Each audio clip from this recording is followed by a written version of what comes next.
Loki knew Luo Yao's appetite, and given the large group, he had prepared a generous amount of food. Don't just look at them, everyone. These are just appetizers. There's plenty more to come. Let's eat. As Loki finished speaking, everyone began to eat. Lin Xiao also picked up a piece of deep-sea spirit trout. He had to admit that the chef Loki had hired was excellent, his culinary skills were even on par with his own. Even he couldn't find any fault with the fish. The others were also very satisfied with the food, eating with great enjoyment. Sun Ziwan and the others, unusually, ate more than usual. Considering their discerning palates, the fact that they ate even a few bites was a testament to the food's quality. Lin Xiao noticed the disappointment in their eyes, and he knew why. These elderly people were suffering from a craving for alcohol. Such good food without wine was a painful experience for them. Lin Xiao thought for a moment, then remained silent. His alcohol tolerance was practically zero. If Rocky wasn't around, he could freely ask for drinks, and no one would pressure him. But with Rocky present, it was a different story.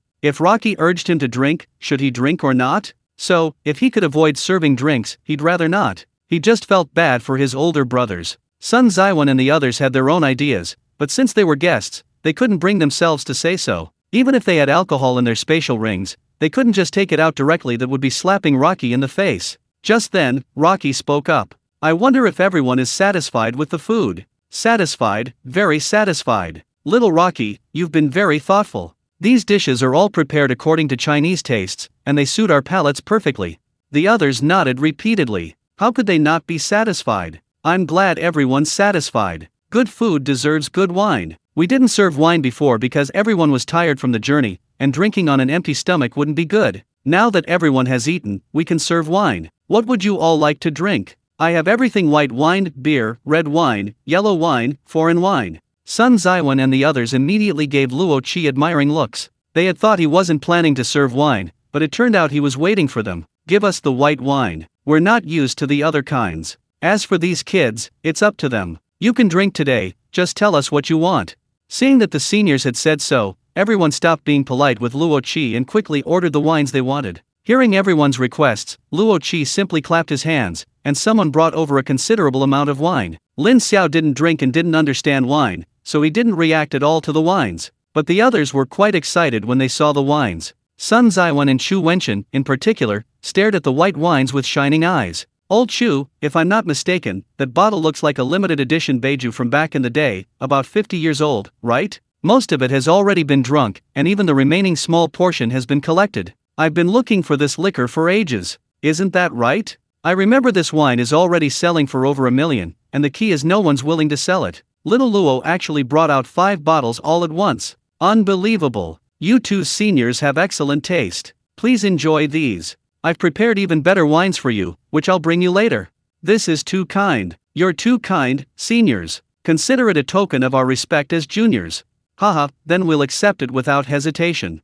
Sun Ziwan and Chu Wenchen weren't unaware that Luo Qi was trying to curry favor with them, but it was really hard to refuse. Lu Jiao and Shangwan Shi ordered red wine, and the red wine they opened was top of the line. Even an 82 Lafite would be nothing compared to it. The others all ordered the wines they wanted. At this point, only Lin Xiao and Luo Qi had empty glasses. The room was already filled with the aroma of various wines. Just smelling the wine made Lin Xiao a little drunk. He felt he was probably doomed. Sure enough, Rocky's gaze quickly fell on him. Brother Lin Xiao, everyone else has ordered drinks. What do you want? Are you looking down on me by not drinking? Lin Xiao quickly waved his hand. No, brother-in-law, don't misunderstand. How could I look down on you? I really can't drink. I get drunk after just a sip. Everyone here knows that. You can ask Yao Yao if you don't believe me. Hearing Lin Xiao's words, Rocky subconsciously looked at Luo Yao. Luo Yao had naturally heard their conversation. At this moment, it wouldn't be good for her to side with either of them. On one side was her boyfriend, and on the other was her older brother.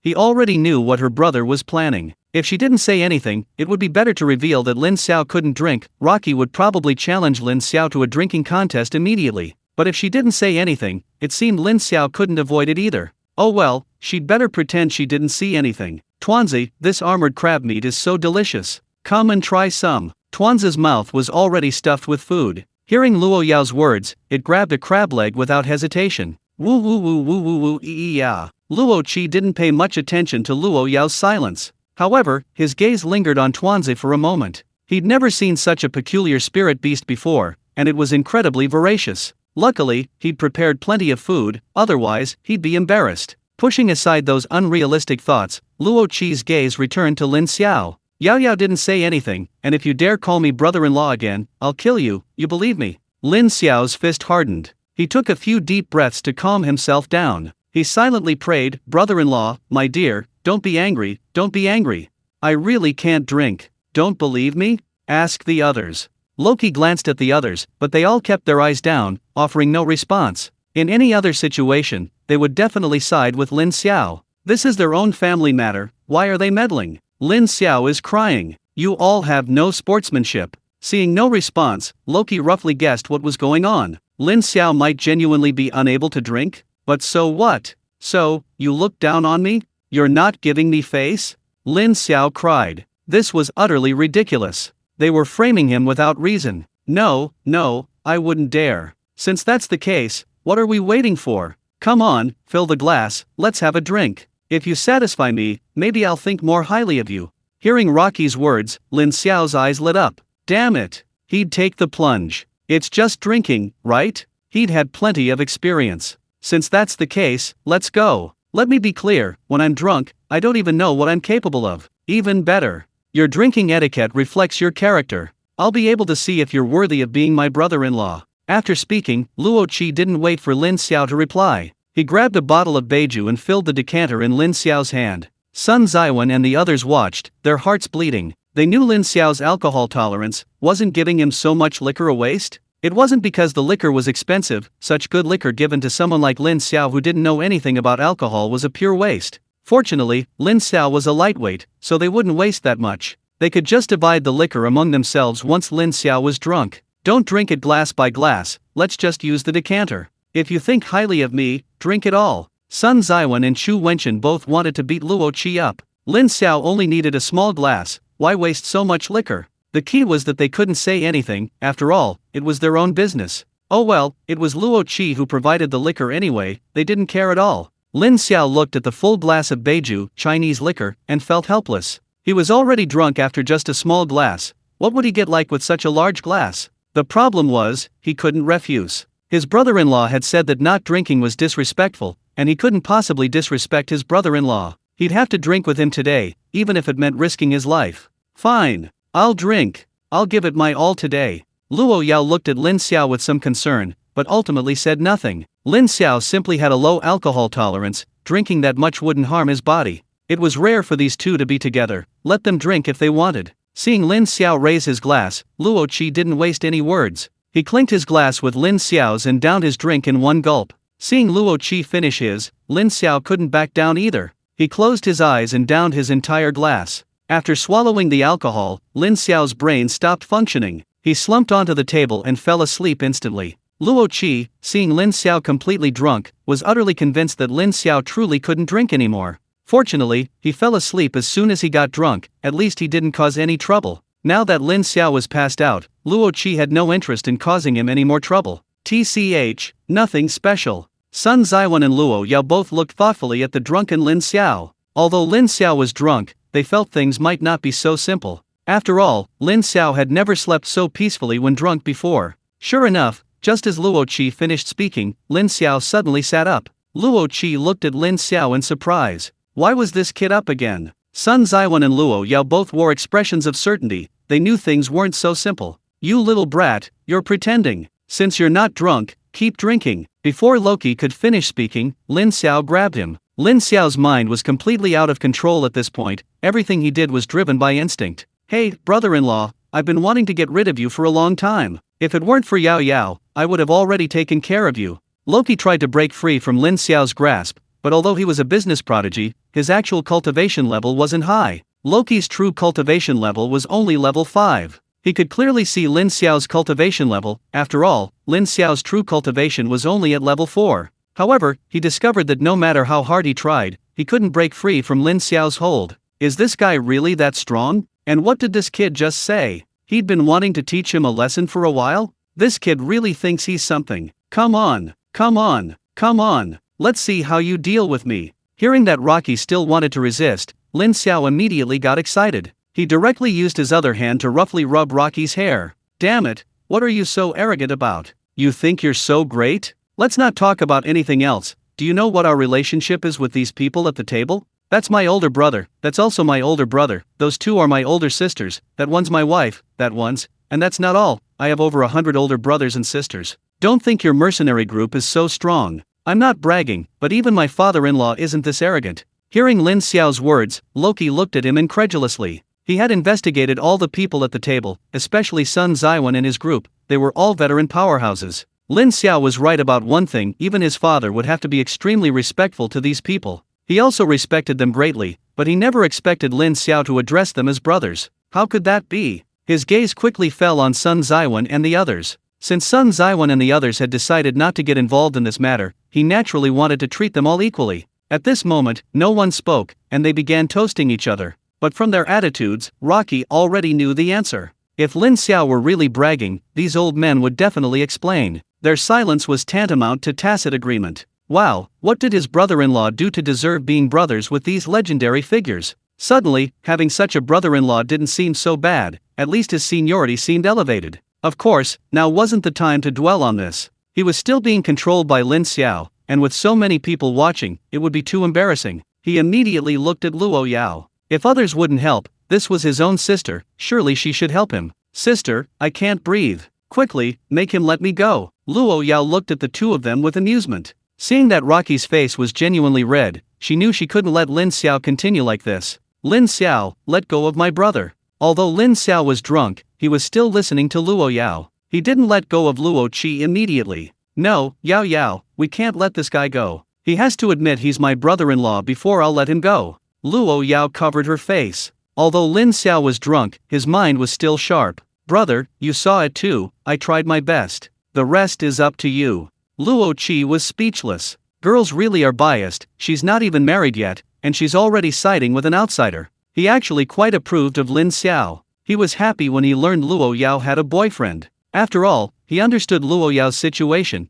and he was genuinely afraid his sister would end up alone. Besides, his parents seemed quite satisfied with this son-in-law. If his parents were satisfied, this guy must be pretty good. Furthermore, he only reached level 4 and yet directly qualified for the world competition. That was enough to demonstrate his excellence. He had only made things difficult for Lin Xiao to give him a warning. He wanted to let him know that Luo Yao's family had connections, but he hadn't expected Lin Xiao to counter him so easily. And to be honest, he suddenly felt a bit fond of his brother-in-law. Judging from the current situation, he had no choice but to back down. Couldn't he just send his men in? Didn't he have any pride? Besides, it didn't seem right to involve those other people in family matters. Alright, I accept you as my brother-in-law, okay? Let me go. Hearing Loki's words, Lin Xiao finally released him. Little brat, I don't believe I can't handle you. Can I call you brother-in-law now? Seeing Lin Xiao's ready to attack look, what could Loki say? Sure, whatever you want, okay? That's more like it.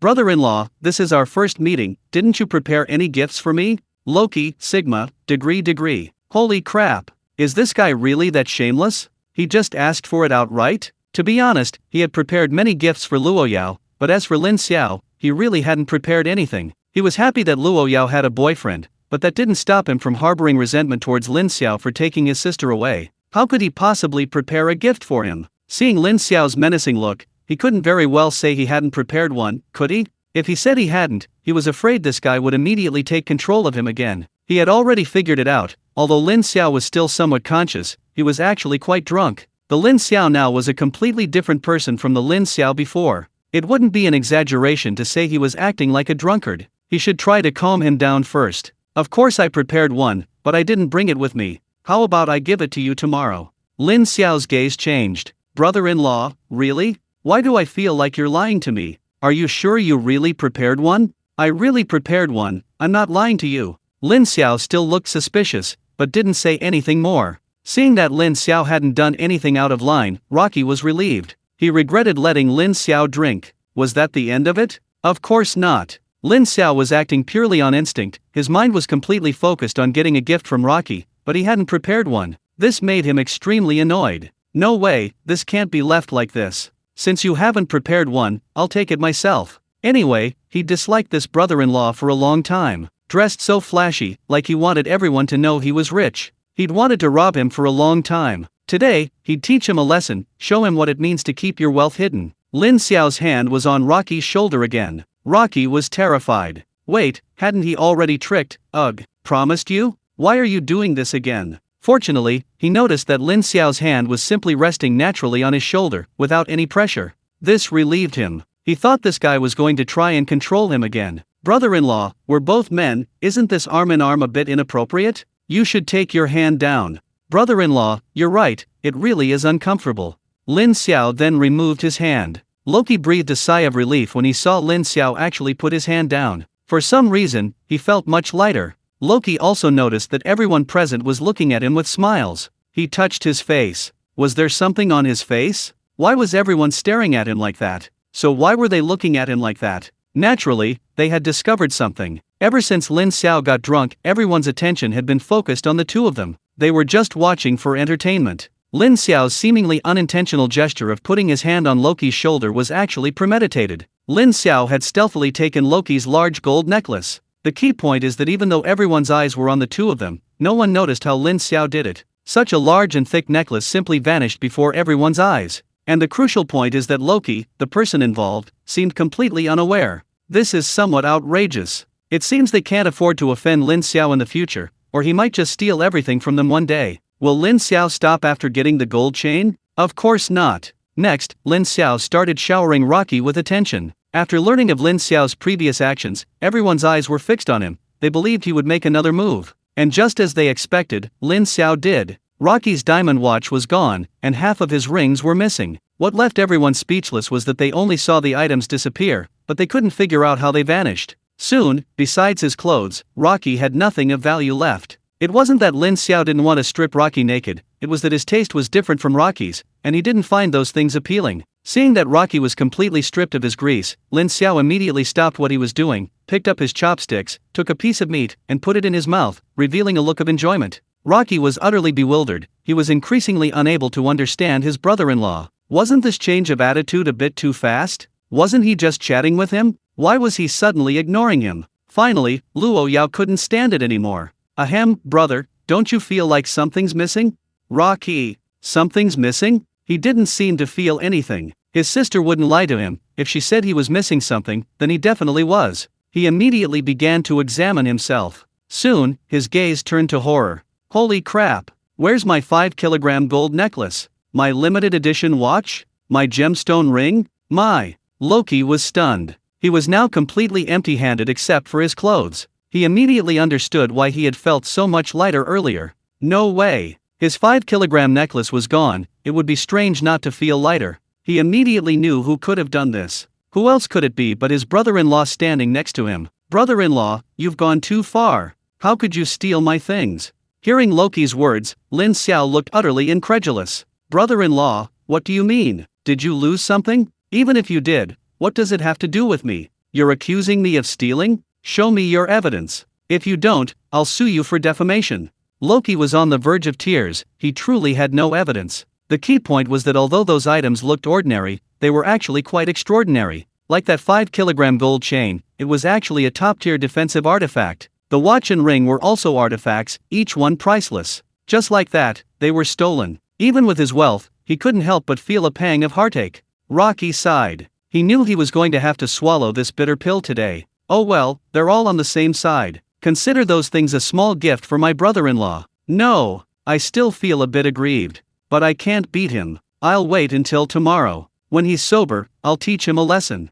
Ahem. Everyone, continue eating. After you finish, you can go rest. Choose any room on the top floor. Everyone knew Rocky was using this as an excuse, so they didn't say anything and silently continued eating. Perhaps the alcohol was kicking in again. Lin Xiao's eyelids started to droop, and he quickly fell asleep again on the table. Seeing Lin Xiao asleep again, Rocky felt his chance had come. He immediately began searching Lin Xiao's body. The other things were small, but where did this guy hide the 5-kilogram necklace? Luo Yao looked at her brother speechlessly. Dude, where's your integrity? Is this really okay? Everyone's watching. Loki's expression quickly became even stranger. He searched almost every part of Lin Xiao's body, but found nothing unusual. He guessed Lin Xiao should have a spatial ring, but he checked Lin Xiao's fingers. There was no spatial ring there nor on his person. How did this guy manage that? He had originally planned to take the guy's spatial ring and return it when they met tomorrow. Now he couldn't find it at all, which was incredibly frustrating. Forget it, I'm tired. Destroy it. Seeing that Lin Xiao had indeed fallen asleep, Loki called 2 waiters to take Lin Xiao back. He still needed to cultivate relationships with Sun Zaiwan and the others. Having Lin Xiao stay here made him feel uneasy. After Lin Xiao was taken away, everyone continued eating and drinking. The meal lasted a long time, and everyone drank quite a bit. After the meal, they all found a room to go back and rest. As Rocky left, he glanced in the direction of Lin Xiao's room. Kid, this isn't over yet. Wait till I get my hands on you tomorrow. The next morning, Lin Xiao rubbed his forehead. He had blacked out again. He was used to blacking out every time he drank. After thinking carefully, he couldn't remember what happened last night, so he gave up. He also wondered if he had done anything outrageous last night. Probably not, since his drinking manners were usually quite good. Lin Xiao quickly washed up and went out of his room. There were still a few days until the World Tournament began. Having already witnessed the prosperity of Xiaoao Island, and with nothing else to do, he could take Luo Yao to have some fun on the island. Come to think of it, it had been a long time since he and Luo Yao had traveled together. Lin Xiao had just stepped out when he saw someone standing in front of his door, which startled him. Who is it? Blocking my door so early in the morning. Upon seeing who it was, Lin Xiao was somewhat surprised. It was none other than Rocky. His brother-in-law was really something else. Didn't he know that scaring someone could kill them? Before Lin Xiao could speak, Rocky greeted him first. Brother-in-law, you're awake. Lin Xiao. What's going on? Didn't he forbid me from calling him brother-in-law at dinner yesterday? Why is he calling me brother-in-law now? Did I do something to gain his approval after drinking yesterday? Otherwise, this doesn't make sense at all. Lin Xiao didn't know what to say. Looking at Luo Qi, who was dressed completely differently from head to toe, still glittering with jewels but looking incredibly tacky, he couldn't help but sigh at how good it was to be rich. Brother-in-law, you've changed your outfit again. You look even more handsome than yesterday. Luo Qi's expression changed. For some reason, he felt that Lin Xiao was mocking him. Don't you know why you changed your outfit? Just then, Luo Yao came out of the room. Seeing Luo Qi and Lin Xiao together, she immediately came over. She was really afraid that the two of them would start arguing again. Good morning. Good morning. Lin Xiao quietly approached Luo Yao. Yao Yao, did I do anything after drinking last night? Why does my brother-in-law look at me strangely? Luo Yao thought to herself, just as I thought. This guy has forgotten what he did last night again. Nothing. You just passed out after drinking. Lin Xiao looked at Luo Yao suspiciously. Really? Why did he feel like things weren't that simple? Luo Qi was furious when he heard Luo Yao say that. Was she planning to steal all his things? She wasn't being polite at all. Ahem, brother-in-law, actually, something did happen. You took a lot of my things yesterday, do you remember? Like a 5-kilogram gold necklace, more than a dozen rings, a limited edition watch. Lin Xiao. Although he didn't understand what Luo Qi was talking about, Lin Xiao guessed that he had most likely taken some things from his brother-in-law yesterday. He secretly began checking his spatial ring. Soon he discovered the items Loki had mentioned. As for how these things ended up in his possession, he didn't know, but what did it matter? If he didn't remember, it wasn't his doing. Luo Yao looked at Loki speechlessly. Big brother, aren't you being a little too stingy? They're just some material possessions. What's wrong with giving them to Lin Xiao? Why are you being so calculating? Loki was speechless. Were they just material possessions? Each one was priceless. Sister, it's not that I'm stingy, it's that you don't know how precious those things are. Those are all top-tier treasures. That necklace is a top-tier defensive treasure, capable of withstanding attacks from a level 9 expert. That watch is an offensive treasure, its attack equivalent to a level 9 expert's full-force strike. Those rings each have their own use, each one is an ordinary item. Luo Yao genuinely didn't know this, and her eyes lit up upon hearing Loki's words. If it were just an ordinary necklace and ring, she might return it. But if it's a top-tier magical artifact, that's a different story. The attack by the night cult last time would have been dangerous without Lin Xiao. Having these things with Lin Xiao would give her some peace of mind. Since that's the case, she might as well trick her older brother. Brother, what are you saying? Giving such valuable gifts to Lin Xiao as a greeting present, isn't that a bit too extravagant? Loki, holy crap. How did these things become a gift? When did I say I was giving them to him? They say a married daughter is like water spilled from a cup. She's not even married yet, and she's already so siding with him. Lin Xiao could easily see through Luo Yao's meaning, and he immediately chimed in. Brother-in-law, you've gone to so much trouble. Then I'll reluctantly accept them. Just kidding, once it's in my spatial ring, it's mine. Wanting it back is impossible. Absolutely impossible. Even if you're my brother-in-law, it's not a problem. Loki was speechless. It wasn't that he was reluctant to part with these things, just that he felt a little heartache. And what a reluctantly thing to say. Well, since his sister has said so, he probably can't get these things back. He can only accept his bad luck. What can he do? He's a doting brother. Loki knew he couldn't get his treasures back, but some things absolutely had to be returned. Brother-in-law, forget about the rest, but you also took my spatial ring. It contained a lot of top-secret documents, you have to give it back. Lin Xiao.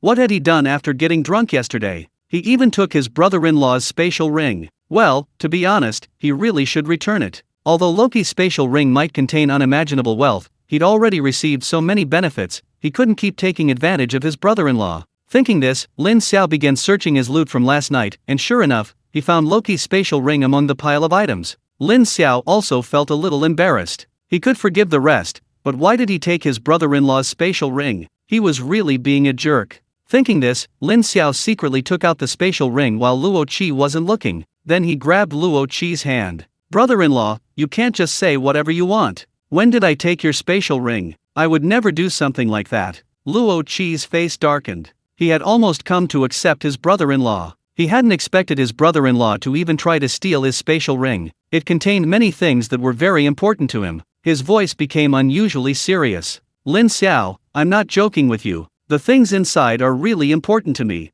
Luo Yao also frowned. She knew her older brother well. Luo Qi's tone meant he was genuinely angry. Joking aside, she didn't want her brother and Lin Xiao to really fall out. Lin Xiao, stop fooling around. Give the spatial ring back to your brother. Of course, just the spatial ring is fine. Lin Xiao sighed. Yao, it's not that I don't want to return it, it's that I really didn't take it. Loki's fist hardened. After yesterday's incident, he knew he was probably no match for Lin Xiao, but he was determined to beat Lin Xiao up today. If necessary, he'd call for backup. Damn it, he couldn't take it anymore. Lin Xiao saw that Loki was on the verge of exploding. He knew it was about time, any further and it might really damage their relationship. Brother-in-law, I know you're angry, but don't be. Look at the ring you're wearing. Isn't it your spatial ring? Loki was about to say Lin Xiao was talking nonsense. How could he not know whether he was wearing the ring or not? But then he thought of Lin Xiao's elusive abilities, and remembering that guy had just grabbed his hand. This kid had a conscience. He actually returned the ring when he wasn't looking. Loki immediately looked at his hand and, sure enough,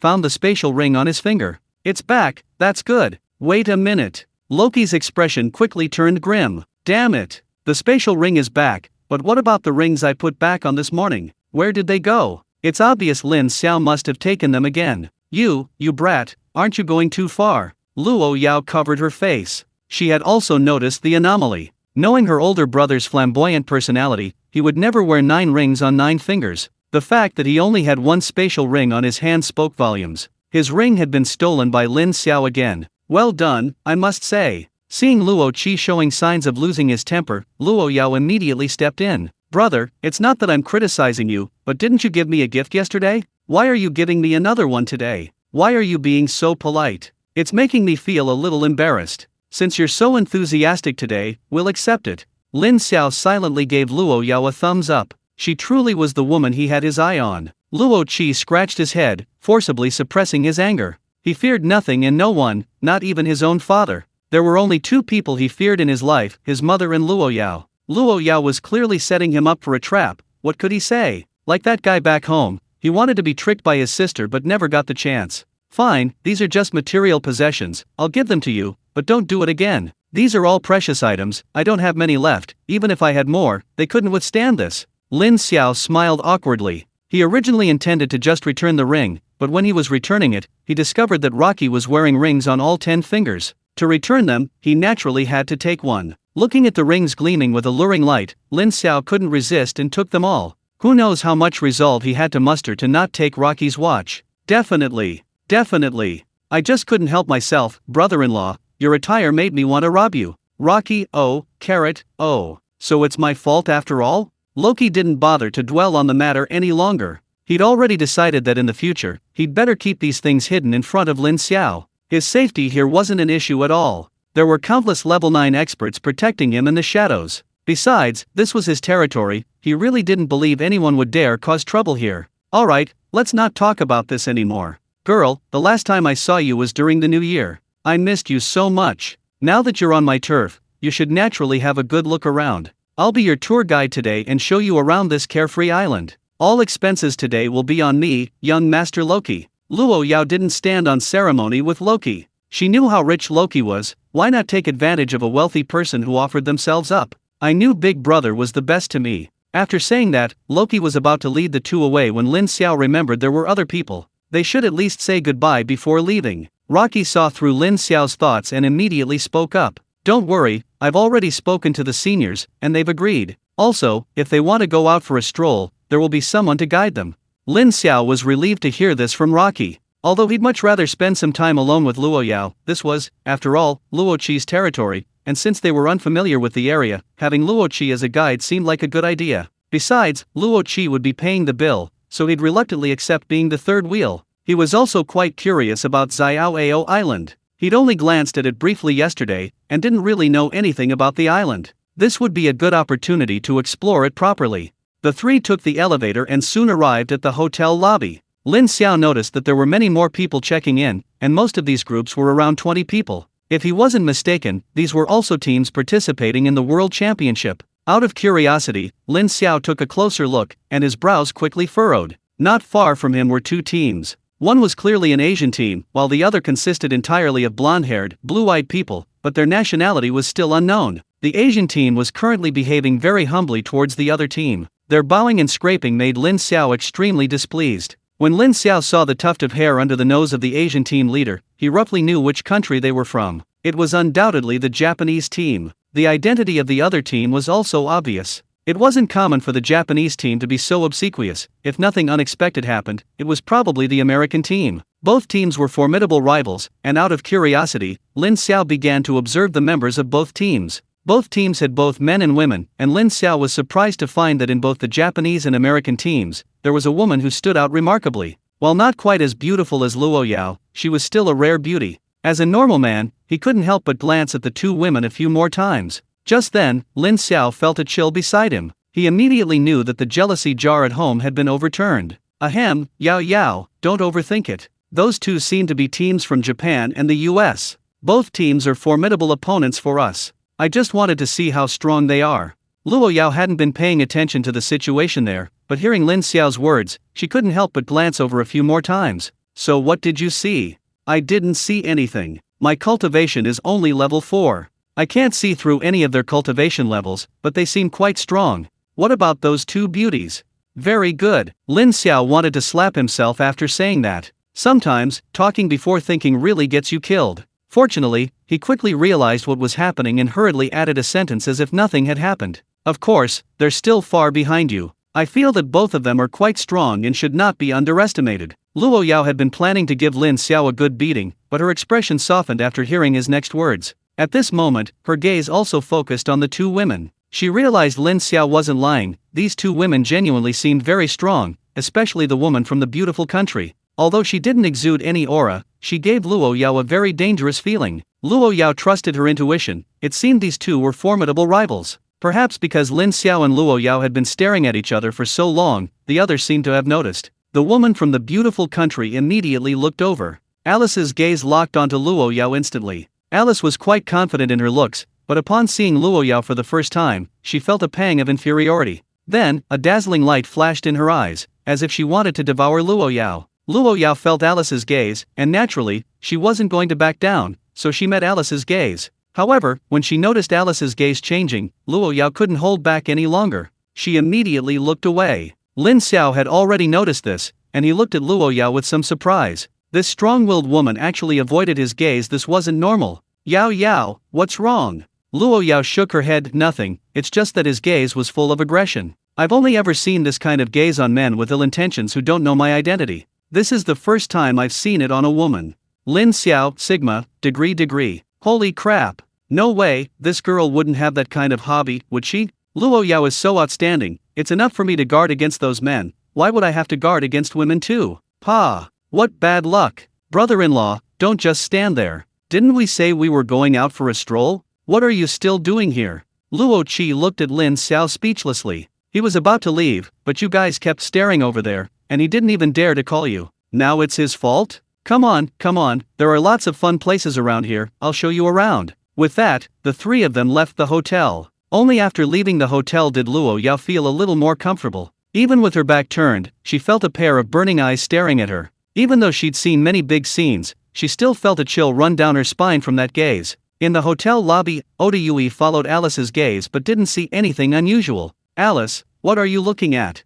Alice snapped out of her daze and hugged Oda Yui tightly, naturally groping her all over. Oda Yui's pretty face flushed slightly. This woman didn't seem like a good person. "Nothing, just saw some interesting prey. I think we'll meet soon." The others from the beautiful country couldn't help but shudder at Alice's words. Alice was beautiful, but the men from the beautiful country had absolutely no interest in her. Not to mention Alice's strength, which they couldn't defeat. Her peculiar fetish was enough to make them hesitate. Who knows which family's woman is going to be unlucky this time? The two teams quickly checked in. After checking in, Alice couldn't wait to leave the hotel, but unfortunately, she had already made some time and couldn't see Lin Xiao and the others anymore. Meanwhile, Lin Xiao and Luo Yao, led by Luo Qi, had already started shopping. Luo Qi knew Luo Yao well, and the first place he took her was the nearby food street. Although the hotel food was quite good, the snacks here had a unique charm, and Luo Yao was quickly attracted by the dazzling array of food. Unlike Luo Yao, Lin Xiao curiously looked around. Putting everything else aside, this food street had a very strong Chinese flavor.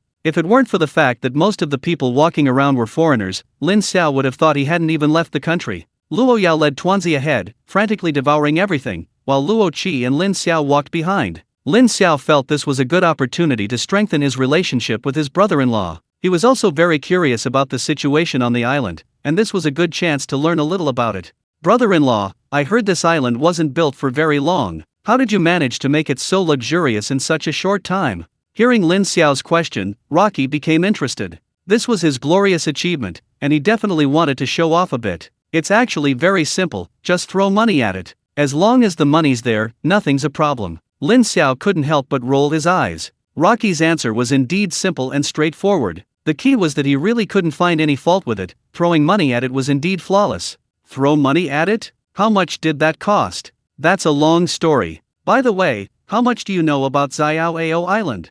Lin Xiao was taken aback. Why did they suddenly bring this up? "Well, to be honest, I don't know anything about it." "Haha, I'm liking you more and more. Aren't you curious why such a large island became a private island?" Even if Rocky hadn't said it, Lin Xiao had always had this question. With current technology, an island this large should have been discovered long ago and occupied by neighboring countries. He genuinely didn't know why it became a private island. Just then, a possibility occurred to him. "Speaking of which, you didn't just buy it, brother-in-law, did you?" Loki looked at Lin Xiao in surprise. Sure enough, just as Lin Xiao said, he had indeed bought the island. "That's right, I bought this island." Lin Xiao equals. "Which idiot sold you such a large island?" Loki covered his face. There was absolutely nothing wrong with what he said. "What you said isn't wrong, but would you believe me if I told you that when I bought this island, it wasn't even 1% of its current size?" Lin Xiao was stunned. Loki was definitely not joking. If the island was originally only 1% of its current size, while not small, it wouldn't be surprising if it were sold. But how could the island have grown so much? "No way? Did you, brother-in-law, fill in the surrounding area after buying the island?" Loki looked at Lin Xiao as if he were an idiot. How did he even come up with that? "Are you stupid? How much money could I possibly throw in? Who has the ability to fill in an island to this size?" Lin Xiao knew his idea was unrealistic, but he didn't know how to explain the situation. How did this island get to its current size? Don't tell me it grew on its own. You know what, it's pretty much what you said. After I bought this island, I noticed it was slowly growing larger. Of course, it didn't grow on its own, rather, the part that was originally underwater gradually emerged. I don't know why, but it's not a bad thing for me. No matter how big the island gets, I'm still its owner. Then you've really struck gold, brother-in-law. You bought such a large island for less than 1% of the price. Doesn't the original seller regret it?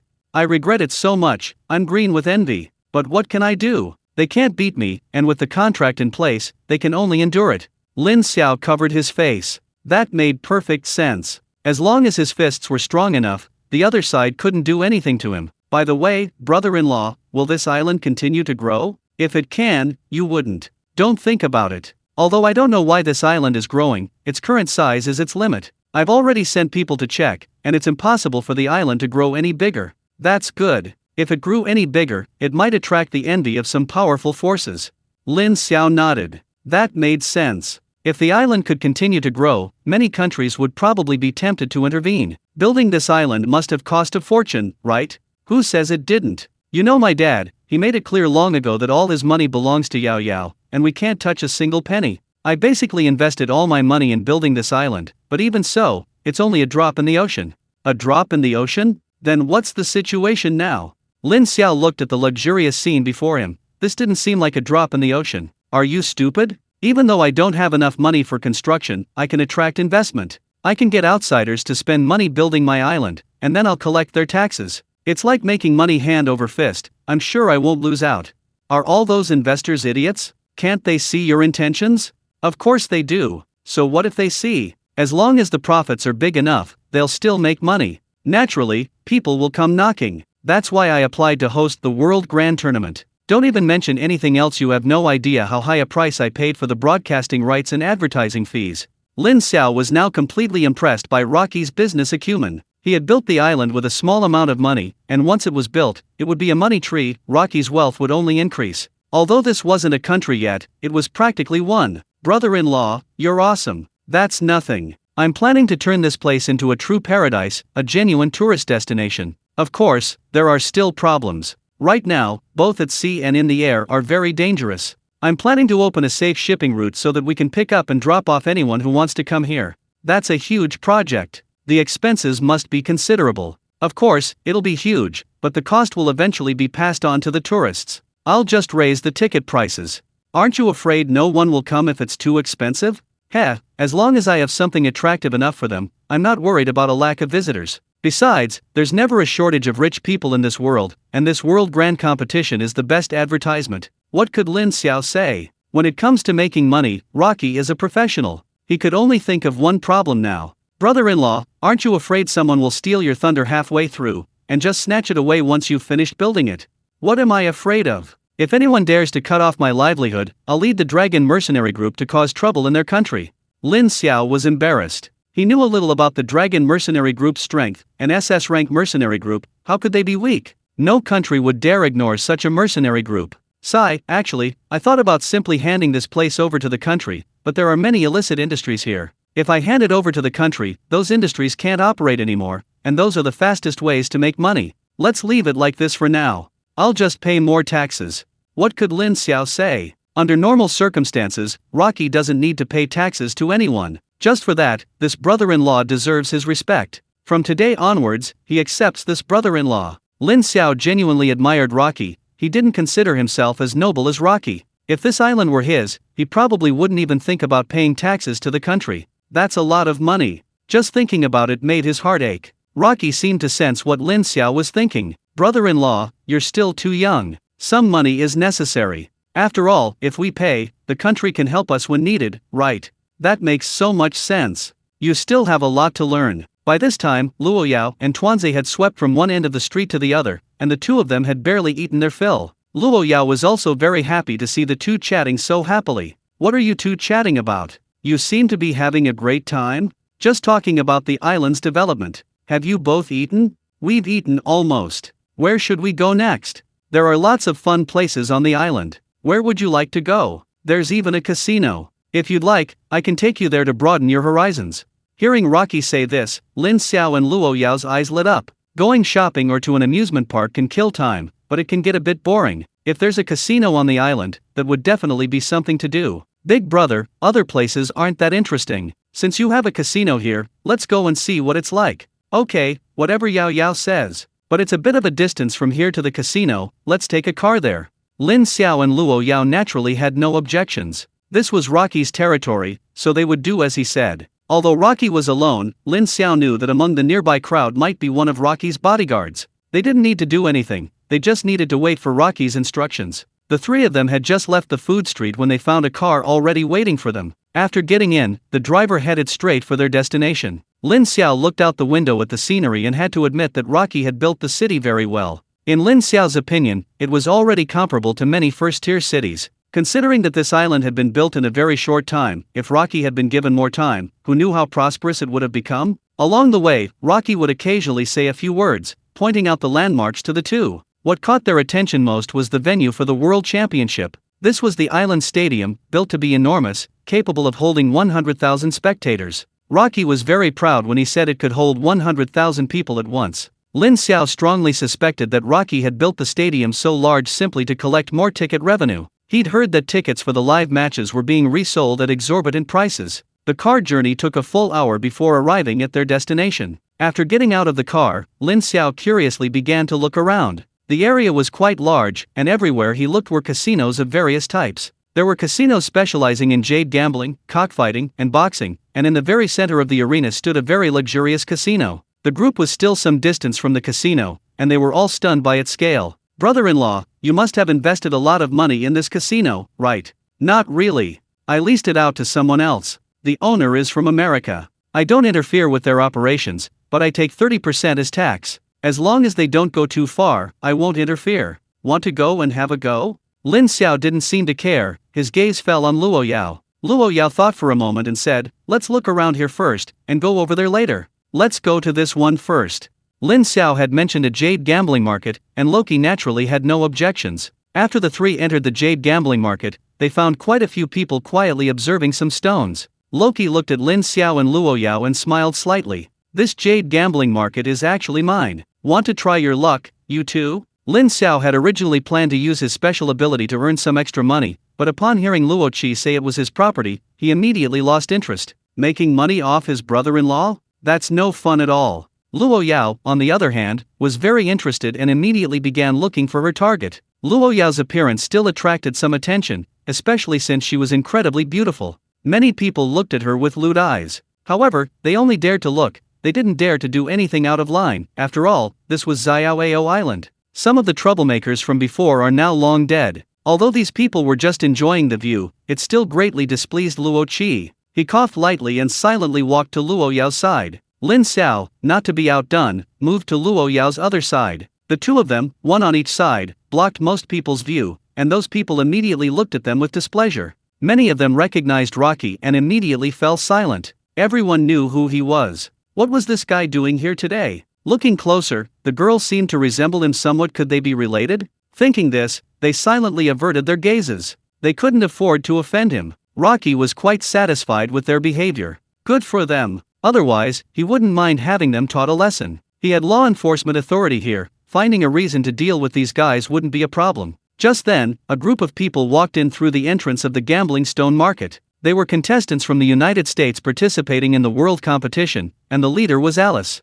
Alice's gaze immediately fell on Luo Yao. She hadn't expected to encounter Luo Yao again so soon. It was truly a case of finding something without even looking for it. Upon seeing Luo Yao, Alice disregarded everything else and walked directly towards her. Lin Xiao was the first to notice Alice's arrival, and his alarm bells immediately went off. For some reason, he had an inexplicable feeling towards Alice. It wasn't that he was bewitched by Alice's beauty. After spending so much time with Luo Yao, he had become somewhat immune to beauty. Remembering what Luo Yao had said to him, he felt that this Alice was quite frivolous. Could this girl really want to be his love rival? Sigh, it's all because Luo Yao is too beautiful. It's one thing for him to be wary of other men, but now she has to be wary of women too? Luo Yao, unaware of Alice's presence, was intently staring at the stone in front of her. Her focused expression only intensified the burning intensity in Alice's eyes. Looking at Alice's gaze, Lin Xiao looked up at the sky speechlessly. At this moment, he was certain this Alice was definitely suspicious. Alice had already walked up to the three of them. Even if Luo Yao was slow to react, she sensed someone approaching. She turned around curiously and saw Alice. Upon seeing Alice, Luo Yao didn't know how to express her feelings. She truly hadn't expected to run into her again so soon. Alice extended her hand to Luo Yao. "Hello, I'm Alice from the Land of the Beautiful. This is our second meeting. It's a pleasure to meet you. It's fate that we meet. May I ask your name?"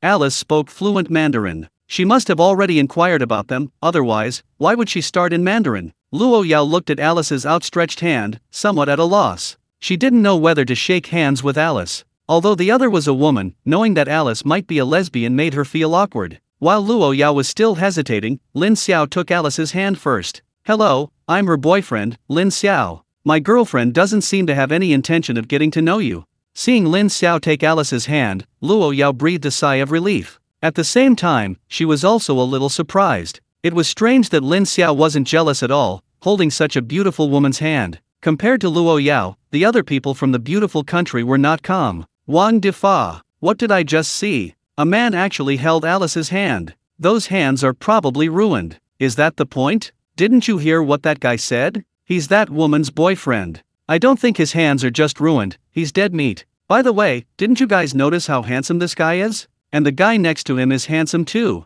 Go away. Is this the time to talk about these things? Tremble, you trash, prepare to face Alice's wrath. Alice also didn't expect Lin Xiao to actually hold her hand. She was a germaphobe, she wouldn't allow anyone to touch her hands except women, not even her father. Suddenly, intense flames erupted from her body. Sensing the intense flames, Lin Xiao was somewhat surprised. He had encountered many fire-type experts, but Alice's flames felt very peculiar. He didn't know how to describe the feeling. The flames were incredibly hot, seemingly much stronger than those of other fire-type experts he had met. In Alice, Lin Xiao seemed to see the shadow of Su Xian. If Su Xian's ice was the ultimate ice, then Alice's fire was perhaps the ultimate fire. The flames on Alice's body had already begun to spread towards her arms. Lin Xiao felt that if he were touched by these flames, it wouldn't be pleasant. He immediately released Alice's hand. And the instant he released her hand, crimson flames ignited in Alice's hand. Seeing Lin Xiao release her grip, Alice stopped attacking. Instead, she extinguished the flames in her hand and began wiping her clothes with her hands.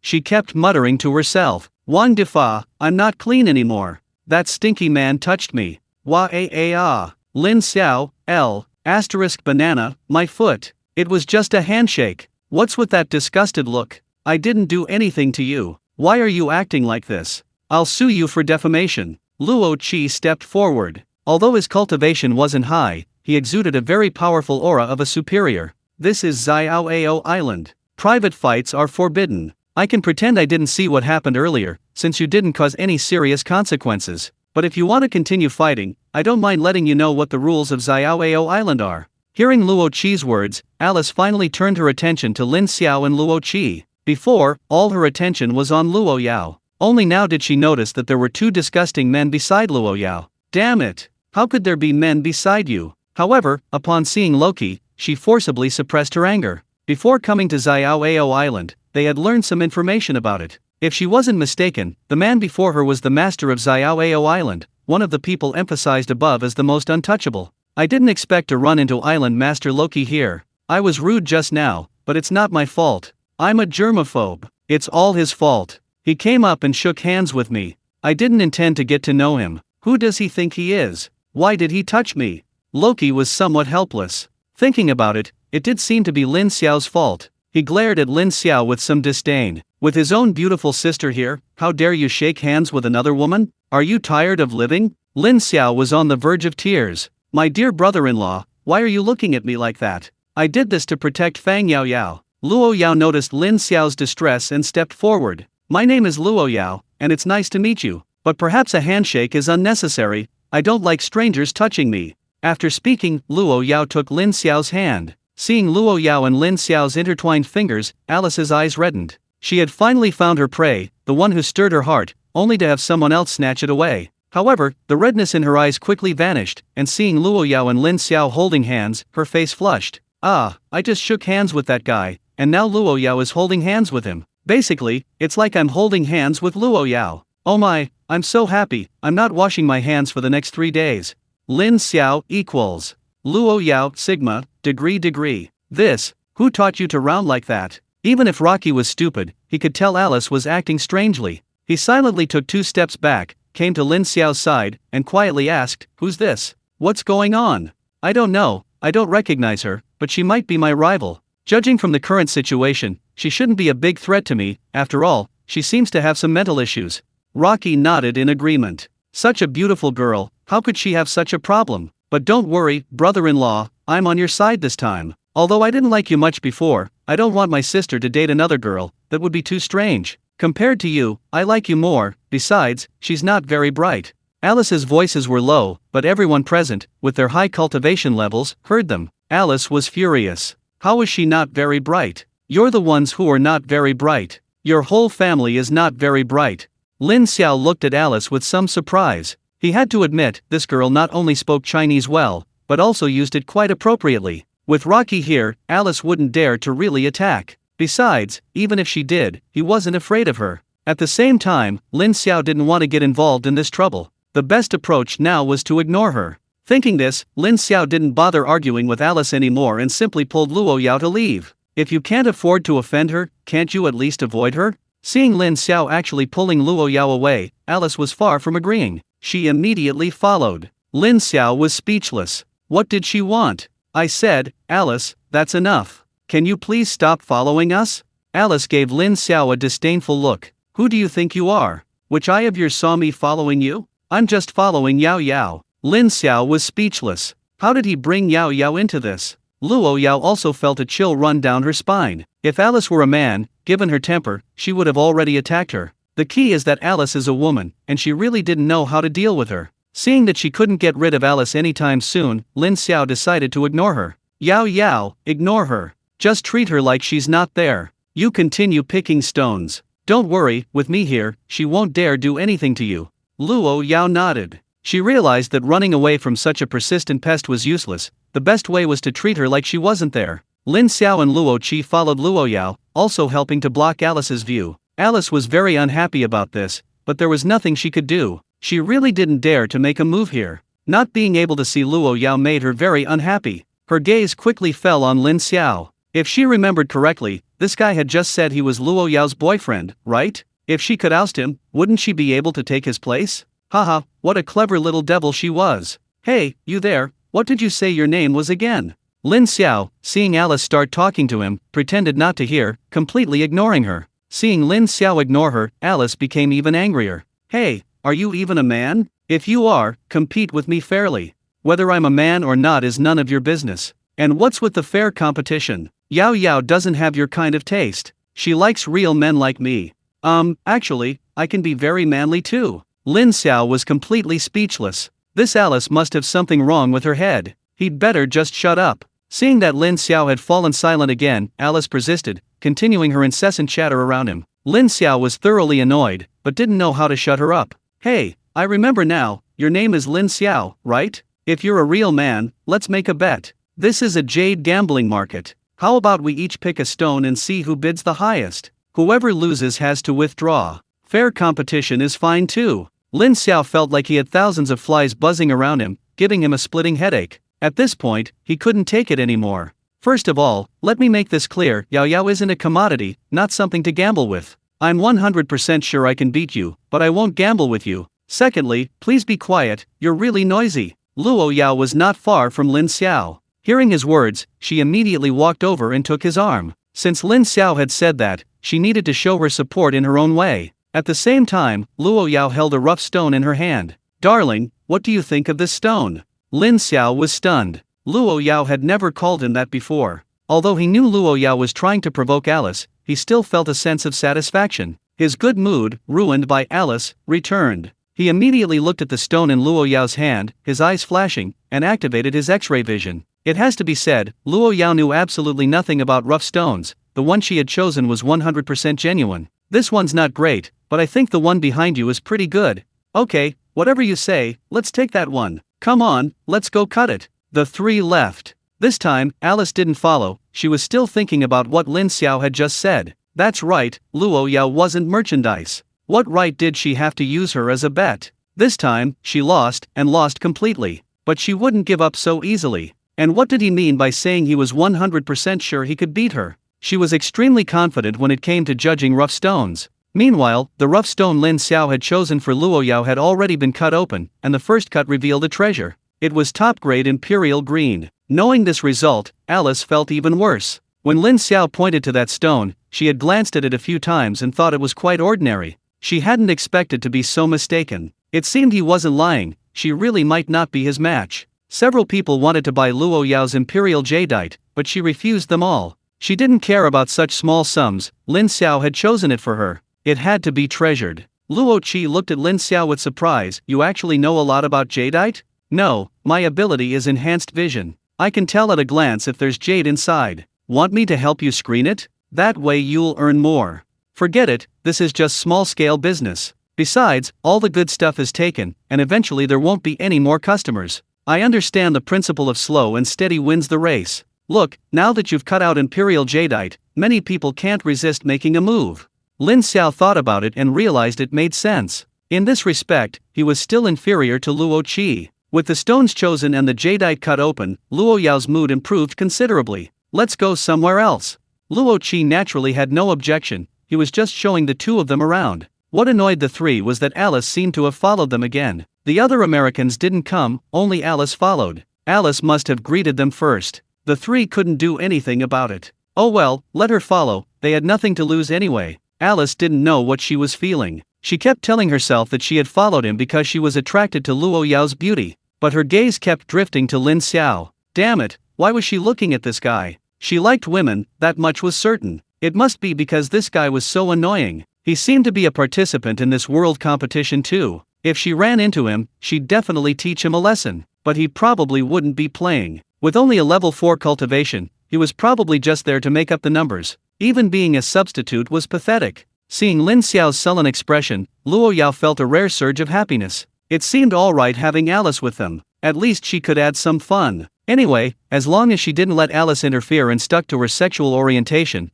there shouldn't be any problems. Besides, she was just startled by Alice earlier. The mighty Jinling witch, afraid of a foreign girl? If this girl dared to continue causing her trouble, she wouldn't hesitate to show her how terrifying she was. Lin Xiao, don't worry, I'll never be seduced by her. Lin Xiao rolled his eyes. He wasn't worried about that, but Alice's constant presence was definitely affecting his mood. It's okay, let's keep shopping. If she wants to follow, let her, as long as she doesn't bother us. But I have a suggestion, Yao Yao, do you think we could get a little closer during this? Maybe that will scare that guy away? Before Luo Yao could even reply to Lin Xiao's suggestion, Luo Qi, standing nearby, couldn't stand it anymore. Hey, you two, can't you be a little more considerate of my feelings? And what do you mean by that, brat? Even though I'm starting to acknowledge your status, that's not a reason for you to do whatever you want. Don't touch my sister. Luo Yao looked at Luo Qi speechlessly. Was her older brother being a little too controlling? Although she and Lin Xiao were now in a relationship,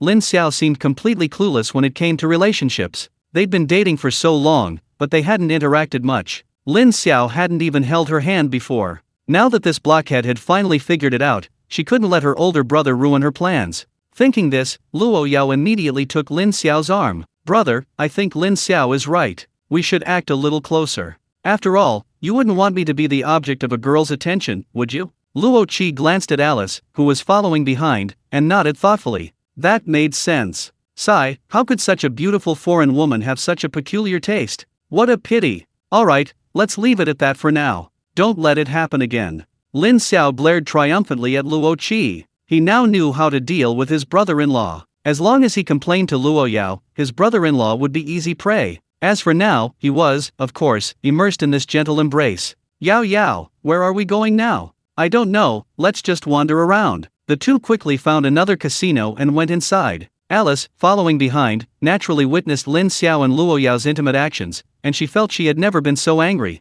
She herself was somewhat surprised. She had encountered similar situations before, but she had never felt this way. It must be because she was too lusting after Luo Yao's beauty. How could such a stunning beauty be taken by a pig? Unfortunately, she couldn't act rashly here, otherwise she would have already hung him up and beaten him 100 times over. Although she was extremely displeased, Alice still followed them. For her, out of sight, out of mind. On the contrary, every time Lin Xiao interacted with Luo Yao, she would make a note of it in her little notebook. Humph. Once she snatched Luo Yao away, let's see how smug he'll be then. Luo Yao strolled around several places nearby, but didn't find them particularly interesting. Whether it was cockfighting or boxing, she didn't really like them. These things weren't as interesting as gambling on jade. Luo Yao's gaze fell on the largest casino in the area. Let's go there, this place isn't fun. Okay. Whatever my sister says. If you want to play, I'll get the chips. Let's go take a look first. I know the saying 9 out of 10 gambles are rigged. I just want to go and take a look.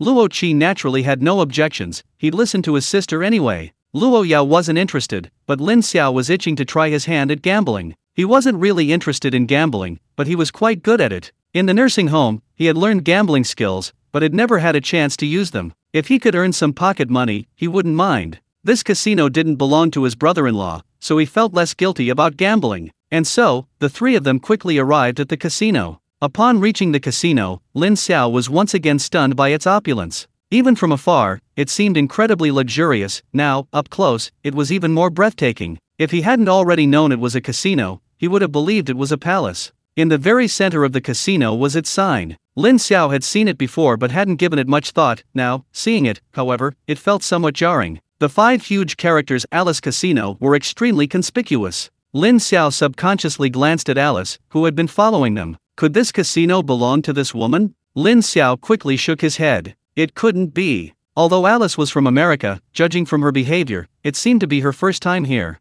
This casino couldn't possibly belong to her, it was all a coincidence. The Luo siblings also noticed this and subconsciously glanced at Alice. They couldn't help it, it was too much of a coincidence, making them wonder. Especially Luo Qi. He already knew the name of this casino. He had even cut the ribbon when it opened. After all, the owner behind this casino had investments in more than just this one casino on Xiaoao Island. Fortunately, he had met the owner before. He was a middle-aged man around 50, not the young girl behind them, otherwise he might have also started to overthink things. Sigh, maybe today is just bad luck with Alice. The three of them didn't think much of it and went straight into the casino. Alice followed behind. Alice not only understood Chinese but also had some knowledge of the written language. Looking at the enormous signboard at the entrance, a flicker of embarrassment and annoyance flashed in her eyes. What bothered her wasn't the casino's name, but the symbol behind the sign. That symbol was their family's symbol, meaning this casino belonged to her father. Had her father expanded his business all the way here? Well, it's one thing to open a casino here, but why name it after yourself?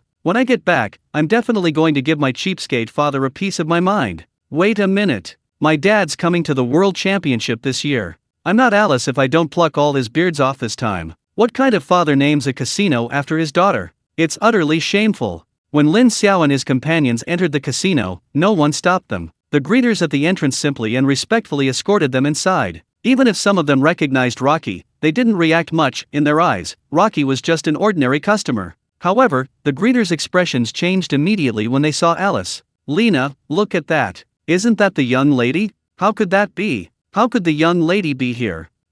She really does look a bit like her. Lena took out her phone, found a photo, and compared it to Alice as she approached. The photo on the phone and Alice weren't just similar, they were practically identical. Wow, it really is the young lady. Judging by the time, the World Grand Competition seems to be starting soon, and the young lady appears to be a participant. Quickly, line up to greet her. The greeters at the entrance immediately busied themselves, and when Alice arrived at the door, everyone bowed to her in unison. Welcome, miss. The loud, synchronized greeting startled Alice. She hadn't expected even the greeters at the entrance to recognize her. You know me. Miss Alice, of course we know you. After all, the first rule for working here is to know your appearance, miss. That's what the boss specifically instructed. Alice covered her face. This was definitely something her father would do. Alright, get up, all of you. Keep a low profile. I don't want anyone else to know my identity.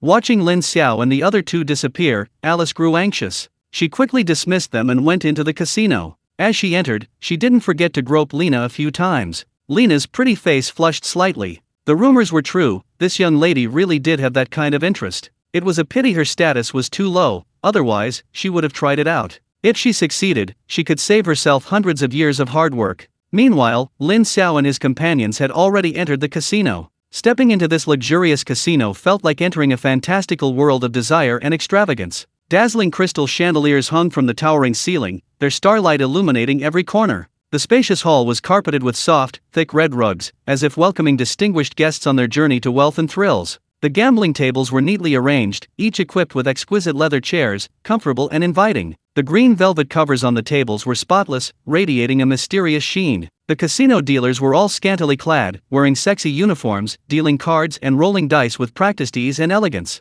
Seeing this, the first line that came to Lin Xiao's mind was, "Sexy dealers dealing cards online." The surrounding walls are adorned with exquisite artworks and glittering gold trim, exuding unparalleled luxury. In a corner, a comfortable rest area features plush sofas and elegant coffee tables, allowing players to relax between intense games. Chips are passed from hand to hand, their clinking sounds like a symphony of desire. The cacophony of voices, the clinking of chips, and the occasional excited cheers blended together, creating a heart-pounding atmosphere. The air was thick with the scent of money and a tense atmosphere. Everyone, filled with dreams and the courage of adventure, threw themselves into this lavish feast full of unknowns and temptations. Although Luo Yao said she just wanted to come and take a look, she was already there, so how could she not spend some money? Luo Qi immediately exchanged 2 million chips, keeping 1 million for himself and giving 1 million to Luo Yao. After thinking for a moment, he tossed a $1,000 chip to Lin Xiao. "This is yours. The rest are for me and my sister. Don't try to take them." Lin Xiao was speechless.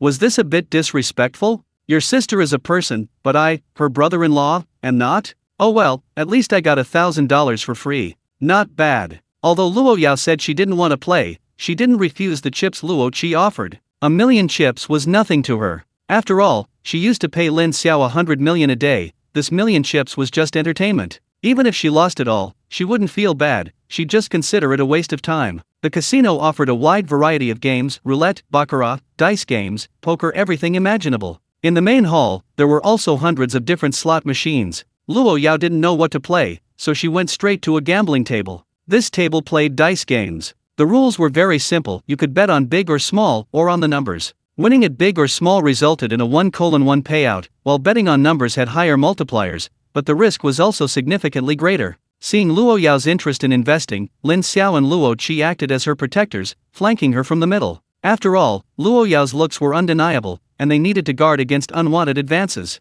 Although Luo Yao didn't know how to gamble, the rules of dice were simple, and she understood how to play after just a few glances. Without much thought, she immediately bet all her chips on big. 1,000,000 chips, while not a huge sum, was still a considerable amount here, and many eyes involuntarily fell on Luo Yao. Upon discovering such a beautiful woman, many people at the gambling table unconsciously breathed heavily. "Beautiful lady, this game isn't played like that. Want me to teach you?" Luo Yao ignored the man, and Lin Xiao and Luo Qi's gazes simultaneously shot towards her. The cold gaze silenced the middle-aged man. He then realized that someone who could casually throw out 1,000,000 chips was not someone he could afford to offend. He immediately grabbed his chips and slunk away. Lin Xiao and Luo Qi didn't pursue the matter further. He was just a gambler, not worth worrying about. Seeing Luo Yao go all in, Luo Qi wasn't about to be outdone. After thinking for a moment, he bet all his chips on small.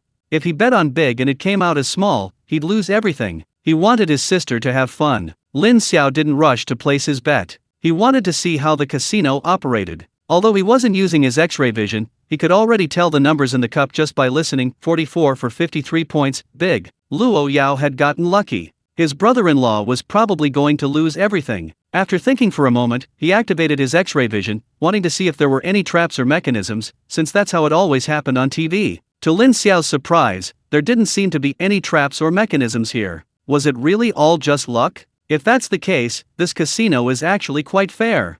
Place your bets now. Anyone else want to place a wager? Seeing no one else had placed bets, the dealer began to open the hand. 4, 4, 5, 13 points, big. Congratulations to the winner who bet big. Although Rocky had lost nearly 1,000,000, there was no sign of frustration on his face. Instead, he immediately gave Luo Yao a thumbs up. "Little sister, you're amazing. You got it right on your first try. I should have just followed your lead." Lin Xiao couldn't help but roll his eyes. His brother-in-law was really good at flattering people. Luo Yao hadn't expected to guess correctly so quickly. And surprisingly, winning 1,000,000 in one go felt pretty good. The beautiful dealer had already noticed Luo Yao and her group. She breathed a sigh of relief. Luckily, Rocky had also bet, and on the opposite side of Luo Yao's bet, otherwise she would have lost this round. Her salary was tied to this. The dealer was about to continue rolling the dice when she suddenly saw Alice enter the table. Her hand trembled slightly. The greeter at the door recognized Alice, so she naturally recognized her too. "Why is this darling here?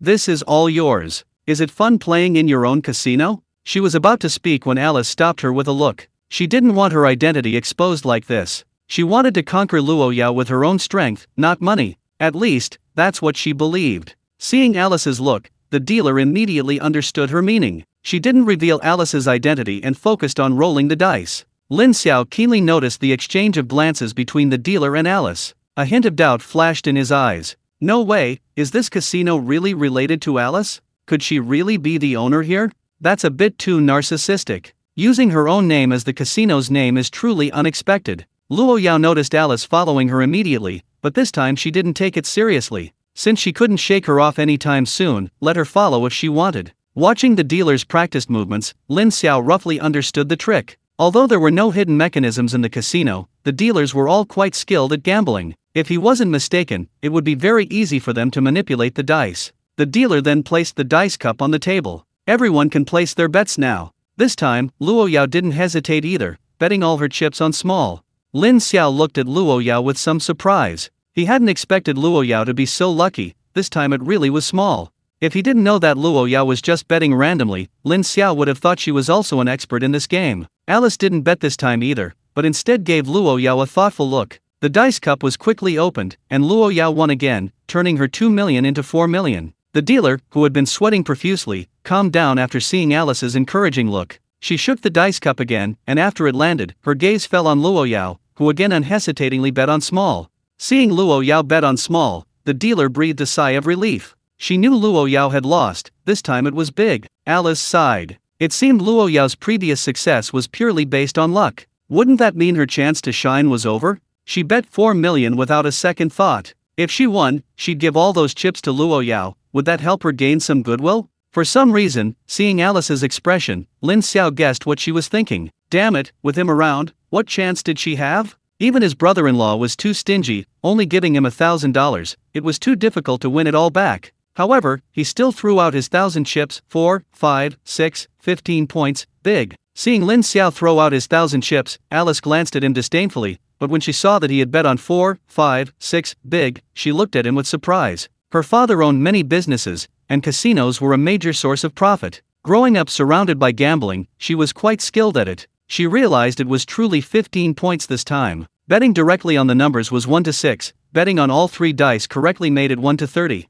The dice cup was opened, and sure enough, it showed 4, 5, and 6. Luo Yao lost all her money, while Lin Xiao's increased to 30,000. Alice won 4 million this time, and she immediately signaled the dealer to give her 4 million to Luo Yao. Luo Yao decisively refused. "Thank you, Miss Alice, but I was just playing around. You should keep it for yourself." Lin Xiao spoke up at this moment. "Miss Alice, this is my girlfriend. She doesn't seem to need your money, does she?" Alice glanced at Lin Xiao indifferently, then looked at the remaining 30,000 chips in his hand. "That's it. Heh, do you believe it or not? If I wanted, this 30,000 could multiply many times over, and buying this casino would be possible. Anyone can brag." Lin Xiao's temper flared immediately. "You don't believe me? Let's try. Try it then. Dealer, please continue." Alice had already said that, so what could the dealer say? She could only continue shaking the dice cup. She had also realized that Lin Xiao might actually have some skill. This time, she made many distractions while shaking the dice, all to prevent Lin Xiao from discerning her numbers. Lin Xiao naturally saw through the dealer's intentions. He couldn't help but sneer. If he couldn't even tell this, then he would have wasted the teachings of his brother Han Hao, the king of gamblers. Besides, this time you delivered yourself to my doorstep. Lin Xiao unhesitatingly placed all 30,000 chips on 3s. 3 ones, a triple. The spectators couldn't help but gasp in surprise. The probability of 3 ones was very small. A few onlookers also followed suit and bet on 3 ones. However, they didn't quite trust Lin Xiao's methods and only dared to bet a small portion.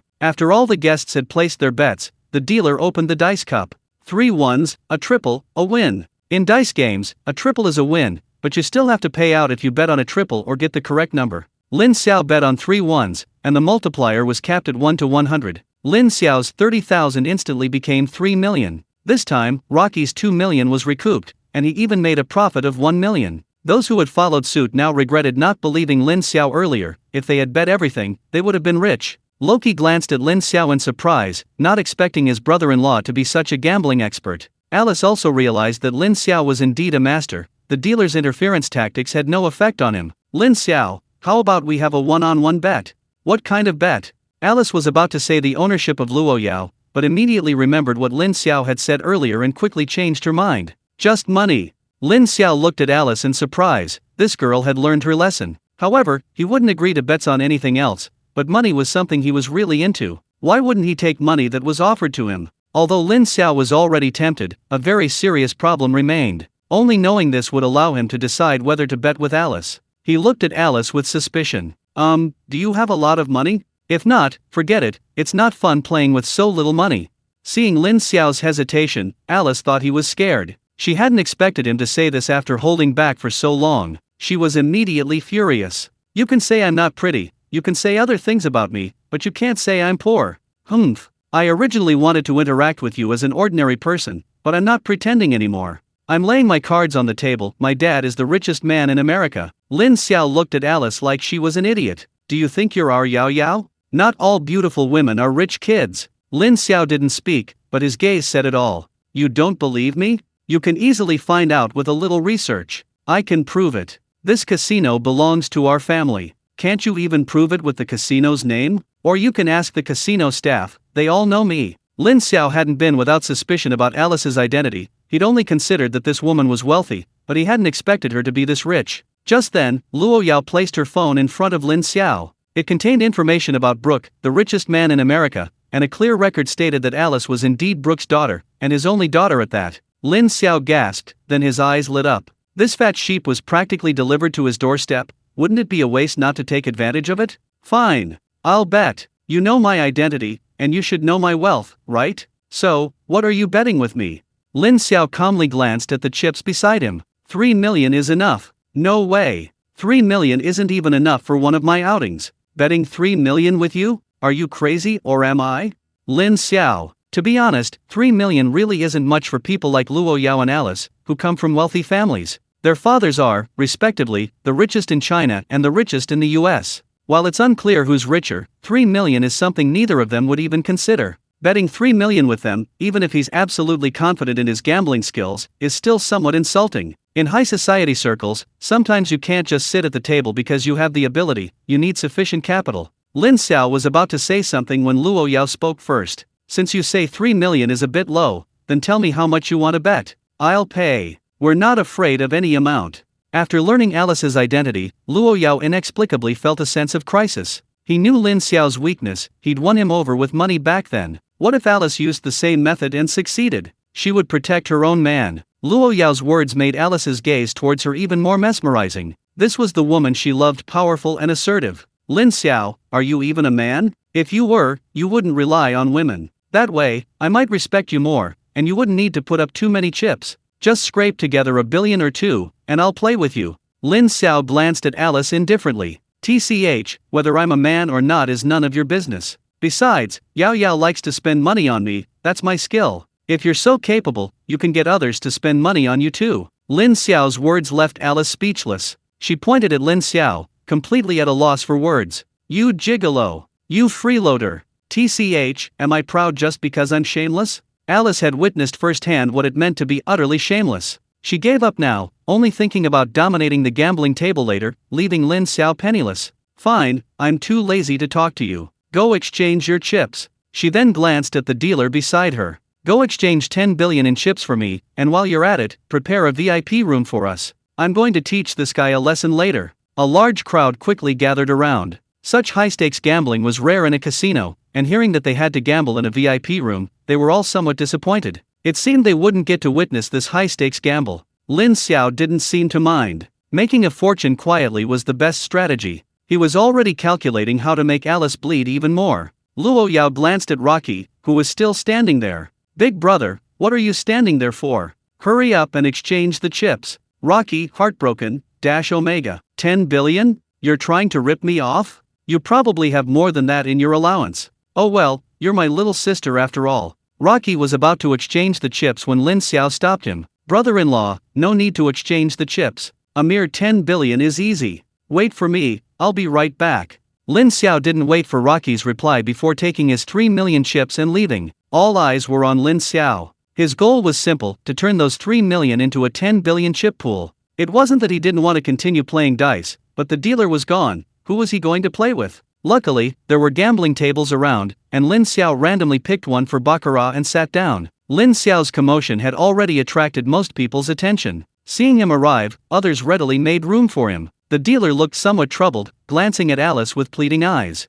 Alice was furious. This guy actually wanted to raise a 10 billion using such a method, but she couldn't stop him and could only nod to the dealer. This was also a good opportunity to observe Lin Xiao's gambling skills, increasing his chances of winning against him later. The dealer began dealing the cards. Lin Xiao, too lazy to use his gambling skills, activated his X-ray vision directly. This was all to save time. The rest was simple. Lin Xiao went all in every hand. 3 million became 6 million, 6 million became 12 million, and with tie and pair bets, the winnings doubled. Lin Xiao's chips quickly reached 1 billion, even far exceeding 1 billion. In the final hand, he bet on a pair, multiplying his winnings 11-fold. After deducting fees, Lin Xiao's chips immediately reached 2 billion. Oh dear, sorry, what should I do if I win too much all at once? Alice was speechless. She had never seen such a shameless person. The key was that she couldn't see how Lin Xiao used gambling techniques, because Lin Xiao hadn't touched any cards the entire time. Now, in her eyes, Lin Xiao's strength was unfathomable. Lin Xiao also keenly noticed this. Oh no, he'd gone too far. Was this girl scared? If she was really scared, how could he swindle her money? Alice was indeed a little apprehensive, but she was already in a bind. She had no choice but to gamble. Besides, it was only $1 billion, she didn't care about such a small amount. Even if she lost, it wouldn't hurt. Just then, the dealer approached with Alice's chips. Miss, the chips in the private room are ready. Would you like to go now? Yes, right now. Please, everyone. Lin Xiao glanced indifferently at the billion chips. Miss Alice, look at my 2 billion. Isn't your 10 billion a bit too little? Humph. What's the rush? If I run out of chips, I can always get more. That's good. Lead the way. Led by the dealer, the group quickly arrived at the private room. If the main hall was already magnificent, this private room was even more extravagant. The private room had all the amenities one would expect, the most eye-catching being the gambling table in the center, its edges crafted entirely from fine jade. Lin Xiao even had an urge to immediately store the table into his spatial ring. Luckily, he controlled his desire, or he would have been utterly humiliated. Luo Qi and Luo Yao found a seat. They were merely spectators, watching to see how Lin Xiao and Alice performed. Also present was a casino dealer, the manager of the casino. The manager was at least 40 years old, yet even Lin Xiao couldn't help but marvel at her still attractive appearance. She had come because she heard that her young mistress had a gambling agreement with the other party. She didn't intend to stop Alice. Alice was her boss's darling, and it was rare for Alice to be in such high spirits. Knowing Brooke's nature, even if Alice lost the entire casino, he wouldn't even blink. Gentlemen, I'm Evelyn, the manager here. It's my pleasure to witness this high-stakes gamble. What are you planning to bet on? Lin Xiao glanced at Alice indifferently. Whatever you prefer, I'm fine with anything. Hearing Lin Xiao's response, Alice didn't stand on ceremony. She had witnessed some of Lin Xiao's methods before. Playing dice was alright, she considered her hearing good, and while Lin Xiao was strong, she wasn't weak either. As for cards, she was a bit confused by Lin Xiao. Since she still didn't know Lin Xiao's methods, it was best to avoid cards to be on the safe side. Then I won't stand on ceremony. Let's play dice. How do we play? Since it's just the two of us betting, this time we won't involve the casino. Evelyn will shake the dice, and we'll place our bets. Payouts will be based on normal multipliers. Whoever runs out of chips loses. Lin Xiao immediately gestured for her to continue. Seeing that both of them agreed, Evelyn didn't waste any words. She took out the dice cup, had them check the dice, and after confirming there were no problems, she began to shake them. Evelyn, being a manager at the casino, certainly had some methods. While shaking the dice, she used various techniques to interfere with Lin Xiao's hearing. An ordinary person would probably have already lost all hearing from the dice cup. But Lin Xiao was different, he heard it very clearly. In Han Hao's teachings, eliminating background noise was the simplest operation. As soon as the dice cup hit the ground, Lin Xiao immediately knew the numbers inside. Not only did he know, but Alice and Evelyn did too. Lin Xiao pretended to be hesitant, then gritted his teeth. For the first round, I'll test the waters. I'll bet 100 million on big. Alice could tell it was indeed big this time, but Lin Xiao was only betting on small or small. If he guessed correctly, she would only have to pay out double. So she bet on the numbers. Betting on the numbers would pay out 6 times, and she would win this time. Actually, Alice could have gone all in which case Lin Xiao would have to pay her 6 billion. But one round wouldn't be interesting, she'd play a little longer. I bet on the numbers, 13 points on big. Seeing that both sides had placed their bets, Evelyn didn't waste any words and immediately opened the cup. 3, 4, 6, 13 points. According to the rules, Alice owed Lin Xiao 100 million, while Lin Xiao owed Alice 600 million. Lin Xiao lost 500 million in one round. Heh, you're no good either. Lin Xiao feigned exasperation. What's the rush? This is just the beginning. Actually, Lin Xiao was secretly pleased. He had worried Alice would be scared, but now he was playing dumb, letting her underestimate him. Only then could he swindle more money. To destroy someone, first make them mad. The game continued. This time, Alice placed her bet first, directly betting on the points. Lin Xiao followed suit. The final result showed the points were indeed as predicted, but because they had bet the same amount, it was a draw. Alice realized the loophole. If they both bet the same amount, the game would never end. Finally, they agreed to start betting simultaneously in the next round. Lin Xiao naturally had no objections, he didn't care how things were played. In the following rounds, with Lin Xiao intentionally letting the game go, his chips slowly dwindled, from over 2 billion to just 100 million. Alice's wariness of Lin Xiao gradually decreased. If she had previously suspected Lin Xiao of setting a trap for her, she was now certain she had overestimated him. You don't have much money left, do you? I don't know if you'll have enough to pay up in the next round. Don't worry about that, Miss Alice, I won't renege on my debt. That's good. Evelyn, let's continue. Lin Xiao looked at his remaining chips and knew it was time to close the net. Continuing would mean losing all his chips. Although he could exchange them for more, it was a waste of time. Evelyn started rolling the dice. After the dice cup hit the ground, Lin Xiao suddenly sneezed. Taking advantage of the opportunity, Lin Xiao slammed his hand on the card table. Lin Xiao's slap was very skillful. It directly changed the number of dice in the dice cup. Alice, slightly distracted by the sneeze, was unsure of the number on the dice. She only heard that the number had changed, but couldn't quite place it. Sorry, my nose was a little itchy, and I couldn't help myself. Are you ready? Can we place our bets? Alice glared angrily at Lin Xiao. She knew he was doing it on purpose, but there was nothing she could do about it. She hadn't heard him clearly, and she believed Lin Xiao hadn't either. Even if they lost this round, it didn't matter. She could just bet less. Both were ready to place their bets. With Evelyn's signal to begin, Alice bet on big, while Lin Xiao bet on 556. After both had placed their bets, Evelyn opened the dice cup. 556, 16 points. Big. Lin Xiao lost 100 million to 1. Alice lost 30 to 1, losing 3 billion to Lin Xiao. That meant he had won all of Alice's chips. Wow, I think I won. Who said you won? You only won 1 billion from me. That's small change. Evelyn, have someone bring me another 100 billion in chips. The game has only just begun. Lin Xiao remained outwardly calm, but inwardly he was overjoyed. He'd been scheming for so long, waiting for this moment. Once the fish took the bait, things would likely unfold according to his plan. Evelyn frowned. She sensed something was amiss. She felt this handsome young man was setting a trap for her young mistress. Otherwise, how could he have turned the tables and won all of her money when he was about to lose? As someone close to the young mistress, she felt it necessary to offer a word of advice. Young mistress, I think it's best to let it go. The other party might not be as simple as he seems. I feel he's plotting against you. Lin Xiao was secretly annoyed. Evelyn had actually seen through his scheme. But so what? It wasn't her he was betting against. As long as Alice wanted to continue, that was fine. Alice is clearly showing signs of a gambler's mentality. A gambler's mentality has several characteristics: overconfidence, greed, unwillingness to cut losses, wishful thinking, and short-sightedness. While the other traits are manageable, Alice's most obvious trait is overconfidence. His previous deliberate letting her win had already made Alice overestimate her chances of winning. She believed she could control the situation, and in this round, she likely thought she was just lucky and was certain she would win if things continued. Now, with just a little provocation, he believed Alice would take the bait. Alice, as your opponent, I have to advise you, a little gambling is harmless, but excessive gambling is harmful. Just admit defeat and let it go. This amount of money isn't much to you anyway.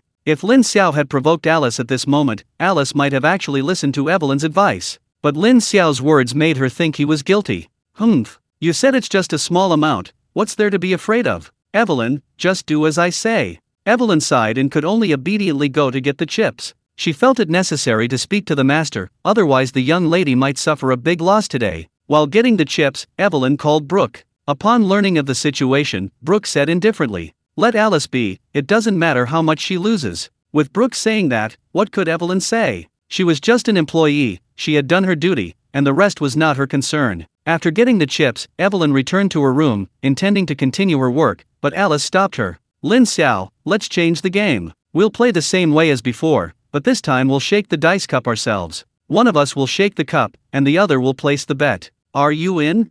What's there to be afraid of? Bring it on. Who goes first? I'll go first. Alice picked up the dice cup as soon as she finished speaking, a glint of shrewdness flashing in her eyes. It wasn't that she hadn't seen through Lin Xiao's little trick, she had absolute confidence in her own abilities. Lin Xiao schemed against her, but wasn't she also scheming against Lin Xiao? Today, Luo Yao would see clearly who the real clown was. Luo Yao picked up the dice cup and made a series of flashy moves. It had a strong distracting effect. Even Lin Xiao, with his keen hearing, was somewhat affected. Lin Xiao glanced at Alice with some surprise. It seemed he had underestimated her. Unfortunately, Alice underestimated him too. The dice cup wasn't just for listening, she could also see it. After placing the dice on the table, Lin Xiao didn't make a choice immediately. He looked extremely conflicted. Seeing Lin Xiao's reaction, Alice revealed a meaningful smile. "Heh, I started learning gambling from a master at 6 years old. Compared to me, you're still too green." After some hesitation, Lin Xiao went all in. This time, he bet on big. The dice cup was flipped open, 13 points, big. Seeing the numbers in the dice cup, Lin Xiao breathed a sigh of relief. "Oh dear, I think I won." Alice frowned, secretly marveling at Lin Xiao's good luck. She didn't cheat and directly gave him 3 billion. Now it was Lin Xiao's turn. Without any fancy moves, Lin Xiao simply shook the dice cup on the table, then looked at Alice and gestured for her to begin. Alice, L. Holy crap. This guy has no sportsmanship. I wasn't even ready, and he's already started? I was even planning to listen carefully. This time, she was unsure again. In the end, she only bet 2 billion on small.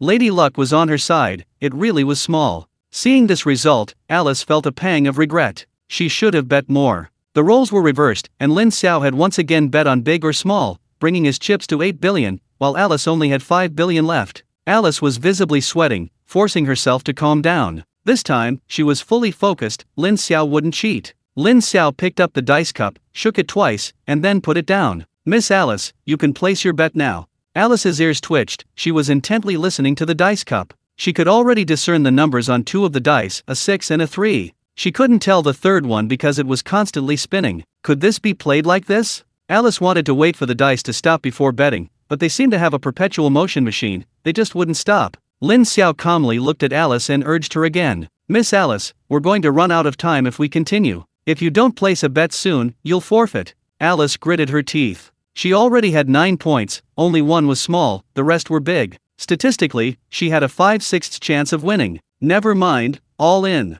Big. The last die stopped spinning as soon as Alice finished speaking. Alice's eyes widened. She already knew the result, she had lost. Sure enough, when the dice cup was opened, the total was exactly 6,310, small. Lin Xiao unceremoniously took Alice's chips. Excuse me, Miss Alice, you've lost everything again? Want to continue? Alice had already realized that although she had held onto a sliver of hope before, it was all a facade created by Lin Xiao. From that final move, she knew she was no match for Lin Xiao. Continuing would only lead to more losses. Even though her family was wealthy, she couldn't afford to squander it like this. Her heart was filled with resentment, but she had no choice but to accept it. I concede. Seeing Alice concede, Lin Xiao felt a little bored. It was all his fault for being too strong, but there was nothing he could do. Alice was no pushover either. If he continued to hold back and she caught him, she might easily recoup her losses and turn the tables on him, which would be a huge loss. It was best to quit while he was ahead.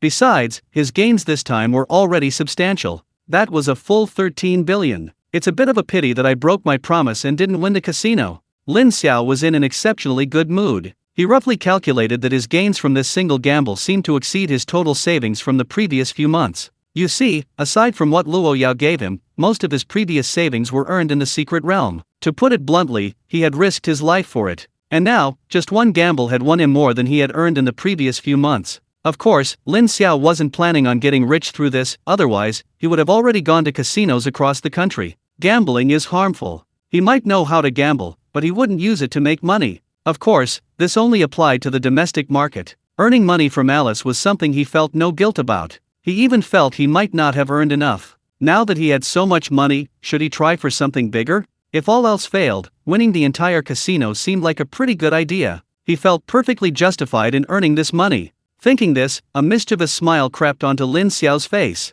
Alice had been watching Lin Xiao closely, and seeing the smile on his face, she suddenly had a bad feeling. Why are you smiling like that, all lecherous? Lin Xiao, oh. Which eye of yours saw me smiling lecherously? How am I lecherous? I'll sue you for defamation. Lin Xiao wanted to retort, but then something occurred to him. This girl's got something wrong with her head. Why should he argue with her? Let her say a few words, it won't hurt him. As long as he pretends not to hear, she can't hurt him. Sure enough, seeing that Lin Xiao ignored her, Alice felt like she'd punched a pillow, incredibly uncomfortable. Humph. I hope I don't run into you guys too early in the upcoming World Championship, especially you. Don't let me bump into you, or I'll show you why flowers are so red. Lin Xiao remained non-committal, acknowledging that the United States was a formidable opponent. However, their goal this time was the championship, so they wouldn't be intimidated by any strong team they faced. Meeting a team from the United States earlier wouldn't be bad either. Perhaps they could stop them from advancing. That would be truly satisfying. Lin Xiao looked at the Luo siblings.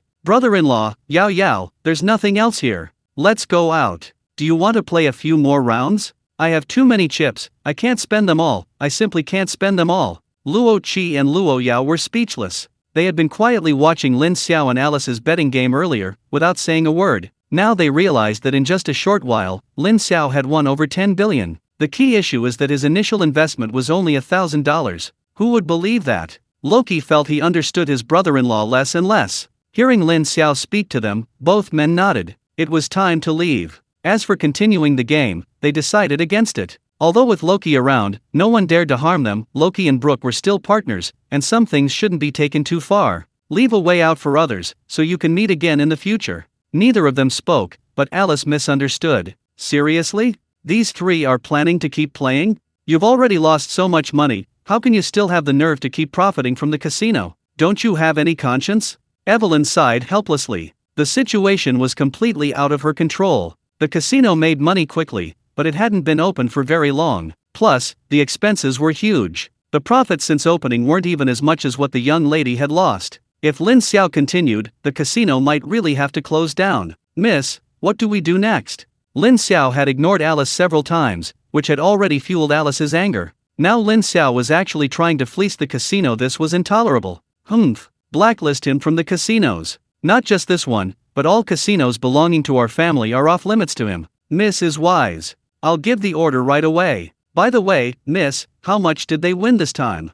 Normal exchange. We can't ruin our reputation. Understood. I'll give the order right away. Blacklist him immediately. The two were speaking loudly enough for Lin Xiao to hear. He couldn't help but stumble. This damn woman, she's cutting off my escape route. Fine, blacklist him if she wants. Who cares? Anyway, I'll remember this. If I ever need money in the future, I'll just go to one of their casinos and earn some extra cash. Think blacklisting him will solve everything? Are you kidding me? Is my disguise skill just for show? If she really pushes me too far, I'll hack into their casinos and transfer all their money into my own account. Fortunately, Alice retained a sliver of rationality and didn't intend to swindle him out of his money, otherwise, things could have been much more serious. Well, it seems I can't continue making money here. In that case, I'd better just go exchange the money. Many people in the casino had been watching the VIP room closely. Seeing Lin Xiao emerge, they were all itching to see him. They knew who had won this high-stakes gamble. The moment they saw Lin Xiao, they already knew the result. The chips he held spoke volumes. When Lin Xiao arrived at the exchange counter, he found Evelyn already waiting for him. After all, such a large sum of money was beyond the staff's control. The exchange went very smoothly. With Rocky present, no one dared to renege on their debt. Lin Xiao quickly received a text message notification that the money had arrived in his account. However, when he saw the amount, he was stunned. Wasn't it supposed to be 1.3 million? How did it increase so much? What was going on with his account suddenly having nearly 100 billion more? Did the casino employee accidentally add an extra zero? Wait a minute, adding an extra zero doesn't seem right either. Loki, seeing Lin Xiao's surprised expression, immediately understood his thoughts. This is a casino in America. Using US dollars is perfectly reasonable, right? Reasonable. Absolutely reasonable. At this moment, Lin Xiao's smile was harder to suppress than an axe. The atmosphere here made him feel like he was still in China, subconsciously assuming that they were still using Chinese yuan. He hadn't expected them to use US dollars here, which was naturally good news for him. He had been a little disappointed that Alice had stopped after losing by such a small margin. In his mind, 10 billion shouldn't have meant much to people like Luo Yao and Alice. Oh, it's US dollars. That makes sense now. In short, he'd struck it rich. Luo Yao was overjoyed that Lin Xiao suddenly had so much money. She desperately wanted Lin Xiao to have even more money, otherwise, she wouldn't have been so eager to stuff money into his hands before. Although Lin Xiao had now gained the approval of most of her family, she still didn't mind if he had more money. She didn't want Lin Xiao to be seen as a freeloader. Compared to Lin Xiao, Luo Qi was somewhat envious. In the past, he wouldn't have cared about such a small amount of money. But to build this island, he had practically emptied his pockets. Although, in the long run, the future returns would definitely be much greater than his investment, it was too late to solve his immediate problem. The upcoming world competition would allow him to recover his losses, but that was still a few days away. And payday was approaching. He was still somewhat short of money. If he could get all of Lin Xiao's money, it would at least somewhat solve his own difficulties. Brother-in-law, I'm saying, you're just sitting around with so much money, why not invest it in me? Lin Xiao glanced at Rocky indifferently, already understanding his intentions. His brother-in-law was really something else. He'd barely gotten his hands on the money before he started eyeing it. However, Rocky was right about one thing: keeping the money in his account was somewhat of a waste. He also trusted Rocky's judgment. If Rocky could manage his money well, the returns would definitely be substantial. Although Lin Xiao was somewhat tempted, he didn't show it. He needed Rocky to offer something truly compelling. Brother-in-law, aren't you insulting me? With your wealth, how could you possibly care about my little bit of money? I don't care about this little bit of money. If you weren't my brother-in-law, I wouldn't have dragged you into this.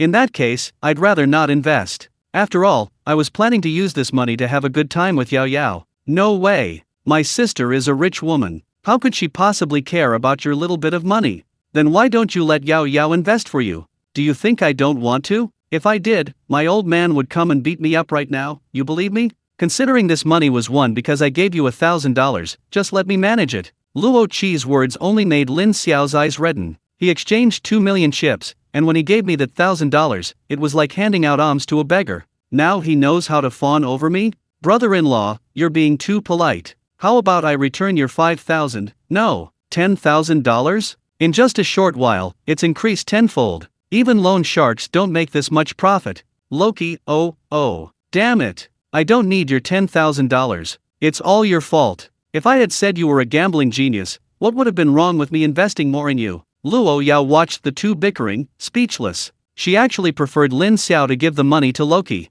Based on her understanding of Loki, he wouldn't cheat Lin Xiao. His approach to Lin Xiao, seemingly driven to desperation, suggested he was truly desperate. She wouldn't mind giving Luo Qi some money, but even if she did, she doubted he'd dare accept it. His parents knew about his financial dealings. If Luo Qi dared to accept it, Luo Lingtian would dare to break his legs. Luo Qi had actually realized that Lin Xiao was tempted, but the benefits he was offering weren't enough. Brother-in-law, let's not beat around the bush. Tell me, how can you give me your money? This was exactly what Lin Xiao was waiting for. Brother-in-law, you shouldn't be asking me that. What benefits are you planning to give me? How about 5% of the entire Xiaoao Island's profits? You don't need to invest too much, 100 billion is enough. Don't think it's too little, it's already a lot. It's only because you're one of us that I'm giving such a large share. If it were anyone else, even if I gave them 200 billion, I wouldn't give them that much. Lin Xiao knew Luo Qi was telling the truth, but his tendency to extort money was kicking in. Wouldn't it be beneath me to agree so readily? Is 5% a bit low? How about 10%? Don't push your luck. 6% is the most. 9%. That's my bottom line. 7%. If you raise it any higher, I'll lose it. I don't want the money. Deal. Lin Xiao readily agreed. He was very optimistic about the future of Xiaoao Island. What he saw was just the tip of the iceberg. He already saw its unlimited potential. Who knew how many more profitable projects were there? He believed his investment would soon be recouped. Seeing Lin Xiao agree, Luo Qi felt a little tricked. Oh well, they're all on the same side anyway, giving a little more doesn't matter. Yesterday I gave Luo Yao 20% of the profits, and I was planning to give Lin Xiao some too. Now, not only did I give it away, but I also got 100 billion for free. This is a win-win situation. Lin Xiao was also very satisfied with the result. 7% of the profits, even if you add it up every year, isn't a small amount. Both accepted the outcome. Lin Xiao transferred the money to Loki in person, watching his account balance rapidly shrink. Even knowing the money would grow larger later, he couldn't help but feel the pinch. The money was barely warm before it was gone. His brother-in-law was a real scoundrel. Seeing the money arrive, Loki breathed a sigh of relief. He had it tough too. Many people on the island depended on him for their livelihood. Why were those experts from the Dragon mercenary group so loyal to him? Wasn't it because he offered the highest price? He hadn't been paid for 2 months because of the island's development. With Lin Xiao's money, his immediate crisis was finally over. Now, he just needed to wait for the World Championship to end so his funds could slowly flow back. He'd had enough of only having a few hundred billion. Loki was in a great mood. He hadn't expected that a trip with his sister would also solve a problem that had been bothering him for so long. It was really nice. Little sister, we've seen enough of this area. Would you like to go somewhere else? Luo Yao thought for a moment, then shook her head. That's enough for today. Let's go back and rest properly. She hadn't been here long, but she'd already encountered quite a few other teams participating in the World Grand Competition. Luo Yao sensed that these teams were all quite strong. If she encountered them in the official competition, defeating them would be no easy feat. Like Alice, with her extreme flames, she was no pushover. Who knew if other teams possessed similar abilities? Her cultivation had already reached the peak of level 5, and she wanted to try and see if she could break through to level 6 before the World Grand Competition officially began. If her cultivation reached level 6, she was confident she could defeat anyone participating in this competition. For the next few days, Luo Yao locked herself in her room, and Lin Xiao rarely saw her except for mealtimes. She even skipped the competition venue organized by Chu Wenchen and the others. Lin Xiao was quite frustrated. He had originally planned to take advantage of these few days when he had nothing else to do to cultivate his relationship with Luo Yao, but unexpectedly, she went into seclusion. Lin Xiao was helpless and could only wander around with Tuanzi. Over the course of a few days, Lin Xiao gained a deeper understanding of the situation on Xiaoao Island. The development here was indeed quite good. Lin Xiao roughly calculated that, based on his share of the profits, he should be able to recoup his investment of 100 billion very quickly. The streets were gradually becoming more crowded. These were people who had come from all over the world to watch the World Grand Competition. Lin Xiao knew about the dangers of the journey. He made some inquiries and learned that those who came here were basically wealthy. They had either hired high-level experts to escort them, or they had purchased Xiaoao Island special packages. The package deal at Xiaoao Island involved arranging flights or ships to bring people from all over the world who wanted to visit the event. Of course, there's no such thing as a free lunch. Xiaoao Island's package prices were outrageously expensive. Even the cheapest package started at millions, while the highest-end packages were in the hundreds of millions. Lin Xiao couldn't help but admire his brother-in-law's ingenuity. Of course, anyone wanting to compete with Rocky for business had to consider their own strength, given that the powerful individuals protecting the wealthy patrons were all level 9 experts. What surprised Lin Xiao most was that not a single person who came to watch the competition complained that the money wasn't well spent. Besides saying there are so many rich people, what could Lin Xiao say? Next, the teams from other countries participating in the world competition gradually arrived. All the participants checked into their respective hotels. Lin Xiao also got a general idea of the team's strength and had to admit that many of them were incredibly powerful. Even in obscure small countries, the weakest member of each team is at least a level 5 expert. This left Lin Xiao speechless. Could he be the weakest participant in this world championship? At least, it seemed so. Lin Xiao was quite helpless about this. Although he would definitely participate in the world championship, he didn't want to reveal his strength too early if possible. But if he was the only level 4 participant among all the contestants, it would feel like standing out from the crowd. His level 4 cultivation would probably attract a lot of attention. Oh well, he'd just have to take it one step at a time. In the past few days, Lin Xiao had also gained a certain understanding of the rules of the World Championship. The first few days of the competition were elimination rounds, with 2 teams randomly selected to compete. The winner advanced, and the weaker team was eliminated. Although the selection is supposed to be random, to avoid several strong teams meeting too early, the competition has set up top 20 seeds based on the rankings of the last World Championship. These seeded teams will draw lots, but the draw box does not contain any teams from the top 20. As for those ranked 20th and below, it's up to fate. Those drawn against teams of similar strength can only accept their bad luck. The United States, the reigning world champions, are the number 1 seed. China, the runner-up, is the number 2 seed. None of the teams ranked in the top 20 are weak. With a 4-year cycle, no one knows what the rankings will be this time. Even among the teams ranked below 20, there's always the possibility of a dark horse emerging. As the competition draws near, the atmosphere in the hotel grows increasingly tense. After all, these are the teams participating in the world competition. They'll inevitably run into each other frequently, and some will inevitably have grudges and dislikes. If it weren't for the prohibition of private duels on Xiaoao Island, Lin Xiao suspects these people might have already come to blows. Although private duels are forbidden, exchanging polite greetings is still quite common. Lin Xiao has learned a lot. These polite greetings don't just come from the participants, even the level 9 powerhouses leading their teams have joined in the insults. Lin Xiao filmed these scenes directly with his phone. Seeing so many level 9 experts arguing head-on was a rare sight.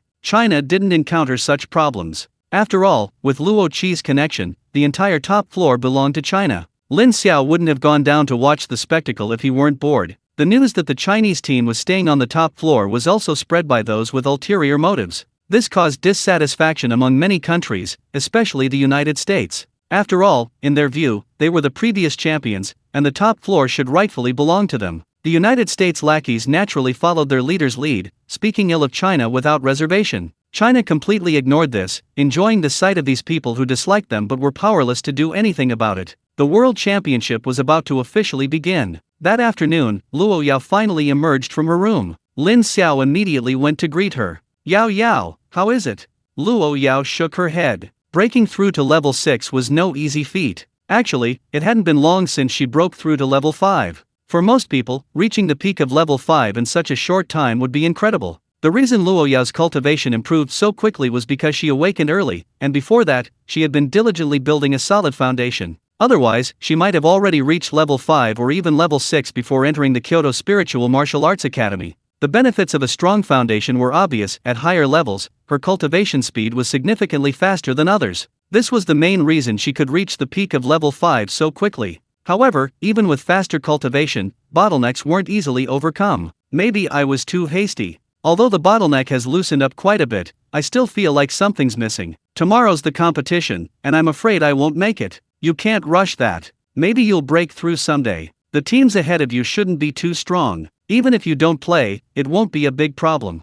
Luo Yao nodded. She thought so too, which was the main reason she hadn't continued trying to break through. Tomorrow's the competition day. I wonder how strong our opponents are. Who knows? I don't know what the organizers were thinking, drawing lots on the spot and then having the competition. Nobody knows who their opponent is. Even if you wanted to study your opponent, you wouldn't know where to start. Isn't that what makes it interesting? Besides, what's the point of studying them? Studying last year's competition videos? Everyone's changed. That's true. Who cares who the opponent is? Just beat them up. Exactly, beat them up.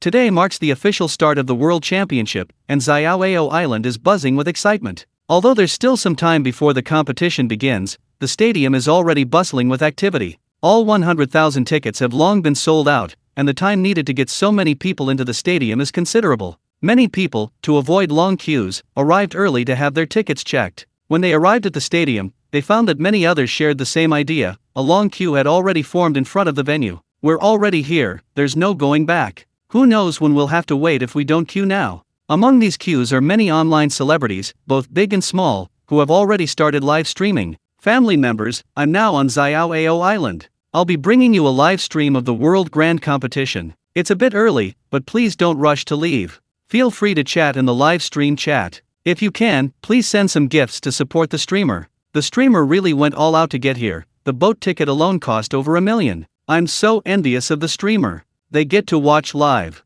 I'm much worse off. I can only watch the live stream on TV or my phone. I really want to be there.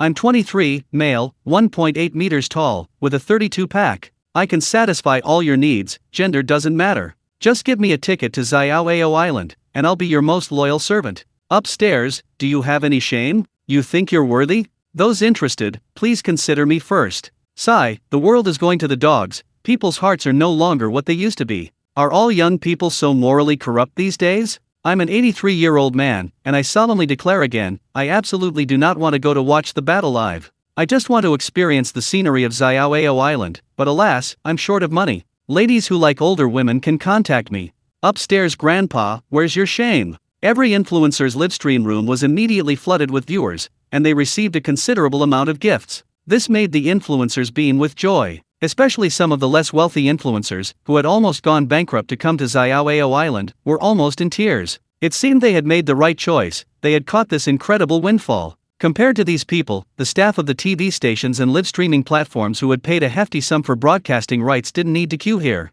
They had a special channel and had already entered the venue. The equipment was all ready, just waiting for the teams and audience to enter. The press corps from various countries were also poised, waiting to see if they could intercept the top-ranked teams and get some explosive news from them. Today was the official start day of the World Grand Competition, and Lin Xiao and the others got up very early. To say they weren't nervous at all would be a lie. Everyone was eager to shine at the World Competition. With some time before heading to the venue, Xu Wenchen gathered everyone together. Many powerful figures had come this time, but Xu Wenchen was truly in charge. Strong individuals like Sun Ziwan and Lu Jiao from the retirement home were only responsible for security. They weren't involved in anything else. Everyone immediately gathered around. Lin Xiao rubbed his temples, wondering if this was going to be a pre-battle pep talk. Did these principals always like to spout nonsense? Fortunately, Xu Wenchen didn't seem to have any intention of wasting time. I called everyone here because it's nothing important. We don't know who our first opponent is yet, but I want to tell you all something. Many of my key players need to be prepared. You might not get a chance to play in this battle, and I hope you can understand. This is to better conserve your strength. Once the competition starts, you'll become the subjects of study for various countries. The more you expose yourself, the greater the likelihood of being targeted later. I'm telling you in advance so that not playing won't affect your mood. Everyone had no objections to this. Team leader, don't worry, we know what we're doing, we'll follow orders. Good, it's good that you understand. The lineup isn't fixed. I'll decide who to send out based on the situation. Your job is just to bring victory back. Team leader, winning the first match should be easy, right? We've drawn teams ranked 20th or lower. While there might be some dark horses, with so many teams, our luck can't be that bad, right? Lin Xiao agreed wholeheartedly, but he still felt they shouldn't get too complacent. I think it's better to be cautious. Who knows, we might draw a team ranked 21st. Xu Wenchen rolled his eyes at Lin Xiao. Shut your mouth. I don't want to reveal your strength too early. Anyway, everyone knows the rules of this world championship, right? Everyone nodded quickly. Even Lin Xiao had recently taken some time to study and had a general understanding of the world championship rules. The world championship rules are simple: 7 individual matches and 1 team match. The individual competition consists of 7 matches, with 1 point awarded for each win. The team competition involves 7 players per team. Points are awarded based on the number of players remaining at the end of the match, with 1 point awarded for each additional surviving player. Theoretically, a maximum of 14 points can be earned. In the event of a tie, an additional individual match will be played, and the winner of that match will be the final victor. It seems everyone understands the rules fairly well, so I'll add a few points. During the competition, besides weapons, magical artifacts are prohibited. Even weapons can only be used as ordinary weapons. The skills they contain cannot be used. Pills for restoring injuries and spiritual energy are also forbidden. Anyone found using them will be immediately eliminated. Lin Xiao was somewhat annoyed upon hearing that magical artifacts were forbidden. Xiao Bo had already processed the corpse of the gold-devouring beast and crafted quite a few magical artifacts. He and Luo Yao had the advantage of being close by. He received a longsword, Luo Yao a spear, and Xiao Bo even forged defensive artifacts for them. With these protections, even a level 9 expert would have to put in considerable effort to harm them. Unexpectedly, this world tournament simply forbade their use. Fortunately, the weapon still worked properly. Even if it could only be used as a regular weapon, he still had an advantage. Thinking about it, if magical artifacts could be used freely, then this competition would be meaningless. It would just be a matter of whose magical artifact was more powerful. That's all I need to say. Anyway, good luck, victory is ours. It's getting late, let's get ready to go. At Chu Wenshin's command, everyone roared in unison and then took the elevator. When they arrived at the hotel lobby, they found many teams participating in the World Championship gathered there. Everyone's face was filled with fighting spirit. Seeing Lin Xiao and his group, many eyes fell on them. Most gazes were inquisitive, while a few were filled with hostility. Chu Wenshin had no intention of wasting time and let everyone directly out. The stadium had more than one entrance. One entrance was specifically for participating teams. There was no queue there, only a large number of reporters. At this moment, the reporters were interviewing some of the participating teams that had already arrived. These participating teams were from small countries, and the reporters weren't particularly interested in them. They were only interviewing them because they were bored. Seeing the Chinese team arrive, the reporters immediately swarmed around them. Even the reporters who were conducting interviews abandoned their interviewees and rushed towards Lin Xiao and his group, leaving the interviewees standing alone, bewildered in the wind. Seriously, do you guys have any manners? I was just about to give a passionate speech, and you just leave me here like this. Although he was annoyed, he could only silently accept it. After all, they were the weaker party. Lin Xiao and his group were also somewhat at a loss, watching the reporters with their long lenses and microphones rushing towards them. None of them had ever seen such a scene before, and for a moment, they didn't know what to do. Chu Wenshin and Sun Zaiwan exchanged a glance and immediately stood at the front of the group, their auras exploding, stopping the reporters. Please don't rush, everyone. Interviews are allowed, but please maintain a safe distance.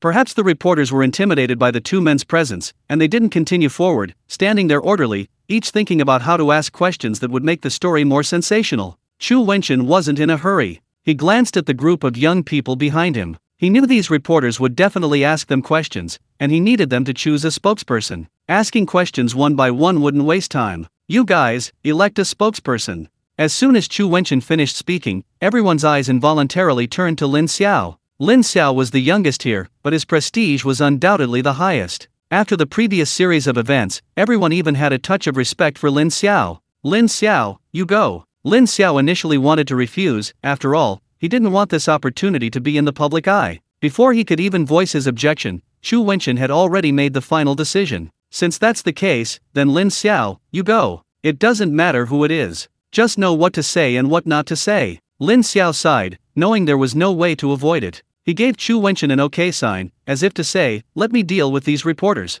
Chu Wenshin looked at the reporters and immediately pointed to one from China. The first question opportunity was definitely for one of their own. It was a girl wearing glasses, who looked very quiet. The girl wasn't too surprised to be chosen. After all, they were all Chinese, and this opportunity was naturally reserved for their own people. Hello, I'm Su Fang, a reporter from Kyoto TV. Last time, it was a pity that China only achieved second place. What are your goals this time? This interview was being broadcast live, and many people watching on television were very interested in this question. In the last World Championship, China only achieved second place, the closest they had come to the championship in recent years, but in the end, they still fell short by a tiny bit of painful memory for many. Now, as the camera panned, the eyes of the viewers in front of the television couldn't help but fall on Lin Xiao. You wouldn't believe it until you saw him. This young man was unexpectedly handsome. Many female viewers in front of the television were immediately attracted by Lin Xiao's good looks. Chu Wenchen glanced at Lin Xiao with some concern. He hadn't expected Su Fang to ask such a sharp question so quickly. It's said that China is a land of etiquette, where people are often overly modest. This was a live broadcast, and if Lin Xiao answered too modestly, it would definitely provoke dissatisfaction among many. Lin Xiao didn't think much of it. He answered directly as soon as Su Fang finished speaking. Of course, it's the championship. Our goal has always been the championship. Su Fang was very satisfied with Lin Xiao's answer. Although she appeared quiet, she was actually very passionate. She felt like a fan of Lin Xiao now. This assertive answer was exactly what she wanted. Time was limited, and each reporter could only ask one question. Su Fang nodded to Lin Xiao and stepped back. Lin Xiao's answer satisfied the people in China, but many in the audience were angered by his sudden arrogance. Many reporters immediately raised their hands. Chu Wenchen wasn't sure what countries these people came from, so he randomly pointed to someone. That person hadn't expected to be chosen so quickly, and a smile immediately spread across his face. Damn Chinese, so arrogant. I'll see how I set a trap for you.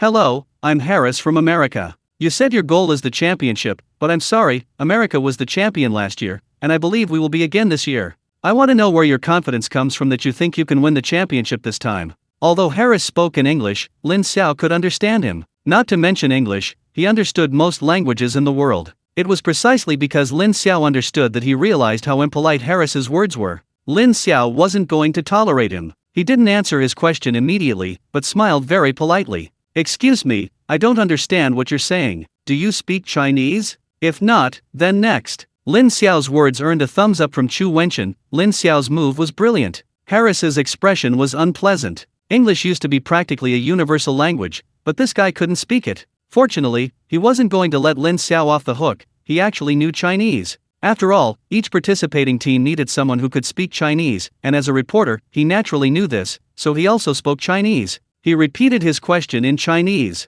Lin Xiao gave Harris a beautifully romantic glare. You could speak Chinese? Why didn't you say so earlier? Didn't you know you were interviewing the Chinese side? You're really wasting everyone's time. Those sent as reporters all knew the rules of Xiaoao Island. These reporters were mostly fluent in Mandarin, and they understood Lin Xiao's words. They thought about it and realized it made sense. Wasn't Harris wasting everyone's time? Time was precious. They still wanted to ask questions. Suddenly, most of them looked at Harris with hostility. Feeling a little uneasy under so much scrutiny, Harris quickly spoke. It was my mistake. Can you answer my question now? Of course. Have you ever heard the saying, a soldier who doesn't want to be a general isn't a good soldier? Since we're participating in the World Championship, is it wrong to aim for the championship? After all, we were runners-up last time, so there's not much room for improvement. Ask these reporters here if their country's athletes want to win the championship. I wonder if my answer satisfies you. Of course, whether you are or not doesn't matter. Next, Lin Xiao's words were impeccable, and the other reporters nodded repeatedly. If they could, who wouldn't want their country to win the World Championship? Thinking about it this way, what Lin Xiao said earlier didn't seem wrong. Harris hadn't expected Lin Xiao to resolve his question so easily. Although he had used up his chance to ask questions, he didn't want to let Lin Xiao off the hook so easily. This contestant, you should really learn some English when you have time. After all, English is the most widely used language. Lin Xiao was speechless. Did this guy really think he couldn't understand? Thinking this, he replied in perfect English, it's not that I can't speak it, it's just that I don't want to. Besides, I believe that in the near future, the number of people speaking Chinese will far exceed the number speaking English. Harris, hearing Lin Xiao speak such perfect English, was speechless. Didn't you say you couldn't? I can, but I'm not saying it. What are you going to do about it? Go ahead and bite me. You're looking down on me. Are you trying to stir up international conflict? Lin Xiao rolled his eyes at Harris. Did this guy think too highly of himself? You think you can stir up international conflict? You like speaking English, right? Let me give you a quote. Harris was confused. Lin Xiao coughed lightly twice. Funny mud go pee. Harris was completely dumbfounded. As a native-born, beautiful Chinese man, he didn't understand what the sentence meant. He knew all the words individually, so why couldn't they understand when they were put together? Harris didn't understand, but that didn't mean everyone else didn't. The people on the Chinese side were laughing hysterically. Even many of the reporters finally understood. They all looked at Harris with pity. Why did you have to provoke him? Even Chu Wenchen glared at Lin Xiao, clearly annoyed. Ahem, Lin Xiao, be mindful of your behavior, this is a live broadcast. Just as Chu Wenchen had expected, although Su Fang could no longer ask questions, the live broadcast continued. Lin Xiao's answers were broadcast live. People back home were laughing hysterically. Ha ha ha, what a load of bull. I've learned something new. So this is how it's done? He's my idol now. What a coincidence. Your idol is my husband. In short, because of this interview, Lin Xiao's popularity in China skyrocketed, and he became an idol for many young people. Kyoto Lingyu didn't have a holiday, but the teachers didn't hold classes as usual either. The teachers simply projected the live stream so the students could watch together. The eyes of Wen Jingxian and the other two were practically sparkling with excitement. As expected of their little great-grandfather, he certainly didn't disappoint them. Harris, after being reminded by others, finally realized what was happening and almost spat out a mouthful of blood. He wanted to say something, but Lin Xiao didn't give him a chance and immediately let the next reporter speak. The interview continued. Perhaps Harris had made everyone realize that Lin Xiao was no pushover. Asking any more tricky questions might result in a sharp retort from Lin Xiao, so it was best to keep a low profile. After answering a few more questions, Chu Wenchen asked the reporters to leave. With so many reporters present, it was impossible to ask every single one. The reporters were actually quite happy about this, since with Lin Xiao, this tough guy, around, they wouldn't get any explosive news. Besides, they had already seen several other top-ranked teams heading this way. They couldn't put all their eggs in one basket. After the reporters left, Chu Wenchen led everyone into the stadium. Upon entering, everyone was stunned by the sight before them. The stadium, which could hold 100,000 people, was almost full. Lin Xiao clicked his tongue twice. He had to admit, his brother-in-law really knew how to do business. How much would he be collecting for just one ticket? The match hadn't started yet, and the audience was chatting idly. The entire stadium buzzed with excitement. As the Chinese team entered, a thunderous cheer erupted. A sea of red stretched as far as the eye could see. Of the 100,000 spectators, while not half, at least a third appeared to be from China. Undoubtedly, this was related to Rocky. Everyone was startled by the deafening cheers, but when they recovered, they excitedly waved towards the stands. The broadcast director, being very considerate, immediately cut the camera to the crowd, lingering on each person for at least 3 seconds. Seeing Lin Xiao and his group waving, the atmosphere became even more intense. This puzzled the other foreign spectators. Wasn't this supposed to be private territory? Why did it feel like they were in China's home stadium? This damn oppressive feeling. After greeting the spectators in the stands, Chu Wenchen led everyone to the rest area. By this time, quite a few teams had already arrived, and their faces were filled with envy upon seeing the Chinese team. Sigh. Why can't they receive such cheers? As time passed, more and more teams filled the waiting room. The American team was the last to arrive, and every face on theirs was radiant with pride. Lin Xiao cursed them under his breath, thinking they were scheming. Just as they were leaving the hotel, they saw the American team also departing. They left so early, yet they were the last to arrive. Were they planning to be the grand finale? All this fuss just to get into the lounge? Anyone who didn't know better would think they'd already won. However, Lin Xiao wasn't really paying attention to them. The teams had all arrived, and the competition was about to begin. The draw ceremony started first, and the American team was the first to play. After the draw, the match began immediately. Hopefully, they'd get a strong team. Even if they lost, it would still be a disgrace. Time ticked by, and the host had arrived at the center of the stadium. His image appeared on the large screen. All the cameras focused on him. Live footage was also playing in the lounge, and Lin Xiao and Luo Yao immediately recognized the host. It was none other than Rocky. Lin Xiao was truly surprised that Rocky would condescend to host this world championship. Rocky was still dressed the same, as if eager to show off his wealth. With Rocky's appearance, the audience quieted down. They knew the world championship was about to begin. Rocky, facing such a large audience, felt incredibly pleased with himself. He lightly tapped the microphone in his hand. Hello to all the viewers here and watching on TV. I'm the host of this competition, and also the owner of Xiaoao Island, Rocky. Before the competition begins, allow me to make a quick advertisement. Are you still worried about where to go for your holiday? Come to Xiaoao Island for a completely different experience. Xiaoao Island, your dream island. Lin Xiao covered his face. No wonder it was his brother-in-law. The advertisement was right here. It has to be admitted that Rocky's advertisement was quite effective. Regardless of the actual effect, at least now everyone watching the live stream knows about Xiaoao Island. Its brand awareness has been instantly boosted. Meanwhile, those watching the live stream online were frantically leaving comments. 666, as expected of the owner of Xiaoao Island, I give this advertisement a perfect score. I'll definitely visit Xiaoao Island if I have the chance. Next time for sure, next time for sure. Didn't you guys notice? This island lord is handsome, isn't he? He's my type. Handsome, yes, but why does he dress so tacky? I know you're rich, but you can't dress like that. Luo Qi, the eldest son of the richest man Luo Lingtian, 25 years old, 180 centimeters tall. Do you still think he's tacky?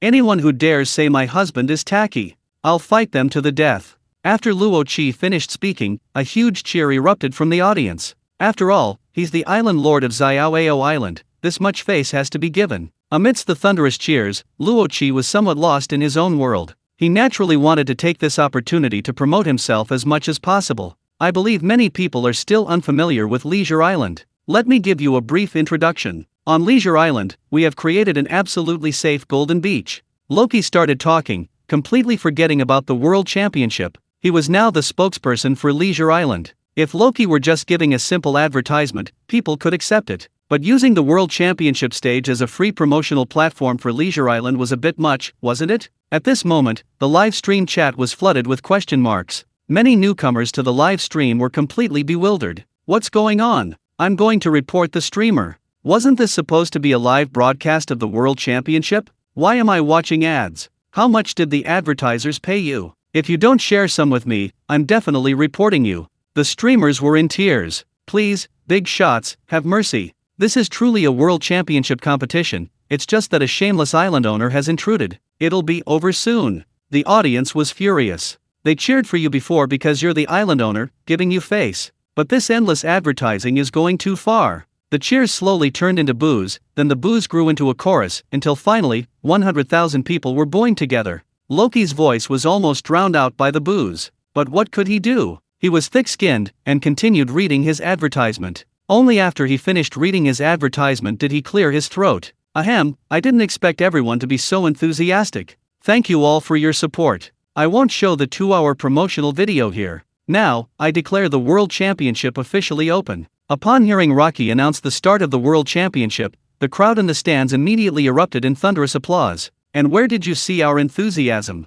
If you keep promoting, believe me, someone might not be able to resist coming up and dealing with you. And if you dare to show the 2-hour promotional video, believe me, we'll demand a refund. Thankfully, the torture is over. Now, let's proceed with the draw. First, please welcome the defending champions, the American team, to draw their opponents. As Rocky finished speaking, a draw box appeared at his feet. Meanwhile, the American team emerged from the rest area. The faces of the American players were filled with pride. They had been the grand finale when they entered, and now they were the first to draw lots. Their prestige was off the charts. Alice was also in the group. As she left the rest area, she first winked at Luo Yao, then made a throat-slitting gesture at Lin Xiao. Lin Xiao was speechless. Just you wait, you'll see sooner or later. The cameras immediately focused on the people from the beautiful country as they entered. Meanwhile, the loudspeaker was introducing them. When Alice was introduced, the crowd erupted in cheers. Beautiful women are always popular, no matter where they are. Alice frowned, listening to the deafening cheers. Asterisk, why are all the voices men? Where are the women's cheers? Asterisk. Asterisk, damn men. What are you all so excited about? Asterisk. I'm not interested in you. After everyone had been introduced, Alice and the others arrived at Rocky's side. You can each choose someone to draw your opponent. I wonder which country will be lucky enough to be your opponent? The people from the United States didn't hesitate and pushed Alice forward. Alice didn't refuse either, placing her hand in the drawing box and quickly pulling out a slip of paper. She didn't open it, but instead handed it directly to Rocky. Loki opened the slip of paper and then pointed it at the camera. As the camera zoomed in, the United States' first opponent appeared, the Republic of Mata. Upon seeing this opponent's name, most of them frowned. It wasn't that the country was very strong, but rather that everyone was wondering, what kind of country was this? They'd never heard of it before. Lin Xiao also frowned deeply. Speaking of which, does such a country exist? Chu Wenchen, being well informed, said, I know a little about it. An island nation, I think the entire country only has about 100,000 people. This beautiful country really got a good draw. I was hoping to see their strength, but now it seems that's out of the question.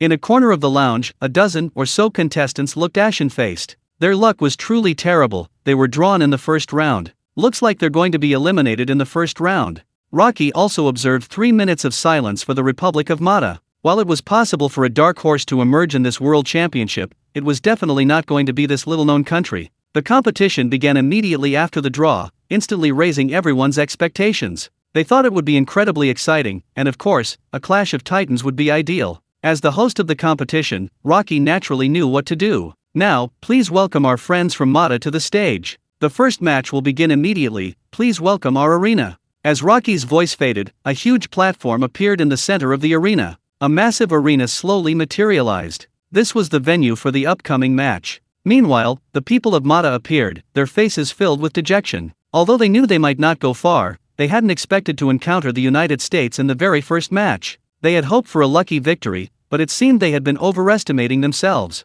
Their team leader, seeing their dejected state, quickly spoke up. Guys, cheer up. We're already at the bottom, so it doesn't matter who we face. As the opening team, we'll get a lot more attention. Just do your best. Hearing this, the Mata members realized he was right. They all cheered up again. Meanwhile, the organizers began introducing the members, and those whose names were called waved enthusiastically to the audience and cameras. It has to be admitted, the Mata members were quite optimistic. Seeing both teams had arrived, Rocky spoke again. You'll have 5 minutes to prepare your order of appearance. The match will begin in 5 minutes. Also, killing is strictly prohibited. Anyone caught using lethal force will be disqualified. The match ends when one team is knocked off the ring or concedes defeat. Go prepare. After speaking, Rocky left the two teams to their own devices. Lin Xiao and the others were now focused on the screen in the lounge, waiting for the match to begin. Chu Xing, should we bet on who will win? Chen Long, nonsense, the US will definitely win. The difference in strength is too great. Chu Wenchen, Chu Xing, you wouldn't ask such a question unless you have hydrocephalus. It's true, the difference in strength is too great. All the participants from the US are level 6, while this Mata Republic, I just checked, has 3 level 6s and the rest are level 5. I don't know how they'll win. Lin Xiao, a country I've never even heard of, and the lowest cultivation level is level 5? It seems I really won't find anyone here with a lower cultivation level than myself. 5 minutes passed in the blink of an eye. The US team was very relaxed, they hadn't made any preparations at all. They figured they could just send anyone up when it started. The Mata team was the same, they were going to lose anyway, so it didn't matter who they sent. The match began quickly, and an old man was already waiting on the stage. This is the referee for this competition, responsible for ensuring the safety of those in the arena. He is a level 9 expert from the Dragon Mercenary Group. All the referees are from Loki's side. Beautiful Country vs Mata, the first match begins. Please, both contestants, enter the arena. Beautiful Country sent Alice to the arena for the first match, while Mata sent out a level 5 awakened individual. Mata's goal was never victory, getting even 1 point from Beautiful Country would be a victory for them. The match started quickly. Alice casually unleashed a spirit technique, instantly blasting her opponent off the stage. The difference in strength was indeed quite significant. Alice yawned boredly and left the arena the moment her victory was announced, offering no challenge whatsoever. Alice's spirit technique was simple, but many people noticed its unusual nature. At this moment, Su Xian immediately stood up. His ice-type skills were special, much stronger than ordinary ice-type skills. Therefore, he was extremely sensitive to such extreme abilities. Ultimate Fire. Lin Xiao already knew about Alice's methods, but he forgot to tell everyone. He also knew why everyone reacted so strongly. This Alice was definitely a headache for everyone. Yes, she's somewhat troublesome. More than troublesome. My biggest regret in this life is that in the last World Grand Competition, my cultivation level was too low, and this time, I'm too old to participate. This Alice is definitely a formidable opponent. I'm sure her combat strength will rank at least in the top 5 in this competition. It's a pity, if my cultivation level weren't higher than hers, I really wanted to have a good spar with her. Lin Xiao understood Su Xian's feelings. Ultimate Ice versus Ultimate Fire would be quite a sight to behold. Unfortunately, one was level 6 and the other level 7, Alice was no match for Su Xian now. People from other countries also noticed Alice's unusual abilities, circling her name in their minds. They acknowledged that Alice was someone everyone should be wary of. Meanwhile, the competition continued. The difference in strength between the two teams was too great. In 7 individual matches, Mata couldn't steal a single victory. The team matches were even worse. Mata was defeated without any chance to fight back. All 14 members of the American team participated, none of whom had competed in individual or team matches, yet Mata was completely overwhelmed. Lin Xiao watched every match intently. He was surprised to find that the American team wasn't as strong as he had imagined. In his opinion, the American team's victory lay in their balanced strength. Apart from Alice, there didn't seem to be any particularly outstanding players on their team. Their resounding victory wasn't due to their strength, but rather Mata's weakness. Anyway, he couldn't see anything particularly remarkable about the other American players. Of course, it's also possible that the Americans are hiding their true strength, and Lin Xiao leans towards the latter. Not only Lin Xiao, but everyone else has noticed this as well. It seems that to understand the true strength of the United States, we need to continue observing. Alright, everyone get ready, it's almost our turn. As for the lineup, we'll figure that out when we find out who our opponents are. The American and Mata players had already left the field. Loki couldn't help but feel excited. After all, China was his motherland, and his sister and brother-in-law were among them. Now, please give the Chinese delegation a warm round of applause. Upon hearing Rocky's words, the audience erupted in enthusiastic applause and cheers. Chu Wenchen, along with Lin Xiao and the others, had been waiting for this moment and immediately led them to the venue. Information about the Chinese participants began to appear on the large screen, and the organizers started introducing their basic information. During the introductions, each participant's level and special ability was mentioned. Lin Xiao, Level 4 Special Ability, Enhanced Vision. Each introduction was met with enthusiastic cheers, but this time, after the cheers subsided, many wondered if they had misheard. What's going on? Level 4? Is China out of talent? Sending a Level 4 cultivator to participate in the World Championship? That's a bit outrageous, isn't it? The viewers of the live stream had the same reaction. Lin Xiao had already made his presence felt during his previous interviews, so when he appeared, everyone started spamming the chat. Ah, my husband is here. Quiet down, everyone, don't stop me from admiring him. Can't you girls be a little more reserved? He's just handsome and has a higher cultivation level, right? Holy crap, what's going on? Only level 4?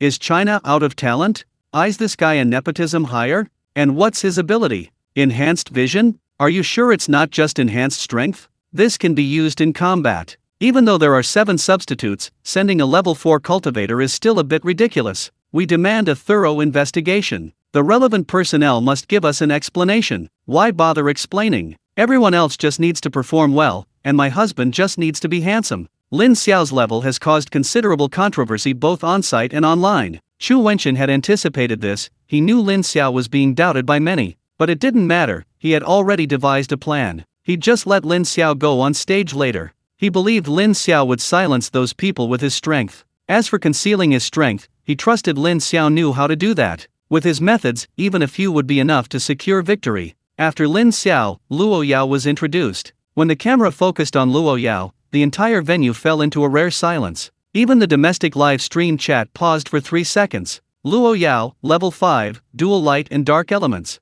As soon as the announcement was made, a huge cheer erupted from the audience. The cheers were the loudest since the start of the event. Besides the Chinese audience, people from all over the world cheered for Luo Yao. As the saying goes, beautiful women always attract attention. Wow, what divine beauty. I'm in love. Even though I'm a girl, I declare Luo Yao mine. All you stinky men, get out of my way. Lin Xiao is my husband, Luo Yao is my wife. Anyone disagree? Draw your swords. Can you guys focus on the competition? Didn't you hear me? Even though she's only level 5, Luo Yao is a dual elemental user of both light and dark. Both light and dark are powerful abilities, and she's dual elemental that's terrifyingly strong. If I told you that Luo Yao is actually a freshman this year, would you believe me? Participating in a world-class competition as a freshman is probably unique to her. Only one other person, Lin Xiao, is also a freshman. If you put it that way, suddenly Lin Xiao isn't bad either. Reaching level 4 in a freshman is already incredibly impressive. Wait, are you a paid shill for Lin Xiao? That's not a reason for him to get in through connections. What's all the fuss about? Isn't it better to just quietly watch the handsome guys and beautiful girls? After Luo Yao, the introductions moved on to the others. After everyone had been introduced, a question lingered in everyone's mind. On the surface, China's strength on paper seems a bit weak. Like the US before, they didn't have anyone below level 6. On China's side, besides Luo Yao, Chu Xing is only level 5, and Lin Xiao is only level 4. Even as a substitute, this lineup is somewhat unacceptable. At this point, people back home were already shouting that there was something fishy going on, hoping the government would intervene and investigate why this situation had occurred. Fortunately, Lin Xiao and the others couldn't see the live chat comments, otherwise they would have had to argue with those online critics. Of course, their doubts were understandable, as they were acting in the best interests of China. Seeing everyone gathered around him, Rocky smiled. Ahem, good morning everyone. Rules can't be broken. Please choose a representative to draw lots to determine your opponents. Upon hearing this, Chu Wenchen immediately looked at Lin Xiao and the others. The meaning was clear, you decide for yourselves. And everyone's gaze quickly fell on Lin Xiao. Lin Xiao was speechless. These people were really targeting him. Drawing lots wasn't a good thing. Drawing a lower-ranked opponent was to be expected, but if he drew a stronger one, he might have to take the blame. However, given the current situation, he probably couldn't refuse. In the end, he would have to shoulder the responsibility. Since that's the case, let all the sins fall upon me. Thinking this, Lin Xiao stepped forward, walked to Rocky's side, and placed his hand in the lottery box. Actually, Lin Xiao could use his X-ray vision to choose an opponent, but he felt it wasn't necessary. After all, their goal was the championship. If they were to hesitate even against teams ranked 20th or lower, how could they even talk about the championship? Let fate decide. Lin Xiao's hand twirled in the lottery box, then he pulled out a slip of paper and, like Alice, handed it to Rocky without even looking at it. Rocky opened the slip of paper, and after seeing the team listed, he felt completely devastated. He forced himself to calm down and then pointed the slip at the camera. China's first-round opponent was revealed to everyone. China's opponent is India, ranked 21st last time. Lin Xiao confidently turned around after taking the slip of paper. Hearing Rocky's words, he stumbled. Holy crap! Seriously? Is my luck really that bad? I really did draw the team ranked 21st? Seeing that Chu Wenchen and the others were all focused on him, Lin Xiao shrugged helplessly. He was helpless too, but what could he do if he was drawn against them? Chu Wenchen sighed. He didn't blame Lin Xiao. After all, he had absolute confidence in his team's strength. He just hadn't expected Lin Xiao's words to actually come true. They drew a relatively strong team in the first round. It seemed that hiding their strength this round wouldn't be so easy. Sigh. You really were right, you jinx. The viewers in China were also very dissatisfied with the draw results. Furthermore, the fact that Lin Xiao drew the lots caused the chat to explode. It's all this guy's fault. Getting in through connections is one thing, but why make him draw the lots?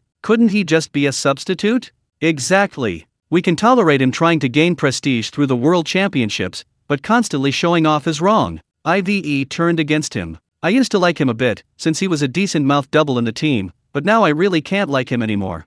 Can you guys stop being so pessimistic? Doesn't anyone feel sorry for those Indians? Even though we drew India, shouldn't they be the ones who are truly upset?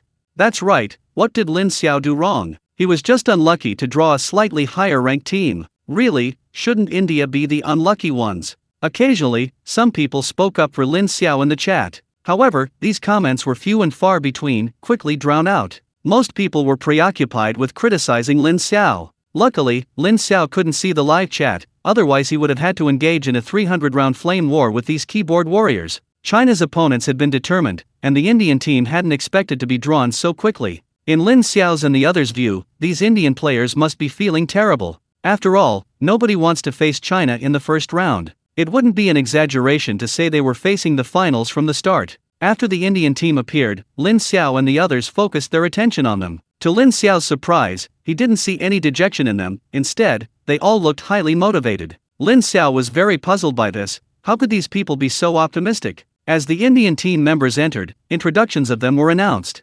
Overall, the Indian team was quite strong. Like the American team, none of them were below level 6. Lin Xiao wasn't surprised. China valued overall strength, and assembling an all-level 6 team would be easy for them. It was simply unnecessary. Although Lin Xiao, Luo Yao, and Chu Xing weren't level 6, in actual combat, they were no less capable than any level 6 expert. The Indian team had now arrived beside Lin Xiao and his group. Lin Xiao vaguely remembered these people. They were the ones who caused trouble at the hotel when they first checked in. He hadn't expected to encounter them in the very first round. Sushma, walking at the front of the group, looked at Lin Xiao and his companions and couldn't help but let out a cold snort. He had long disliked these Chinese people. Not only had they taken their rooftop, but they also refused to give it back. They had no manners whatsoever. Lin Xiao was right next to Sushma and was immediately displeased when he heard the guy daring to provoke him. What? You're not happy? Fine, whatever, you'll all be packing up and going home soon anyway. Lin Xiao didn't expect Sushma to understand. Since he was speaking Chinese, he was just expressing his dissatisfaction. Surprisingly, Sushma understood. Heh, Chinese, you didn't think you were guaranteed to win, did you? Sorry, you're unlucky to have run into us. As the world's most populous country, our competitors are the best in the country. We're here for the championship, you know. Sorry, this time, you'll be our stepping stones to success. Lin Xiao. I really don't know where this guy gets his confidence. Even the American team probably wouldn't be this arrogant. Lin Xiao suddenly felt no desire to argue with him. Talking to this kind of person is a complete waste of breath. He'll just have to let them face reality once the competition starts. Lin Xiao's silence didn't shut Sushma up. Instead, he felt Lin Xiao was intimidated by his aura. He became even more enthusiastic. Losing to us isn't shameful at all. Although you might get criticized back home for a while, once we win, they'll know you actually lost to the champion team. There's nothing shameful about that. Anyway, I thought this was a private island, so we'd get plenty of good food, but it turns out the cuisine here is all Chinese style. We can't get used to it at all. Luckily, we brought a lot of food from our own country. It's delicious and healthy. Seeing Sushma start to ramble on, Lin Xiao rolled his eyes so hard they almost reached the sky. Is this guy crazy? Is he crazy? Can't he see that I'm too lazy to talk to him? Yes, India is the best. If you don't visit your country in your lifetime, you've wasted your life. Sushma looked at Lin Xiao in surprise, not expecting him to suddenly praise them, leaving him speechless. Kid, I didn't expect you to be so perceptive. You've been to our country? Otherwise, why would you say that? You've hit the nail on the head. Humans are born with 5 senses, but only in India can those senses be fully utilized. Whether it's sight, hearing, or smell, they'll all be greatly stimulated. Back there, just standing there, mooped rumble, like a cow driving a train and farting past you just thinking about it is exciting. Lin Xiao's long-winded explanation completely bewildered Sushma. He understood Chinese, but even so, it took him a while to process Lin Xiao's words. Are you praising us? Of course. Can't you tell? And your food is so clean and hygienic. If you go there, eat your food, drink some Ganges water, and manage to come back alive, you won't be immortal, but you'll be immune to all poisons. Of course, it's not without its drawbacks. I suggest girls avoid it. And not just girls, some animals or spirit beasts should also stay away. After all, who knows what unspeakable things those lustful people in your country might do to them. Sushma finally realized that Lin Xiao wasn't praising them, he was insulting them. That's slander. Everyone who's been to our country says it's great. Yes, you're absolutely right. Luo Yao and the others were almost bursting with sarcasm. When it came to insults, Lin Xiao was truly masterful. Luo Qi was also covering his mouth and snickering. This greatly annoyed Lin Xiao. Hey, brother-in-law, what are you still standing here for? Hurry up and announce the start of the match. Luo Qi finally snapped out of his daze. Both sides prepare. The match is about to begin. You each have 5 minutes to decide the order of appearance. Chu Wenchen had originally intended to conceal his strength in this round, avoiding revealing his team's true level if possible. However, Lin Xiao's luck was terrible, he drew India directly. In his view, victory shouldn't be a problem, but revealing their strength was inevitable. Because he didn't know much about the Indian team, Chu Wenchen didn't know how to arrange their lineup. However, one thing he was clear about was that they had to win the first match no matter what. It wasn't just about getting off to a good start, he wanted to prove Lin Xiao. Although he didn't know what was being discussed about Lin Xiao online, he figured it wouldn't be anything good. The best way was to have Lin Xiao go first, since winning this match was crucial. Lin Xiao, you go first. This match is a must-win. Lin Xiao nodded. Although he was somewhat surprised that Chu Wenchen had chosen him to go first, Chu Wenchen must have his reasons. He was itching for a match himself, and it would be perfect to face that Sushma. He'd had a grudge against that guy for a long time. 5 minutes passed in the blink of an eye. Please welcome the first fighters from both sides to the stage. As Rocky's voice fell, Lin Xiao was the first to walk onto the stage. Seeing Lin Xiao step forward, the audience erupted in excitement. Lin Xiao was, after all, the lowest-ranked fighter in this competition so far. Shouldn't everyone be sending out their ace in the first match? That would boost the morale of each team, wouldn't it? Or were these Chinese using military strategy? Is this a case of Tianji's horse racing strategy? The audience at the stadium didn't understand, and those watching the live stream were even more confused. Holy crap! Why is this guy going first? Is he handing victory over to the other side? Investigate thoroughly. This must be thoroughly investigated. If there's no foul play, I'll eat shit on live stream. The person upstairs is just trying to scam free food and drinks again. Although I'm a fan of my brother's looks, I have to say, he only needs to be handsome. Why let him go on stage? What if he gets disfigured? Please stop the cyberbullying. I'll protect my brother. On the Indian side, their healer was about to go on stage. They originally wanted to forfeit this round, thinking that China would definitely send out their ace in the first match. What's wrong with conceding this round? Who knew that the opponent wouldn't play by the rules at all, completely disrupting their plans? Sushma directly stopped their healer. I'll handle this round. You're the healer, and although you're a higher level than him, don't let them sneak in.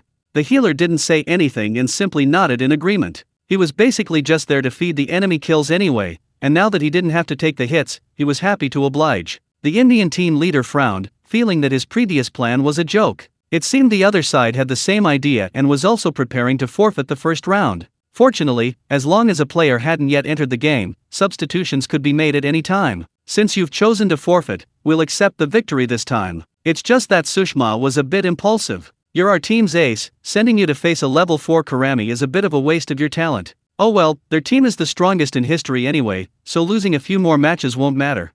A smile appeared on Lin Xiao's face as he saw Sushma enter the arena. His wish had come true. He thought this guy would go on stage, and here he is. During the introductions, Lin Xiao had been listening attentively to everyone. He didn't mean to underestimate these people tactically despising them, but strategically respecting them. This Sushma was a level 6 strength type, and judging from the respectful way they treated him, he was probably an ace from India. But he was going to be fighting against the elite. The referee was a level 9 expert from the Dragon Mercenary Group. The level 9 expert looked at the two of them. Are you both ready? If you're ready, we can begin. Lin Xiao nodded, and Sushma also indicated he was ready. Seeing that both were ready, the referee immediately gave the order to begin the match. Sushma didn't rush to attack. He looked at Lin Xiao with a half smile. I can't believe you dared to step onto the field. You're just a level 4 trash, utterly overestimating yourself. Today I'll show you what a difference in strength truly means. Lin Xiao was currently quite troubled, not by Sushma's strength. He was now pondering how to deal with Sushma. He agreed with Chu Wenchen's words, victory was the only option in this battle. However, he wanted to conceal his true strength as much as possible while ensuring victory.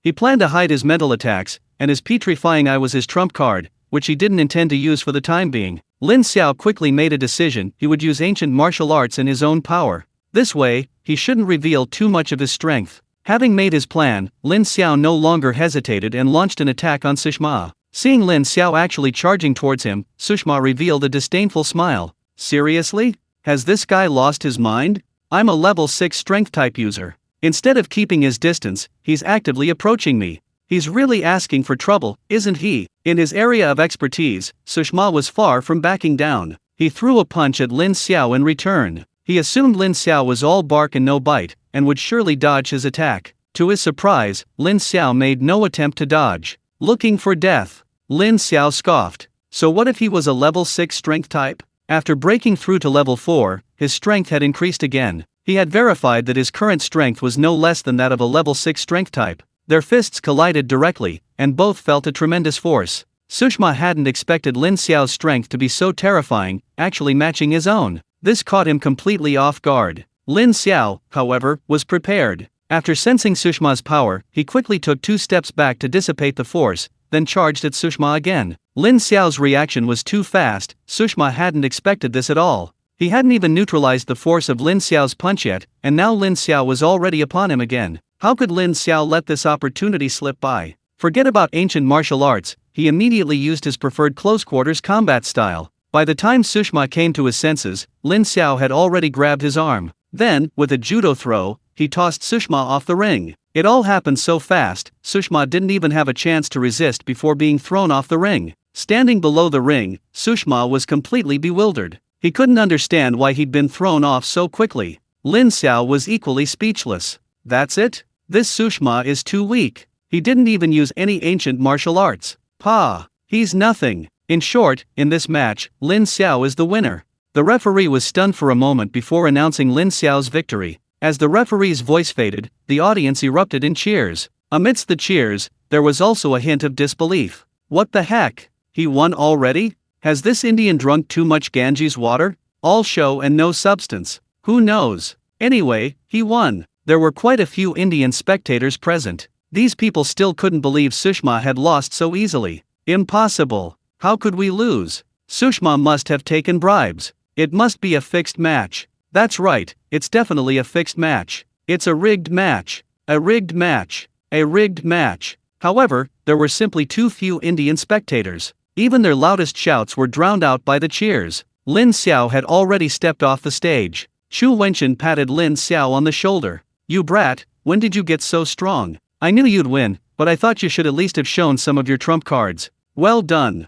Not only did you win, but you also concealed your true strength very well. Lin Xiao smiled wryly. It's not that I've gotten stronger, it's that my opponent was too weak. I didn't expect him to be so easily defeated. Sushma had also returned to the Indian side, and he wished he could disappear into the ground. The Indian team leader desperately wanted to kill him, but could only suppress his anger. After all, in his view, this match should have been a 100% victory. It's alright, just a loss, it's nothing. Sushma knew that saying anything now was useless. Team leader, be careful of that guy. Although his level is only 4, his strength is no less than mine. That's why he caught me off guard.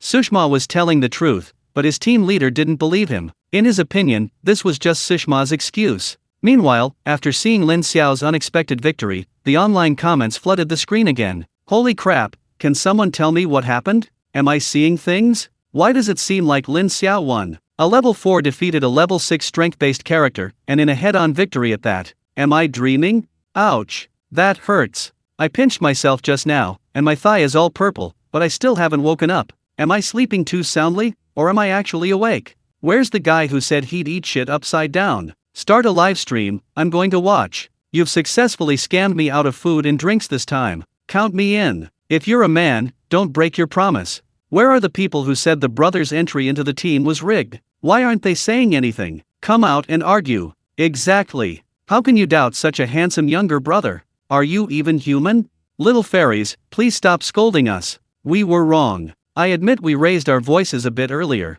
Once someone started it, a bunch of people lined up online to apologize. They did misunderstand Lin Xiao before, and they should correct their mistakes. Of course, among these people, there were quite a few who were stubborn. What can one match prove? It's just defeating a level 6 expert, right? And have you guys noticed how rigged this match is? I suspect it's fixed. Heh, fixed a match? Fixing a match in a world-class competition? Aren't you afraid of getting beaten to death when you get back home? Is it so hard to admit someone is better? The online discussion was in full swing, but the match had to continue. Lin Xiao's opening victory completely put Chu Wenchen at ease. This Indian country doesn't seem as strong as he imagined. Since that's the case, let's use them as our whetstone. Chu Xing, you go for the second match. Chu Xing was stunned. He never expected Chu Wenchen to call him. Among these 14 people, his defense was top-notch, but in terms of attack power, he was definitely at the bottom. Only the healing-type Dongfang Shui was slightly weaker than him. However, since Chu Wenchen had called him, he wasn't intimidated and stepped forward immediately. Mission accomplished. The Indian representative had been closely watching the situation in China. Seeing that China had sent another level 5 expert, the Indian leader felt slighted. This Chinese country was somewhat looking down on them. Yohari, you go. You must win this match no matter what. Yohari nodded. He and Sushma were considered the team's aces, but in terms of status, he was slightly inferior to Sushma, a fact that had always bothered him. Now was his chance. If he could win this point, his prestige might surpass Sushma's. Leave it to me. Yohari also stepped onto the arena, and the match quickly began. Chu Xing's attack methods were very simple, close combat. The match had just begun, so Chu Xing naturally wouldn't foolishly rush in. He immediately began using defensive spiritual techniques on himself. Layer upon layer of protective shields quickly appeared around him. Yohari, a level 6 fire type, knew Chu Xing excelled at defense, but so what? He had a level advantage. He refused to believe he couldn't break through Chu Xing's defenses. That's what Yohari thought, and that's what he did. Yohari launched a relentless barrage of attacks at Chu Xing. Spiritual techniques rained down on Chu Xing like a tidal wave, but Chu Xing remained unmoved. He was confident in his defense, he believed he could withstand the attacks. Level 6 fire-type attacks were still quite powerful. Although Chu Xing blocked the attacks, his spiritual energy was being heavily depleted. Of course, Yohari's depletion was also significant, even more so than Chu Xing's. As Yohari's spiritual energy dwindled, he realized something was wrong. What was going on? He'd already used up more than half his spiritual energy, so why hadn't he broken through Chu Xing's defenses? He had a level advantage. Undeterred, Yohari continued to increase his output, waiting until his spiritual energy was nearly depleted before Chu Xing remained unmoved, holding his ground. Yohari wanted to attack again, but found his spiritual energy was almost gone, even releasing a small fireball was difficult. This was the opportunity Chu Xing had been waiting for. He suddenly activated his attack, charging towards Yohari like a cheetah. Yohari didn't want to admit defeat so easily. He was a ranged fighter, but he had also learned some close combat techniques. The two quickly became entangled in combat. Yohari was about to cry. Chu Xing's punches really hurt when they landed on him, and when his attacks landed on Chu Xing, his punches really hurt. How could this guy be so tough? Were his attacks just tickling him? In short, no matter who attacked, Yohari was always the one who got hurt in the end. Before long, he was suppressed by Chu Xing, and what was most frustrating was that his fist had suddenly grown larger. It wasn't Chu Sing who hit him, it was because his attack on Chu Sing was countered. What kind of insane defense is this? Why am I always the one who gets hurt? I'm done playing, I admit defeat, okay? I admit defeat. Yohari's decision to concede surprised many, especially the Indian team, who were utterly astonished. Their previous arrogance was gone. China had sent what they considered their weakest players, yet they had defeated their two strongest. How could they possibly compete now? If you were to ask who was the happiest on the Indian team, it would undoubtedly be Sishma. His previous defeat had left him feeling utterly ashamed within the team. Now, with Yohari by his side, at least some of his burden had been relieved. You little brat, so cocky. You dared to provoke me when you went on stage. Now you know how terrifying they are. The Indian team leader had initially wanted to reprimand Yohari, but seeing his pitiful state, especially his swollen hands, he swallowed his words of blame. Sigh, his team did their best. But what to do next? The opponent still has a level 5 awakened user who hasn't played yet, and that's a level 5 light and dark dual element user. Their combat power must be terrifying. Looking at his own side, it's really uncertain if anyone can be her match. Oh well, let's do our best and leave the rest to fate. Sari, you play next. Chu Wenchen was also thinking about who to send out. He didn't plan to let Luo Yao play. Now he understood the strength of the Indians, they were much weaker than he had imagined. Letting Luo Yao play would be a waste of her talents. He didn't plan to let Luo Yao play in the match against the Indians. Zhang Yuan, you play this time. Zhang Yuan was somewhat surprised that Chu Wenchen had chosen him.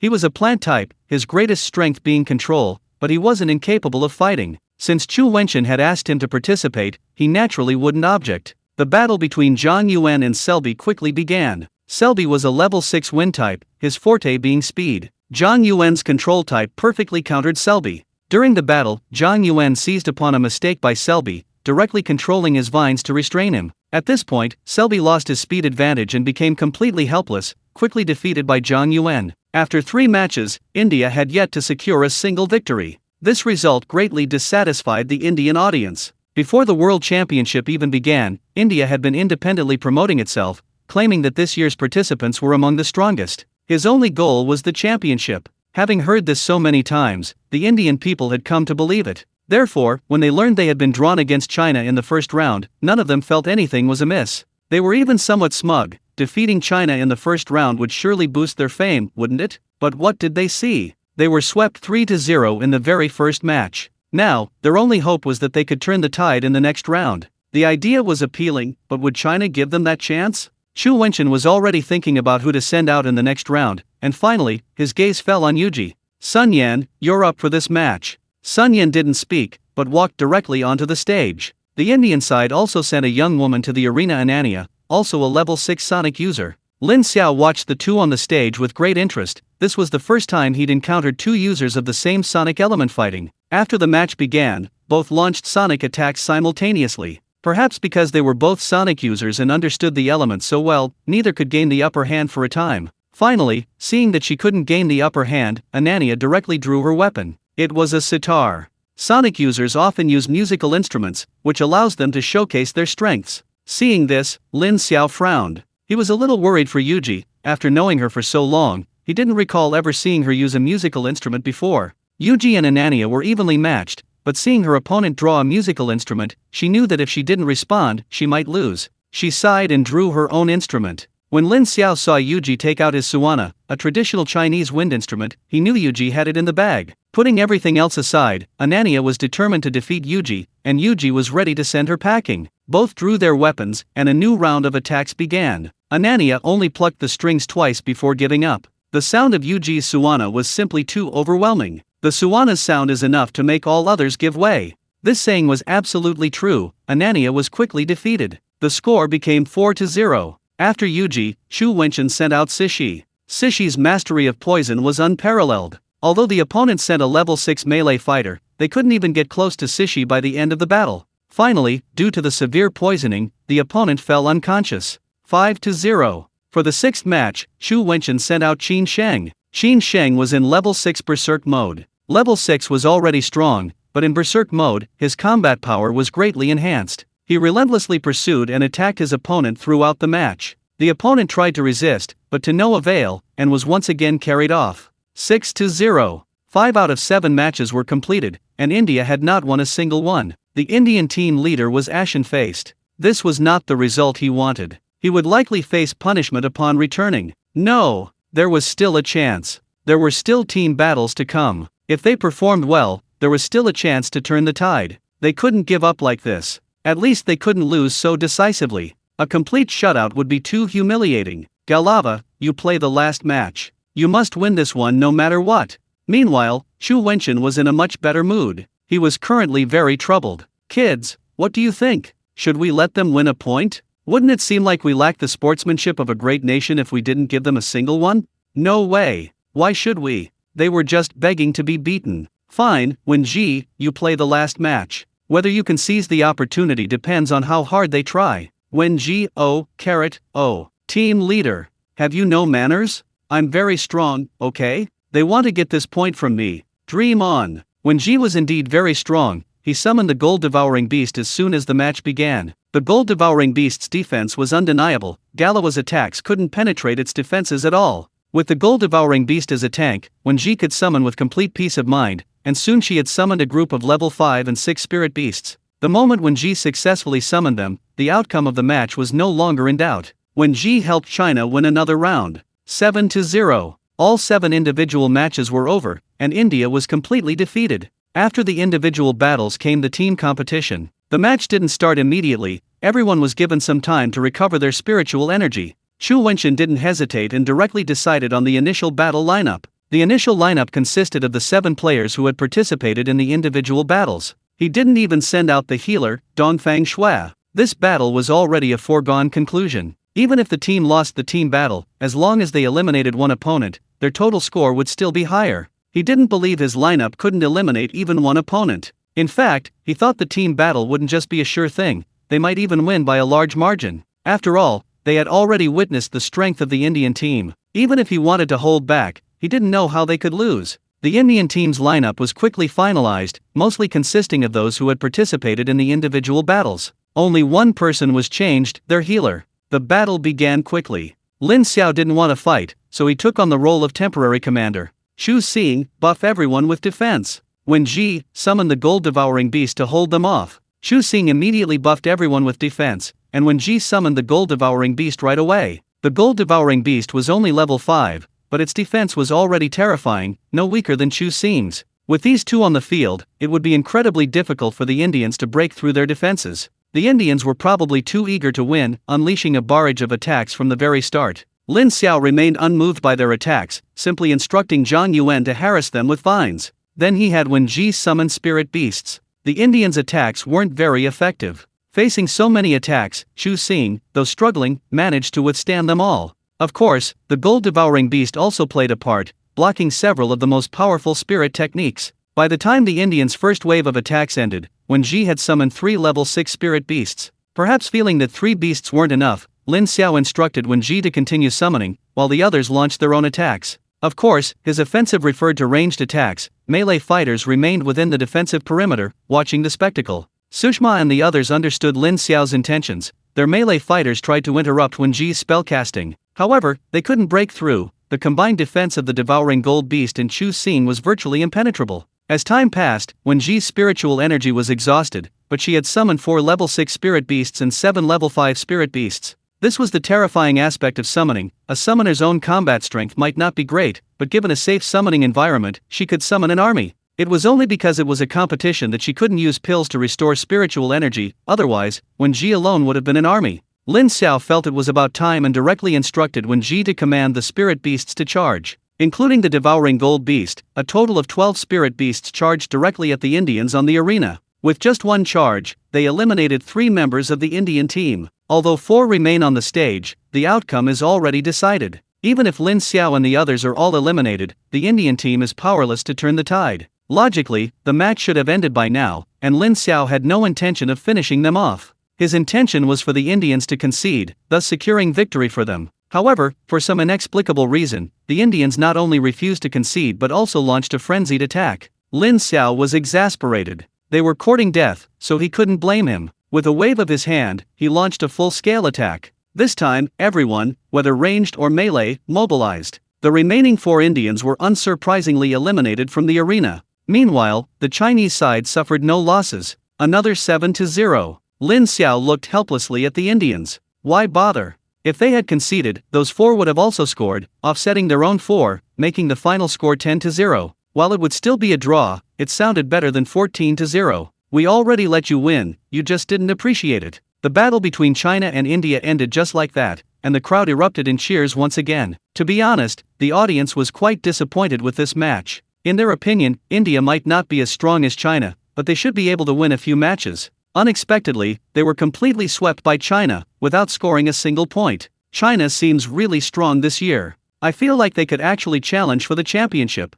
They are indeed very strong. I didn't expect to see 2 14-0 victories after only 2 matches. No wonder they were the champions and runners-up last time. Their strength is truly terrifying. Are you saying that the 14-0 victory of the US and the 14-0 victory of China the same thing? In terms of prestige, China's victory is definitely stronger. There's something I'm not sure if I should say, but I don't really feel that China is very strong. Could it be that India is just too weak? I also feel that India is ridiculously weak. China doesn't seem to have shown much strength. The only ones who really surprised me were Lin Xiao and that summoner Wen Ji. India was making all sorts of boasts before, saying they were aiming for the championship, but they lost the first match. I'll laugh first. To be fair, the summoner was really strong. The final team fight was basically all thanks to that summoner. Bullshit. Without that defensive character tanking, the summoner wouldn't have been able to summon anything. Didn't you guys notice that China still has 7 players who haven't played? Their strength is the real mystery.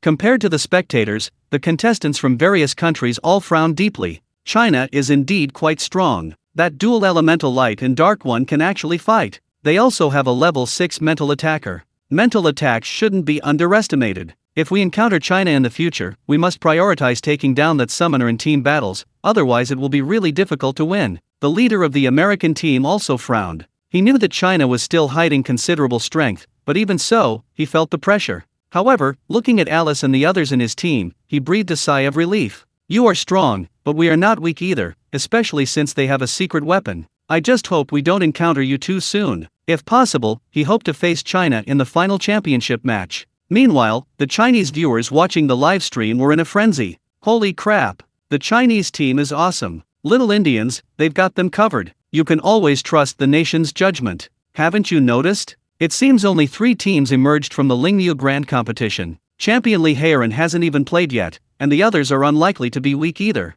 I feel like we can really dream of winning this year. If I can win the championship, I'll quit smoking for a month. We'll probably have to wait a while for our next match. I feel a strange emptiness. Emptiness +1. We also need to watch the other teams' matches to see who our main rivals are. That makes sense. The intelligence team, get moving. Make sure to identify our main opponents. On the field, Lin Xiao and his teammates had already begun leaving, while the third-seeded Demao team was preparing to take the stage. Lin Xiao and his team had returned to the rest area. Although the Chinese team's match was over, they still needed to observe the strength of the other national teams. Like the Russian team, who were currently playing, they were quite strong. On their way back, the Russian team began to enter, and the 2 teams happened to meet. Lin Xiao was already quite tall, but compared to the Russian players, he was completely outmatched. Every man on the Russian team was over 1.9 meters tall, and even the women were about the same height. Especially their muscular physiques, regardless of gender, were quite impressive. Fortunately, China and Russia had a good relationship, and the 2 teams even greeted each other as they passed each other.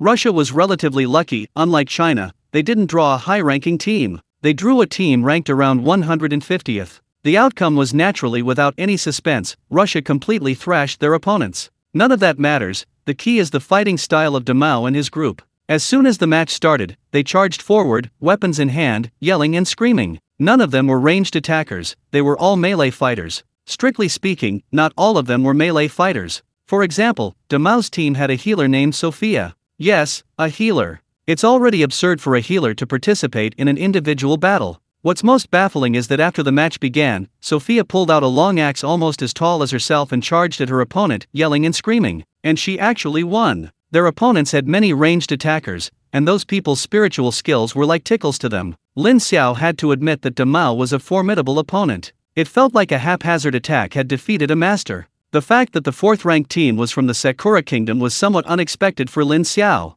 He thought the Japanese team would be lucky to make it into the top 10, but they actually came in 4th. The Japanese team was also lucky, not drawing any particularly strong teams. Through the battles, Lin Xiao gained a general understanding of the Japanese team's strength. Overall, they were quite good. Especially Oda Yui, she was very fast, and her attack methods were extremely unpredictable. He had to be careful if he encountered her. Afterwards, the other teams took to the field one after another, and within just one morning, all the top 20 teams had finished their matches. Lin Xiao was quite frustrated. Aside from his bad luck, none of the other teams had drawn a top 50 team. Just how unlucky was he? Fortunately, India was just a paper tiger and didn't cause them much trouble, otherwise, his sins would have been immense. No dark horses emerged in the competition, all the top 20 teams advanced smoothly. Because of this, none of the countries displayed their true abilities. There was a 2-hour break at noon, and the competition continued in the afternoon. The subsequent matches will still be drawn by lot, starting with the teams ranked higher among the remaining teams,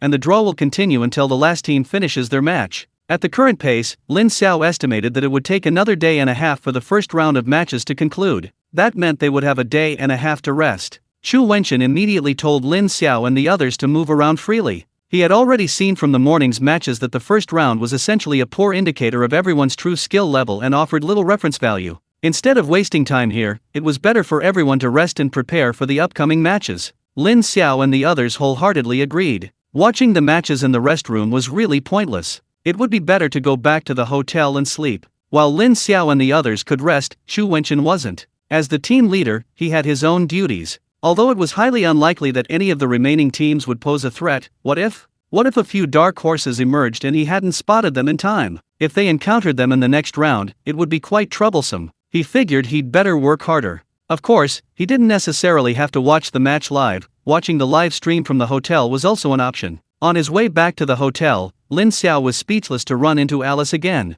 Alice was clearly excited to see Luo Yao and immediately ran towards her. Lin Xiao was utterly speechless. How could this woman be so shameless? Lin Xiao was very annoyed and directly blocked Luo Yao's path. Alice looked at Lin Xiao with a look of utter exasperation. This guy had ruined her plans again. Aren't you annoying? We sisters are having a friendly chat. What are you doing, a grown man like you interfering? Lin Xiao rolled his eyes so hard they almost reached the sky. You two have only met a few times, barely exchanged a few words, and you're already sisters? Do you really think I'm stupid? Anyway, no matter how eloquent or persuasive you are, I won't let you get close to Yao Yao. He was too lazy to argue with Alice, so he simply stood quietly in front of her. Arguing with this not-so-bright guy was less effective than showing his attitude through actions. Alice, seeing that Lin Xiao was unmoved, had no choice but to give up. Yao Yao, I wonder if you're free tonight. I've had some rare delicacies prepared. Would you be so kind as to invite me to dinner? Lin Xiao, _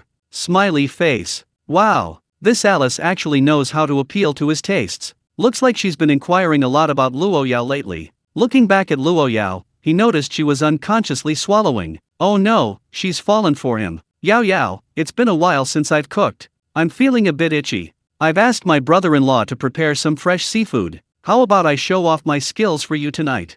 Luo Yao's eyes were already shining. Alice had eaten many dishes cooked by Lin Xiao, but she had never tasted seafood prepared by him before. Okay, seafood, it's decided then. Alice glared angrily at Lin Xiao. He'd ruined her plans again. Lin Xiao, don't go too far. I invited him first. So what if you invited him first? Yao Yao didn't agree. Alice was momentarily speechless. What he said made sense. Lin Xiao, too lazy to argue with Alice any longer, simply pulled Luo Yao away. Alice watched their departing figures, feeling a pang of resentment. What was she lacking? No, she couldn't give up like this. Lin Xiao, weren't you going to cook yourself? Then she'd go and cause trouble. It's just the top floor, it's not like she can't get in. Besides, she had prepared quite a bit of food, she could take it all with her and give Lin Xiao a good slap in the face. Who told you to offend me? Prepare to face my wrath. After shaking off Alice, Lin Xiao and the others returned directly to the hotel. Since he had promised to cook for Luo Yao, Lin Xiao naturally wouldn't go back on his word. However, preparation would take some time. Lunchtime was definitely out of the question. A simple meal at the hotel would suffice.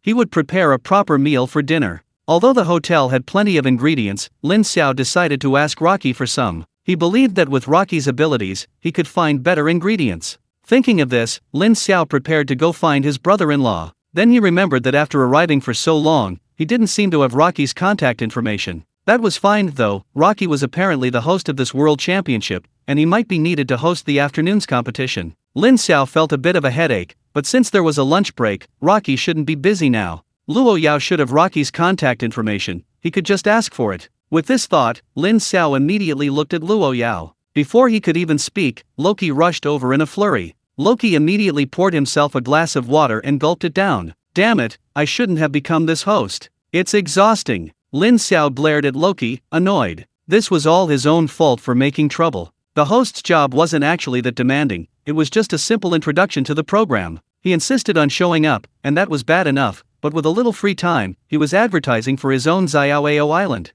Whose fault was that? Brother-in-law, you've worked hard. By the way, I happen to need your help with something. Loki glared at Lin Xiao, annoyed. He was already incredibly busy, and now he was causing trouble. However, since Lin Xiao had asked, he couldn't very well refuse. After all, this was the first time his brother-in-law had asked. Speak, what is it? As long as it's not too unreasonable, I'll agree to anything.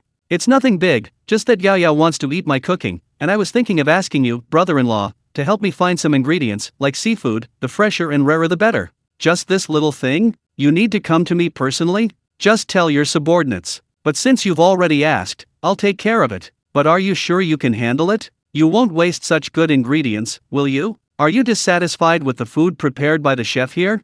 No, the chef here cooks very well. Luo Qi looked at Lin Xiao suspiciously, but didn't say anything more. If Lin Xiao had told him this himself, he definitely wouldn't have taken it seriously, but Lin Xiao had just said that Luo Yao wanted to eat his cooking, so it was different. Just prepare it, at worst, some ingredients will be wasted, no big deal. Okay, I understand. I'll have someone prepare it now and send it over to you soon. Thank you, brother-in-law. Luo Yao, who had been standing silently to the side, finally spoke up now that things had settled. Brother, Lin Xiao's cooking is really good. Come over and have some with us this afternoon after you're done with your work.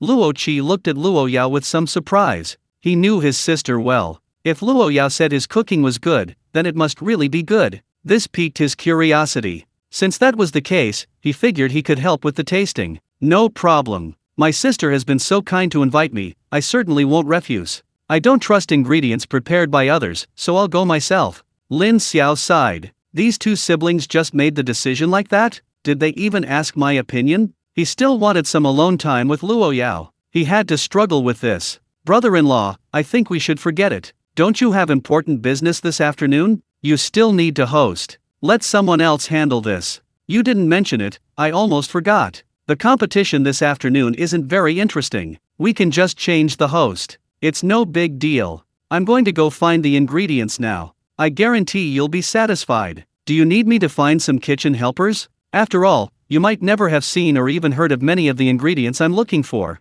No need, brother-in-law, just go ahead and find them. I can handle it all. He was joking. There were many dishes Lin Xiao hadn't personally cooked, but to say he couldn't cook was impossible. Was his culinary skill acquired in vain? Song Ming's was a national banquet-level chef. He had taught him everything he could, especially his treasured recipes. What ingredient wasn't recorded in them? And even if there were ingredients he didn't recognize, he was confident he could cook them himself after a basic understanding. As for being a kitchen helper, forget it, he didn't want another little fanboy. Although having a kitchen helper might save him a lot of effort, the trouble that followed might be even greater. And what's with this brother-in-law, so capricious? Does your family own the world championship? You can host it if you want, and quit if you don't.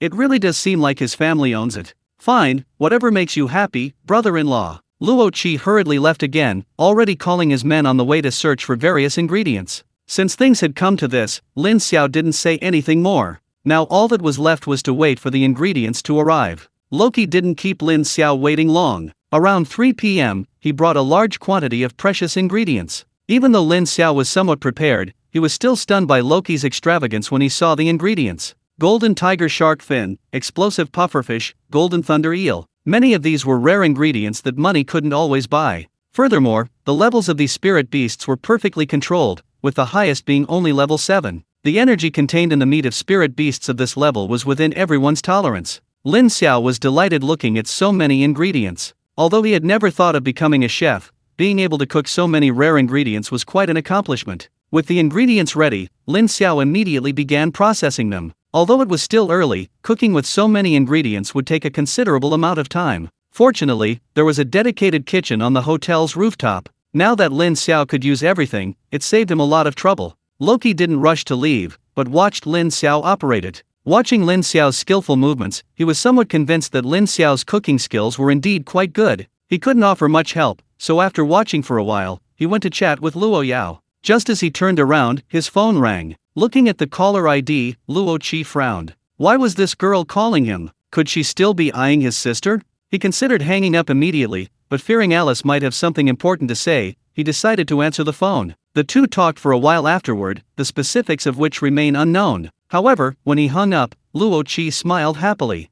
On the hotel's top floor, all the guests were Chinese participants in the World Championship. Lin Xiao had originally planned to cook this meal just for Luo Yao, maybe with one extra dumpling. But then, due to Luo Qi's visit, he was added to the meal as well. Lin Xiao tolerated it, considering the amount of rare ingredients Luo Qi had prepared. However, as time went on, and Lin Xiao started cooking, the aroma of the food filled the entire top floor. Sun Ziwen, Chu Wenchen, and others were drawn in by the fragrance. In the end, everyone found out. What could Lin Xiao say at this point? He couldn't very well say that he and Luo Yao were having a private meal. So, what was originally a dinner prepared solely for Luo Yao became a group meal. Fortunately, Luo Qi had prepared a very generous amount of food, so even with so many people, it didn't feel shabby. Lin Xiao resigned himself to his fate. He was tired. That was it. By the time Lin Xiao had almost finished preparing all the dishes, it was already 7 p.m. Everyone was seated, waiting for the chef, Lin Xiao, to take the table. Loki's gaze towards Lin Xiao had changed.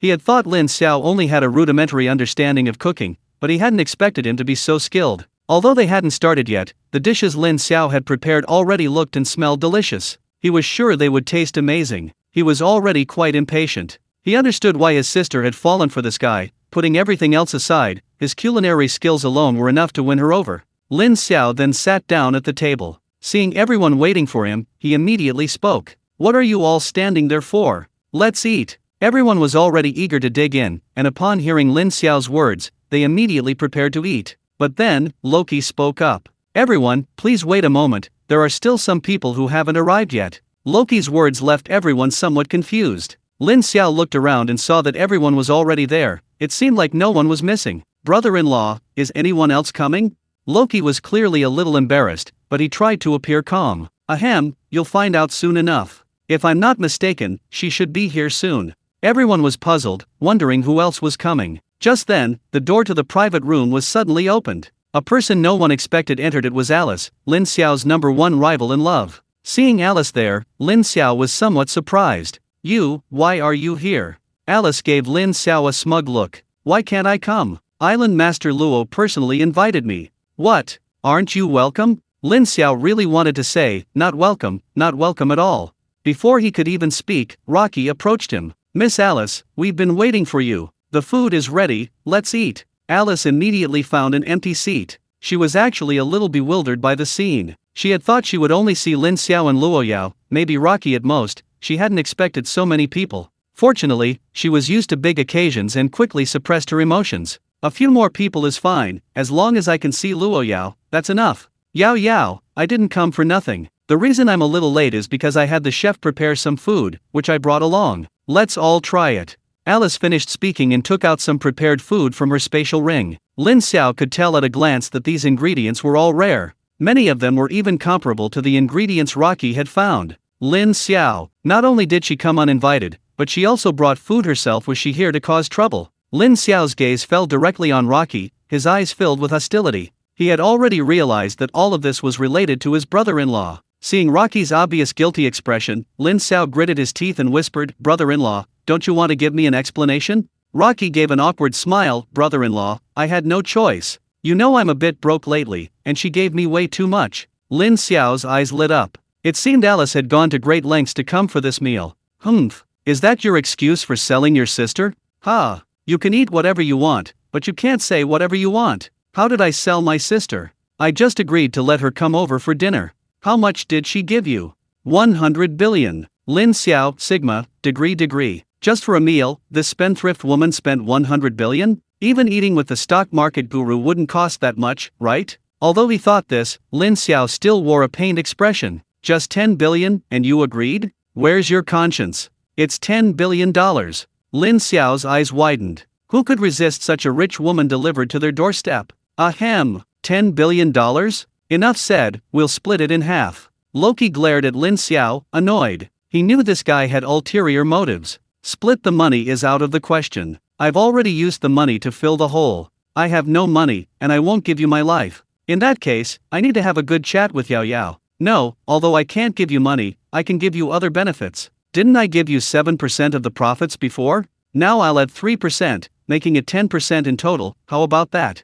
Deal. Seeing Lin Xiao agree so readily, Loki knew he had given too much. But the words were already spoken, he couldn't take them back. Anyway, it was originally for Lin Xiao, he wasn't losing out. Lin Xiao's mind raced. Alice was willing to spend so much just to have a meal with Luo Yao, could he take advantage of that? Brother-in-law, let's discuss this. How about we cooperate? Starting tomorrow, you can book Yao Yao's breakfast, lunch, and dinner. If this woman wants to dine with Yao Yao, as long as she pays, it's no problem. What do you think? Of course, the amount she pays can't be less than this time, and we'll split the profits 50-50ths, how about that? Luo Qi realized he was truly defeated by Lin Xiao. His brother-in-law was a real scoundrel. However, he had to admit he was tempted. Just as he was about to agree, he saw Luo Yao standing next to Lin Xiao, glaring at them with displeasure. Ahem, brother-in-law, let's discuss this later. Besides, aren't you afraid she'll really steal your sister away? Lin Xiao glanced at Alice disdainfully. She thinks she's worthy? This kind of money-making opportunity is rare. If you miss this chance, you won't find another fool like her. Luo Yao was speechless. You too, that's enough. Lin Xiao and Luo Qi fell silent simultaneously, but their eyes continued to exchange glances, indicating they weren't planning to give up so easily. Lin Xiao and Luo Qi kept their voices low, but everyone present was of considerable cultivation, and their whispers were still heard. Everyone's gaze towards the two changed. These two are really cunning. Alice felt the same way, she had also heard their conversation. To be honest, she was furious. Did they think her family's money grew on trees? That 10 billion was her monthly living expenses, she had spent a fortune, and they still wanted to extort her like this? Did they really think she was a fool? Of course, if they could lower their price, she wouldn't mind spending some money to dine with Luo Yao. It seemed she would have to have a good talk with Luo Qi after this meal. She wouldn't agree to anything less than $5 billion, no. $1 billion. She was such a little devil. The atmosphere became somewhat awkward, and finally, Sun Zaiwan couldn't stand it anymore. Everyone's a guest, so let's skip the formalities and start eating. The food'll get cold. Everyone nodded eagerly. Yes, the food would get cold if they didn't eat soon. Alice chimed in. That's right, everyone, let's eat. Especially the dishes I brought, they were prepared by a chef from a 10-star hotel. Everyone should try them. Everyone was already impatient. After Sun Zaiwan and the others started eating, the others followed suit. Lin Xiao, having worked all afternoon, was quite hungry. He picked up a piece of his own cooking. After one bite, Lin Xiao felt that his afternoon's work hadn't been in vain. It wasn't that he was boasting about his culinary skills, it was that his cooking and these precious ingredients complemented each other perfectly. The others also looked on with enjoyment, it was truly delicious. Alice hadn't yet tasted Lin Xiao's cooking. She first sampled the armored crab she'd brought, and had to admit, the chef's skills were excellent, it was worth the expense of hiring them. This time, she was sure to win over Luo Yao's stomach.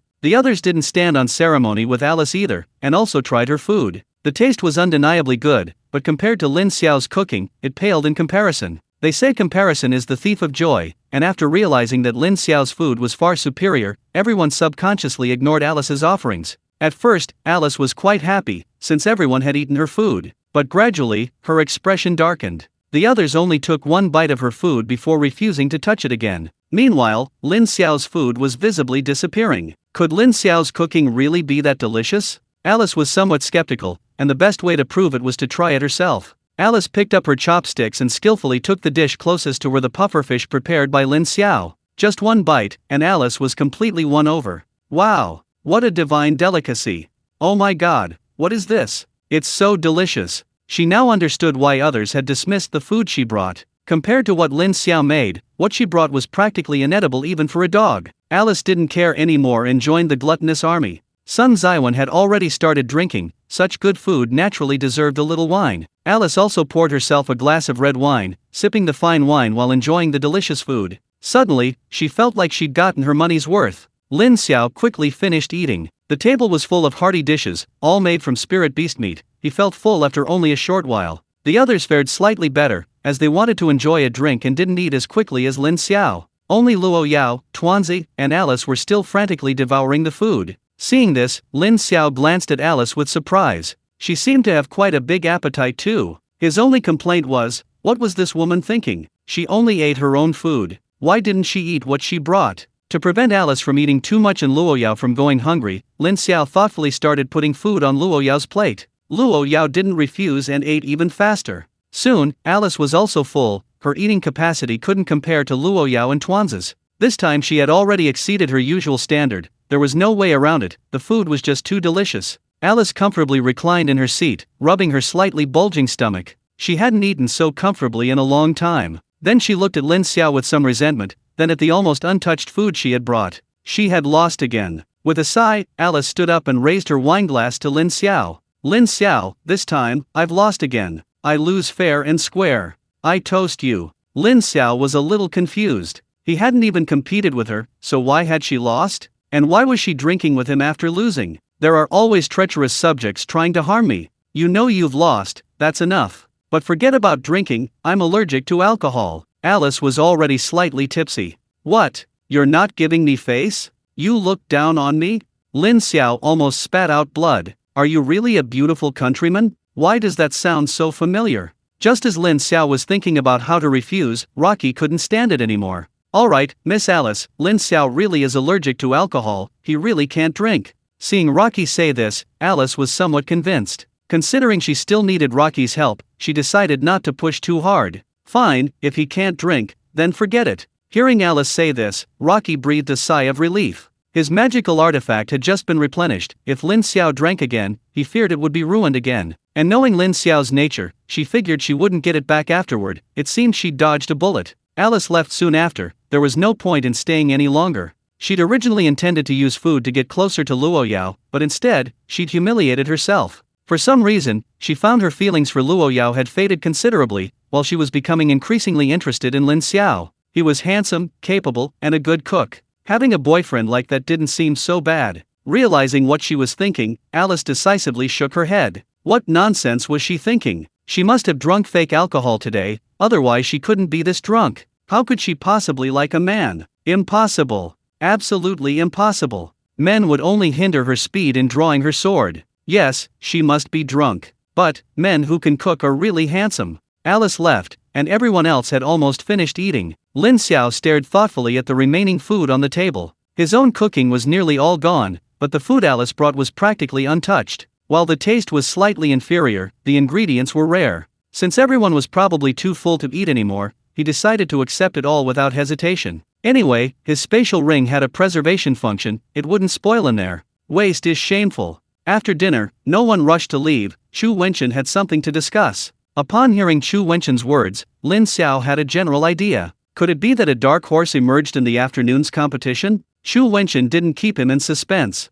Overall, there weren't any particularly strong teams in the afternoon's matches, but there's one team from Africa that we should pay close attention to. Everyone was taken aback. It wasn't that Africa lacked strong teams, but they had always fallen short in the past. Unexpectedly, a dark horse had emerged this time. Team leader, since you've said that, their strength must be quite formidable, right? Not really. This team's strength is only average, but their abilities are quite troublesome. Chu Wenchen's words left everyone puzzled. What did that mean? Average strength but troublesome abilities. This immediately piqued everyone's interest. Team leader, just tell us straight, which team are they, and what special abilities do they have? They're from a small country in Africa, or rather, calling them a country is a bit inaccurate. They're all from the same tribe. I think it's called the Asa tribe. Their combat strength isn't very high. Most of the participants are level 5, with only 2 reaching level 6. The key is that besides their special abilities, they have another special identity: beast tamers. In their last match, each of them brought a level 6 spirit beast.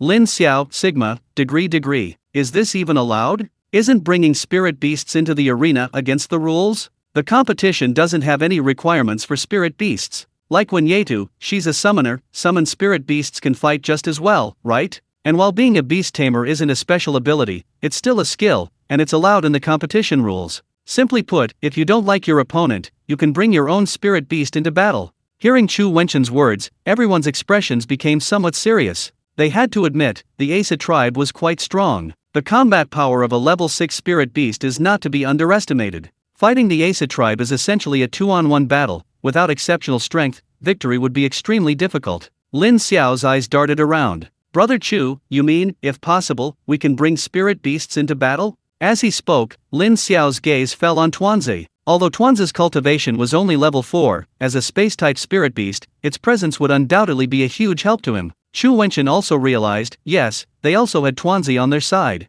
Of course, Tuanzi can participate in the battle. There's one thing, while beast tamers can bring spirit beasts into battle, these beasts must be tamed by the tamer themselves. In other words, they can't lend them to others, otherwise the competition would be chaotic. Lin Xiao wholeheartedly agreed with this. After all, if spirit beasts could be lent, the Asa tribe could bring over a dozen spirit beasts to every match. What would be the point of the competition? Everyone would just have to concede. Brother, I have a suggestion, though it's not perfect. While spirit beasts can't be lent, what if they're summoned? Like, during our competition, when Ji summons a spirit beast, and we bring it into the arena, would that be against the rules? Don't even think about it. That's definitely against the rules. Summoned creatures aren't considered tamed spirit beasts. Don't try to find loopholes, it's absolutely not allowed. Lin Xiao was just saying, he also felt it was unlikely. After all, if summoned spirit beasts could be lent to others, the World Grand Competition would have been in chaos long ago. However, Tuanzi being able to participate was already a huge help to him. It's a pity that Tuanzi can only be used by one person, otherwise it would be incredibly powerful.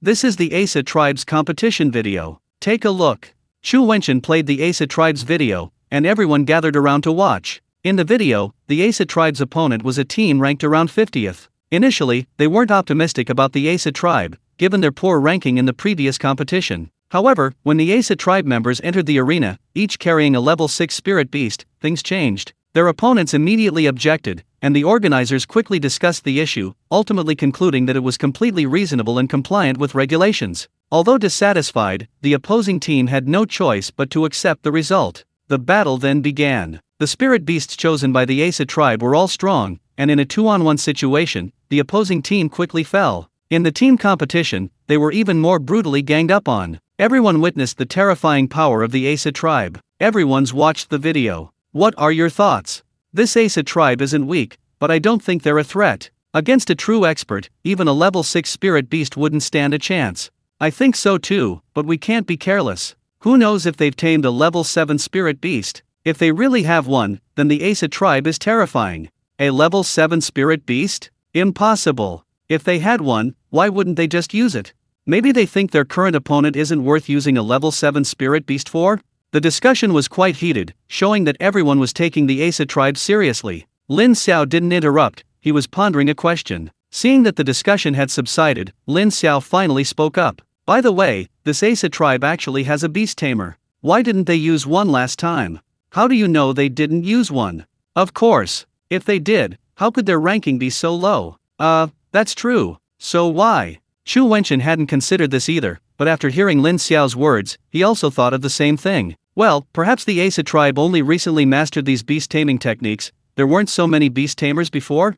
Lin Xiao agreed with Chu Wenchen's answer. That was the only plausible explanation. So, what exactly caused so many people to become beast tamers at the same time? In short, this group was truly mysterious. Of the afternoon's matches, only the Asa tribe team posed a slight challenge for Chu Wenchen. The other teams were largely unremarkable. Now that everything had been explained and everyone had had a few drinks, it was time for everyone to go home and rest. Alright, that's all for today. Everyone go home and rest. Tomorrow is free time again. I'll let you know tonight. If there are any teams you need to be wary of, I'll call a meeting. This was exactly what everyone was waiting for. As soon as Chu Wenchen finished speaking, everyone went straight to their rooms to rest. Only Rocky and Lin Xiao remained. Even Luo Yao only greeted them briefly before going back to rest. Lin Xiao and Rocky exchanged a knowing smile. Brother-in-law, I knew we were on the same wavelength. Now that we're alone, we should discuss how to trick that rich woman, Alice. Haha, great minds think alike. The reason I didn't leave was to discuss this with you, wasn't it?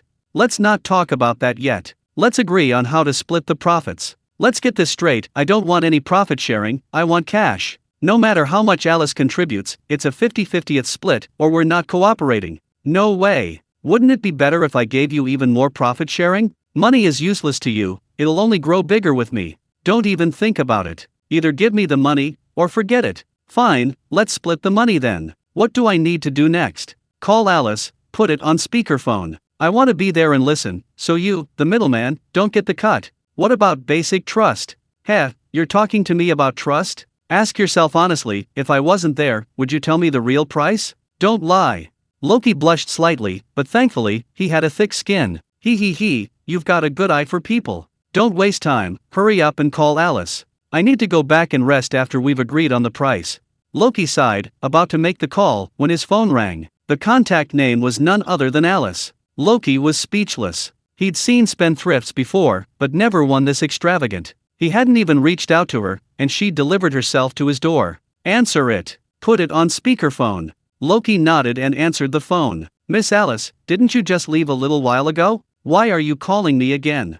I'm calling to discuss a collaboration, of course. Is someone with you? Loki glanced at Lin Xiao, his smile almost reaching his ears. The dinner is over, everyone has left. Miss Alice, how do you plan to cooperate this time? How else can we cooperate? Of course, I need you to create an opportunity for me to be alone with Miss Luo Yao. Lin Xiao, want to be alone with Yao Yao? Impossible, absolutely impossible. He quickly signaled to Luo Qi to refuse. Seeing Luo Yao was fine, but being alone together was out of the question, he had to be there. Luo Qi immediately understood Lin Xiao's meaning. To be honest, he didn't want his little sister to be alone with Alice either. Putting everything else aside, it wouldn't be good for my younger sister's reputation if word got out. No way. I can let you meet my sister, but not alone. Either I or Lin Xiao must be present. Oh, okay then. Forget it, let Lin Xiao come along. Loki, what does this mean? Am I really that unpopular? And why do I feel a hint of smugness in your voice? I must have misunderstood. Alright, since that's the case, let's talk about the price. I think the previous price was quite reasonable, $10 billion per time, I think that's acceptable. Humph, how dare you say that? I haven't even settled accounts with you yet. I thought it would just be Luo Yao and Lin Xiao tonight, maybe with you at most. Why did it turn into a dinner party? I haven't even asked you for a refund. One thing at a time. Just tell me if you saw my sister or not. You didn't say how many people were coming. This isn't my fault. Fine, but 10 billion is too much. I can't agree to that. $100 million at most, $100 million at a time. Miss Alice, are you trying to fob us off? What kind of people are we? You dare ask for 100 million? If that's your attitude, there's no point in continuing this discussion. Then name your price. I don't have much money left, I definitely can't agree to 10 billion. 5 billion? Once we've done it before, we'll get to know each other better. I'll give you a 50% discount. Still too expensive. I'm thinking of a long-term partnership. How about 500 million? Of course not. 3 billion, that's the lowest I can go. 1 billion, that's the lowest I can go. Besides, isn't Lin Xiao here too? I'll go over around breakfast, lunch, and dinner, and have him prepare the meals. Lin Xiao, Sigma, degree. This is a bit much, isn't it? I'm not your cook. You're trying to steal my girlfriend, and I'm supposed to cook for you? Why should I? You need more money. Loki immediately understood Lin Xiao's meaning. 10 billion is still a bit too little, especially having Lin Xiao cook for you, that's definitely impossible. How about this, I'll make the decision myself, $15 billion. I'll let you go to the rooftop to see my sister, and I'll even have Lin Xiao prepare your meals. This is my bottom line. If you still don't agree, then forget it. After all, there's a risk in me doing this. Deal, it's settled then. I'm free tomorrow, I'll transfer $45 billion to you first. I hope to see Yao Yao for all 3 meals tomorrow, and the meals must be cooked by Lin Xiao. Okay, I'll arrange it right away. Before Loki could finish speaking, Alice impatiently hung up the phone. Lin Xiao was just about to say something to Loki when Loki's phone received a payment notification. Lin Xiao looked up at the sky speechlessly, somewhat admiring Alice. Her execution skills were truly remarkable. He immediately pulled out his phone. Brother-in-law, let's divide the spoils. No backing out, or you'll be waiting for Alice to get stood up tomorrow. What could Rocky say? He immediately transferred the money to Lin Xiao. Seeing the balance in his account, Lin Xiao's mood brightened. Just cooking a few meals, and he'd made so much money in a day. He'd hit the jackpot. Brother-in-law, the money's been transferred to you. My sister's business is now in your hands. Why? You didn't do anything. What do you mean I didn't do anything? Didn't I contact Alice for you? Could this deal even work without me? Lin Xiao thought about it, and it seemed true. Oh well, the money's already in his hands, why think so much? Luo Yao should be easy to handle, he can just talk to her. With him there, Yao Yao shouldn't object. He wondered how much longer he could stay on Xiaoao Island. Hopefully, it would be a long time. That way, he could earn more money from Alice. The next day, Lin Xiao got up early to cook. Cooking was a bit of a slackening for him. He simply repurposed the food Alice had brought the night before and ate it for breakfast. Even with the simple modifications, the taste was completely different. He and Luo Yao had just sat down when Alice rushed in. Luo Yao was visibly surprised to see Alice, but seeing Lin Xiao's greedy expression, she knew she'd been tricked. Sigh. What a miserable life, falling for such a money-grubbing person. Oh well, Lin Xiao's here anyway, might as well. Alice acted like she was part of the group, sitting directly opposite Luo Yao. It wasn't that she didn't want to sit next to Luo Yao, Lin Xiao and Tuanze had already taken that spot. Seeing that today's breakfast was the same food she'd brought yesterday, Alice's expression clearly darkened. This meal cost her $1.5 billion. Serving her yesterday's leftovers was a bit much, wasn't it? Just as she was about to complain, she saw Luo Yao and Tuanze already digging in. What could she say? She could only direct her anger at the food. After just one bite, Alice couldn't stop eating. Oh my god. The food she brought yesterday tasted so delicious overnight. Is this even scientifically possible? She couldn't contain her curiosity and blurted out, Lin Xiao, how did you do that? The food wasn't this delicious yesterday. Hee hee, it's a trade secret. Can I just tell you that? Hurry up and eat, or it'll be gone. Alice looked and, sure enough, Tuanze and Luo Yao were devouring the food. She immediately joined the gluttony. This meal cost $1.5 billion. She had to get her money's worth. After finishing breakfast, Luo Yao went straight to her room. Alice tried to talk to Luo Yao, but Luo Yao completely ignored her. Alice, however, didn't feel the money was wasted at all. Watching Luo Yao disappear, Alice's gaze finally fell on Lin Xiao. What's for lunch? Lin Xiao rolled his eyes. Why did Alice seem different? Was she here to try and get close to Luo Yao, or just to freeload? If she was here for freeloading, he'd definitely welcome her. After all, he'd cook for Alice until she died if he paid her $15 billion per meal. I don't know, I'll just see what ingredients are available. Can I order? Sure, but I'm not responsible for preparing the ingredients. You have to prepare the ingredients for the dishes you order. Okay, I'll go prepare them right now. Alice finished speaking and happily skipped away, leaving Lin Xiao standing there bewildered. So, this girl really did pay to freeload? The World Championships continued that day, but the level of attention was significantly lower than before. After all, today's participants were all teams previously ranked below 100, with no seeded players, naturally resulting in lower viewership. It's said that the stands weren't even a third full. Loki was reportedly heartbroken about this for a long time, and even half-price tickets went unsold. Alice came over for lunch and dinner both days, and Lin Xiao didn't show any displeasure. After all, she paid for it, and besides, she barely interacted with Luo Yao at all. What did he have to worry about? After dinner, Alice left before Luo Yao could even leave. It seemed the tour leader from the US was looking for her, and she left in a hurry after finishing her meal. Lin Xiao naturally had no objection to this. After Luo Yao finished eating, she looked at Lin Xiao thoughtfully. Lin Xiao noticed Luo Yao's gaze and was somewhat puzzled. Yao, what's wrong? I know you're unhappy about Alice coming over for dinner, but there's nothing I can do. She offered just too much $1.5 billion for a meal. I can only give half, and you know me, it's really hard to refuse. Luo Yao understood perfectly, Alice had indeed given too much. Before she and Lin Xiao were together, she knew that having Lin Xiao act as her sparring partner and provide her with 3 meals a day only cost 100 million yuan, and that was in Chinese yuan. Alice's offer was incredibly difficult to refuse. But that wasn't what she cared about. She didn't mind Lin Xiao earning more money. I have no problem with Alice coming to dine, but I feel like Alice seems to have feelings for you. Lin Xiao was startled and quickly waved his hand. Yao, I'm easily scared, don't scare me. Alice came for you, I'm just an accessory, or rather, I'm just a cook. Don't you believe me? A woman's intuition is usually very accurate. Impossible, absolutely impossible. Didn't they say Alice likes girls? Why not? Just now, during dinner, she looked at me 131 times, but looked at you 303 times. Don't you think she's interested in you? Lin Xiao. Putting aside whether Alice is really interested in him, what's with you counting how many times someone looks at you? I still feel it's impossible, it sounds too unbelievable. You have to believe in your charm. After all, you're handsome and can cook. Don't you feel a great sense of accomplishment to have a lesbian fall for you? Lin Xiao felt a chill run down his spine. Although Luo Yao seemed very calm now, Lin Xiao knew that if he said the wrong thing, he would fall into an abyss. Cough cough, who cares? Even if she really likes me, so what? Like when she tries to woo you, did I worry? I still let her have dinner with you. That's because I absolutely trust you. I believe she can't take you away from me. Similarly, my heart belongs only to you, and she can't take me away from you either. Besides, Yao is better in every way. I'm not blind, of course I know what to choose. Hee hee, you're smart.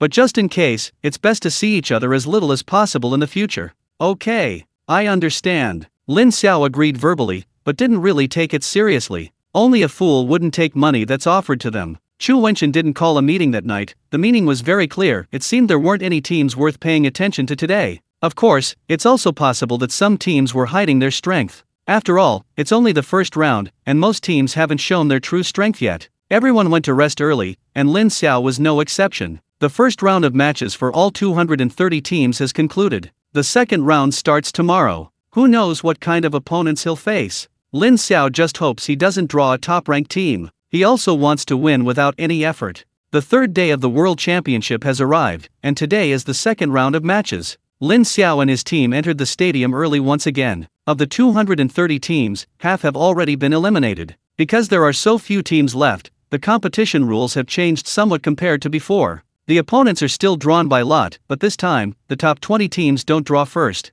Due to the reduced number of teams, only the top 10 from the previous competition get priority in the draw. In other words, only the top 10 from the previous competition won't be matched against each other, the rest are up to fate. Simply put, the top 10 draw, and it's possible to be drawn as 11th. The match time quickly arrived, and Rocky once again made a guest appearance as host. In the previous day and a half, there weren't many spectators at the stadium, and even fewer people were watching the live stream, so he didn't bother appearing on camera. Today is different. Not only is the stadium packed, but the number of people watching the live stream on TV and online has also broken records. The first team to draw lots was, naturally, the previous champions, the beautiful nation. Alice was in charge of the draw. Alice remained arrogant, taking a slip of paper from the draw box and handing it to Rocky. Rocky was speechless. What's with the swagger? If it weren't for the fact that you've been giving away a lot of money lately, I'd probably teach you a lesson. Rocky opened the slip of paper, and seeing it was blank, he was speechless again. First round, America gets a bye. Because the number of teams in this round is odd, one team will inevitably get a bye. Everyone knew this, but no one expected Alice to be so lucky, drawing that by spot in the first round. Alice hadn't expected this result either. The Americans were very satisfied with this result. As long as they advanced, that was fine. It also allowed them to better conceal their strength, so why not? After America's elimination, it was China's turn. The domestic audience had been waiting for this moment, and the live stream chat immediately began to flood with comments. Finally, I've waited for you. I'm so glad I didn't give up. It's been 37 hours, 8 minutes, 5 seconds, and 6 seconds since I last saw my husband. A day apart feels like 3 autumns. Stop kidding, that's my husband, okay. TCH, you bunch of perverts. Can't you focus on the competition itself? I wonder if my wife will even play. I was so looking forward to the last match, and she didn't even play. Are you talking about Luo Yao upstairs? You're really something. Don't you know Luo Yao's background? Do you believe your information will be exposed soon? The Emperor Group's PR department might come after you. The internet isn't above the law. Ha ha ha, I was just joking. The atmosphere online was generally relaxed. In their view, China would undoubtedly win this match. Kyoto Ling Liu. Because Lin Xiao and Luo Yao both participated in this world competition, their alma mater, the school, naturally had something to show for them. All the students gathered together to watch the live broadcast. Lin Xiao's classmates watched Lin Xiao and Luo Yao on the screen with envy. If they could, they would also like to represent their country, but unfortunately, they were only freshmen and their skills were too weak. Lu Ruyan was also in the team, and many eyes frequently fell on her. Many people now knew that Lin Xiao and Lu Ruyan were childhood sweethearts, and that he had been her devoted admirer for a long time, but unfortunately, Lu Ruyan didn't cherish it. Now she regretted it, but it was too late. Sigh, I really don't know what Lu Ruyan was thinking. Lin Xiao is so outstanding, why didn't she like him back then? She wasn't lucky. I heard Lu Ruyan regretted it and tried to get back together with Lin Xiao many times, but he completely ignored her. Nonsense. Lin Xiao's girlfriend now is Luo Yao. Anyone with half a brain knows which one to choose. What a pity. I was thinking of waiting for Lin Xiao to come back and trying to pursue him. Looks like there's no hope. You, 1.5 meters tall and 180 pounds, you dare to covet my idol. Is being fat a crime? Besides, I was just thinking, what if Lin Xiao likes my type? Listening to the surrounding gossip, Lu Ruyan felt like she was being roasted on a fire, extremely uncomfortable. Looking at the confident Lin Xiao on the screen, she truly regretted it. If she had known Lin Xiao was so outstanding, she would have agreed to be with him long ago. Looking at Luo Yao standing next to Lin Xiao, she couldn't help but feel ashamed. Sigh. Thinking about her current situation, Lu Ruyan could only manage a bitter smile. It was all her own fault. Compared to Lu Ruyan, Ji Boxio was much more philosophical. Although he had broken up with Lu Ruyan, he had still managed to defeat Lin Xiao in some way. That was enough for him to boast about, and that's exactly what he did. Lu Ruiyan's exploits were common knowledge in Lingyu, Kyoto, partly due to her own actions and partly due to his constant boasting. Lin Xiao was unaware of these things. Now it was China's turn to draw lots, and everyone's attention inevitably fell on Lin Xiao again. Lin Xiao rubbed his nose. Was he going to have to participate again? He'd been scrolling through his phone a lot lately when he was bored. Last time, his poor performance had earned him a lot of online criticism. Although people lined up to apologize afterward, he had still been cyberbullied. He'd rather give this opportunity to someone else.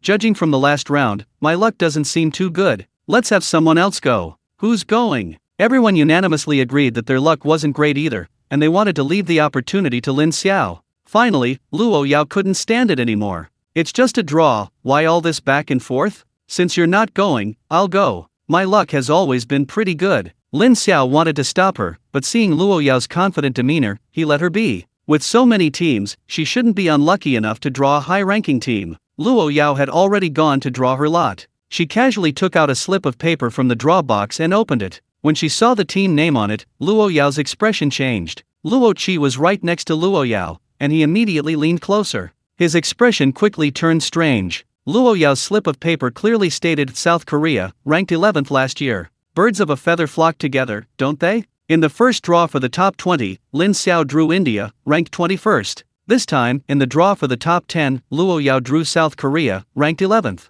Are you two competing to see who has worse luck? Although no one knows who the opponent is yet, judging from the expressions of the Luo siblings, everyone knows that the opponent is likely to be formidable. Even if Luo Qi is unwilling to accept this reality, he must reveal the result. When the team was revealed, the audience fell silent. China's luck is rather bad. Lin Xiao and the others were speechless. Luo Yao's luck was truly unbelievable. Unlike last time when they knew nothing about any of the participants, this time all the teams had participated in a round of competition. Even the top-ranked teams had more or less concealed their strength, but they had all shown some of their abilities. In the previous round of the South Korean competition, Lin Xiao and the others watched from the restroom. Judging from their displayed strength, they were far superior to the Indian team. Moreover, they had also been concealing some of their strength. As for how much they had concealed, only the match itself would reveal the truth. Luo Yao was very frustrated. She hadn't expected her luck to be so bad. She looked at Lin Xiao with a hint of resentment. "Sai, I should have let you draw the teams. Maybe you'd have better luck in drawing a lower-ranked team." What could Lin Xiao say? He didn't want to draw, precisely to avoid this kind of situation. He originally wanted to find someone else to take the blame, but who knew Luo Yao would volunteer herself, leaving him no chance to object. If he wasn't mistaken, there was probably already online bullying against Luo Yao. He naturally wouldn't blame Luo Yao. Yao, no matter who the opponent is, we have to face them. Our goal is the championship, so we have to face whatever opponent we encounter. It's just South Korea, they're no match for us. Everyone else felt the same way. Although somewhat frustrated by the result, as Lin Xiao said, it was something they had to face. In short, just do it. Meanwhile, the Chinese viewers watching the live stream were truly speechless. What kind of luck is this? Facing South Korea in the second round. Good things come to those who wait. This might be a test for us. Like I said, shouldn't South Korea be the ones really suffering now? Actually, I really wanted to see our team play against South Korea. Am I the only one who noticed? When Lin Xiao drew India before, you all attacked him en masse. Why are you all silent now? Seichesh, I dare not say, I really dare not say. I'm afraid the people from the Emperor group will come knocking on my door. That's a stunning beauty. It's all Lin Xiao's fault. Why didn't he go up and draw the lots? If he had, things might have turned out differently. That's right, it's all Lin Xiao's fault. Lin Xiao never imagined that even if he hadn't drawn the lots, he would still be the one subjected to online bullying. After the draw, the competition officially began. The Korean team had already started entering. If China's luck was bad, how good was theirs? They didn't want to encounter China so early either. The Korean team leader, Park Kik-chang, looked as black as the bottom of a pot. What's wrong with China? Drawing them now is just asking for trouble. But even if he was unhappy, the result was already set in stone. He had no choice but to bite the bullet and go for it. Unlike South Korea, other top-ranked teams were closely watching this match. Putting everything else aside, this was a clash of titans. One of the teams would definitely be eliminated. And the other team, even if they weren't eliminated, would reveal a lot about their strength, a perfect opportunity to gather intelligence. Loki saw the South Korean team had already entered the arena and immediately spoke up. Everyone has 5 minutes to decide the order of appearance. The match will begin in 5 minutes. As soon as Loki finished speaking, both sides huddled together to discuss. Xu Wenxin's expression was very calm. Although he didn't want to encounter a strong team so soon, the outcome was already decided, and there was no point in saying anything more. If even the team leader showed signs of nervousness, it would only make the others lose their composure.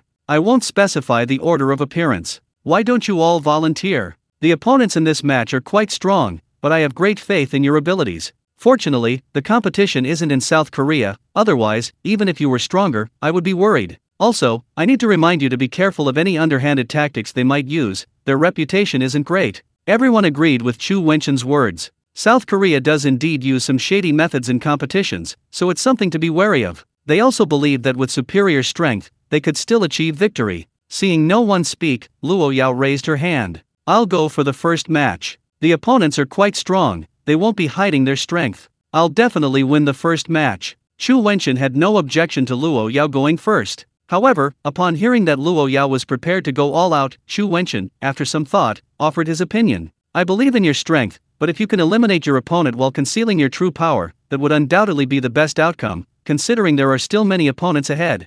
That's true, I'll try my best. While the discussion was taking place in China, the South Korean team was also engaged in a heated debate. Park Gik-chang, seeing the team's somewhat low morale, knew this couldn't continue. Everyone, cheer up.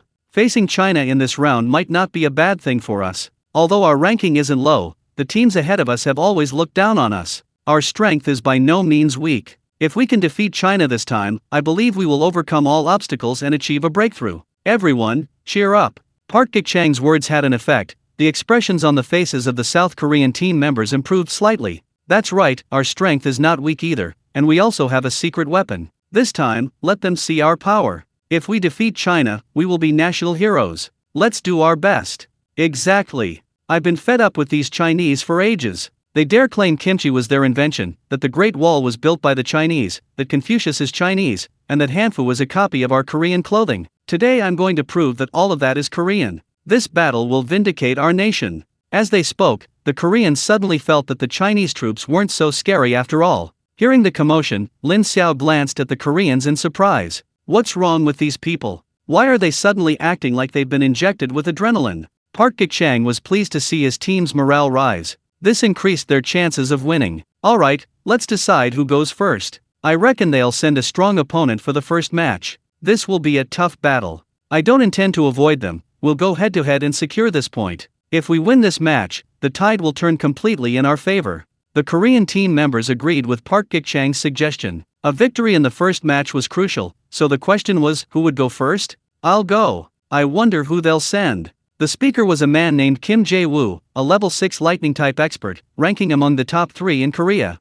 Park Gik-chang nodded in satisfaction. He highly regarded Kim Jae-woo's strength. If he went first, he should be able to secure the victory. Since that's the case, you go first. 5 minutes passed quickly, and everyone eagerly awaited the start of each match. Many were speculating about who would go first. The Chinese audience, in particular, were incredibly curious. In the first match, China only fielded 7 players. The strength of those other 7 remained a mystery. Would China use the same 7 players again this time? That seemed unlikely. After all, their opponent this time was South Korea. If so, it felt somewhat dangerous. Just then, the first round contestants from both sides took to the stage. Kim Jae-woo was quite confident in his abilities and was closely watching the Chinese side. When he saw Luo Yao enter, he felt confident. Although Luo Yao hadn't played before, Kim Jae-woo knew about her special ability, dual light and darkness. Luo Yao, being the only innate dual elemental awakener in this world competition, naturally attracted a lot of attention. There was much speculation about Luo Yao's strength, with many believing her combat power far exceeded her level. Jin Zayu, however, didn't think so. In his view, even if Luo Yao was powerful, she was only a level 5 awakener. She was definitely no match for him, a level 6 expert. Otherwise, why didn't she participate in the first match? She was probably afraid of losing. If the level 6 experts from the Chinese team were to fight, he might be unsure of his chances of victory, but with Luo Yao involved, he was almost certain of success. Thinking this, Jin Zaya's gaze towards Luo Yao changed, as if she were already his defeated opponent. And to be honest, Luo Yao was truly a beauty. From his professional perspective, Luo Yao was absolutely a natural beauty. Compared to the artificial beauties in China, she was far superior. Could the other person fall for him after being defeated by him? If so, that would be perfect. He just happens to be free tonight. Thinking of something, a lewd smile crept across Jin Zaya's face. Luo Yao saw all of this and uttered a curt "idiot." This was a live broadcast, and Luo Yao's words were immediately relayed, causing an uproar online. Wah, the goddess has finally appeared. I've been waiting for this moment for so long. By the way, did the goddess just swear? Why is she so charming even when she swears? Putting aside the facts, swearing in a situation like this is just too charming. Look at that Korean player's sleazy appearance. If I weren't there, I really wanted to go over and teach him a lesson. +1. +10086. I disagree 10,000 times. Kim Jae-woo doesn't understand Chinese, so he didn't understand what Luo Yao was saying. He was currently feeling very good about himself. Annyeonghaseyo, I am Kim Jae-woo, it's an honor. Kim Jae-woo was still speaking, but Luo Yao didn't even glance at him. She looked at the referee in front of her. Can we begin? The referee, being one of Rocky's men, naturally knew the relationship between Rocky and Luo Yao. He had already noticed Luo Yao's impatience. Knowing what to do at this point, he announced the start of the match without hesitation. Jin Zaeyu was somewhat annoyed. He hadn't even finished speaking, and she had interrupted him like this. It was really impolite. However, he also knew the match had begun and immediately began to prepare his spiritual technique. Lightning-type abilities are known for their ferocity. Among all abilities, their attack power ranks among the top. In Jin Zaeyu's opinion, he could easily defeat Luo Yao with just 2 spiritual techniques. Luo Yao observed all of this and also began to prepare her own spiritual technique. Actually, this kind of arena was somewhat disadvantageous for her, as there was only an empty arena with no shadows, which was very disadvantageous for her using dark-type abilities. Of course, this didn't deter Luo Yao. She directly used Shadow Soul. In an instant, 5 Luo Yaos appeared on the scene, including the original. Jin Zaeyu was startled. What kind of spiritual skill was this? Was it that powerful? Fortunately, his own spiritual skill was also ready, and luckily, he had prepared a group attack skill. So what if they had clones? Under his powerful spiritual skill, these clones couldn't withstand a single blow. Heavenly thunder descends. Jin Zaeyu waved his hand, and dozens of bolts of lightning, as thick as an arm, struck directly at Luo Yao and her clones. Luo Yao had another plan for using clones. With these clones present, shadows would naturally form under the sunlight. She and 3 other clones simultaneously hid in the shadow of a 4th clone. This caught Jin Zaeyu completely off guard. Most of the lightning missed its target, and the remaining clone was struck and vanished from its spot. At that moment, Luo Yao and her 3 clones reappeared on the arena. Luo Yao was already seething with anger, and being drawn against South Korea made her extremely unhappy. Then, Kim Jae-woo conveniently delivered himself into her lap. Then prepare to face your wrath. The vanished clone was essentially powerless. Luo Yao couldn't control that body, but she could perfectly control the remaining 3 clones. Adding her main body, all 4 of Luo Yao's clones simultaneously unleashed their prepared spiritual techniques, all of them dark-type abilities. Hand of Shadows, Grip of Darkness, Shadow Arrow, Dark Pulse. Jin Zaeyu hadn't expected that Luo Yao would emerge unscathed from his powerful lightning-based abilities, let alone counterattack immediately. For dark-based abilities he had no idea how to defend against them. He tried to dodge using his speed, but found nowhere to escape, and was forced to take the hits head-on. Luo Yao's dark-based abilities were not so easily withstood. All 4 spiritual techniques struck Jin Zaeyu. Even though 3 of the clones were only half the strength of Luo Yao, Jin Zaeyu still couldn't withstand them. He was blasted off the stage, his body overwhelmed by the dark spiritual energy, and he immediately fell unconscious. Luo Yao thus won the match. Defeating Jin Zaeyu improved Luo Yao's mood considerably. Looking at Jin Zaeyu below the stage, she said again indifferently, "Trash, nothing." Luo Yao's victory caught the Koreans completely off guard.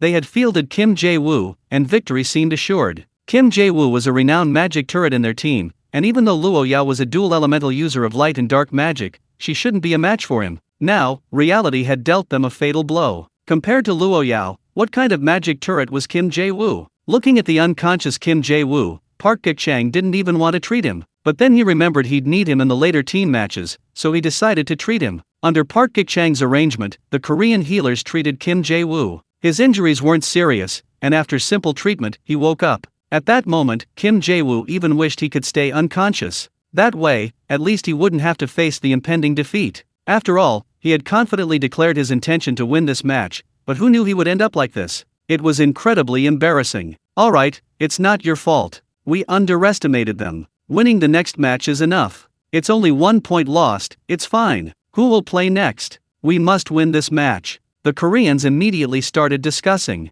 The first loss had already dampened their morale, another defeat would be even more devastating. On the other side, the Chinese team wasn't surprised by Luo Yao's victory. After all, in terms of true strength, it wouldn't be an exaggeration to say that Luo Yao was the strongest member of the team. Defeating Kim Jae-woo was expected. Xu Wenchen looked at Luo Yao with some helplessness. Although we won this match, didn't we tell you not to reveal too much of your strength? Using your ultimate move right from the start isn't good.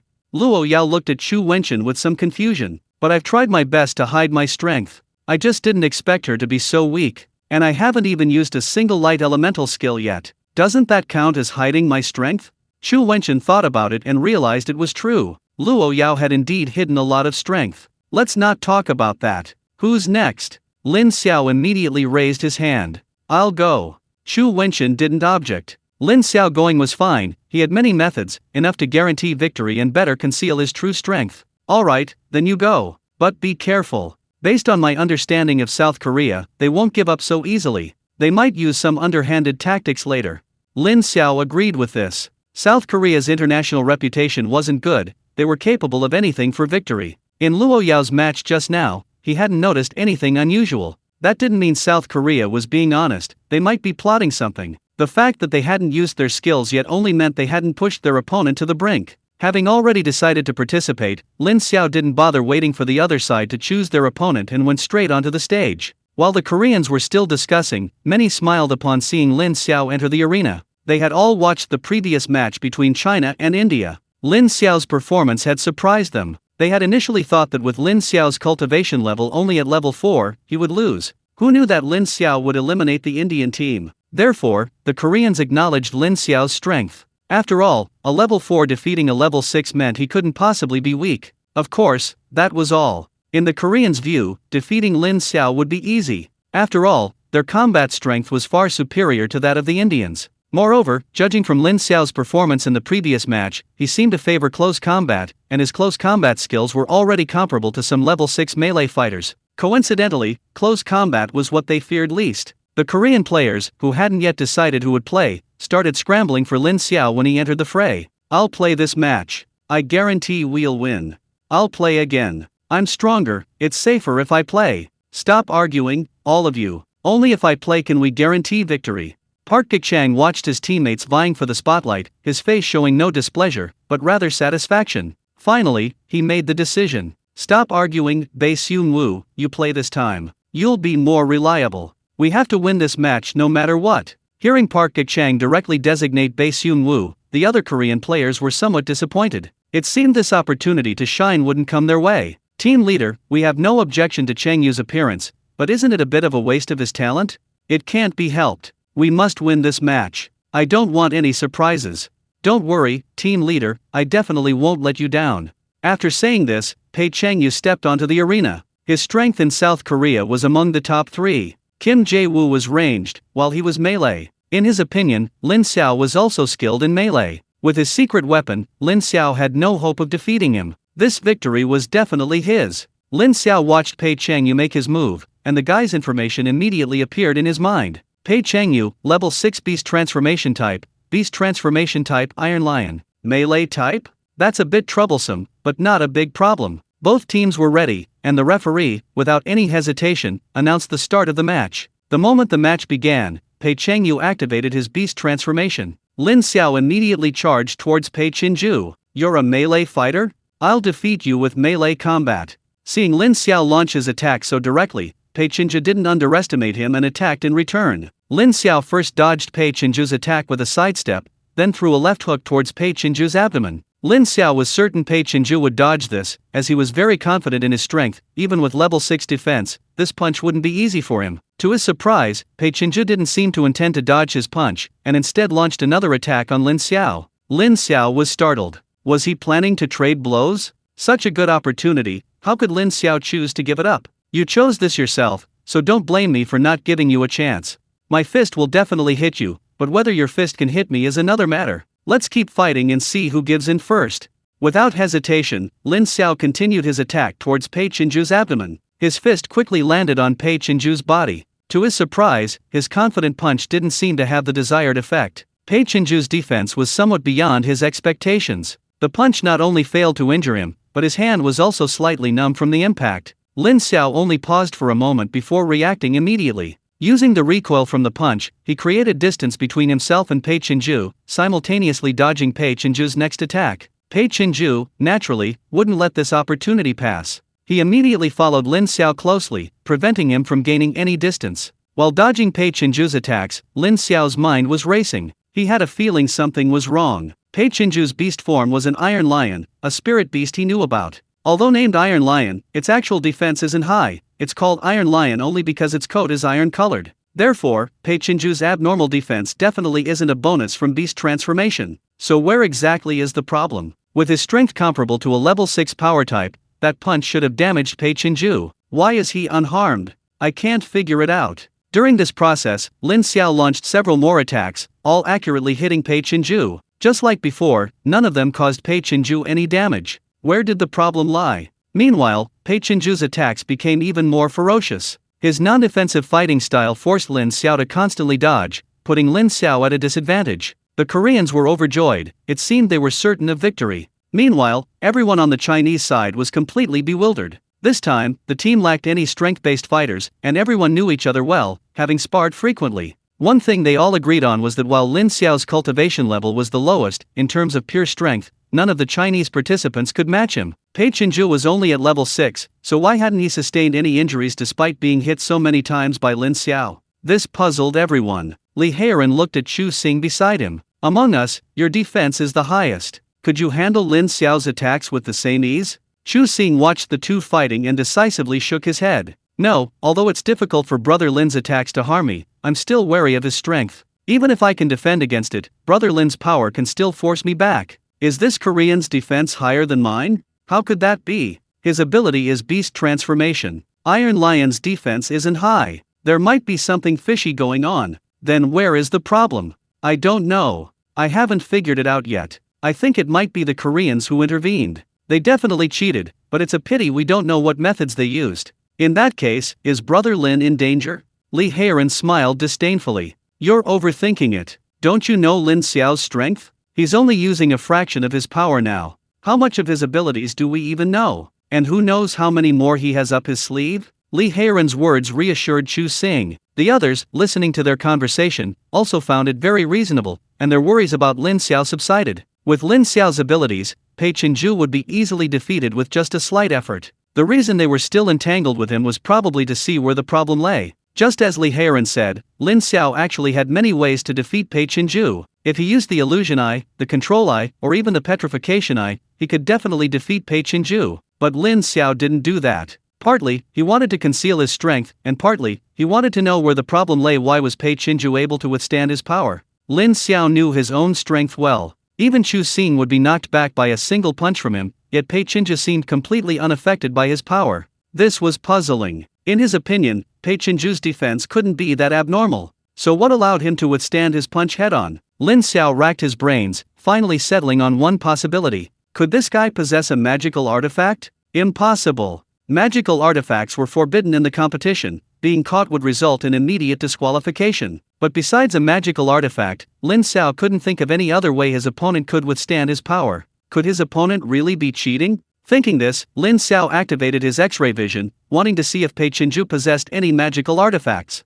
After looking around, he found nothing unusual. Besides his clothes, Pei Chinju seemed to have nothing else on him. Was he just imagining things? Lin Xiao continued his battle while pondering this. Lin Xiao's attacks never ceased. Just then, his fist hurtled towards Pei Chinju's head. This punch was entirely instinctive. He had assumed Pei Chinju wouldn't dodge, as his fist seemed unlikely to harm him. To his surprise, this time Pei Chinju chose to dodge, not taking the punch head-on. Lin Xiao keenly noticed this. Why did his opponent dodge? Was it because he felt humiliated by being hit in the face, or for some other reason? Lin Xiao didn't reveal his thoughts. He launched several more attacks, quickly determining that if he attacked Pei Chinju's body, he would take the hit directly, but whenever he attacked his face, without exception, Pei Chinju would dodge. Lin Xiao's eyes narrowed. He felt he was about to find his opponent's weakness. What was the biggest difference between the face and the body? His opponent was wearing clothes. Could the problem lie in the clothes? Could these clothes be his magical artifact?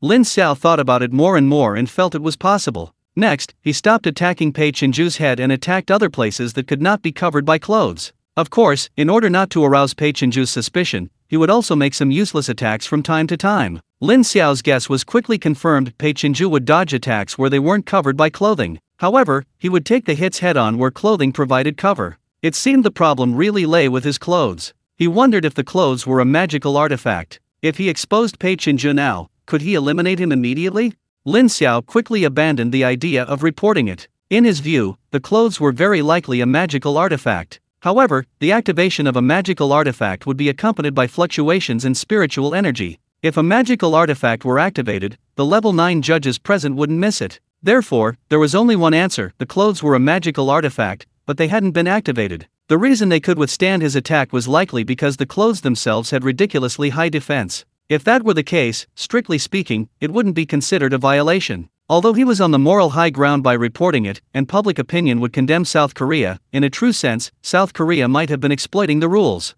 Lin Xiao was speechless. These South Koreans were exploiting loopholes in the rules of the World Grand Tournament. Lin Xiao had another plan for choosing not to speak out. He had his eye on the clothes. Putting everything else aside, the fact that the clothes could perfectly withstand his attack made them incredibly valuable. If he could get a set, maybe Brother Cao could research it. Thinking this, Lin Xiao's eyes lit up. He had to get this outfit no matter what. Then the question arose, how could he get his hands on it? That was the problem. Defeat his opponent in the ring and strip him of his clothes? Definitely not. It's being broadcast live, so many people around the world are watching. He couldn't be seen as a pervert. So what should he do? Exchange clothes with his opponent? That was impossible too. First of all, this wasn't a football match. There was no such tradition. Even if there were, his opponent knew about the trickery involved and definitely wouldn't exchange. Doing so would be telling his opponent that he knew about the trickery, wouldn't it? It seemed getting the complete outfit was out of the question, but getting some scraps shouldn't be a problem, right?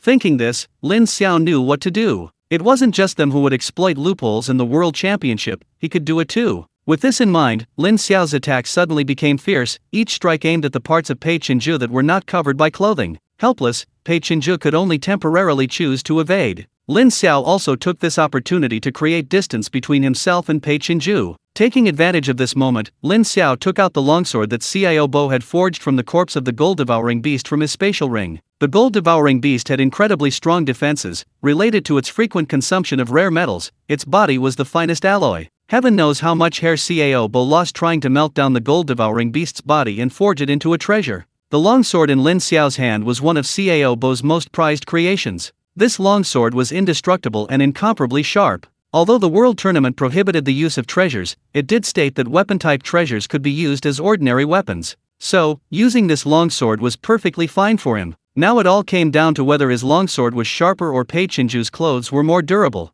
The referee glanced at Lin Xiao indifferently and simply said, "You understand the rules, this weapon can only be used as a regular weapon. If you use any of its skills, you'll be automatically eliminated." "I understand." Since Lin Xiao had already spoken, the referee didn't pursue the matter further, as it was within the rules. Pei Qinju noticed the weapon Lin Xiao held and a hint of disdain flashed across his face. Did this guy think he could change the course of the battle just by pulling out a weapon? He was very confident in the defensive capabilities of his battle suit. However, in the upcoming fight, the suit's defenses would definitely be discovered. After all, it would be somewhat unreasonable for his clothes to remain undamaged when Lin Xiao's attacks landed on him. But it didn't matter. The most important thing now was to win the match. As for the suit's high defense, since it wasn't against the rules, even if they complained, it wouldn't affect them. With this in mind, Pei Qinju launched an attack on Lin Xiao. Lin Xiao took a deep breath and immediately used the Tai Chi sword technique. Facing Pei Qinju's attack, Lin Xiao remained calm and composed, his feet moving lightly, his figure flashing like a ghost, easily dodging the opponent's fierce strike.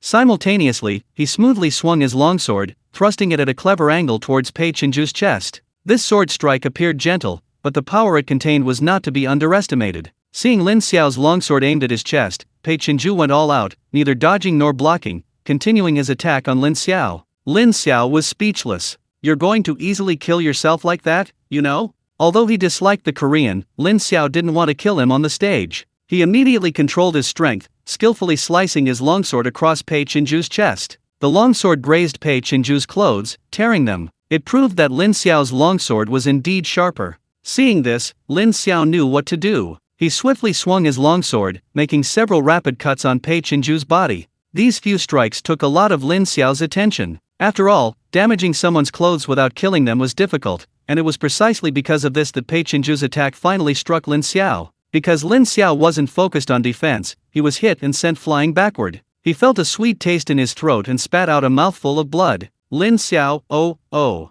damn it. I held back from you, but you didn't hold back at all. Fortunately, his defense was also quite strong. This attack only caused minor injuries and didn't incapacitate him. Pei Qinju, seeing that his attack had worked, was about to continue when he noticed the referee had somehow appeared in front of him. You've already lost, stop. Pei Qinju stared at the referee in disbelief. Couldn't he see he was on the winning end? Are you blind? He was about to say something when he felt a cold breeze brush against his chest. Looking down, he saw his chest exposed, revealing a turtle pattern on his battlesuit, which had given him so much confidence. Scattered on the ground were pieces of the battlesuit material. Pei Qinju didn't want to admit it, but he knew he had indeed lost. Since Lin Xiao still had the mind to draw a turtle on him, killing him would be incredibly easy. What shocked him most was Lin Xiao's self-control. Even with his clothes torn to shreds, he wasn't harmed in the slightest. Lin Xiao rushed over in a flash and glanced at the referee. Shall we announce the result of this match? The referee nodded and declared Lin Xiao the winner. Lin Xiao smiled slightly.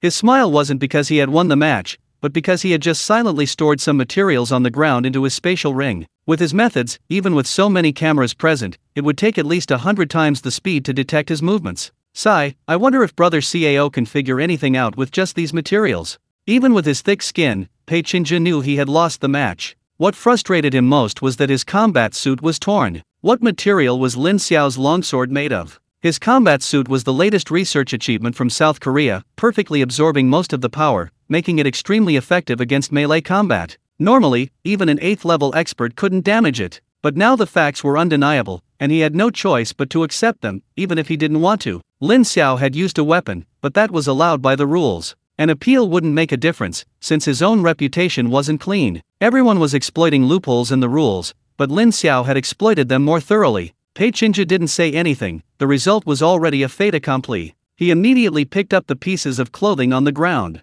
Even if it was damaged, he had to collect the fragments. After all, this was the culmination of years of research by South Korea. If someone else picked it up, they might be able to research it further, which was something he didn't want to see. Bei Seungwoo's actions attracted a lot of attention. After all, they were just some pieces of clothing, yet he carefully picked them all up. It would be hard to believe there wasn't something fishy going on. After collecting all the fragments, Bei Seungwoo immediately stepped down from the stage. Park Gik-chang and the others immediately surrounded him. This time, Park Gik-chang didn't say anything about Bei Seungwoo's defeat. He had also noticed that the longsword in Lin Xiao's hand was very effective against their combat suits. Team leader, I'm sorry, I lost again this time. Forget it, it wasn't your fault this time. The opponent's weapon was just too sharp. I didn't expect it could even tear our combat suits. Now is not the time to talk about this. Everyone, get moving and piece those fragments together to see if anything is missing. Park Gik-chang's eyes had been fixed on the fragments ever since Lin Xiao made his move. Even with his keen eyesight, he couldn't discern that Lin Xiao had already made a move, so he assumed there were likely many fragments missing. However, just to be on the safe side, he decided to double-check. After all, losing even a single piece of the combat suit was a loss he couldn't afford. Everyone from South Korea sprang into action, and Park Gik-chang's expression grew increasingly grim. Several fragments of the combat suit were missing. How could this be? His gaze hadn't left them the entire time. Bei Seungwoo was ashen-faced. Losing the combat suit was far more terrifying than losing the match. Team leader, it must be Lin Xiao. He must have taken the combat suit while he was away. Bullshit. I've been watching those fragments the whole time. Do you think I wouldn't know if that guy made a move? Do you think a level 4 kid could take things away right under my nose without me noticing? That's not what I meant, but I'm sure I took everything that landed on the arena. It's all here. How do you explain the missing pieces? Could they have been blown away by the wind? Impossible. I've been watching the whole time. I could have seen them blown away. Then they were shredded by Lin Xiao's longsword? That's the only explanation now. No, I need to download the video of the fight immediately. I need to observe it carefully. The only good news might be that Lin Xiao's actions concealed the true function of his combat suit. Hopefully, his opponent hasn't discovered the suit's anomaly yet. On the other side, Lin Xiao stepped off the stage. He was hit by Pei Qinju, and he still had a minor injury. Seeing Lin Xiao off the stage, Dongfang Shui immediately prepared to heal him. However, before she could even act, she saw a powerful healing-type spiritual skill land on Lin Xiao. Dongfang Shui's eyes narrowed slightly. Healing Wind, a level 7 healing-type spiritual skill. Using such a healing-type spiritual skill for Lin Xiao's minor injury seemed a bit overkill. It was Lu Jiao who intervened. Her younger brother was injured, so naturally she had to show off. The level 7 healing ability landed on Lin Xiao. His injuries weren't serious to begin with, and if Lu Jiao hadn't intervened, his recovery ability would likely have healed on its own in no time. Even so, Lin Xiao still expressed his gratitude to Lu Jiao. Sister Jiao, thank you for your hard work. It's nothing, isn't this my job? By the way, something's off about this battle. Lu Jiao's words drew everyone's attention to Lin Xiao. They all noticed the unusual nature of the fight. Lin Xiao was just about to bring this up himself. Those Koreans are wearing unusual combat suits. They're very effective against close combat. Judging from Yao Yao's first fight, those suits don't seem to offer much protection against ranged attacks. Therefore, I suggest that ranged attackers be the last to enter the fray. Going in for close combat would put them at a disadvantage. I see. I knew this fight was unusual. So that's the problem. Isn't this cheating? It's not cheating, it's just making good use of the rules. Lu Jiao looked at Lin Xiao thoughtfully. She knew her brother's temperament. Since he realized those clothes weren't simple, he'd most likely make a move. Lin Xiao had damaged the opponent's clothes during this time. She didn't believe he hadn't done something. Little brother, did you succeed? Lin Xiao smiled slightly, knowing he couldn't hide it anymore. Yeah, got it. But to avoid attracting attention, I didn't dare take it all, only a portion. I'll give it to brother Cao later, see if he can figure it out. I can only say you did a great job, kid. This was just a minor incident, the competition had to continue. China had won 2 consecutive matches, their morale was high. South Korea, on the other hand, was somewhat demoralized. After 2 consecutive losses, and with their 2 strongest players fielding their teams, they had completely lost hope of victory. Would they be sent home so quickly this time? The third match started quickly, and to Lin Xiao's surprise, Chu Wenchen sent Qin Sheng to the field this time. China didn't have many melee fighters, truly melee fighters were only Qin Sheng and Wu Han, and even Lin Xiao could only be considered half a melee fighter. Lin Xiao was very puzzled. He had clearly said it was best not to send melee fighters into the match, so why did Chu Wenchen do it this way? Chu Wenchen smiled slightly. Now that we know their methods, we naturally have to test them. Winning or losing doesn't matter, let's just consider it handing them a victory, okay. Qin Sheng, are you being polite? Want to test their methods? Wu Han is also a melee fighter. It seems I'm a bit weaker than Wu Han. Why am I always the one who gets hurt? Although Qin Sheng was somewhat reluctant, Chu Wenchen had specifically called his name, so he had no choice but to step forward. Seeing Qin Sheng enter the ring, the Koreans could only temporarily set aside their questions and stop investigating the whereabouts of the fragments. Just now, they had found the match recording. Park Gik-chang watched it frame by frame, but couldn't find anything unusual. His attention was focused on Lin Xiao, and after confirming that Lin Xiao hadn't made a move, he felt relieved. It seemed the fragments had been shattered. This was the result he most wanted, as long as the fragments hadn't fallen into the wrong hands. Seeing that China had sent out Qin Sheng, Park Gik-chang, who had thought his side was doomed, felt a renewed sense of hope. He hadn't expected the other side to dare send out a close combat fighter. In that case, he'd take the victory. Shin Dongwook, you're up this time. Shin Dongwook, hearing Park Gik-chang call his name, immediately stepped onto the stage. Qin Sheng had also participated in the previous Huaxia match, so Shen Dongxiu knew his background. He was a Wind-type fighter and wore a combat suit, so winning this match shouldn't be a problem. The battle began quickly. Qin Sheng was burning with rage and immediately tried to close the distance with Shen Dongxiu. After all, in close combat against ranged opponents, if he couldn't close the distance, he'd become an easy target. But Shen Dongxiu wasn't about to let Qin Sheng have his way. Being a Wind-type fighter, he was naturally fast and quickly created distance between them. He unleashed a barrage of spiritual skills on Qin Sheng. Qin Sheng was helpless and could only passively take the hits. From the looks of it, Qin Sheng was at a disadvantage. However, defeating Qin Sheng wouldn't be easy for Shen Dongxiu either. This battle was destined to be long. Shen Dongxiu was overjoyed to see himself in the lead. If he won this match, the score would be 2-1, and if they performed well, they might have a chance to advance. Thinking this, Shen Dongxiu's attacks became even more ferocious. However, this also caused his spiritual energy to be consumed quite rapidly. Qin Sheng keenly noticed this and quickly seized the opportunity when Shen Dongxiu rested, suddenly accelerating and closing the distance between them. In close combat, the outcome is usually decided. But seeing Qin Sheng approach, Shen Dongxiu showed no panic. Qin Sheng naturally knew the reason, but what could he do? Even if the outcome was already predetermined, he had to get close. After all, his mission was to test the combat suit's defensive capabilities. If he couldn't even get close and was defeated, that would be truly shameful. Qin Sheng unleashed all his anger, using his strongest attack. Shen Dongxiu remained unmoved. He didn't dodge attacks only on areas not covered by the combat suit. As it turned out, the Korean combat suits were indeed powerful. Qin Sheng, in his berserk state, possessed formidable attack power, yet he couldn't inflict any damage on Shen Dongxiu. Finally, Shen Dongxiu recovered and, with a smooth combo, sent Qin Sheng off the stage. Qin Sheng looked up at the sky speechlessly. He had failed after all. Because he had been constantly attacked, he had sustained numerous injuries. Dongfang Shui had initially wanted to help, but considering the presence of a level 9 healing expert nearby, she decided against making a fool of herself. To her surprise, Lu Jiao showed no intention of intervening. Seeing Dongfang Shui's in action, she looked at her questioningly.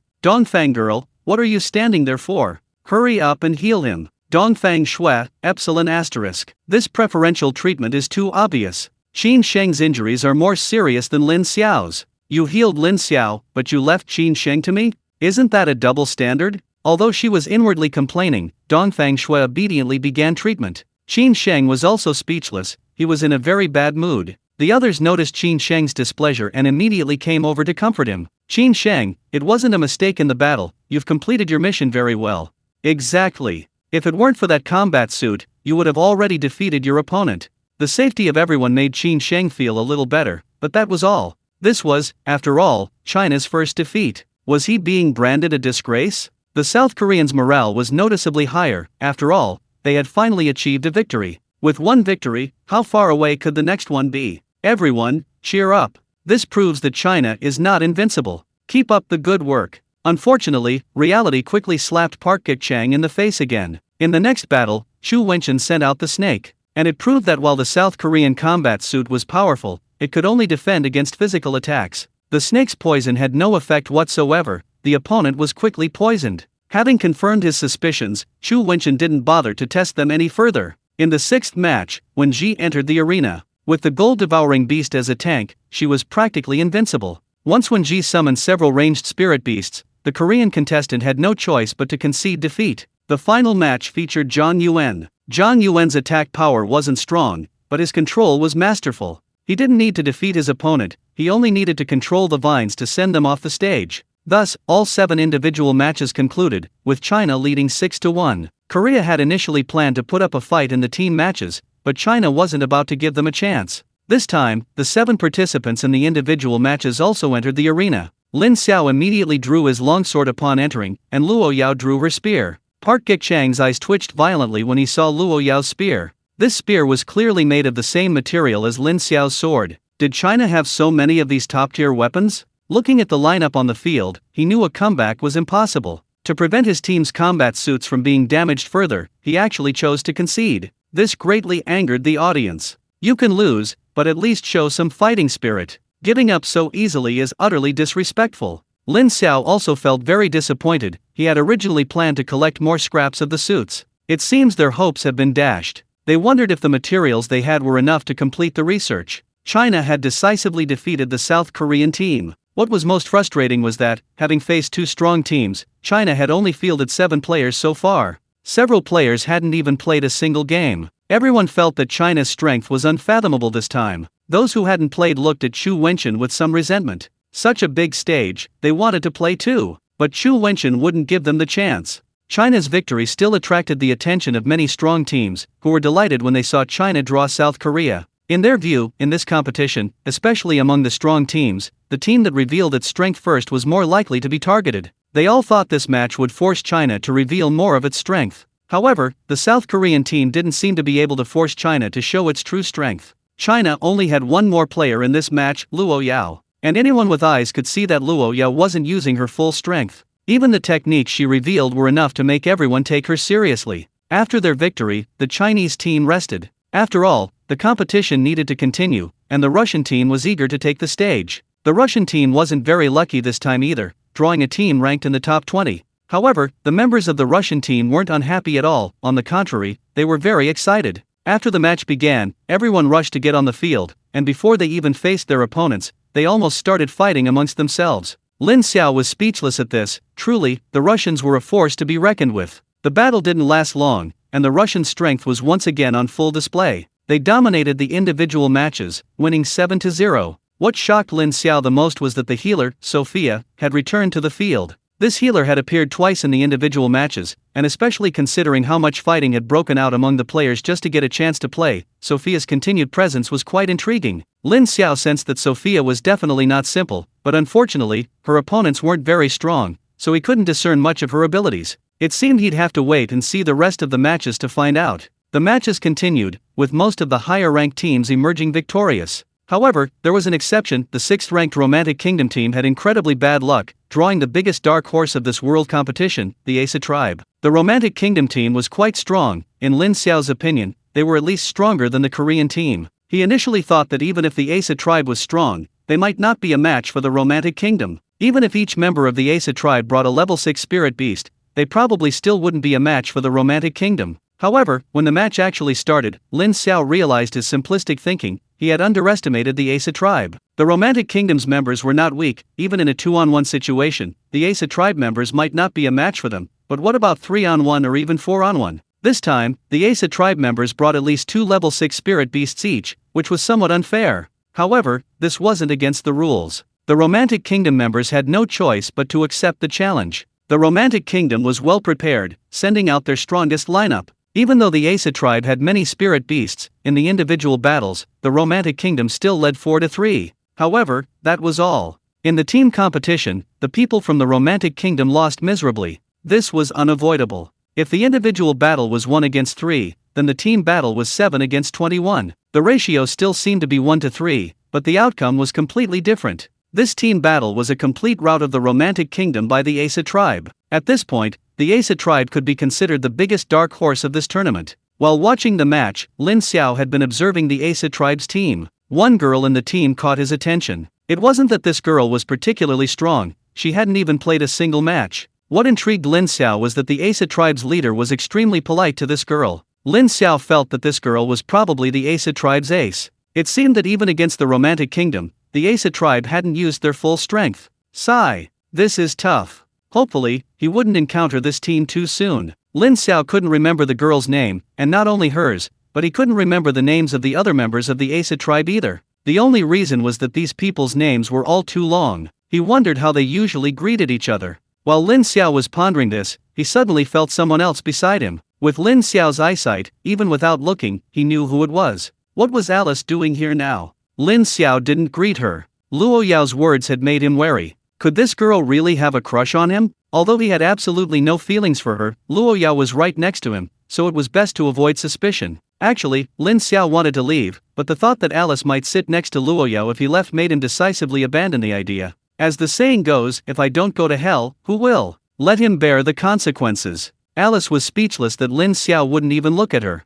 Lin Xiao, this Asa tribe is a formidable opponent, much stronger than we imagined. Lin Xiao was speechless. Hadn't he made it obvious enough? Why did you come to me yourself? Don't mention it. Understand? But remembering that Alice was still his major benefactor, he couldn't just ignore her. He secretly glanced at Luo Yao, who was intently listening to the situation, and replied with a single word.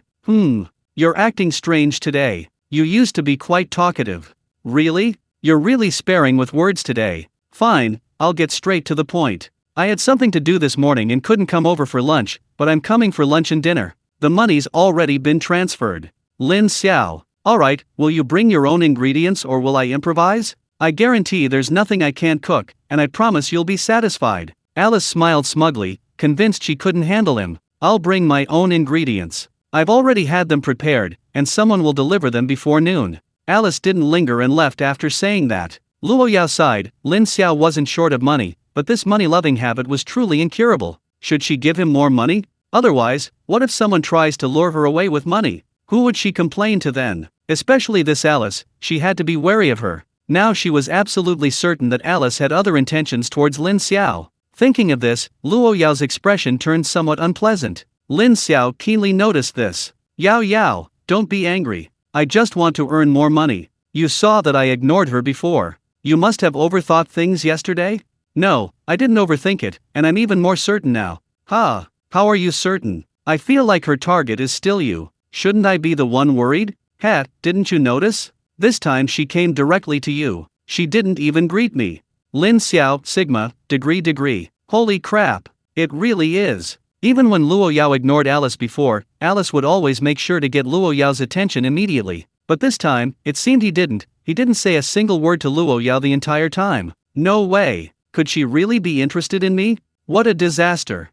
Now Lin Xiao couldn't help but wonder if Alice was truly interested in him. However, one thing he was certain of was that even if Alice did like him, he had to make the money. After all, it's foolish not to make money when you can. He firmly believed he couldn't be won over by Alice. He also trusted Luo Yao's trust, since they might never see each other again after this world competition. The competition continued, and Lin Xiao's attention returned to the matches. The number of remaining teams was dwindling, and their strength was increasing. However, Lin Xiao lost interest after watching for a while. While the teams in the later rounds were all strong, none could truly pose a threat to China. The teams that truly felt dangerous had already played their turns. With the number of teams decreasing, the competition would end today. 58 teams would advance, and the competition would continue tomorrow, with 29 teams advancing. After the final 29 teams are determined, there will be a day of rest. The next stage is the round of 29-8, yes, 29-8. The format of the competition hasn't been announced yet, but it certainly won't be like the current format of individual matches followed by team matches.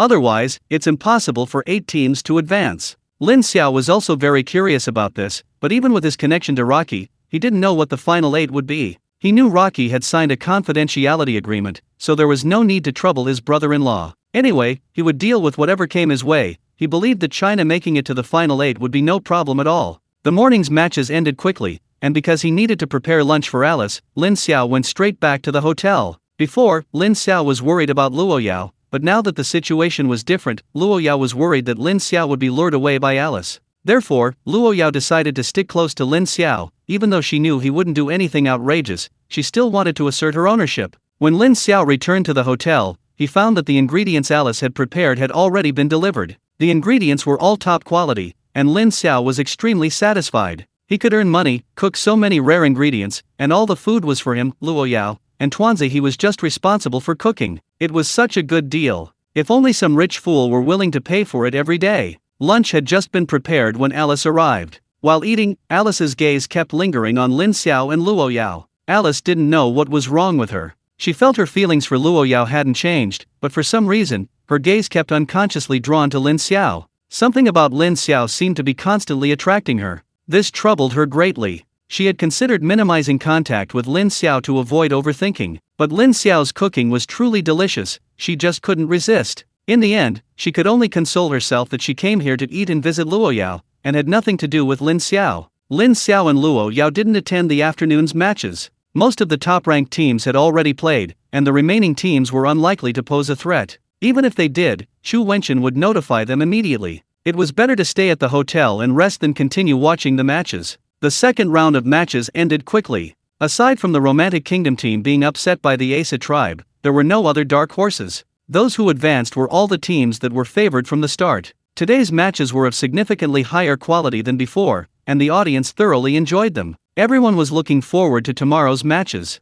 Amidst this anticipation, the third round quietly began. This time, only the top 5 teams wouldn't face each other. The draw box contained teams ranked 6th through 10th. In other words, with bad luck, the top 5 could be drawn against other top 10 teams. The competition followed the same format as before, with the American team being the first to compete. It has to be said, the American team had pretty good luck in the draw this time. They drew the bottom-ranked team in the first round, and received a bye in the second round. It remains to be seen if their luck will be so good in the third round. And the results came out quickly, and it has to be admitted that the American team's luck was truly remarkable. This time, they drew another bottom-ranked team. This team was ranked over 100th in the previous competition, and now only 58 teams remain. This isn't because they are particularly strong, but rather because they had good luck in the first 2 rounds, drawing relatively weak teams, which allowed them to smoothly enter the round of 58. Now it seems their good luck has run out. And indeed it did. They only put up a token struggle before conceding defeat. After all, achieving their current ranking is already historic.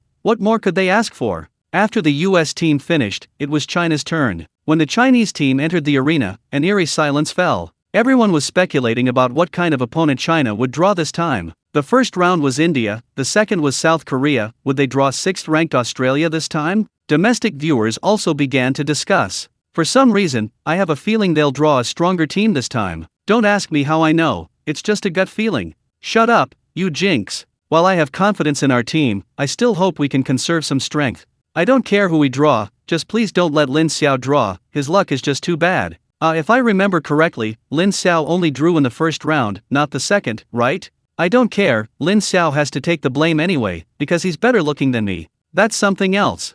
Heavens above, earth below, I'd sacrifice 100 years of my lifespan if I could draw a weaker team this time. Only 58 teams left, I don't really care who we draw. Exactly, the real worry is probably about the other teams. The Chinese team had already entered the arena. Loki was somewhat helpless, China's luck seemed really bad this time. He wondered what kind of opponent they'd drawn. You guys discuss who should draw. As soon as Loki finished speaking, everyone's eyes turned to Lin Xiao again. Lin Xiao, epsilon equals omicron asterisk, psi. Why are you all looking at me? So, I'm destined to take the blame for this? Come on, can't you guys find someone else to cause trouble? Yesterday Luoyao played, and I checked online, but I ended up taking the blame again. Can't you find someone else? We can win no matter which team we draw, so who's going to sacrifice themselves? Forget it, you go. That's right, I didn't wash my hands after using the toilet today, they stink. It'll be a disaster if we draw the Asa tribe. Shut your mouth. And you're disgusting. I refuse. I'm not going. Everyone chimed in, their meaning very clear, no matter what, they weren't going to draw lots. Chu Wenchen was somewhat helpless, and finally his gaze fell on Lin Xiao. Ahem, Lin Xiao, since that's the case, you go. Lin Xiao was somewhat helpless, but seeing the situation, he knew he couldn't avoid it. In the end, he had to shoulder the burden. Lin Xiao was going all out, he refused to believe his luck was really that bad. Would he really draw the 6th-ranked nation, Australia? However, compared to Australia, Lin Xiao desperately didn't want to draw someone from the Asa tribe. He couldn't think too much, or his worst fears would come true. When the final draw went to Lin Xiao again, the Chinese comment section exploded. Holy crap! Which jinx predicted this? It really was Lin Xiao, the jinx, who drew the last lot. My bad feeling is getting stronger. Although I now acknowledge Lin Xiao's strength, I still think he's got connections. Look how many times he gets screen time. That's just blatant jealousy. Why don't you get some screen time yourself? Yeah, he's so handsome, what's wrong with him getting more screen time? Loki saw Lin Xiao enter the arena and shrugged at him. Brother-in-law, good luck this time. I hope your luck improves. I hope so. Lin Xiao's hand was already in the draw box. For a moment, he considered using his X-ray vision, then he could draw whichever team he wanted. However, Lin Xiao ultimately decided against it. Not for any other reason than that he had absolute confidence in his team's strength. No matter which team he drew, he was confident he could defeat them. Since that was the case, why use any other methods? Thinking this, Lin Xiao relaxed. He rummaged through the draw box for a moment, then directly pulled out a slip of paper. This time, Lin Xiao opened the slip of paper without hesitation. It clearly stated Maple Leaf Country. Maple Leaf Country ranked 12th in the previous competition, a strong team indeed. Lin Xiao breathed a sigh of relief upon seeing that he had drawn Maple Leaf Country. It seemed his luck was actually quite good. The draw results were displayed on the big screen. The 12th-ranked Maple Leaf Country isn't the 6th-ranked Kangaroo Country. That's somewhat unexpected. Yeah, Lin Xiao seems to have had pretty good luck this time. Maple Leaf Country, are you being polite? Being ranked 12th isn't bad either.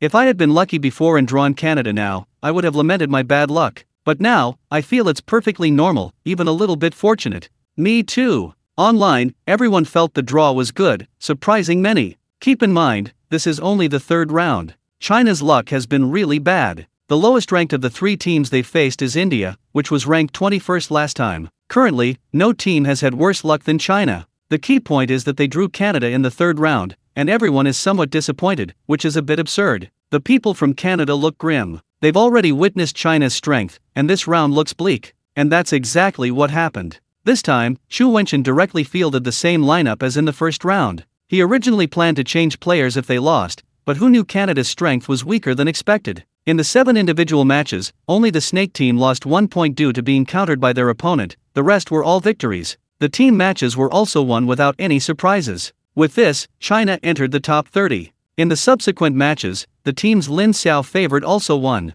This time, there were no clashes between top teams. The match between China and Canada was the closest in rankings. It seems that China's luck was still the worst. Although there were fewer teams, the match time was about the same as before. Because there were now more evenly matched teams, the match time was much longer, and a whole day had passed by the time the matches ended. Lin Xiao didn't return to the hotel that day, everyone would have a day off the next day. He felt that the format for the top 8 would be announced after the matches. Sure enough, after the matches ended, Rocky came to the center of the arena. All the cameras were pointed at him. Ladies and gentlemen, the top 29 teams have now advanced, and the most brutal round of 29-8 is about to begin. I'll keep you in suspense for now. I can't reveal the format of the competition. As soon as Rocky finished speaking, a collective sigh of disappointment rose from the audience. Everyone was already eagerly anticipating the upcoming matches, hoping to find out what would happen next, but they were still being kept in suspense. They'd really whetted their appetites. Rocky was very satisfied with this result. It was exactly what he wanted.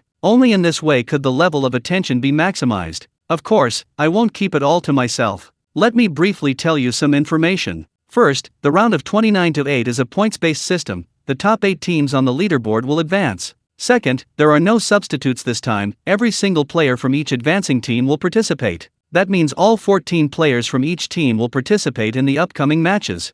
Rocky's words once again drew gasps of amazement from the audience. It had to be said, it sounded very appealing. A points-based competition, everyone participates, just thinking about it is exciting. It's well known that the top-ranked teams all have some hidden strength. It seems these teams will be revealing their true abilities in the qualifying rounds. Not only the audience, but all the participants were surprised by this outcome. Lin Xiao frowned slightly. The organizers really know how to play this game. All 14 players are participating, with no distinction between starters and substitutes. This might be a first in the history of this World Championship. I'm really curious about the competition format. After leaving everyone with endless speculation, Rocky announced the end of today's competition. Although everyone was extremely curious about the round of 29-8, they could only suppress their curiosity. They believed they would know the results soon, and barring any unforeseen circumstances, the official announcement should be made during tomorrow's break. These organizers are really something. What good would it do to tell everyone in advance? Now, this is making everyone itchy with anticipation. Xu Wenchen and the others were also very curious, but curiosity was useless. They could only patiently wait for the notification. The competition was over, and it was time to return to the hotel to rest. Many people were already thinking about what to do during their break tomorrow. The crowd gradually left, except for Lin Xiao and Luo Yao. Rocky invited them to go back together. The two didn't wait long. Rocky quickly appeared before them. Rocky was now in high spirits. With Alice as his succor, plus the various incomes from Xiaoao Island, his funds were finally flowing smoothly. Sister, brother-in-law, it's finally a rare day without Alice bothering us. Let's have a proper meal, and it would be best if you cooked it yourself. Lin Xiao was speechless. Why should he cook again? Alice even gave him money. How could he, as the brother-in-law, have the nerve to eat and drink for free? It's not that I can't cook, but you know my prices. Bank transfer or cash. Loki's face fell. Brother-in-law, we're family, no need to be so formal. Even close brothers keep clear accounts. No money, fine. I'm very interested in the round of 29-8. You must know the inside story. How about giving me a little hint? That's really impossible. We signed a confidentiality agreement. I really can't say. Lin Xiao, don't make things difficult for your brother. If he could tell us, knowing his personality, he would have already. My sister knows how to care for me. Lin Xiao was just joking. He didn't intend for Loki to actually tell him. Actually, even if you didn't say anything, I could roughly guess. You're just bragging. Our secrecy measures are top-notch. How could you possibly guess? Is it that hard? It's a points system, 14 people participate, and 29 teams can participate. With such an obvious hint, if I still couldn't guess, I'd be an idiot. Don't try to trick me. I won't fall for it. Lin Xiao rolled his eyes. He wasn't trying to trick him. He genuinely had a rough idea of the competition. How about we make a bet? Nothing big, 100 million, how about it? After spending these past few days together, Rocky had a better understanding of Lin Xiao's personality. His brother-in-law was good in every way, except for being a bit greedy. To be precise, that wasn't exactly a flaw. Who doesn't like money? But he knew that giving Lin Xiao money was easy, getting him to give it back wouldn't be so simple. And now Lin Xiao dared to bet against him, and on 100 million at that, which made him a little unsure. Could it be that his brother-in-law had really guessed? Impossible. He'd kept it so well hidden, there was no way Lin Xiao could have guessed. But how could he explain Lin Xiao's confident demeanor? Brother-in-law, you're not scared, are you? Humph. Scared? You're kidding. I bet you, I really don't believe you can guess. Lin Xiao had been waiting for this moment. Then I'll tell you, do you believe I'll just say 2 words and you'll obediently admit defeat? I don't believe you for a second. Tell me. The secret realm. Lin Xiao's words caused Loki, who had initially believed Lin Xiao couldn't possibly guess, to quickly become shocked. Holy crap. You actually guessed it? How did you guess it?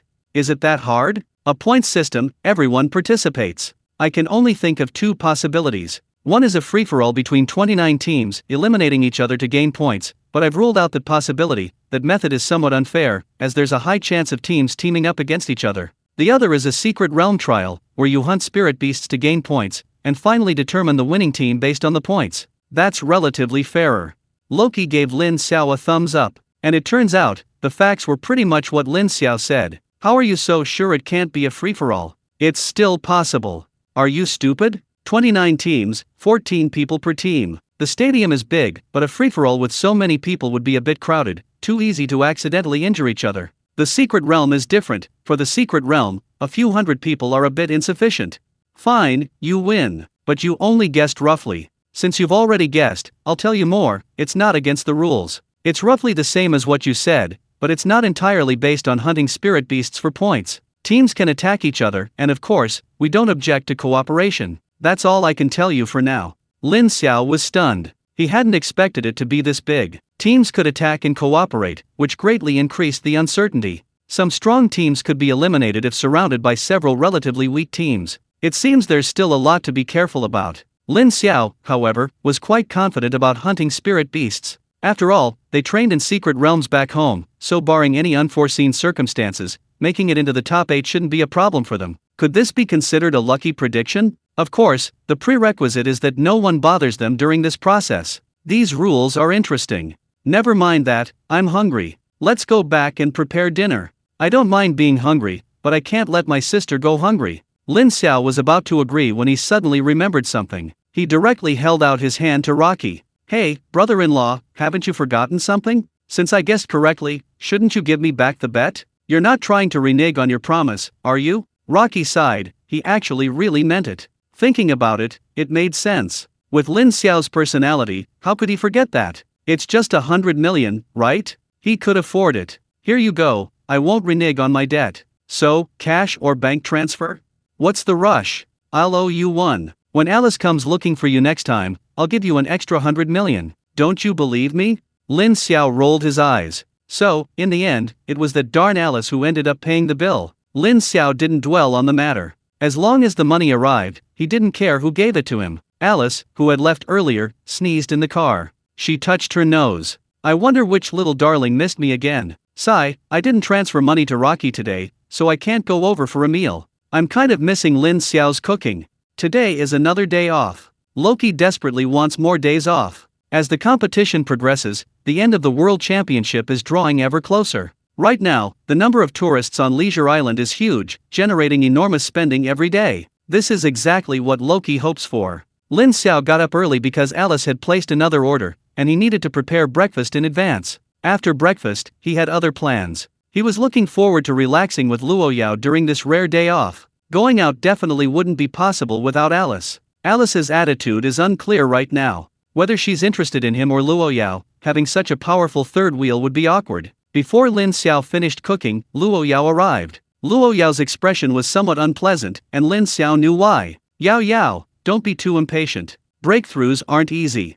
Luo Yao was indeed troubled by her breakthrough. She had thought that as the competition progressed, she might break through someday. Who knew that the competition was already halfway through, and she still hadn't broken through? I know, but I still feel really uncomfortable. Take a break today, go out and relax. Maybe you'll break through when you come back.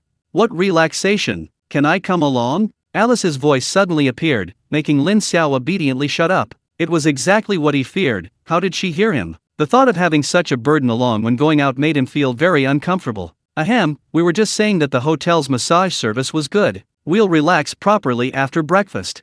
Oh, I was thinking of inviting you guys to eat and play together. Never mind, we're not going out today. Alice was clearly disappointed, but didn't say anything more. The meal was quickly prepared, and Alice left after breakfast. Lin Xiao and Luo Yao weren't in a hurry to leave. Since they were going out, they wanted to be fully prepared. Lunch still needed to be prepared for Alice, and Lin Xiao didn't want to have to come back and cook halfway through their outing. The best solution was to prepare it now and have someone else hand it over to Alice when she arrived at noon. That way, even if Alice found out they were out, she wouldn't be able to cause them any trouble. With everything ready, Lin Xiao and Luo Yao finally set off. The main purpose of the day was to spend time with Luo Yao, so they didn't care where they went. It had to be admitted that the World Grand Competition had brought a huge influx of people to Xiaoao Island. Stepping out of the hotel, they found it packed with people everywhere, which made them immediately abandon the idea of shopping. Luckily, there was a park not far from the hotel, so the two decided to take a walk there to relax. On their way to the park, their appearance naturally attracted the attention of many people. In addition, many Chinese people were present and recognized them immediately. Many people came up to them asking for autographs. At first, the two were patient, but as the number of people increased, they simply ran away. If we stay any longer, who knows how long we'll have to stay? Upon reaching the park, the crowd thinned out considerably. To avoid being recognized, the two disguised themselves. This ensured no one bothered them. Neither spoke, simply walking quietly along the park paths. The park was still quite crowded, but compared to the commercial areas, it was much better. After all, they had finally arrived at Xiaoao Island and didn't want to waste time strolling in the park. As they wandered around, Lin Xiao suddenly felt like he was being watched. He immediately turned around, but to his surprise, he found nothing unusual. Behind him were only other park visitors, and none of them seemed to be paying attention to them. Everything appeared perfectly normal. Could he have been mistaken? Luo Yao noticed Lin Xiao's unusual behavior immediately. What's wrong? I suddenly have a feeling of being watched. Maybe I'm just imagining things.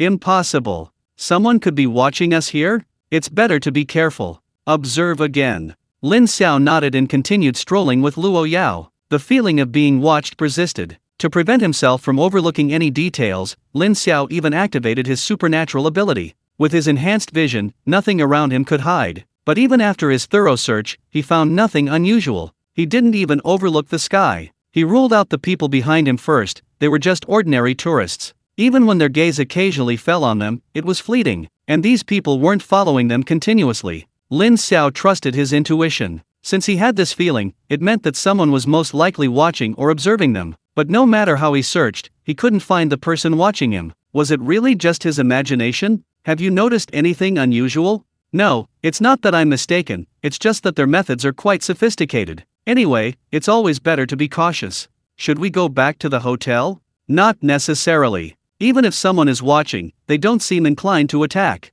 And even if it's a level 9 expert, I can hold out until reinforcements arrive. Let's observe further.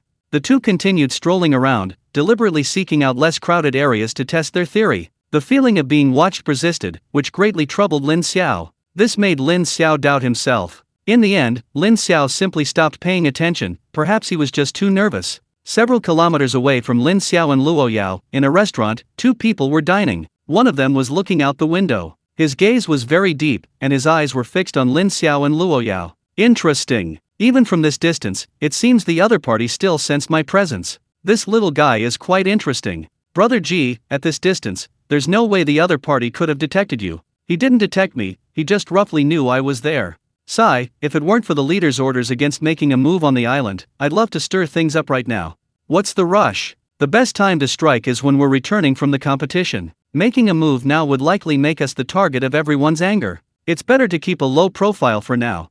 I know, I just feel a little regretful. There's nothing to regret. We've prepared so thoroughly this time, we're sure to catch them off guard.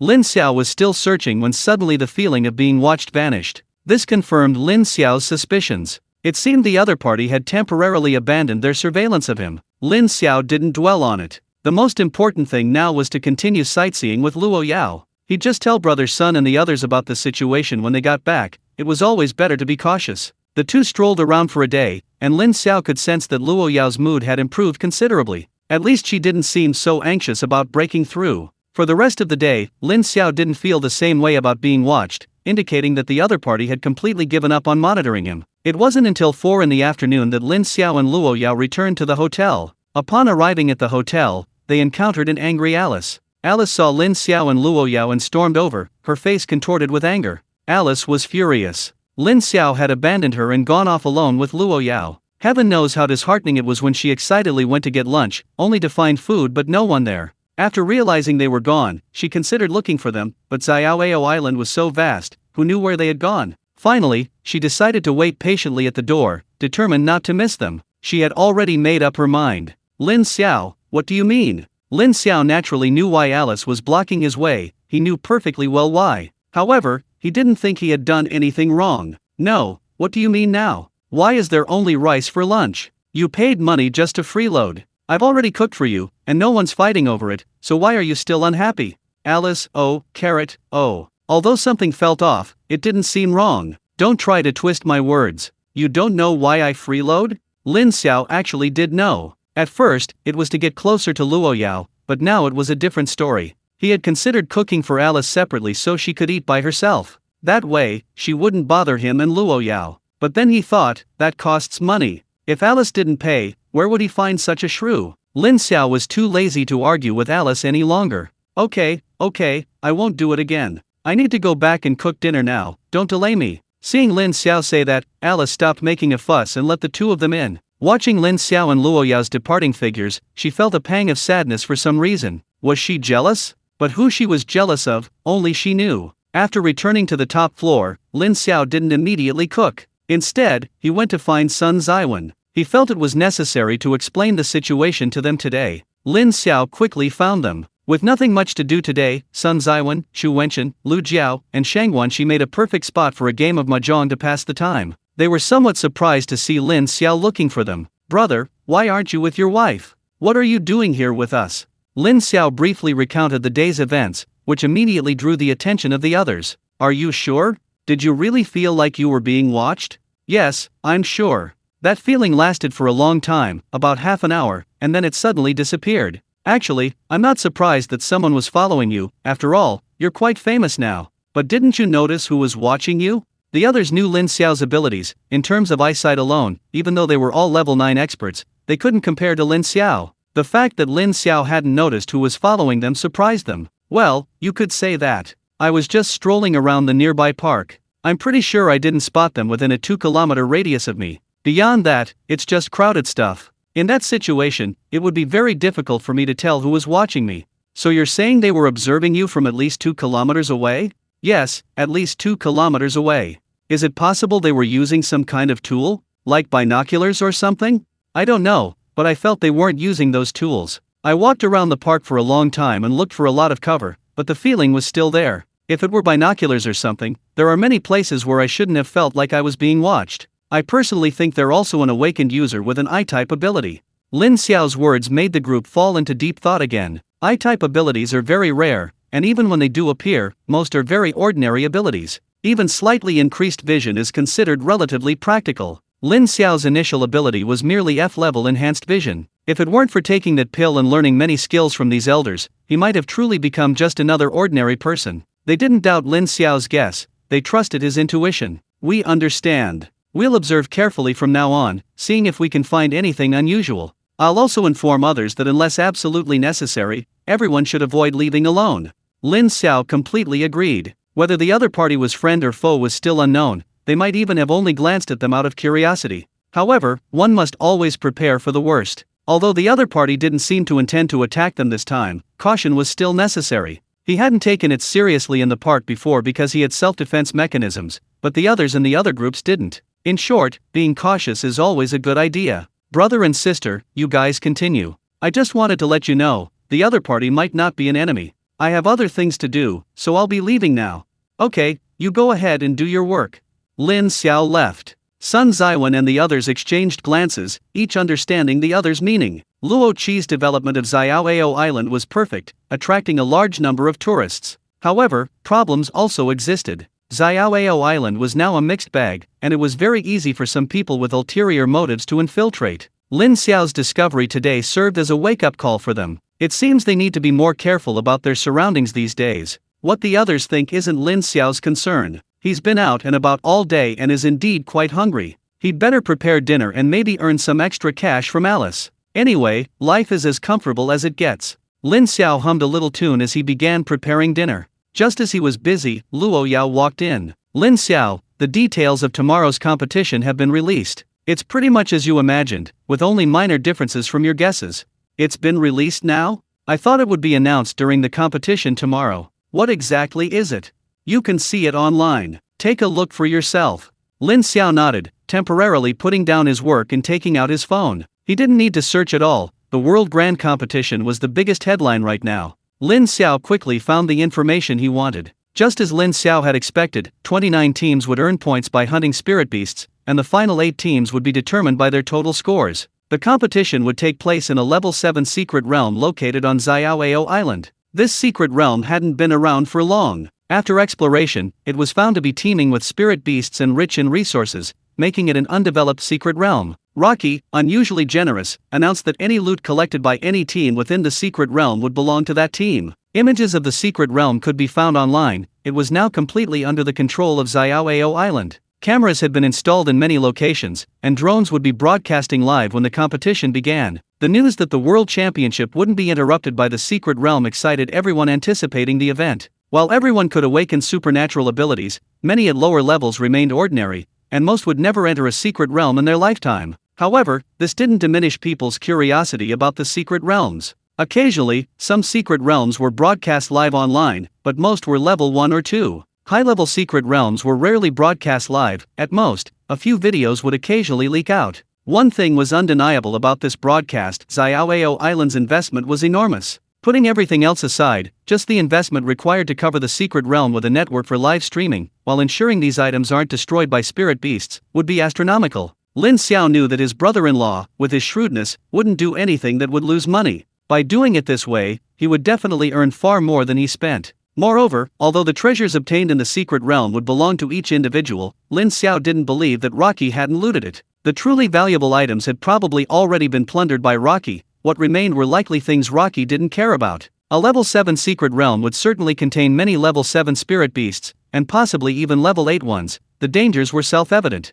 Therefore, ensuring the safety of all participants was also crucial. Even though Rocky has many elite soldiers under his command, it is still difficult to ensure the safety of everyone. Therefore, the leaders of each team also need to enter. Not only the leaders, but all the accompanying personnel can enter the secret realm. They cannot act at will, but can only act when someone in their team is in danger. However, once they intervene, it means the person they saved is eliminated. What Lin Xiao is most concerned about is how points are earned. Killing different levels of spirit beasts yields different amounts of points. Since most participants are level 5 or 6 awakened individuals, lower level spirit beasts, while still awarding points, award very few. Level 1 Spirit Beast 1 point, Level 2 5 points, Level 3 10 points, Level 4 20 points, Level 5 50 points, Level 6 100 points. However, the points awarded increase significantly starting with Level 7 Spirit Beasts. Killing a Level 7 Spirit Beast earns 1000 points, and the most outrageous is the Level 8 Spirit Beast, which awards a whopping 10,000 points. It seems this is an encouragement to kill higher level Spirit Beasts. Lin Xiao doesn't want to bother with Level 8 Spirit Beasts. Level 7 Spirit Beasts are already dangerous enough, and while the points for Level 8 Spirit Beasts are tempting, one needs the skill to kill them. Rushing in recklessly would be a disaster, escaping wipeout would be a miracle. Therefore, Lin Xiao felt it was best to focus his main efforts on Level 5 to 7 Spirit Beasts. While Level 7 Spirit Beasts were dangerous, with proper cooperation, defeating them shouldn't be a problem. Another point caught Lin Xiao's attention: besides earning points from Spirit Beasts, eliminating members of other teams also yielded points. And the points were quite substantial. Eliminating a level 4 participant earned 100 points, a level 5 earned 500 points, and a level 6 earned 1000 points. In other words, eliminating a level 6 participant was equivalent to killing a level 7 Spirit Beast. Based on this calculation, level 6 participants were definitely easier to eliminate. This is stirring up trouble, trying to make those entering the secret realm fight amongst themselves. But what's with this 100-point reward for killing a level 4 participant? Of all the teams participating in the world competition, he was the only level 4 participant. Wasn't this targeting him too much? Were they really looking down on him that much? Killing him only earned him 100 points. Who were they looking down on? He could easily crush most of the level 6 participants. Of course, this was for the best, at least others wouldn't be focusing on him. There were a whole bunch of other rules, like not being allowed to use magical artifacts, similar to the previous competition rules. However, Lin Xiao noticed something missing: the rule against using lethal force was gone. Previous competitions had at least mentioned this rule to some extent, but now it was gone. Of course, this didn't mean he could kill anyone at will. There were many protectors in this competition, so even if the participants went all out, there probably wouldn't be any casualties. However, without this rule, all the participants could go all out. Things seemed to be getting more and more interesting. After reading the introduction, Lin Xiao smiled slightly. That's interesting. They're planning something big. Luo Yao completely agreed. They definitely are planning something big. I feel that with our experience, making it into the top 8 shouldn't be a problem. My concern now is that we might be ganged up on by other teams. Yeah, we do need to be careful, but there's no need to worry too much. After all, we're not the only ones being targeted. The top-ranked teams probably have the same concerns. It's unavoidable. The bigger the tree, the more the wind blows. Alright, Tuanzi and I are hungry. You hurry up and cook. As for the specifics, let the team leaders figure it out. Okay, dinner will be ready soon, just wait and eat. Since the rules for the round of 29-8 were announced, the entire internet has been buzzing. This is the first time in many years that a world championship has featured this type of competition. Wow, I really didn't expect this world championship to be so unique. I can't wait to watch tomorrow's matches. Me too. And that's a level 7 secret realm. A level 7 secret realm, I only ever dream about it. I wonder what level 7 or even level 8 spirit beasts are like. Will they be incredibly powerful? I can't even beat level 3 ones, let alone level 7 or 8. And doesn't everyone feel that announcing the rules at this time is a bit unusual? What's unusual about it? The competition is tomorrow, isn't it normal to announce it tonight? You don't know anything. I feel that normally, the competition rules should be announced tomorrow when we enter the secret realm. Announcing them now is clearly the organizers stirring things up. How so? Let me put it this way, if the competition rules were announced before entering the secret realm, it would be virtually impossible to prepare in advance. Announcing them now is different, there's a lot of room for maneuver. What room for maneuver? We can't use magical artifacts, and there's nothing to prepare in advance. You don't understand. I believe that those countries that initially had little hope are probably already discussing how to cooperate tomorrow, since this competition allows for elimination. Now that you mention it, it does seem to make sense. I hope no country attacks China. That's probably unrealistic, but I believe our contestants will handle this situation well. As discussed online, many countries with slightly lower rankings have already begun contacting those with whom they have closer relations. Countries that seem poised for the top 8 but whose chances are uncertain are particularly active. Whether offering substantial rewards or other incentives, numerous teams have already reached cooperation agreements.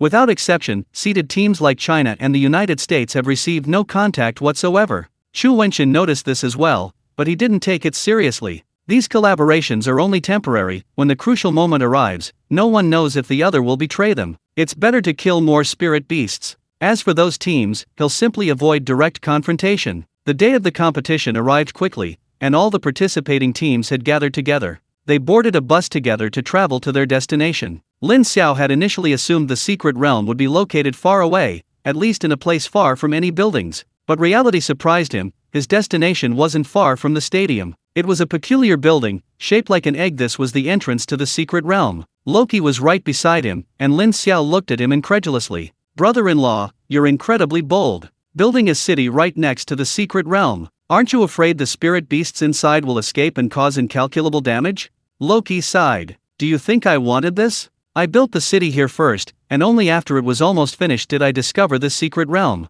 I'd spent a fortune, and I couldn't exactly build somewhere else, could I? Luckily, it's only a level 7 secret realm. As long as we guard the exit, there shouldn't be any major problems. I'll also periodically send level 9 experts in. As long as no level 9 spirit beasts appear here, it'll be fine. You see the buildings here? They're made of a special alloy, and the entrance is guarded by at least 2 level 9 experts year-round. There won't be any issues.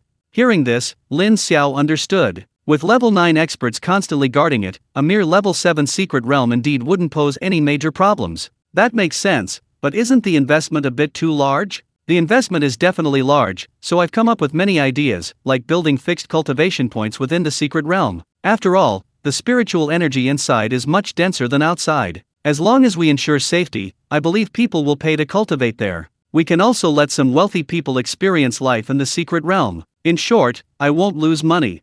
Lin Xiao looked up at the sky speechlessly. His brother-in-law was indeed a genius. He could even relate this to making money. However, Lin Xiao roughly understood why Rocky was willing to invest so much money in this secret realm. It seemed he had already planned ahead. Not long after, the group arrived at the entrance to the secret realm. Rocky was still acting as the host. Seeing that it was almost time, he immediately stepped forward. Everyone, time's almost up. The competition is about to begin. Our security personnel have already entered the secret realm. Now, team leaders and their assigned security personnel from each country, please enter first. Please remember, you can only protect your own team members. Attacking spirit beasts or other teams is strictly prohibited. Doing so will result in your team's immediate elimination. We hope you all understand this. Chu Wenxin and the others felt the rules were a bit harsh, but they didn't say anything. After all, everyone was in the same boat, and all the security personnel entered the secret realm first. That left 29 teams. Loki's face once again revealed a meaningful smile. Next is the order of entry for each team. To prevent any accidents from happening if everyone enters at the same time, we will draw lots to determine the order. Each team will have a 1-minute interval between entries. Now, please have one person from each team draw lots. This move caught everyone off guard, and Lin Xiao frowned. There was no mention of a time interval before entering the secret realm. The atmosphere on the scene tensed up again. Wow, there's an order of entry? If I draw the last spot, I'm doomed. Maybe the other teams will gang up on me and wipe me out. Being first isn't necessarily a good thing either. Who knows if there are any spirit beasts at the entrance to the secret realm? This sudden change of pace makes all our previous plans useless. What's there to be afraid of? Let's just stick to our original plan. So, the question is, who will draw the lots? Lin Xiao, of course. I trust him. Hearing himself pushed forward again, Lin Xiao was quite helpless. Couldn't you have chosen someone else to cause trouble? But whatever, this time it really was his turn. This time was different from before. A favorable draw would determine how far they could go. He had already decided to use his X-ray vision. This wasn't cheating, it was using methods responsibly. The draw followed the same method as before, with the United States, ranked first in the last world competition, drawing first. Alice was still in charge of the draw, and the results were quickly announced. The United States wasn't so lucky this time, drawing number 25. The 25th to enter was not a good ranking. After all, 24 teams had already entered. If some of those teams targeted the United States, even the strongest team wouldn't stand a chance. Now it depended on whether any other teams dared to challenge the United States. Alice was clearly somewhat dissatisfied with the draw, but that was all. She had absolute confidence in her abilities and was confident she could escape even if someone targeted them. Losses were inevitable in the process, but as long as she and her team's key players remained, securing a spot in the next round was still relatively easy. After the United States, it was China's turn, and Lin Xiao was chosen to compete again. Seeing Lin Xiao draw the lots again, the viewers were already too tired to complain. There was nothing they could do, they were used to it. Lin Xiao's gaze fell on the lottery box. He quickly learned the numbers inside. The reason he hadn't drawn yet was that he was considering which number would be most advantageous for China. After a brief moment of thought, he chose number 2. Going in with number 1 to scout the way would likely attract spirit beasts, even if there were any at the entrance. Choosing number 2 was relatively safer. Seeing Lin Xiao draw number 2, the viewers in the live stream breathed a sigh of relief. To be honest, they were genuinely worried that Lin Xiao would draw number 29. While number 2 was relatively early, it was still considered a very favorable draw. The other team's expressions weren't so pleasant. Everyone acknowledged China's strength, at least in their eyes. Ranking in the top 3 overall in this competition was definitely not a problem. Such a strong team had drawn such a high-ranking team. If they chose to be the 6th team and ambush the teams behind them at the entrance, who knows how many people would be eliminated. The draw continued, and Lin Xiao glanced at it. De Mao drew number 6, a very favorable draw. The Asa tribe drew number 15, a mediocre result. The team that drew number 1 was a very weak nation, ranking at the bottom among these teams. After all the teams had been drawn, Loki spoke again. This competition will last for 3 days, and we will broadcast it live throughout. Don't worry, even inside the secret realm, we have prepared plenty of restrooms and other facilities. You don't need to worry about your privacy being photographed. During the live broadcast, we will automatically score based on the spirit beasts you kill. You are responsible for your own food, we don't require you to provide it. That's all I need to say. The timer has started, those who drew number 1 can enter. The nation that drew number 1 was a little apprehensive, but at this point, they had no choice but to go in. The live broadcast immediately focused on the secret realm. The 14-member team appeared directly inside the secret realm. At the entrance, several spirit beasts roamed, their levels not very high, the highest being only level 5. Seeing this, the members of Team 1 breathed a sigh of relief. Fortunately, there weren't any high-level spirit beasts here, otherwise they might have been wiped out at the start. The team moved quickly, swiftly eliminating all the spirit beasts. Meanwhile, a leaderboard appeared in the live stream. Team 1 was currently in first place with 98 points. After clearing out the spirit beasts, Team 1 quickly regrouped. They were quite far from the entrance to the secret realm. For them, these spirit beasts weren't a significant threat. What truly posed a danger was the approaching Chinese team. And just then, the Chinese team appeared inside the secret realm. Team 1 watched the Chinese team with bated breath. They knew they were no match for China. They had considered fleeing, but if China wanted to, they wouldn't get far. Upon entering the secret realm, Lin Xiao automatically became the team leader. This wasn't based on strength. The key was that Lin Xiao's methods were perfectly suited for survival in the secret realm. Lin Xiao spotted Team 1 immediately, but he showed no intention of attacking. After learning the competition details, they devised a plan. Their plan was to leave this area as quickly as possible. With more teams entering later, a major battle might erupt, so it was best to get away early. Lin Xiao waved his hand, and everyone understood his meaning. They immediately formed their previous formation and ran in the direction Lin Xiao indicated. Team 1 was completely bewildered. They had expected China to intervene, but instead, they were simply glanced at and left. Their captain breathed a sigh of relief, now glad he hadn't provoked them. He had actually struggled with his decision, but thankfully he restrained himself. If he had attacked first, even if Huaxia didn't want to, they would have attacked them anyway. Lin Xiao had used all the spiritual techniques he could, but to his dismay, it took him 500 meters to find a flying spirit beast. Using his eye of control to take control, he briefly surveyed the surroundings and led his team deeper into the secret realm. Not wanting to participate in the battle at the entrance, and still wanting to gain as many points as possible, wandering around the outer perimeter was pointless. Going inside was where he could obtain more points. Shu Wenchen and the others immediately followed. They had entered first and were unaware of the lottery. Therefore, when they saw that the first team to enter was team number 1, they were somewhat bewildered. They knew there must have been some unforeseen event. However, when they saw that Huaxia was the second to enter the secret realm, they relaxed. It seemed they were safe for now. Their plan was to avoid lingering at the entrance, and once inside the secret realm, to leave as quickly as possible and head straight deeper. Lin Xiao executed their plan flawlessly, and it went incredibly smoothly. In their eyes, suffering no losses at the entrance was already a victory. Shu Wenchen and the others were very satisfied, but those watching the live stream were somewhat displeased. "Sigh, I thought we'd see a major battle right from the start, but it seems it's not what I expected." "Yeah, that's what I thought too. But it's fine this way, at least we won't waste too much time here. What's the rush? A battle is definitely going to break out at the entrance. Be patient." Sigh, another minute has passed. Why are we still rushing? We should at least clear out the spirit beasts along the way, at least get our points above 0. Time was slowly passing, and 5 teams had already entered the secret realm. Surprisingly, these 5 teams were stunned and did not break out into battle. Everyone seemed to be more cautious. These 5 teams, in addition to China, 1 team chose to set off, and the other 3 teams chose to wait and see at the entrance. At this moment, the 6th-ranked De Mao entered the secret realm. After De Mao's team entered, they were very surprised to see the somewhat quiet scene. In their opinion, the team that came in first at this time should have been in full swing long ago. "I didn't expect that everyone is still living peacefully together." Although the other 3 teams maintained a certain safe distance at this time, they were still on guard against each other. Seeing De Mao's team enter, all eyes fell on De Mao's team. They still hope that the hairy people can coexist peacefully with them. "It's a pity that I'm afraid of what's coming." These people in the big hairy team were all militants, and after a short stunning, they took out their weapons. "Ula! Ula!" A group of people screamed and rushed towards the 3 teams with their weapons. This can excite the people watching the live broadcast. "Are you here? I have been waiting for this moment for a long time, and I know that De Mao will not disappoint me." That's right, you can always trust Big Mao. Even if you don't say hello and directly challenge the 3 teams, isn't it a bit risky?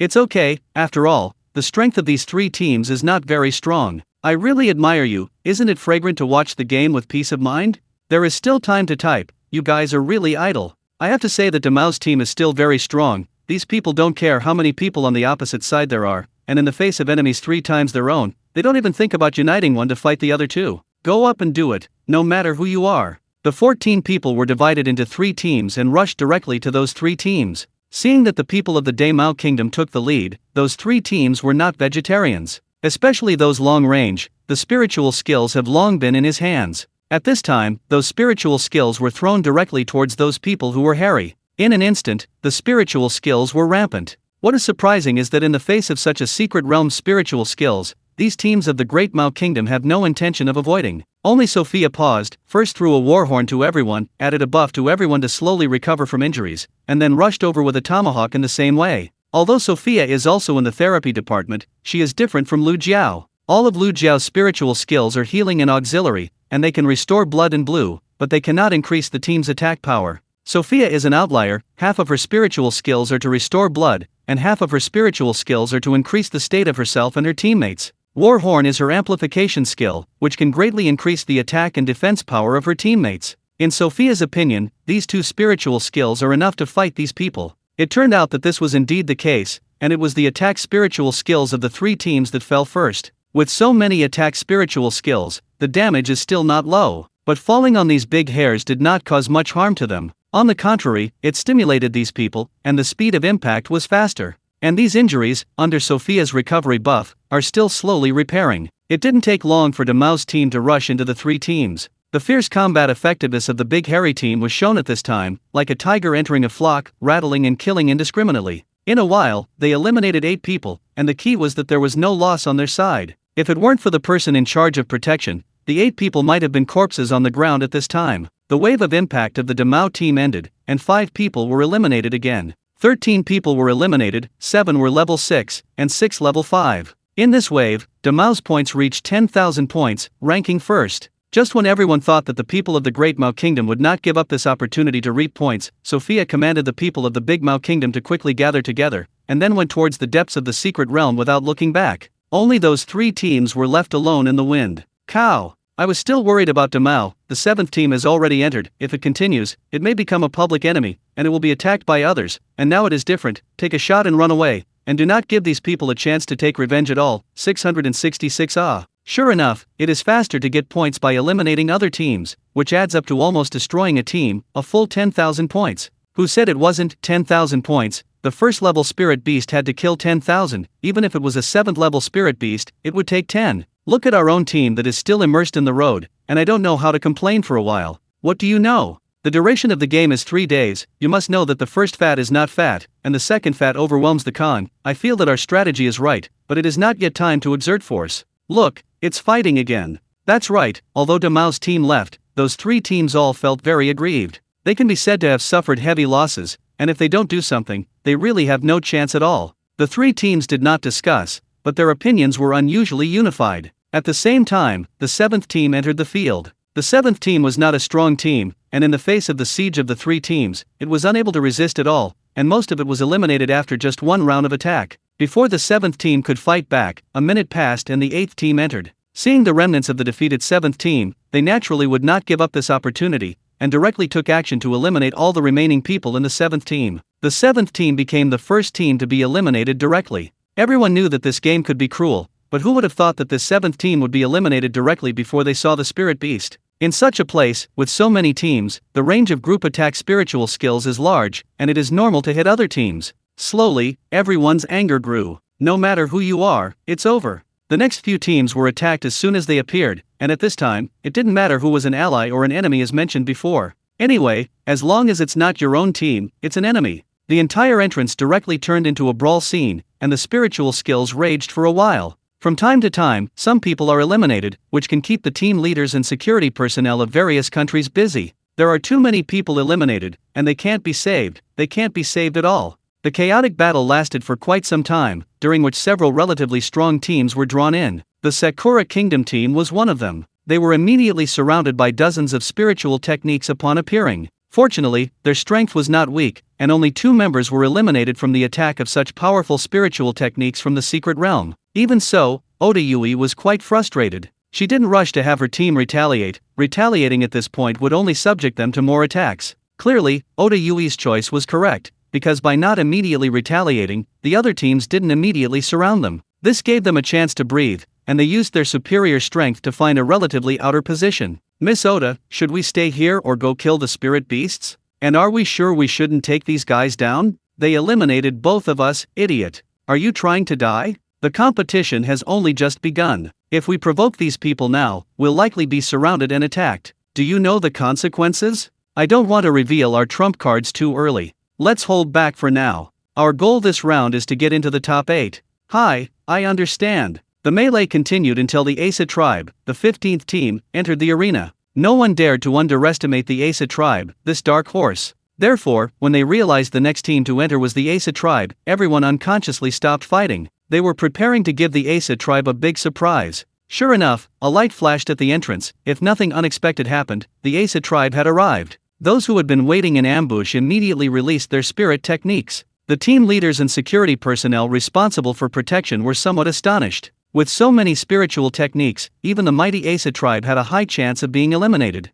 Faced with so many spiritual techniques, those responsible for protection naturally had to intervene. However, after the aftershocks of the spiritual techniques subsided, to their surprise, they hadn't rescued people at all, but rather several level 5 spirit beasts. While these people were still bewildered, the Asa tribe members entered. These people all rode in on spirit beasts. Without any hesitation, they commanded their beasts to clear a path and charged out in one direction. Dozens of spirit beasts. That could be considered a small beast tide. but no one was foolish enough to block their way. Furthermore, because they had just unleashed their spiritual techniques, they could only release some instantaneous, low-level ones, which couldn't possibly harm the Asa tribe members. They decided to let them pass. The Asa tribe members ignored the level 5 spirit beasts. Being rescued meant they were eliminated. They were just cannon fodder sent to their deaths anyway. They had no further use. Besides, they didn't care about a few level 5 spirit beasts. There were plenty of spirit beasts here. This competition seemed to be specially prepared for them. After this competition, their combat strength might even increase by a level.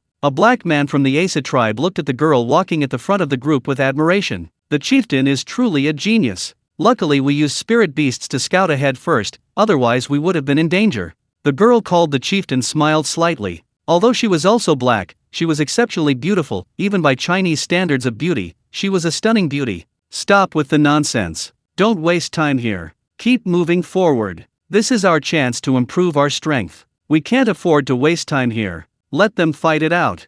We'll listen to the chieftain.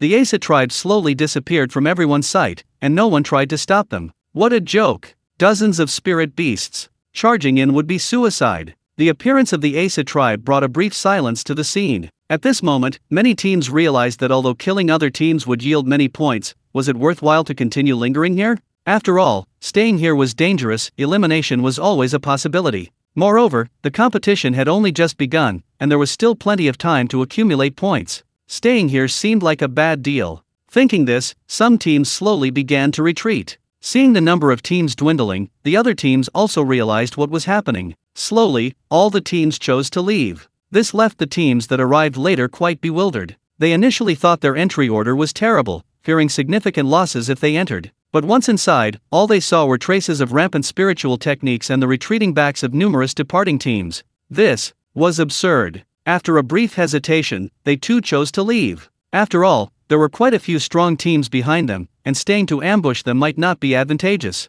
Finally, it was the turn of the American team. Alice's expression was grave. So many teams had entered. Who knew how many were planning to ambush them? Everyone, maximize your defenses. Try to preserve as many people as possible. If there are too many enemies, don't linger in battle, maintain your formation. Roger that.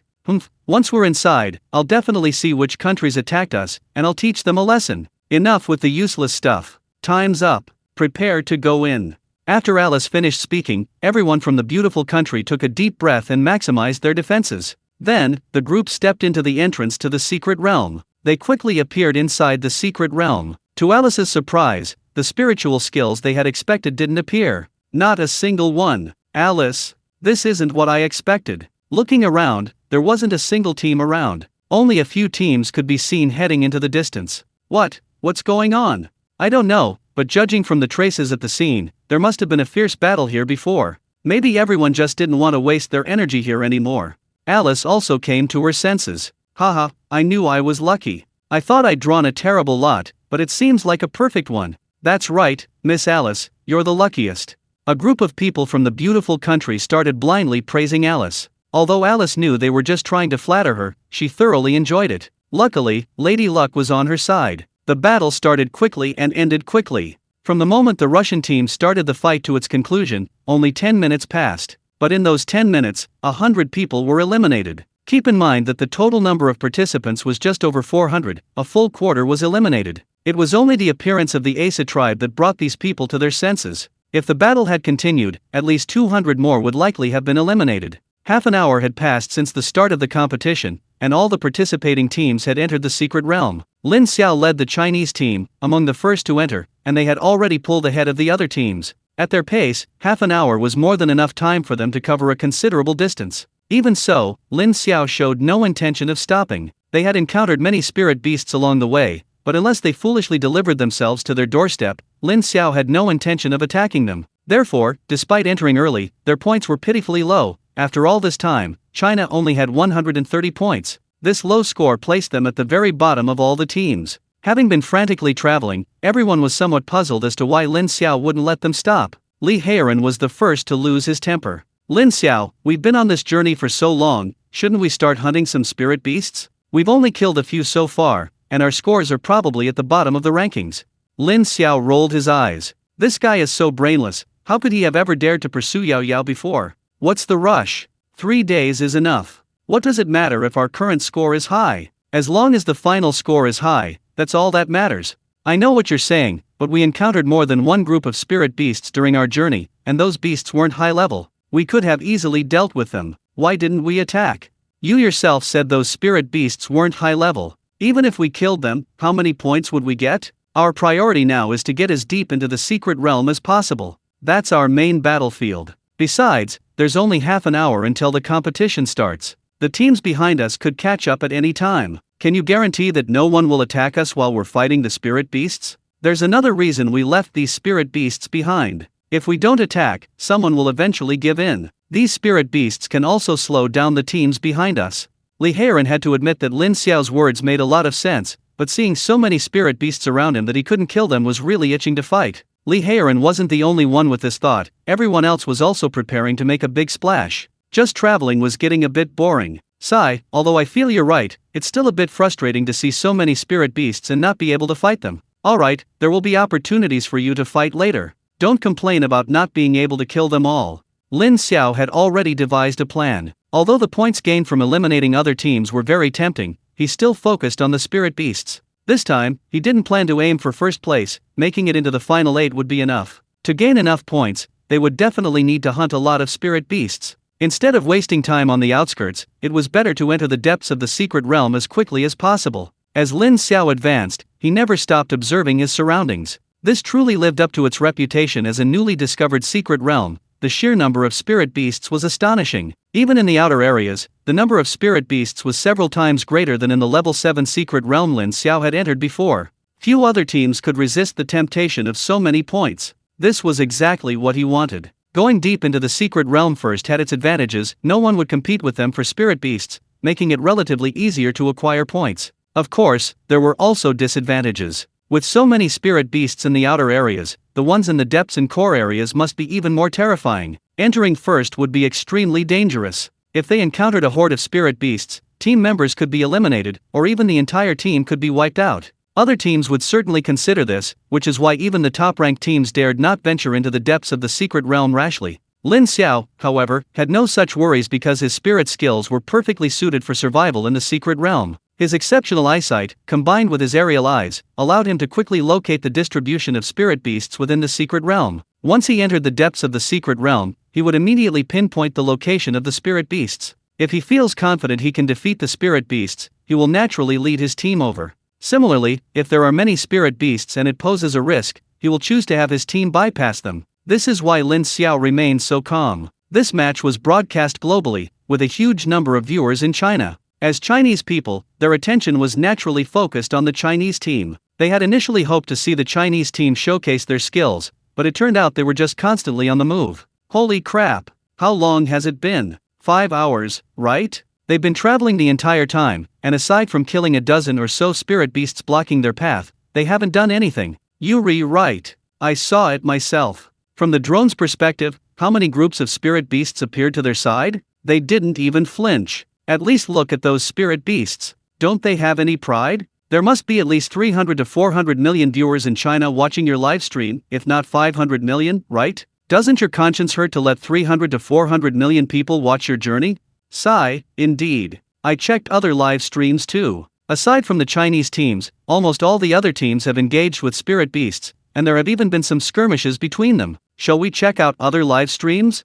Go ahead, I'm not going. Even though it's just traveling, there are all handsome men and beautiful women, it's pleasing to the eye. Yes, it's fine to just quietly watch my husband. I actually hope they don't fight the spirit beasts, it would break my heart if they got hurt. Haven't you guys noticed? It seems like everyone listens to that Lin Xiao. I really don't know why everyone listens to him when his cultivation is so low. I admit his combat strength is decent, but it's not ridiculously strong. Who says otherwise? He gives me the illusion that I could do the same. Come on, you said it's an illusion, so it must be an illusion. Our team has its reasons for doing this. Haven't you noticed that after such a long journey, our team has completely widened the gap with the other teams? Even the closest team from the Great Mao Kingdom will take at least 3 hours to catch up with us. You know what, it's true. I have a feeling our team might make its move soon. Just as the comments said, Lin Xiao was indeed preparing to make his move. Although they hadn't reached the core area yet, they were already deep within the secret realm. The spirit beasts here were mostly level 5 or higher, it was time to show their fangs. Lin Xiao found a relatively safe spot and waved his hand, signaling the group to stop. He could handle the long journey, but some members of the group were already panting. Although Lin Xiao was ready to make his move, he didn't intend to act immediately. It was lunchtime, so everyone needed to eat and rest properly. This place is relatively safe. Everyone eat something and rest for a bit, then we'll probably make our move. Hearing Lin Xiao say this, everyone became excited. After all, they had been traveling the whole time without any increase in points, and they were getting impatient. Rest my foot. There are spirit beasts over there. My greatsword is itching to be used. Yeah, why don't we kill a few spirit beasts first and use them for our lunch? Lin Xiao was speechless. These people are really something. What are you thinking? This is a level 7 secret realm. Do you think it's like when we were in other secret realms, with our leaders around, so we didn't have to worry about spirit beasts attacking us even if we cooked? I guarantee that as soon as we start a fire, the surrounding spirit beasts will be attracted immediately. Given the density of spirit beasts here, we won't last an hour.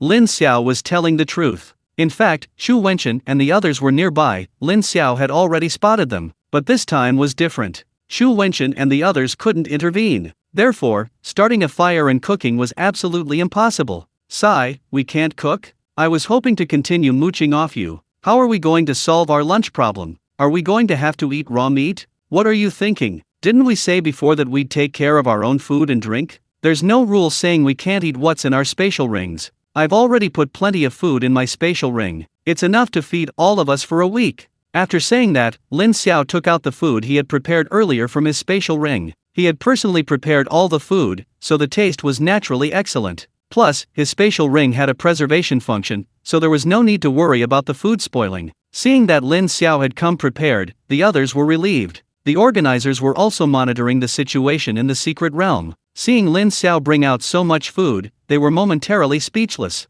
Their original plan was for all the participants to find food within the secret realm. There were plenty of wild fruits and spirit beast meat, no one would starve. They hadn't expected Lin Xiao to prepare food in advance, and the crucial point was that they couldn't say anything, since it wasn't against the rules. How hasty! They should have been clearer when setting the rules. Lin Xiao brought out a lot of food, considering there were 14 people and 1 beast in total. Among them were Luo Yao and Tuanzi, 2 big eaters, so naturally, they couldn't be shortchanged. Fortunately, he had cooked extra for Alice recently, intending not to waste ingredients, but now it had come in handy. After traveling for so long, everyone was quite hungry. Besides, all the food was made by Lin Xiao himself, and they had been craving it for ages. As soon as Lin Xiao said, "Let's eat," everyone didn't stand on ceremony and immediately began to devour the food. After being watched by 300 or 400 million people, the live stream in China once again turned into a food broadcast. Wow, seeing them eat so deliciously, I suddenly feel hungry too. Eating with them makes me hungry too. I feel like I can eat an extra bowl of rice today. I am the head chef at the hotel, and there's something I'm not sure if I should say. I only recognize 2 of the things they're eating, and those 2 are worth at least 7 figures, and they're the kind that are priceless and unavailable. Envy is dripping from the corners of my eyes. Although the food Lin Xiao brought was delicious, no one had time to savor it slowly. Even Luo Yao and Tuanzi ate very quickly this time, finishing in less than 10 minutes. Many of the ingredients in these dishes were precious spirit beast meat, the energy they contained needless to say. Therefore, everyone's fatigue had long since vanished, and they even felt like they had inexhaustible energy. After everyone had eaten and drunk their fill, all eyes were on Lin Xiao. The implication was clear: it was time for some post-meal exercise. Lin Xiao knew everyone had been holding back for a long time. It was time to let loose. However, some things needed to be clarified. Alright, it's time for some exercise. But this is, after all, a level 7 secret realm. My suggestion is to start with level 5 and 6 spirit beasts. Level 7 spirit beasts, although they give higher points, take too long to kill and are too dangerous. Don't attack them unless absolutely necessary. Also, everyone listen to my commands. You know my abilities. If you disobey and cause a total annihilation, you know the consequences. You'll be drowned in spit when you get back home. Lin Xiao spoke casually, but everyone knew he wasn't joking. With their combat strength, dealing with 1 level 7 spirit beast was manageable, but if there were 1 or 2 more, it would be dangerous. They couldn't guarantee that other spirit beasts wouldn't join the fray while they were fighting, so listening to Lin Xiao was the safest bet. Don't worry, we'll do whatever you say. If you tell us to go east, we won't go west. If you tell us to beat a dog, we won't chase a chicken. Give the order. Lin Xiao never stopped observing their surroundings. 1,000 meters directly in front of them was a pack of howling moonwolves, numbering over 20. Judging from their size, most were level 5 or 6, dealing with them shouldn't be too difficult. Target directly in front, 27 Howling Moon Wolves. Sneak up and devour them. Ranged attackers, focus on attacking. Choose seeing, buff your defense. Melee fighters, protect the ranged attackers. After clearing them out, quickly clean up the battlefield. This wasn't the first time the group had worked together, so they naturally knew what to do. The group quickly approached the pack of Howling Moon Wolves. Upon approaching the Howling Moon Wolves, all the ranged attackers unleashed their spirit skills. The Howling Moon Wolves hadn't noticed their presence yet. By the time they realized something was wrong, it was too late. The Howling Moon Wolves were very close together, so none of the spiritual techniques missed their mark. In just one volley of spiritual techniques, at least a dozen were killed, and even the remaining ones were seriously injured. Lin Xiao and his group naturally wouldn't let this opportunity to kick a man when he's down slip by. They used their skills freely and quickly killed all the Howling Moon Wolves. After eliminating all the Howling Moon Wolves, the group immediately began clearing the battlefield. In just a short while, all the valuable items on the Howling Moon Wolves had been looted. Lin Xiao immediately ordered the group to retreat. In his sights, many spirit beasts had already been attracted. Because so many spirit beasts had been killed, China's points finally increased, and by a whopping 1,850 points.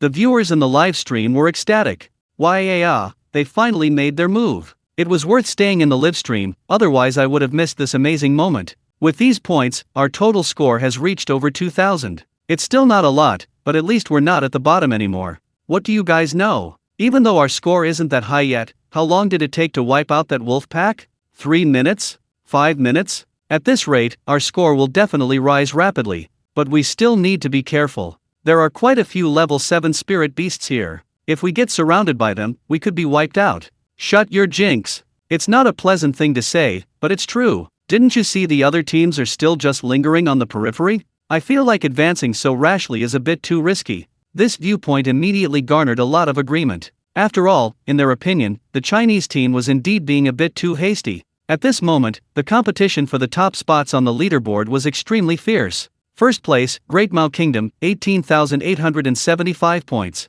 The Great Mao Kingdom team gained a large number of points by attacking first, and after several hours of hunting, their points are approaching 20,000. Second place, Asa Tribe, 9,854 points. The Asa Tribe's second place finish surprised many, but it also seems reasonable. After all, the Asa Tribe consists mostly of beast tamers, and with their spirit beasts, their team has the largest number of members. Upon discovering spirit beasts, they simply use them to clear the way, resulting in minimal casualties. Even if some tamed spirit beasts are killed, they can quickly replenish their numbers in the secret realm. It seems each person can only tame a maximum of 3 spirit beasts, at least for now. Because of this, the Asa Tribe's points have increased rapidly. In reality, during this period, their points surpassed those of the top-ranked Great Mao Kingdom. Third place, Beautiful Country, 9,074 points. The Beautiful Country's combat power is terrifying. They basically killed every spirit beast they encountered. Alice, in particular, performed exceptionally well. With the blessing of the ultimate fire, even level 6 spirit beasts were instantly killed.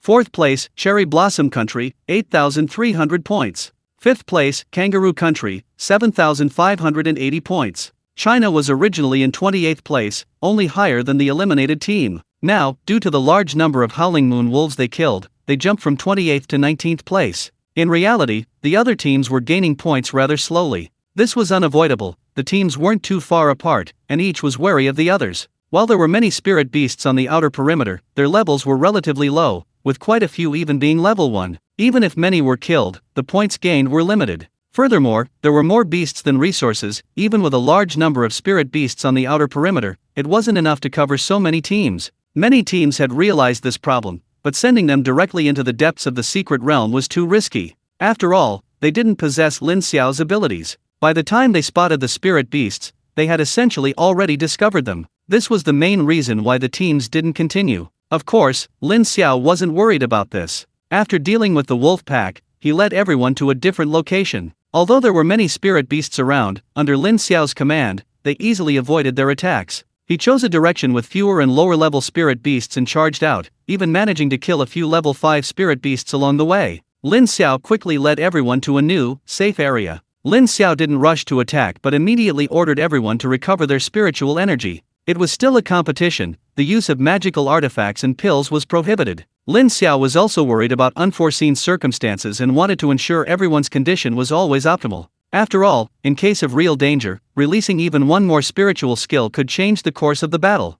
Fortunately, this was a level 7 secret realm, with abundant spiritual energy. Everyone recovered quickly. Lin Xiao immediately began searching for new targets. For the next 2 hours, Lin Xiao continuously selected targets, focusing on groups of level 5 and 6 spirit beasts, ranging from 5 or 6 to 20 at a time. He quickly resolved each battle and then swiftly retreated. During this extended period, no unexpected incidents occurred. China's points began to surge, and its ranking soared rapidly. In just 2 hours, China had already secured second place with 20,000 points. And they were only 1,000 points behind the first place team, Great Mao Kingdom. This completely shocked the viewers watching the live stream. I apologize for my previous doubts. That's incredible. They've jumped to second place in just 2 hours. I believe they'll be number 1 soon. This is unbelievable. Did you guys notice? Our team can spot spirit beasts before they can spot them, and they can easily deal with the spirit beasts they choose to attack. They haven't encountered a single level 7 spirit beast. That's right, it's like they have a god's eye view. How did they do that? I have a guess, but I don't know if I should say it. Remember what Lin Xiao's special ability was? Holy crap! It seems to be enhanced vision. Could this be his doing? It's definitely my husband's doing. Where are the haters from before? Come out and argue with them. Lin Xiao couldn't see these comments, and even if he couldn't, he wouldn't be happy. After all, this was tantamount to revealing his entire trump card to everyone, which might not be a good thing for him. He wasn't the only one exposing his strength. All the teams had displayed considerable power, with practically everyone making a move. Some of the more outstanding individuals were even being studied by professional teams, and by the time they left the secret realm, most of them would likely have been thoroughly analyzed. The quarterfinals would probably be much more complicated. Lin Xiao had already anticipated this, which was why he hadn't made any moves. He wouldn't choose to reveal his true strength unless absolutely necessary. For now, he should try to make others ignore him as much as possible. Under Lin Xiao's command, another group of spirit beasts was slain, and China's points surged by 1,500 once more. China's points directly surpassed those of Great Mao, making them number 1 on the leaderboard.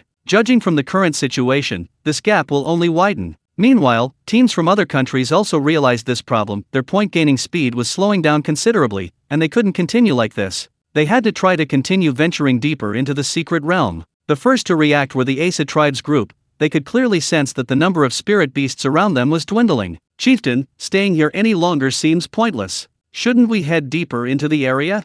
The Asa Tribe's young chieftain nodded upon hearing her people's words. It's time to set off. Even if we stay here, our points will secure us a top 8 finish. However, the teams ahead of us are quite strong. Although I still have some trump cards up my sleeve, we need to find a way to improve our strength. This is an opportunity. If we can tame 1 or 2 more level 7 spirit beasts, that would be great. I have no objection to taming more spirit beasts, but taming level 7 beasts would expose your trump cards, clan chief. Won't that draw attention to you? It doesn't matter. After this competition, it's the quarterfinals. There are only 8 teams left, so there's no point in hiding anything. Besides, I'm not the only one exposing my strength this time. It's still early. After all, we'll be here for 3 days. The competition has only just begun. In the next 2 days, when the points are closer, I believe many more people will be unable to resist.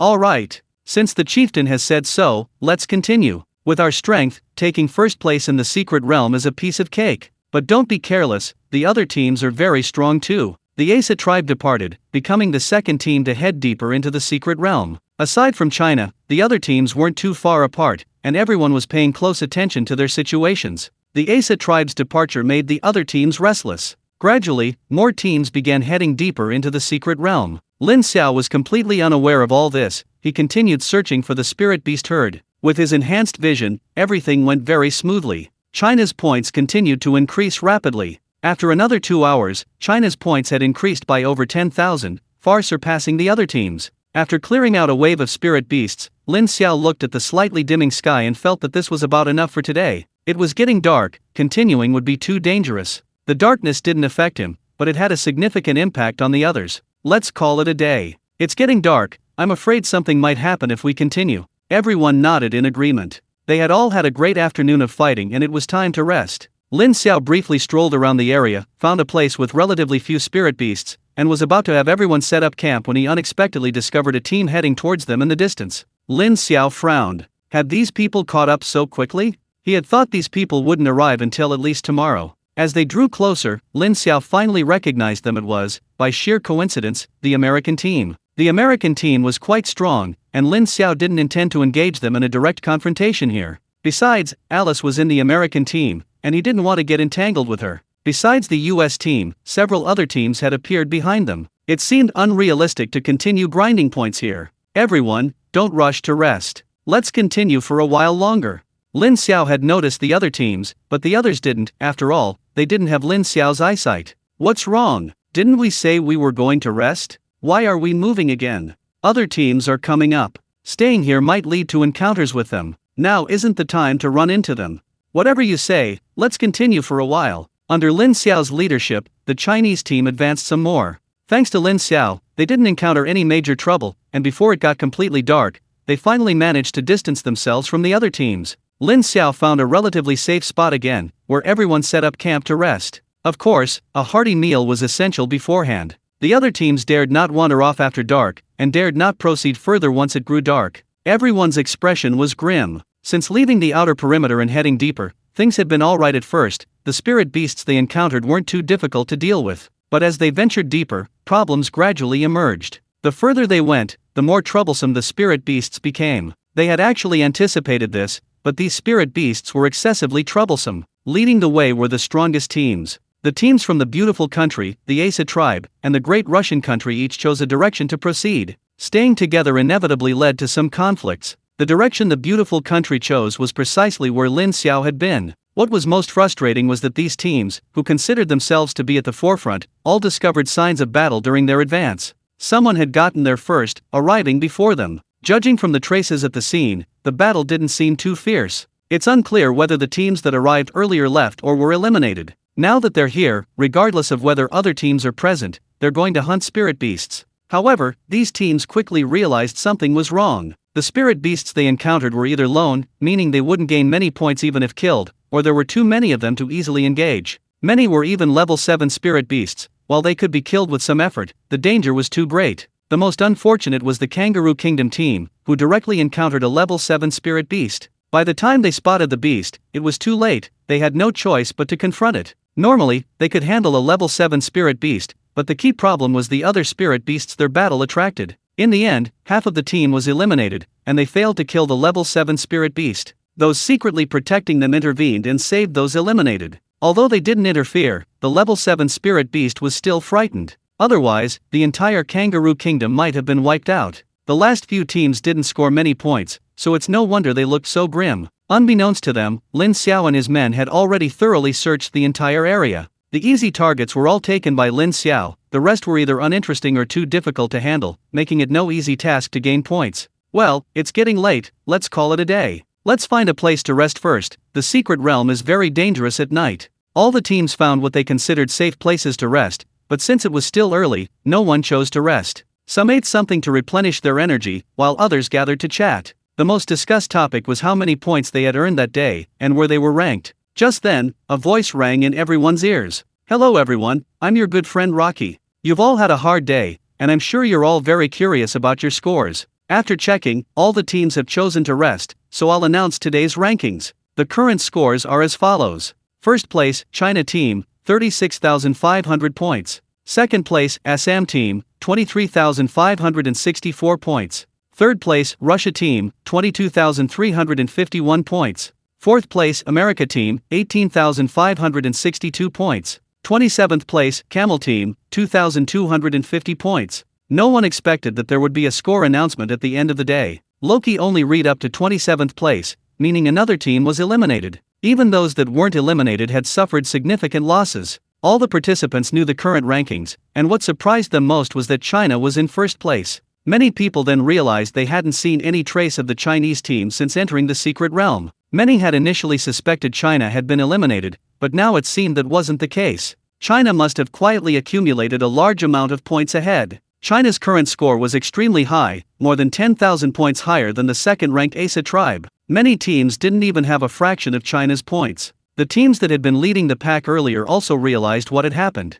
The traces of battle they had seen earlier were all left by China. These Chinese are truly cunning. They didn't stay on the outskirts, they went straight into the secret realm. This is why their points had increased so rapidly. But aren't they afraid of encountering insurmountable spirit beasts and being eliminated? The reactions of the various teams to China's first place finish were varied. The chieftain of the Asa tribe, the black girl, looked surprised. In her opinion, the Asa tribe should have been in first place. She hadn't expected that not only were they not in first place, but they had also fallen so far behind China. Interesting, but the real competition has only just begun. I hope you can keep it up. Sophia from the Great Russian Kingdom looked helpless. The initial charge had earned them a lot of points. She thought the Great Russian Kingdom should be in first place now. She knew that because of their fighting style, achieving first place in the secret realm would be difficult, but temporary first place was still possible. She hadn't expected them to fall so far behind on the first day. Sigh, the opponents are strong, but that's what makes it interesting. Alice, listening to the score announcement, was also speechless.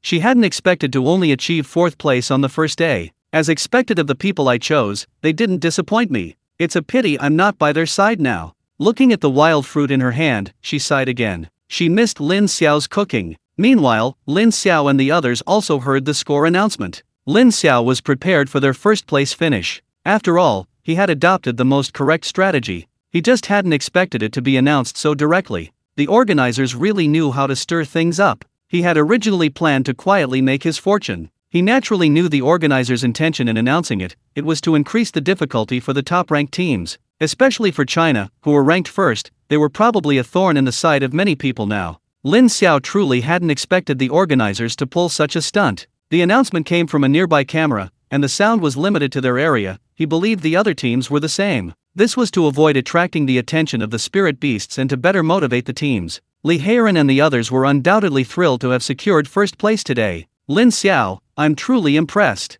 Although our scores were low at the beginning, this feeling of surging ahead and overtaking is fantastic. You bet. I didn't expect to go straight to first place. I feel like even if we just coast along for the next 2 days, we might still make it into the top 8. After all, the 8th-ranked country, Australia, has only just broken 10,000 points.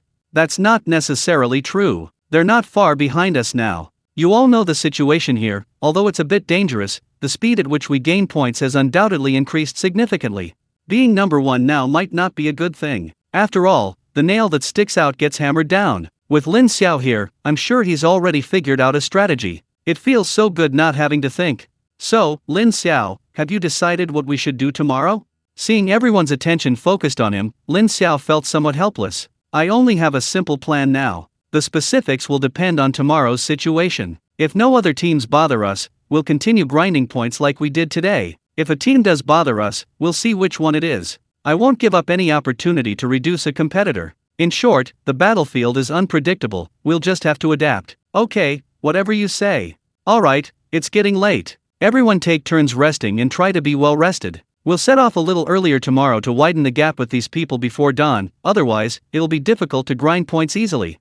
Okay, the first shift's night watchmen stay behind, everyone else rest. Under Lin Xiao's arrangement, everything proceeded smoothly. Chu Wenxin and the others, secretly protecting them, were also quietly eating their dinner. These dishes were specially left for them by Lin Xiao. It wasn't for nothing that he spoiled this brat, he even knew they hadn't eaten. Chu Wenxin looked at Lin Xiao not far away, his eyes full of satisfaction. The best thing I've ever done in my life was letting Lin participate in this world competition. That kid really made me proud. Sun Ziwen chuckled. Of course, isn't it because of our excellent upbringing? True, with this kid around, I feel reassured. Getting into the top 8 is a sure thing. But we can't be careless. After all, the spirit beasts here are quite strong for them. If they're not careful, they could easily be caught off guard. Come on, you know what that kid is capable of. Didn't you see how he acted today? He wouldn't take any risks, no matter how small. As long as he doesn't act recklessly, it's a sure thing. That's true, but I'm afraid he might be tempted to act recklessly.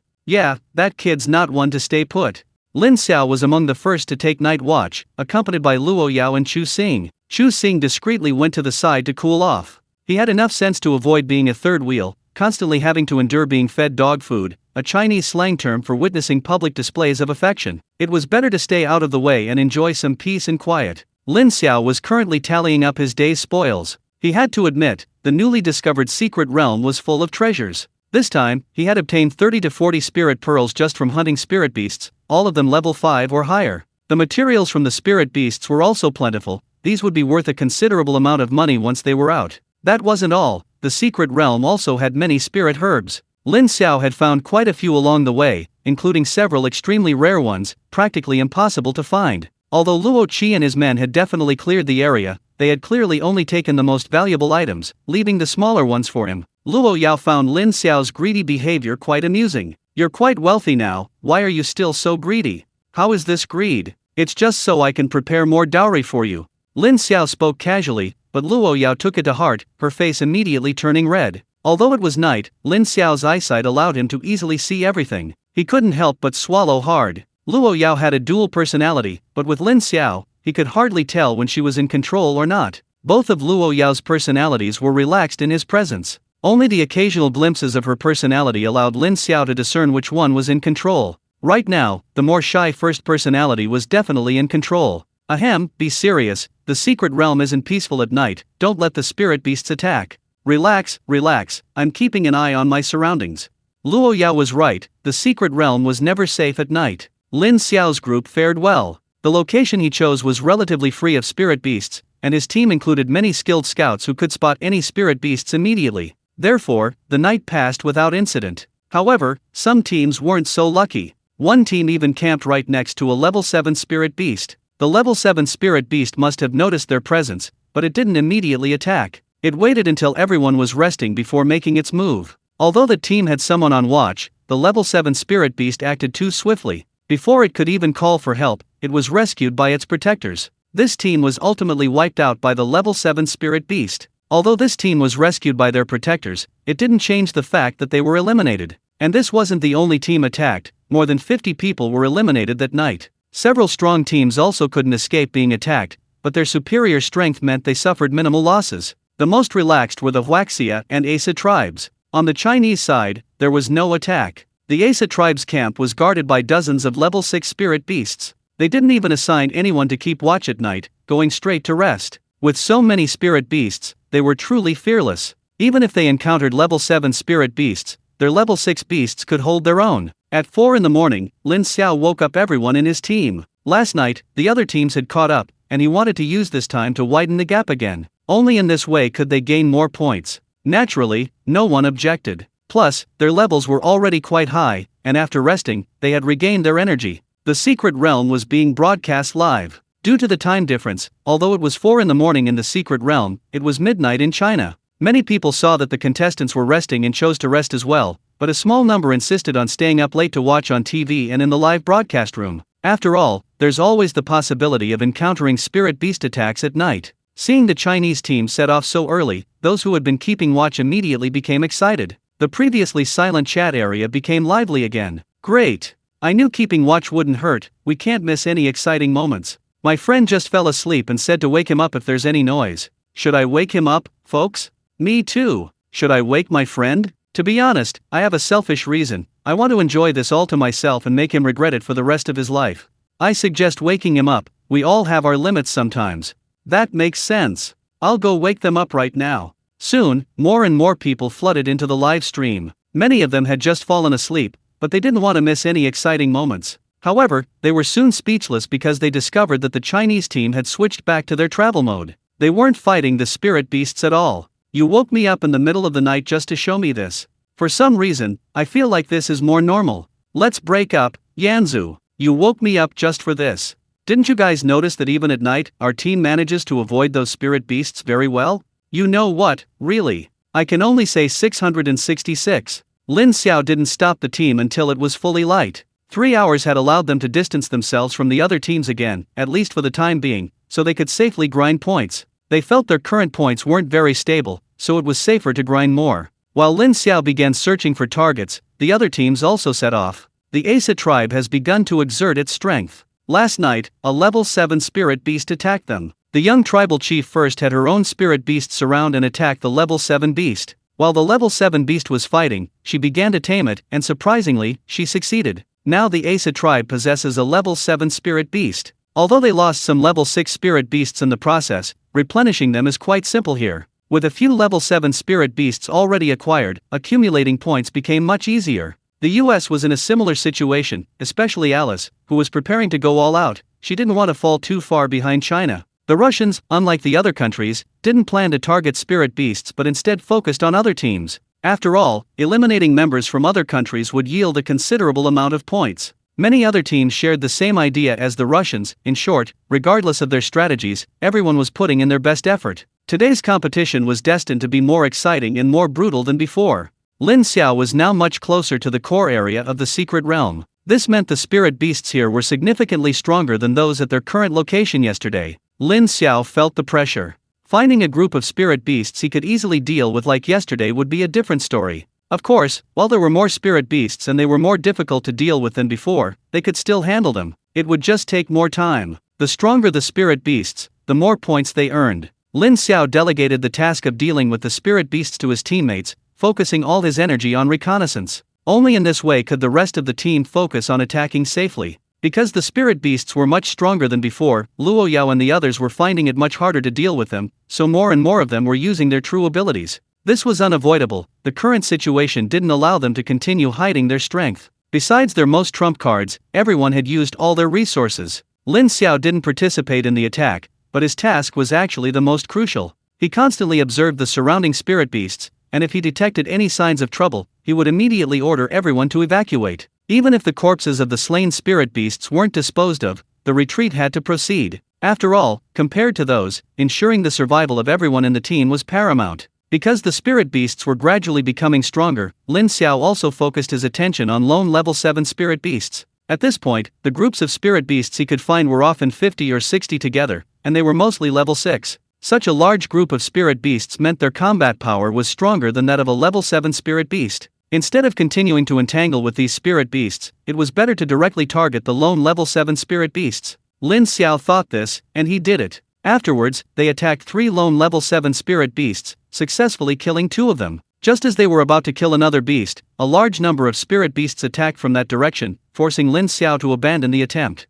Overall, the rate at which they gained points today was similar to yesterday. However, only Lin Xiao and the others knew that today's difficulty was incomparable to yesterday's. At least everyone felt exhausted. The ease and comfort of yesterday were gone. Lin Xiao didn't participate in the attack, yet he was the most exhausted of them all. The main reason was the rapid depletion of his mental energy. Lin Xiao was currently controlling a level 4 horned eagle in the air. The horned eagle was fast and had excellent eyesight, far superior to the flying spirit beasts they had chosen before. With the horned eagle's vision, he had a much clearer understanding of his surroundings. The side effect was that controlling a level 4 spirit beast consumed significantly more of his energy than before. This frequent depletion of mental energy also had its benefits for Lin Xiao. Through constant consumption and recovery, Lin Xiao felt that his mental energy seemed to have become stronger than before. During the lunch break, everyone was exhausted, but thankfully Lin Xiao had prepared food in advance, which helped them recover well. Just after lunch, Lin Xiao was about to direct everyone to continue their operation when he noticed another team several kilometers behind them. This gave him a headache. How had these people caught up so quickly? He guessed these people shouldn't have reached this location until night. It seemed they also knew that to gain more points, they had to go as deep as possible. Lin Xiao observed carefully and quickly identified the team. This time it wasn't the American team, but the Asa tribe. The Asa tribe had a unique fighting style. They used spirit beasts against spirit beasts. What surprised Lin Xiao most was that at the very front of the Asa tribe's group of spirit beasts were 2 level 7 spirit beasts. This was pure cheating. With 2 level 7 spirit beasts, plus dozens of level 6 spirit beasts, such a lineup was practically invincible unless they encountered level 8 spirit beasts. Lin Xiao also witnessed the battle between the Asa tribe's spirit beasts and another group of about 50 spirit beasts. Although the number of spirit beasts on both sides was not significantly different, the Asa tribe had 2 level 7 spirit beasts, which was enough to determine the outcome of the battle. In the end, the Asa tribe successfully annihilated the other group of spirit beasts at the cost of more than a dozen level 6 spirit beasts. That wasn't all. After the battle, the 2 level 7 spirit beasts drove a group of level 6 spirit beasts from all around. With a few maneuvers by the Asa tribe members, this group of spirit beasts was immediately recruited. Seeing this, Lin Xiao was incredibly envious. Gaining points like this wasn't easy at all. Having witnessed this battle, Lin Xiao knew that it was probably impossible for the Chinese side to get first place in this secret realm competition. This competition seemed to be specifically prepared for the Asa tribe. This first place was something no one else could take. Fortunately, this was only the round of 29-8. If it were the final, the Asa tribe would likely have taken first place. Lin Xiao wasn't surprised by the result. He hadn't aimed for first place directly, just a top 8 finish would have been enough. While the Asa tribe was strong, they weren't as invincible in the arena battles. Of course, the Asa tribe wasn't easy to deal with in the arena either. The thought of a 7v7 match meant they could field over 20 spirit beasts, including some level 7 ones. Any team facing them would be in for a headache. After defeating the spirit beasts, the Asa tribe continued their advance. Unfortunately, they were heading in the same direction as Lin Xiao and his group. Lin Xiao immediately led the Chinese team to avoid them. He had been observing which team it was because he had a plan. If the opponents weren't too strong, he wouldn't mind eliminating them early. The problem was, they were facing the Asa tribe, who were practically invincible here. It's best to avoid their sharp edge. If you can't afford to offend them, you can always avoid them. Lin Xiao also told the others what he had seen, and they were quite envious of the Asa tribe's situation. They also strongly agreed with Lin Xiao's approach. Confronting the Asa tribe head-on here was definitely not a good idea. Lin Xiao and his group left, unaware that the Asa tribe's chieftain had also discovered their presence. At this moment, a giant-beaked firecracker stood before the Asa tribe's young chieftain, a level 6 flying spirit beast. This was the young chieftain's eyes in the air, but unlike Lin Xiao, she couldn't see through the firecracker's gaze. The firecracker needed to return and report to her after scouting the situation. The young chieftain silently watched the direction Lin Xiao and his group had left in. A team from China? Interesting. You were wise to choose to avoid us. But sorry, we're taking first place in this secret realm competition.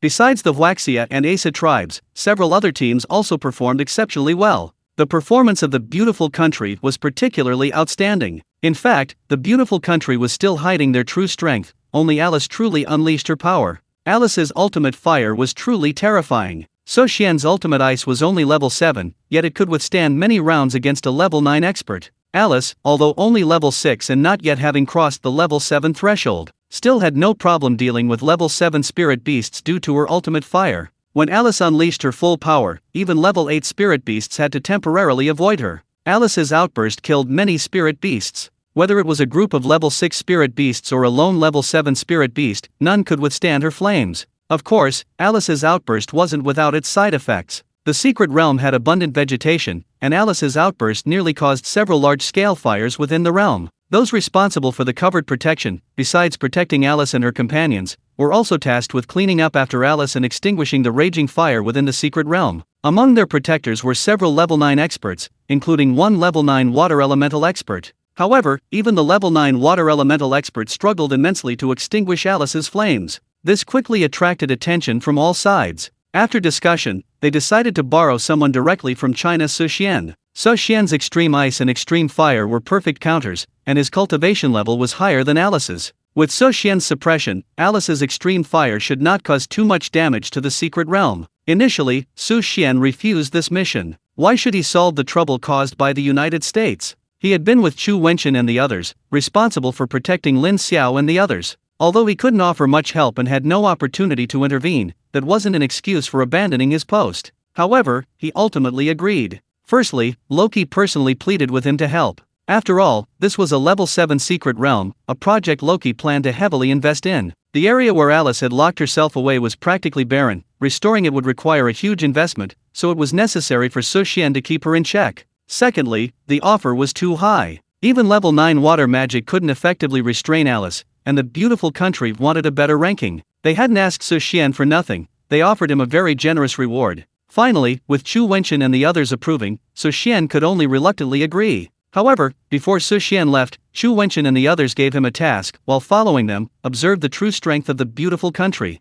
Why refuse something that offered both money and intelligence? Alice had just used her ultimate fire to annihilate a group of level 6 spirit beasts, gaining another large number of points. After killing the spirit beasts, she immediately sat cross-legged on the ground to begin recovering her spiritual energy. Her burst of power undoubtedly brought a large number of points to the American team, but a problem also existed: her spiritual energy consumption rate was simply too fast. The power of the ultimate flame was undeniable, but because Alice's level was still somewhat low, she could only unleash it, not retract it. This was one of the reasons why those ultimate flames were so destructive. Alice couldn't worry about that. Her only responsibility was to deal damage, and the rest wasn't her concern. Just then, Su Xian's figure appeared in front of the American team. The other members of the American team were protecting Alice, and they were all taken aback by Su Xian's appearance. They all looked at Su Xian warily. Su Xian glanced at them disdainfully. If he weren't a tiny bit over the age limit, they would be nothing. Watching the ultimate flame begin to rage in all directions, Su Xian waved his hand,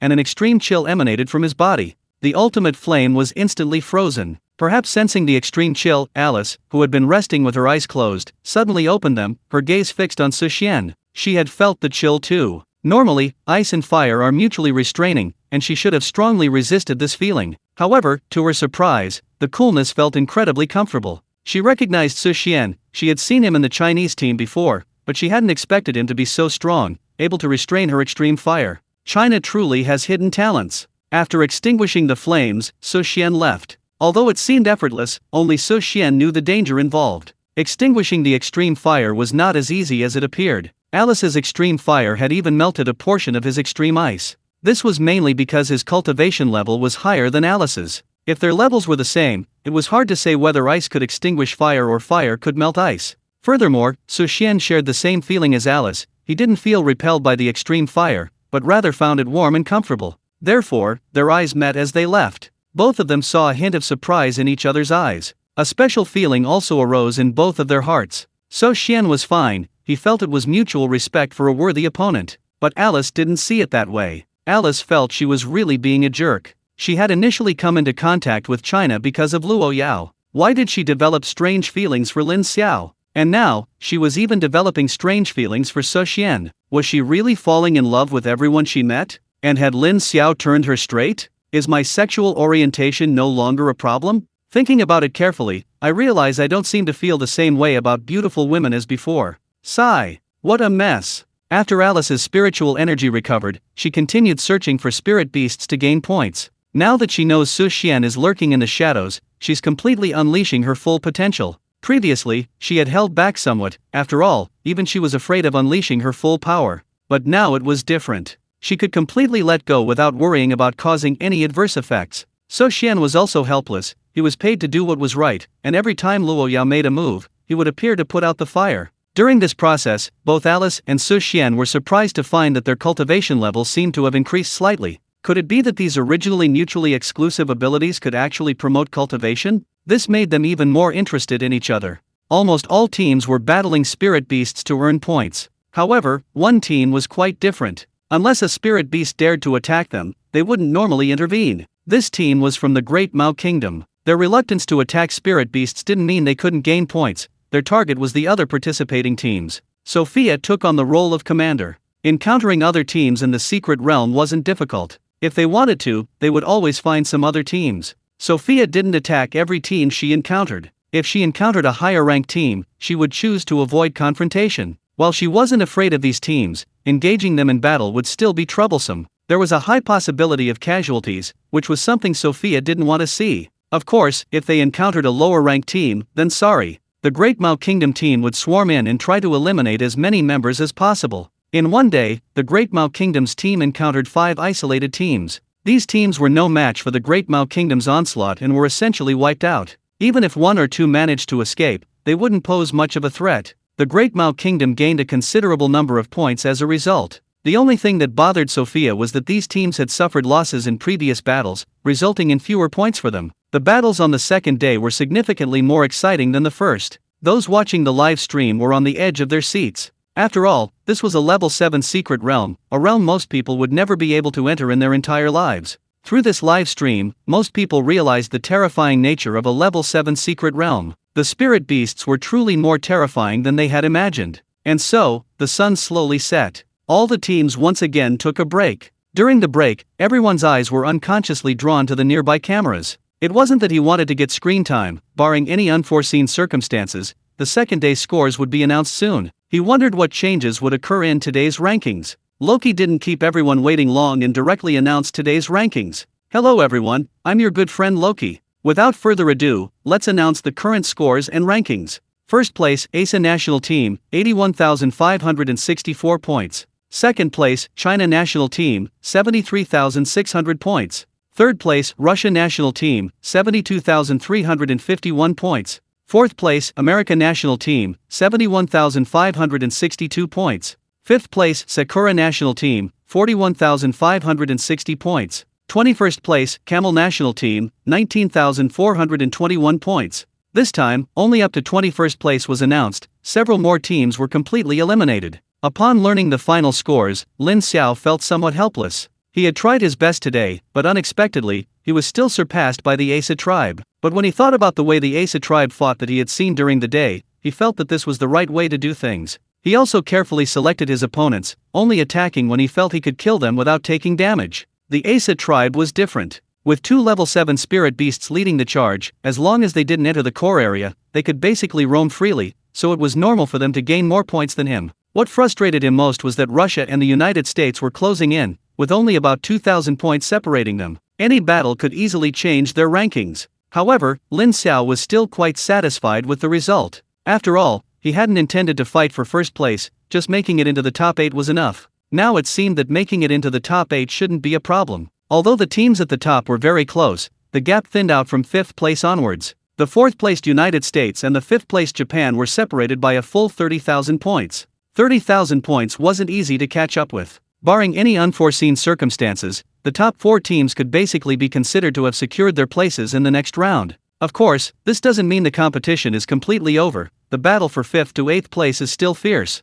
The difference between 5th-placed Sakura country and 12th-placed Kangaroo country is only about 5,000 units. There's still 1 day left, anything is possible. Sophia is very satisfied with today's ranking. De Mao's team had the easiest day. Other teams are desperately searching for and fighting spirit beasts, while they only need to find and eliminate them. Not only is the risk low, but they also gained a lot of points. Nothing could be happier. Alice, on the other hand, is somewhat annoyed. She's worked so hard, yet she's only 4th. It's all the fault of her teammates. They're all hiding their strength, letting her deal all the damage. She's earned 90% of Beauty Country's points. If it weren't for the final victory, she would have quit long ago. She'll fight harder tomorrow, at least she needs to get into the top 3. Fortunately, today's efforts weren't in vain. While she continuously used her spiritual skills, Su Xian also helped extinguish the fire. With the help of the extreme ice, her cultivation level improved rapidly. Unfortunately, she was only at the mid-stage of level 6. If she were at the peak of level 6, she might actually be able to reach level 7.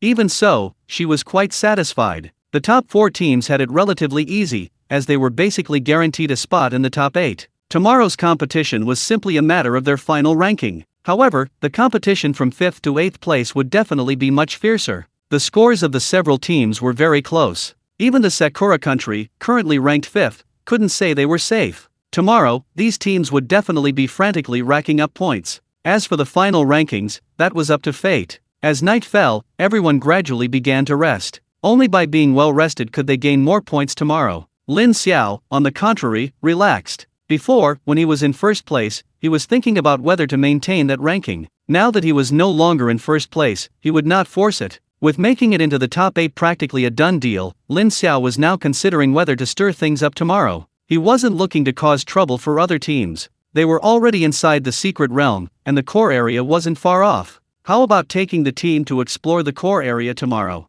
The core area was definitely dangerous. There were bound to be level 8 spirit beasts inside. But danger and opportunity go hand in hand. Even if they couldn't hunt spirit beasts, finding rare spirit herbs would still be a bonus. After learning their respective scores, the teams began to conserve their energy. Especially the teams with a chance to break into the top 8, they were all preparing for tomorrow's final sprint. Lin Xiao was still among the first to take night watch, currently chatting quietly with Luo Yao. They were very close to the core area, and Lin Xiao dared not be careless. Although their scores were almost enough to enter the top 8, he didn't want everyone to be eliminated because of one mistake. At first, nothing happened. When choosing a resting place, Lin Xiao had carefully observed the area. There weren't many spirit beasts, so there shouldn't be any unexpected problems. Besides, Lin Xiao had been keeping his ability active the whole time. As long as there wasn't a large-scale beast horde attack, there shouldn't be any issues. But was that really the case? Just as they were about to reach the shift change point, Lin Xiao suddenly noticed a red dot rapidly approaching them from behind.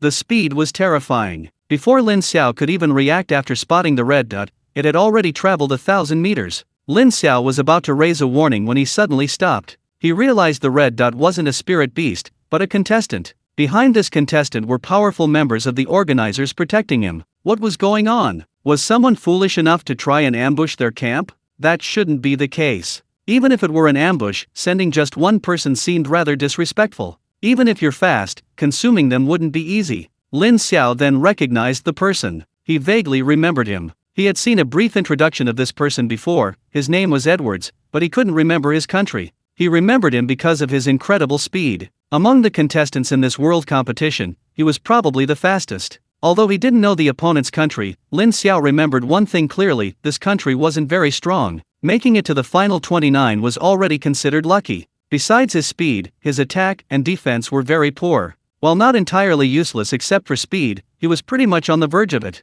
Knowing the opponent's strength, Lin Xiao could roughly confirm that their target wasn't them. For him to launch a sneak attack would be tantamount to suicide. The reason they rushed this way was probably because they didn't know China was resting here, they were likely just passing by. Edwards also spotted the Chinese team. Just as Lin Xiao had suspected, Edwards' target wasn't the Chinese team. Upon discovering that this was China's territory, he immediately changed direction, bypassing the Chinese team and continuing forward. Lin Xiao frowned. Edwards was heading towards the core area of the secret realm. He couldn't understand why this guy was rushing to the core area so urgently. Is he in a hurry to deliver food to the spirit beasts in the core area? Or perhaps his team members have been mostly eliminated, and he wants to see what the core area of the secret realm is like? Lin Xiao, unable to understand, stopped investigating. As long as their target wasn't them, it was fine. Luo Yao, who was about to go back to rest, noticed Lin Xiao's unusual behavior. What's wrong? Nothing, just discovered an intruder, but his target isn't us. He's already heading towards the core area. I just don't understand why he's going there. Alone? Who's so bold? I think his name is Edwards. His ability is beast transformation, specifically a skyhawk. He's incredibly fast. In terms of speed alone, none of us can match him. I also vaguely remember him. His speed is indeed amazing. Speaking of which, is he going to the core area to cause trouble? Probably not. After all, he's alone. Many of the spirit beasts there could easily defeat him. It's better to be careful. That's right. Tell them during shift change to keep an eye on the core area. Lin Xiao and Luo Yao didn't take it seriously. They simply woke up the person changing shifts and went to rest. Edwards had reached the edge of the core area and found a safe spot, panting heavily. He had traveled a long time to get here, and the prolonged high-speed journey had exhausted him. He hadn't come to the core area just to see it for himself. He was here to cause trouble. Their performance this time had actually been quite good. Although they were still different from the top teams, with a better performance, making it into the top 8 wasn't impossible. Just as they were reveling in their success, something unexpected happened. They encountered a team from Russia. Those guys charged at them immediately. How could their team be a match for Russia? They were quickly routed. Except for him, who managed to escape due to his speed, everyone else was eliminated. After escaping, Edwards grew increasingly angry. Why was their luck so bad? They could have fought back, but now all hope was gone. Edwards knew his situation well. In terms of speed, he feared no one, but when it came to killing spirit beasts and gaining points, he was utterly useless. The best course of action would actually be for him to simply give up. But how could he accept that? With the mindset that even if they were eliminated, they shouldn't let others have it easy, Edwards decided to go all out. After all, his greatest strength was speed. Even an 8th level spirit beast might not be able to catch him. So why not go all out? He'd head straight to the core area and lure out all the spirit beasts inside. The other teams would be incredibly surprised to see so many spirit beasts, right? He'd add fuel to the fire, making the secret realm competition even more intense. That's what Edwards thought, and that's what he did. He had already reached the core area, but he didn't plan to attack immediately. His beast form was a skyhawk, which, while possessing some night vision, still had limitations. He planned to wait until dawn before making his move. I'll take this time to properly recover my physical strength. He'd made up his mind, his situation was practically elimination. Since that's the case, he might as well drag more people down with him. Anyway, someone was protecting him. Even if he turned the secret realm upside down, his life wouldn't be in danger. Since that's the case, why not go all out? Here's a gift he's given you, he hopes you'll like it. Let the storm rage on. After what happened on the first night, all the teams were much more cautious this time. Those relatively weaker teams, to avoid immediate elimination, even deliberately chose a distance back when selecting resting places. The spirit beasts here had all been cleared out, making it relatively safe. Therefore, no teams were eliminated by spirit beasts that night. Around 3 or 4 in the morning, some teams began to set off. Especially those teams hoping to reach the top 8, they were eager to kill as many spirit beasts as possible. At this point, it was time for a final sprint. Getting up earlier might mean encountering an extra wave of spirit beasts, and this wave could very well determine whether they made it into the final 8. Therefore, many teams moved in a fan shape, slowly advancing towards the core area. Edwards rested in a tree, and by the time he was almost rested, it was already past 5 in the morning. He was lucky, even without any precautions, no spirit beasts attacked him that night. Full of energy, he was ready to take action. Last night was somewhat boring, so fewer people were watching the live stream. However, the number of viewers is slowly increasing now. After all, dawn is approaching, and today is the final sprint. He believes the teams won't let them down. Good morning, everyone. Last night was Christmas Eve, and today is the last day. Hopefully, today's competition won't disappoint us. Definitely not. I just browsed through many live streams and found that many teams are already up, and some have even started battling their spirit beasts. This final competition is sure to be incredibly exciting. Absolutely. I think besides the top 4 being pretty much guaranteed, the remaining 4 spots are open to anyone. I still prefer Mao's fighting style. He doesn't target spirit beasts, but focuses on other teams. It's just my style. Family, I found an interesting live stream. There's only one person there, but if I'm not mistaken, he seems to be in the core area of the secret realm. If I remember correctly, he was the first warrior to enter the core area. No way? Who's so brave? Share the link. Holy crap. This is incredible. This warrior seems to have started fighting in the core area, and his targets all seem to be spirit beasts of level 7 or higher. Is he tired of living? Link alert. I need to go watch. Each participant or team in the secret realm has their own individual live stream camera. Edward's live stream never had much viewers, as no one had ever held any hope for him. At night, the number of viewers was even smaller. Therefore, almost no one knew that last night, Edwards had unleashed unimaginable speed, directly reaching the core area of the secret realm. Even those in his live stream, due to limited visibility, didn't know what had happened. After all, Edward's speed was too fast, the footage from the fixed cameras was blurry, and the drones couldn't keep up with his speed. Therefore, the last thing seen on Edwards was him finding a place to rest. As dawn broke, everyone realized Edwards had arrived at the core area. No one understood why Edwards had come to the core area, until he provided the answer. Edwards could fly, and now he carried many pebbles. Whenever he saw a spirit beast of comparable strength, Edwards would toss a pebble to provoke it.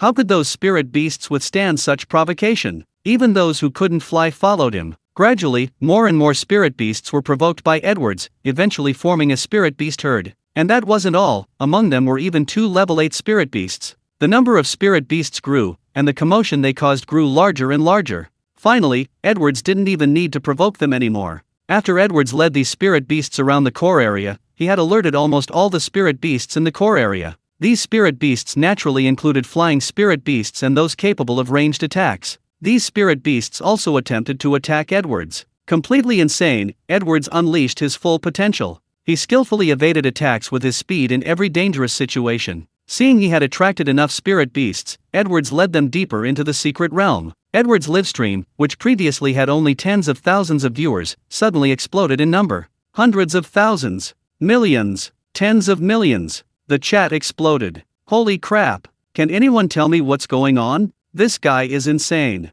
I admit that no one who participates in the World Championship is mediocre. My goodness, so many spirit beasts, and they still couldn't catch him. What kind of speed is that? Are you focusing on the wrong thing? What exactly is he trying to do? Is he trying to wipe out all the teams? I think so. Look at the map, there are quite a few teams heading in the direction these spirit beasts are moving. Judging by the current situation, we should be encountering them soon. Is the new day already this exciting? Edwards truly unleashed his full potential. He single-handedly brought all the spirit beasts from the core area out, and from the air, he could already see some teams not far away. These teams were the ones who had set off early, hoping to rack up more points. They had even surpassed the Chinese teams, becoming the team closest to the core area besides Edwards. Everyone thinks the early bird catches the worm, but judging from the current situation, they might have been the early worm that got eaten by the bird. These teams also sensed something was wrong, because the ground had begun to shake. What's going on? An earthquake?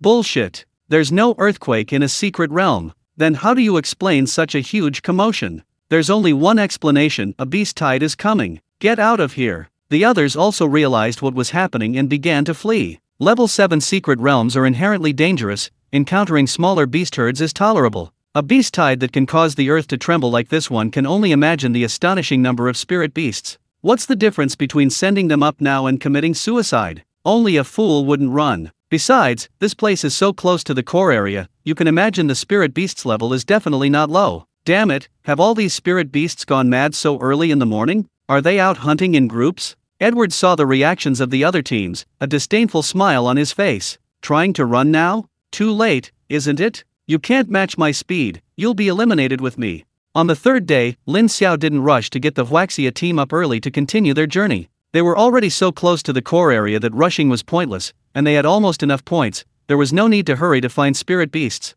Therefore, after everyone got up, Lin Xiao didn't rush them to set off, but instead leisurely ate breakfast. Everyone chatted casually, their minds quite relaxed. Lin Xiao, are you really not going to try for first place today? What's the point of trying? Just getting into the top 8 is enough. And even if we wanted to, we probably couldn't beat the Asa tribe. Since we can't get first place, second or 8th place doesn't matter.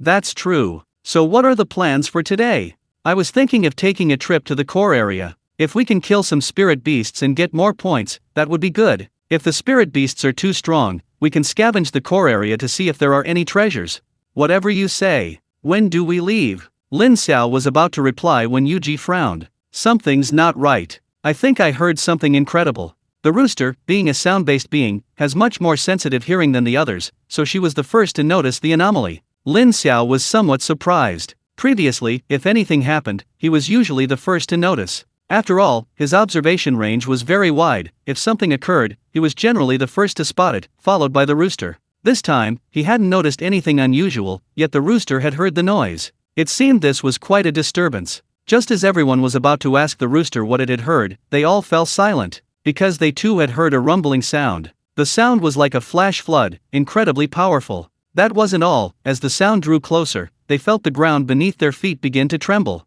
Holy crap, what's going on? Lin Xiao frowned deeply. The herd of spirit beasts had now come into his sight. Looking around, all they could see were countless spirit beasts, and these beasts were all of a high level. Damn it! A beast tide is coming. Upon hearing that a beast tide was approaching, everyone's expression changed. The impact of a beast tide was undeniable. Even if they were confident in their own strength, they were helpless against such a torrent. All eyes fell on Lin Xiao. They had all become dependent on him, instinctively wanting him to make decisions when faced with a problem. Lin Xiao was speechless. What were they all looking at him for? He was completely helpless against such a large number of spirit beasts. What are you all standing there for? Run! After saying that, Lin Xiao immediately started running. The others reacted quickly, wishing they had more legs, and ran as fast as they could. While fleeing, Lin Xiao didn't forget to observe the situation of the spirit beasts behind him. He quickly spotted Edwards at the very front of the beast horde. Edwards was still advancing rapidly. His speed was incredible. Catching up with him wouldn't be easy for the spirit beasts.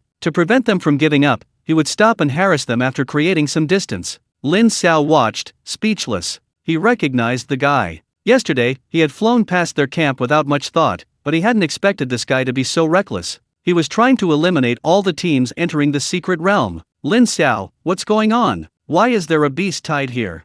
It's man-made. Now's not the time to talk about that. Let's get out of here. This can't go on. Not everyone in the team is fast. At this rate, we'll be caught by the spirit beast horde soon. Lin Xiao knew this all too well. But what could he do? There were too many spirit beasts, and they were too densely packed. Fighting them would be suicide. I know what you're saying, but there's no other way but to run now. Let's keep running. Fortunately, Lin Xiao and the others discovered the horde of spirit beasts early and ran the moment they spotted it. They were still some distance from the horde, and although that distance was constantly closing, they could hold out for a while. It wasn't just the Huaxia group fleeing, the leading groups had also begun their escape. They hadn't encountered the spirit beasts yet, but judging from the current situation, being caught was only a matter of time. During their escape, Lin Xiao didn't forget to control a flying spirit beast to observe the situation. When he discovered that there were level 8 spirit beasts among the horde, and more than one, he was speechless. Damn, did they have to go this far?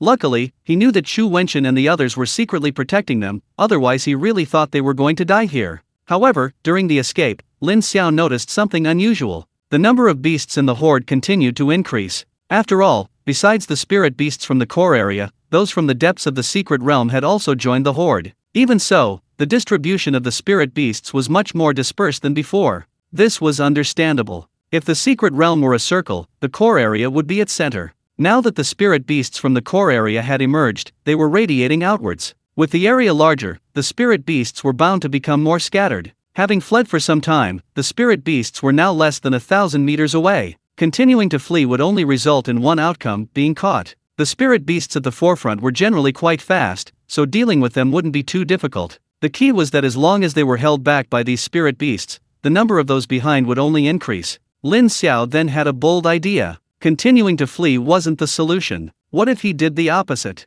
He could use his superior eyesight to find relatively weak spirit beasts and then charge back. Wouldn't that be easier? The more Lin Xiao thought about it, the more feasible it seemed. As long as they avoided these groups of spirit beasts, they would be safe for the time being. One more point worth mentioning is that the sheer scale of these spirit beasts' movements suggests that there aren't many spirit beasts left in the core area. It's even possible that they've all been mobilized. If they can bypass these spirit beasts and reach the core area, wouldn't everything there be theirs? Thinking this, Lin Xiao's eyes lit up. Fortune favors the bold. Let's do it. Even if they're eliminated, it doesn't matter. If there's real danger, Chu Wenchen and the others will rescue them. Besides, given the current situation, most teams should be eliminated soon. This secret realm competition might even end prematurely. In that case, what's there to hesitate about? Just do it. Time was of the essence, and Lin Xiao didn't have time to share his thoughts with everyone. He didn't immediately lead the group towards the core area. Now wasn't the time. Several other teams remained nearby, forced back by the spirit beasts.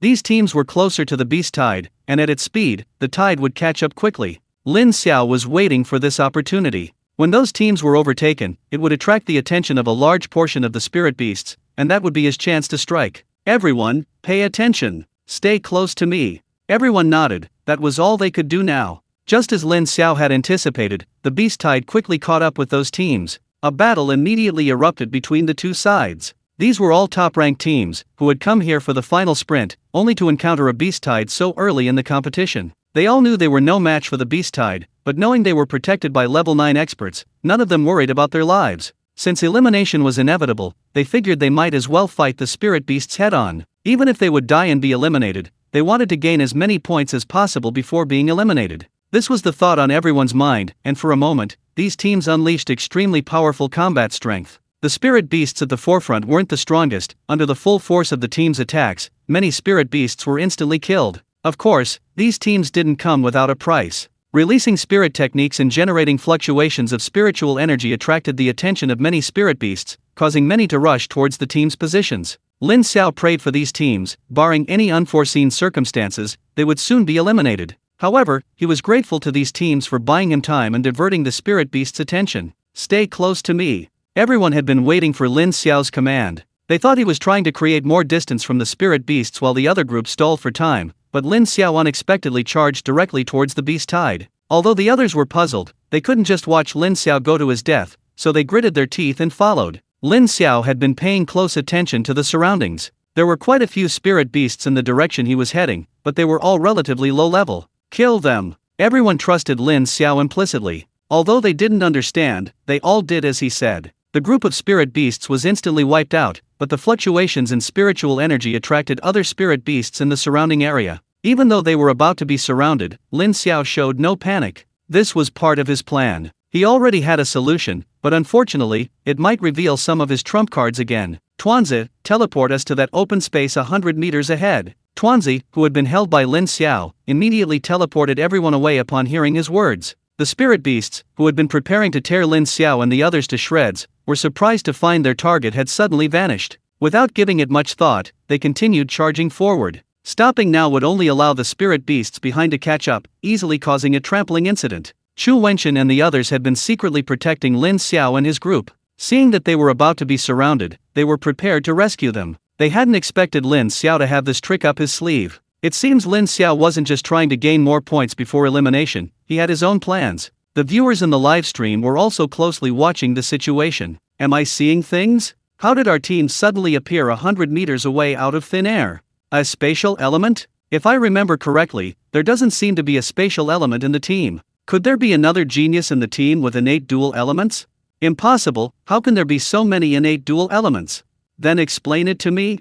I don't know why either. The online discussion was heated, but no one seemed to suspect Tuanzi. Tuanzi's existence had already attracted attention. After all, how could such an adorable spirit beast go unnoticed? Tuanzi was universally loved, young and old, and was the most popular little creature in this world competition. However, no one would have guessed that such a cute little creature was actually a space type. The professionals responsible for studying each team were also completely bewildered. The fact that there was a space-type member in the Chinese team had made things complicated. The key issue was that they didn't know which member of the Chinese team was a space-type, which was a major headache. Meanwhile, back in the secret realm, although they had teleported 100 meters and were temporarily safe, Lin Xiao and his group were not truly out of danger. In fact, they were trapped in a swarm of spirit beasts, surrounded by them on all sides. Lin Xiao had anticipated this outcome. Without hesitation, he immediately led everyone in one direction. Based on his observation, the spirit beasts there were the weakest, and they could hold out for a while. After killing several spirit beasts, Lin Xiao had Tuanzi teleport again, rescuing them from danger.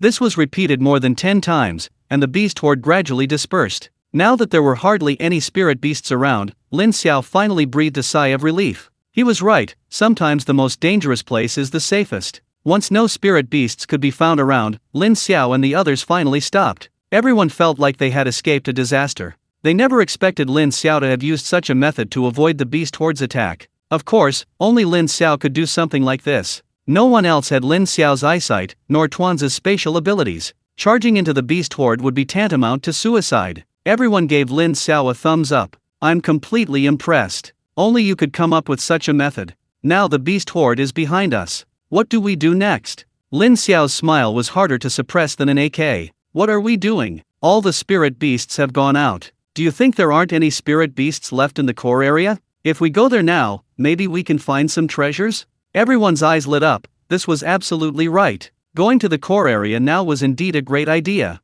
This was a newly appeared secret realm, and the reward should be plentiful. However, compared to the Chinese teams, the other teams weren't so lucky. Due to the beast tide, many players had been eliminated, and the busiest people now were the protection personnel. They were overwhelmed. Absolutely overwhelmed. The other teams were in a truly pitiful state. The teams at the very front were the first to suffer. These were teams hoping for a final sprint, never expecting that before they even began, a massive horde of spirit beasts would deliver themselves to their doom. The sheer number of spirit beasts far exceeded their expectations. Teams ranked 5th through 12th were mostly in this tier. These teams were all overtaken by the beast tide. Although these teams managed a final burst of attacks, killing many spirit beasts, it only delayed their elimination. As more and more teams were eliminated, the number of participants remaining dwindled. Teams like those from the Sakura Kingdom and the Kangaroo Kingdom, after holding out for a while, were also ruthlessly eliminated. Of the remaining teams, some were slightly stronger, while others hadn't yet been reached by the beast tide.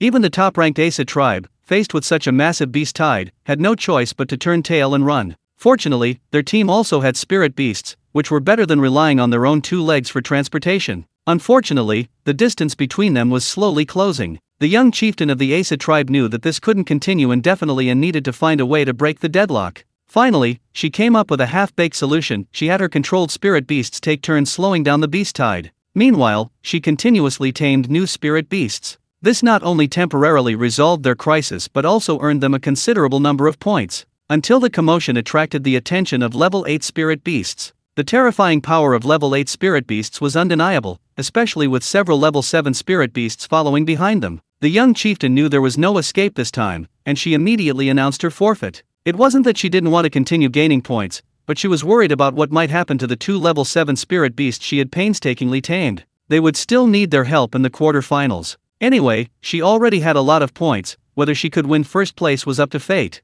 The personnel responsible for protection rescued all the people of the Asa tribe, and their spirit beasts were also saved. The level 8 spirit beasts in the beast horde sensed the attack from the level 9 powerhouse and immediately stopped attacking, continuing their advance in another direction. Spirit beasts of level 7 and above possessed a certain degree of intelligence, especially the level 8 spirit beasts in the horde, who had already realized that something was amiss. They had chased for so long without killing a single human. They had considered stopping the spirit beast horde from this pointless pursuit. However, once a beast horde had formed, it wasn't something they could stop at will. If they stopped now, the spirit beasts behind would still charge in. Only when they reached a true buffer zone could they gradually slow down. Moreover, they sensed the aura of the level 9 powerhouses behind them, forcing them to continue charging forward. Since that was the case, they would continue advancing. As long as these level 9 powerhouses didn't attack them, nothing else mattered. The American team also encountered the beast horde. After a brief escape, the people of the American nation realized they couldn't get away and chose to confront the spirit beast horde head-on. While it was called a head-on confrontation, it was actually Alice who ultimately unleashed her power.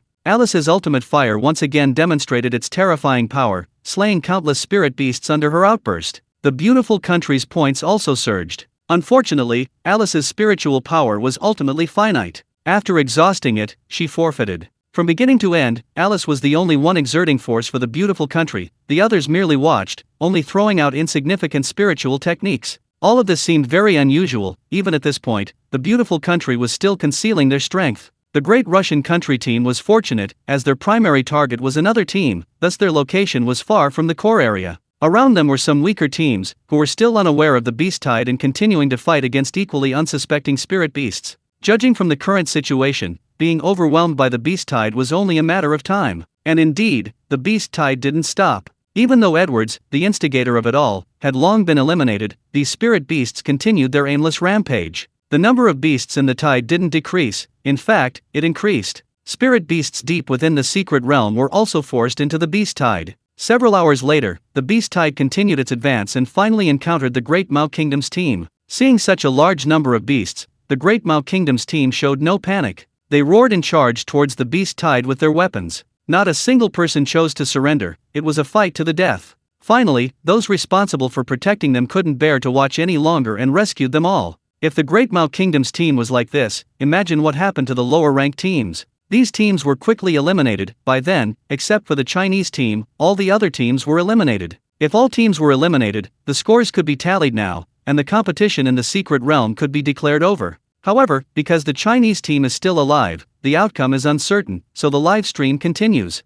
With all other teams eliminated, the world's attention is focused on the Chinese team. It's not that they don't want to watch their own teams, elimination means less screen time, and they have no choice. Now, the Chinese team is truly in the spotlight. And what is the Chinese team doing now? Led by Lin Xiao, the Chinese team has arrived at the core area. Initially, Lin Xiao was worried that there might be many spirit beasts in the core area, but after actually arriving, he silently gave Edwards a thumbs up. To attract more spirit beasts' attention, Edwards is truly dedicated. The entire core area of the secret realm is now almost empty. Lin Xiao feels that even if he used all his skills, he might not be able to achieve what Edwards has done. While he couldn't be certain that there were no spirit beasts in the core area of the secret realm, at least within his field of vision, there weren't a single one. Such a good opportunity, he naturally wanted to reap the rewards. However, Lin Xiao's expression quickly turned somewhat grim. In the core area of the secret realm, there were truly many rare treasures, especially abundant spiritual herbs. However, due to the beast tide, many spiritual herbs had been mercilessly trampled by the beasts. What a tragedy! That's worth a fortune. Fortunately, not all of them were ruined, many remained intact. Lin Xiao, naturally, didn't hold back and immediately began a frenzied collection spree. To speed things up, he even had others help him gather. While collecting, he also explained the effects of these spiritual herbs to his teammates who didn't understand them. This scene and audio were all broadcast live. All the viewers watching the live stream were completely bewildered. Lin Xiao's spiritual herb knowledge course was starting? Is this knowledge that can be learned without spending money? Lin Xiao was genuinely putting in a lot of effort to introduce the spiritual herbs, and crucially, he even mentioned their prices to grab the attention of others. Look at this one I'm holding, it's called royal bloodgrass. Its uses are very wide-ranging. Although it's relatively common, it can still sell for at least 10,000 per plant outside. This is jade skin flower, a key ingredient in making the ice skin jade bone pill. It can keep a woman's skin firm. Anything related to women naturally commands a higher price, so it's 100,000 per flower. There are so many here, pick them all. This is blood essence grass, 30,000 per plant.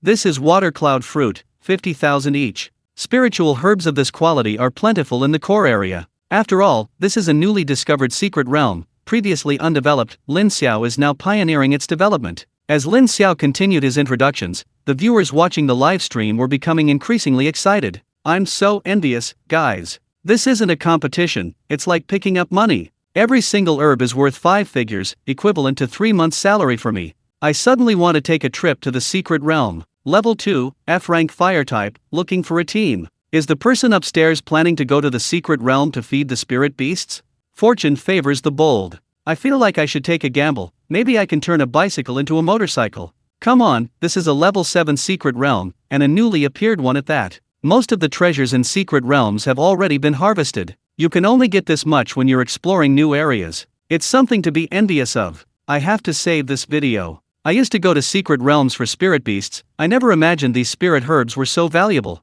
Too bad I don't recognize them. I'll definitely watch this video 100 times, identify all the spirit herbs, and then I'll have another way to make a fortune. Me too. The Chinese team was in the core area of the secret realm. Although no battles had broken out, the number of viewers watching the live stream had actually increased. After all, this was a rare learning opportunity. The only annoying thing was seeing the Chinese team constantly harvesting the spiritual herbs in the core area. Many people were green with envy. As Lin Xiao searched, more spiritual herbs became recognized. Lin Xiao also discovered several rare spiritual herbs, some of which were extremely rare, with prices starting at least in the 7 figures outside. Loki was also watching the live stream, and he now fully understood what heartache felt like. These should have all been his, but Lin Xiao had taken them. It wasn't that he hadn't discovered these spiritual herbs before, but in his view, that was the core area. Even if a team could reach it, the treasures they obtained would be very limited. He had to give these teams some benefits. Also, not all members recognized the spiritual herbs. No matter how much they planned, they hadn't anticipated Lin Xiao's profound knowledge of spiritual herbs.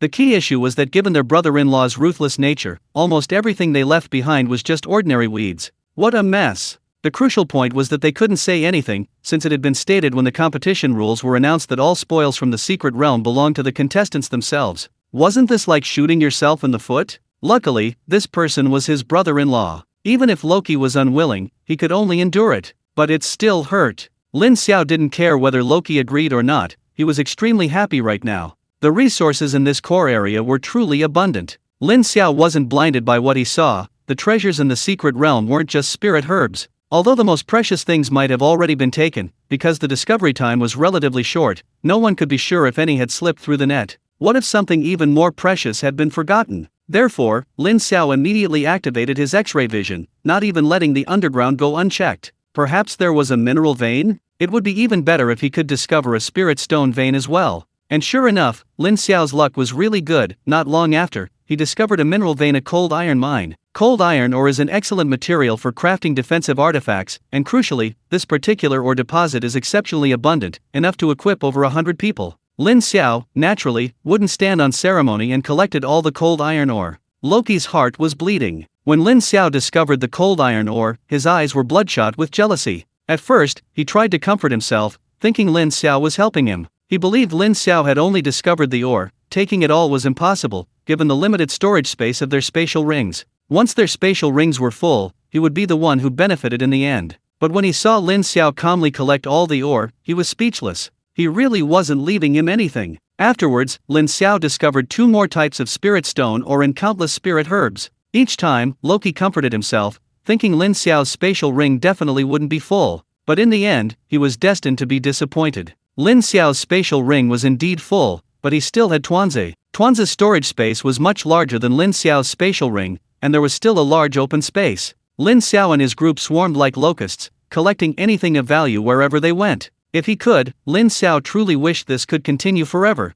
The feeling was simply too exhilarating. Unfortunately, he soon stopped. Many of the spirit beasts in the core area of the secret realm had left, but some still remained. The reason Lin Xiao hadn't found any spirit beasts earlier wasn't because they had all left, but simply because the spirit beasts in his previous area had been attracted away by Edwards. After advancing a distance, he discovered many more spirit beasts. Spirit beasts that could live in the core area were naturally not to be trifled with. There were even groups of level 7 spirit beasts, and quite a few level 8 spirit beasts as well. Lin Xiao sighed inwardly, knowing that this harvest was about to end. Well, the haul this time is already quite good, and it's almost overflowing. Tuanzi's storage space is almost full. I wonder how much all this stuff will fetch. Oh well, this haul has exceeded my expectations. I should probably call it a day, otherwise my brother-in-law might really lose his temper. Alright, that's enough. It's too dangerous up ahead, let's not take any more risks. Hearing Lin Xiao's words, the others breathed a sigh of relief. To be honest, digging for spirit herbs was quite fun at first, but after a while, it got rather boring. That's great. So what do we do next? I reckon most of the other teams have been eliminated. How about we take a gamble? Are there any level 8 spirit beasts ahead? I want to take on a level 8 spirit beast one-on-one. Lin Xiao looked at Qin Sheng, who was about to challenge an 8th level spirit beast, as if he were a fool. Even though they had powerful protectors in the shadows, there was no need to rush to their deaths like this. He was about to dissuade him when he noticed that everyone else also looked eager to try. Even Luo Yao seemed tempted. Lin Xiao, has the world gone mad? What am I going to do? I'm getting a little excited myself. However, Lin Xiao ultimately restrained himself. Let's forget it. I reckon most of the teams have been eliminated, and we might even be the only surviving team. Who knows how many eyes are watching us? If we really go and challenge those high-level spirit beasts, we'll definitely expose more of ourselves, and then all our previous efforts will be wasted. Lin Xiao's voice was very low, only audible to those present, so it wasn't overheard. The others realized Lin Xiao was right. Now was definitely not the time to be reckless.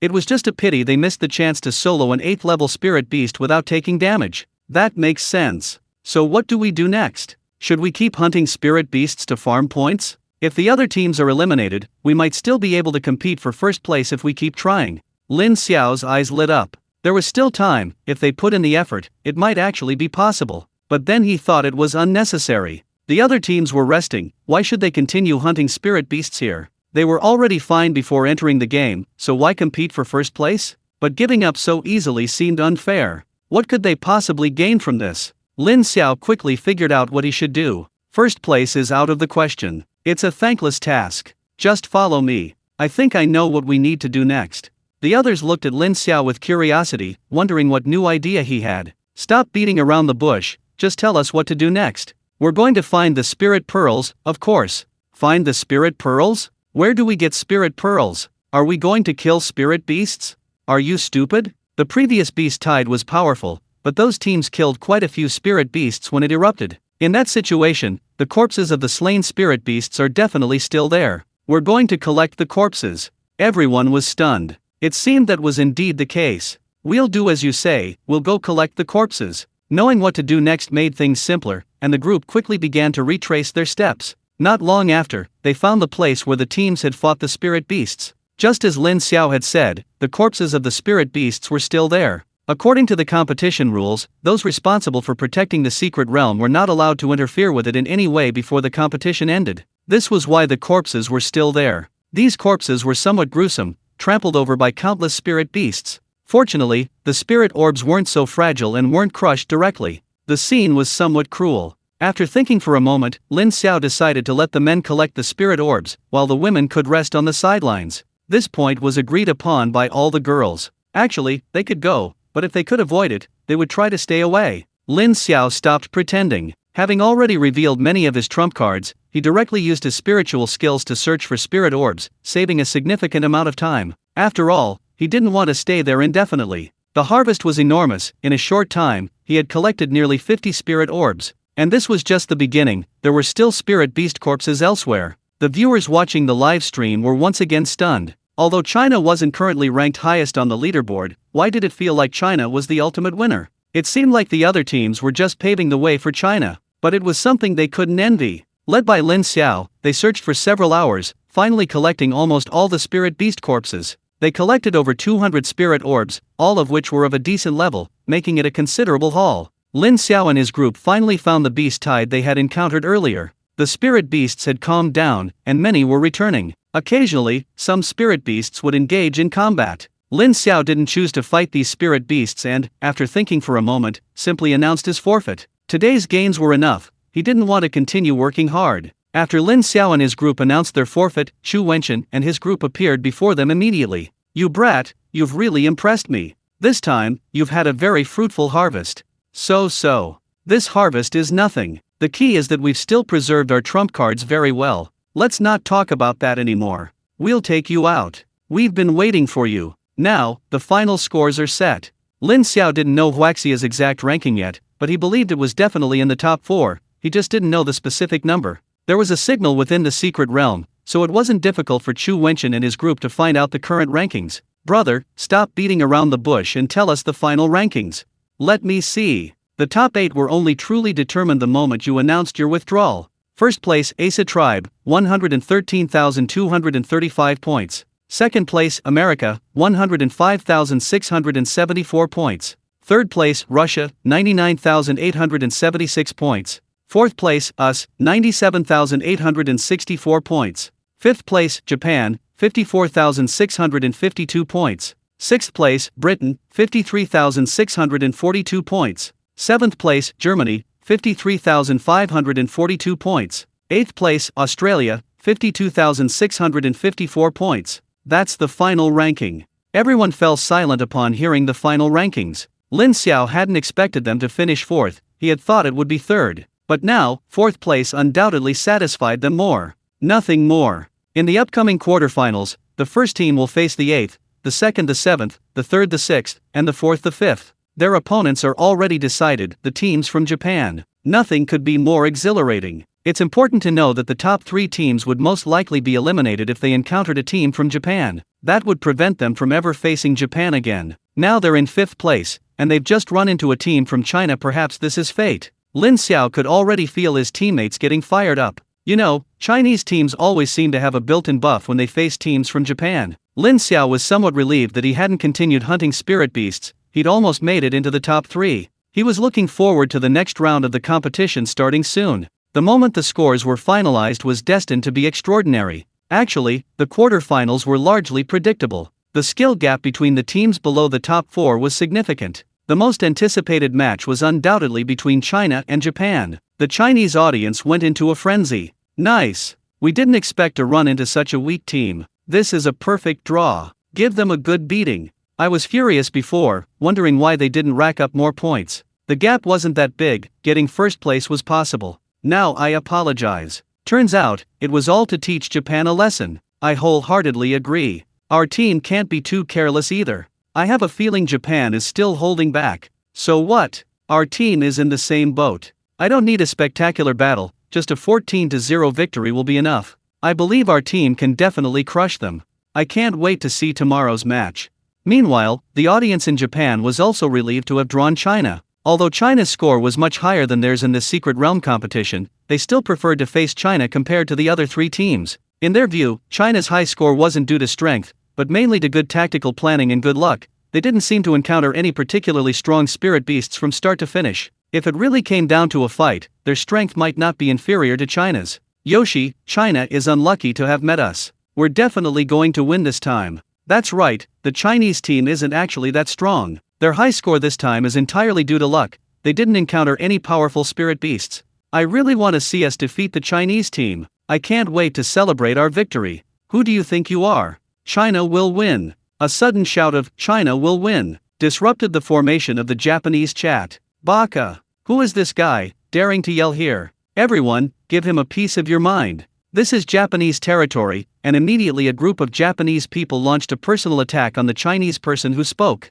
That person knew he couldn't out-argue so many people, but he could call for reinforcements. Don't think you can do whatever you want just because this is your live stream. He immediately started seeking help from his fellow countrymen. When it comes to dealing with Japan, China is undoubtedly united. A large number of reinforcements immediately poured in. Slowly, it turned into a situation where both sides were exchanging insults online. At first, the Chinese side had fewer players and was slightly at a disadvantage. However, as more and more Chinese players joined, the Japanese side began to struggle. In the end, the Japanese chat was flooded with unanimous "China will win" messages. You'd think it was a Chinese server if you didn't know better. At that moment, countless Japanese players were utterly defeated. Not only could they not win the verbal battle, but their own livestream was also taken over by the Chinese. A bunch of trash, overestimating themselves. On the internet, I'm invincible. For the first time, I'm proud to be a keyboard warrior. I'm conquering all the comments in Japan. Bring it on, I can take on 10 of you. Lin Xiao and his group were unaware of the situation online, nor did they need to know. They had already left the Secret Realm. At the entrance to the Secret Realm, the other teams were still there. Lin Xiao spotted the Japanese team immediately. It was obvious that these people now knew their opponents were them. What surprised him was that these Japanese people didn't seem nervous at all, on the contrary, they seemed quite relaxed. This surprised Lin Xiao. Although the Chinese side had hidden a lot of strength in the previous matches, even what they had shown was enough to make them wary, at least significantly stronger than Japan. Had Japan simply given up? No. Could it be that they still had some unknown trump card? Lin Xiao shook his head, banishing all thoughts from his mind. Even if Japan really did have a trump card, so what? He believed in his and his teammates' abilities. They hadn't even shown their true strength yet. On the Japanese side, Oda Yui was also watching the Chinese team. Judging from the current situation, facing China was undoubtedly a good outcome. She believed that if they had revealed their trump cards earlier, their points wouldn't be lower than China's. The reason they hadn't shown them was for this moment. They would definitely give the Chinese team a surprise during the match. But why did she have a bad feeling? Could they lose? Impossible. It must be her imagination. After all, their trump cards could significantly boost their fighting power. After the Chinese team came out, everyone was present. Loki stepped forward immediately. As the host of the competition, he still had work to do. At this moment, he also felt somewhat helpless, especially his gaze towards Lin Xiao, which carried a hint of resentment. Lin Xiao naturally knew why. In Loki's eyes, the Secret Realm was practically his private territory, and everything inside belonged to him. It was normal for him to be unhappy about taking so many treasures. Seeing Lin Xiao's reaction, Loki knew that getting Lin Xiao to return the treasures was unlikely. This Secret Realm competition had truly been full of twists and turns. Originally, he planned for everyone to spend 3 peaceful days in the Secret Realm, killing spirit beasts and accumulating points. The first 2 days were fine, but the third day brought a beast tide, causing him heavy losses.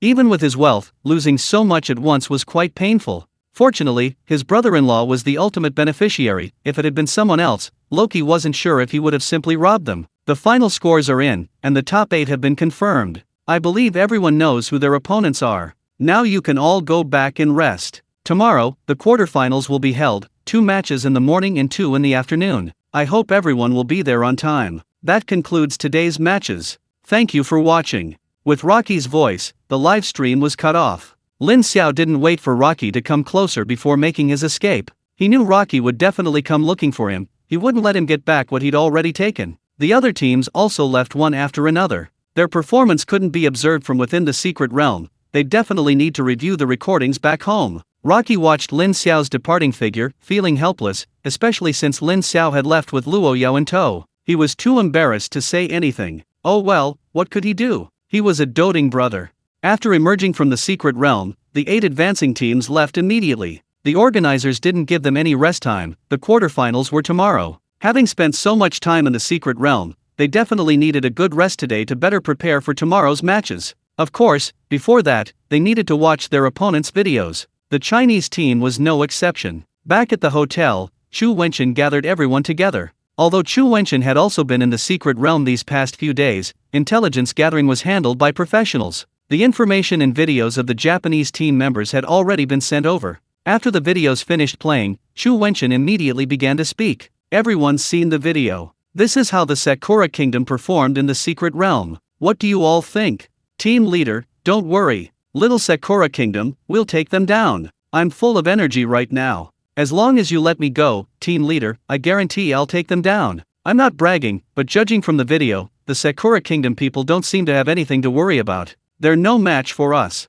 I think we need to be careful with Oda Yui. She's quite strong, and importantly, she knows a bit about numbers. Her hidden weapon techniques are endless, but that's about it. After all, our side is stronger.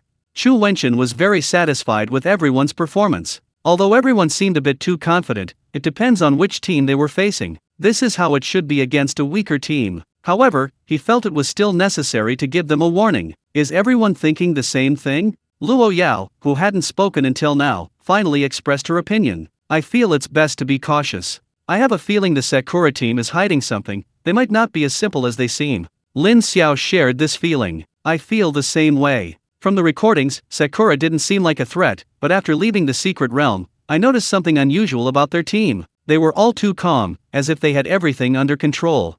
Everyone thought about it and realized it was true. Chu Wenchen nodded in satisfaction. He was worried the team members might be careless when the match started. That's what I wanted to tell you all. Think about it carefully. Did you go all out in the previous matches? Take Lin Xiao, for example. He's only really shown his close combat skills so far. Of course, his enhanced vision is no longer a secret, but unfortunately, it's not very useful in the arena. So think about how the teams outside are viewing Lin Xiao now? Chu Wenchen's words made everyone fall into deep thought. Lin Xiao had appeared many times before, and although he defeated his opponents each time, he hadn't seemed to have shown anything particularly outstanding. If they didn't know Lin Xiao's trump card, they might genuinely believe this was his true level. In that case, it would be strange if they didn't suffer in the actual competition. The team leader is right. If I didn't know Lin Xiao's methods, I would definitely think defeating him was a simple matter. That's right, so how can you guarantee that the opposing team isn't holding back? Therefore, tomorrow's match still needs to be taken seriously.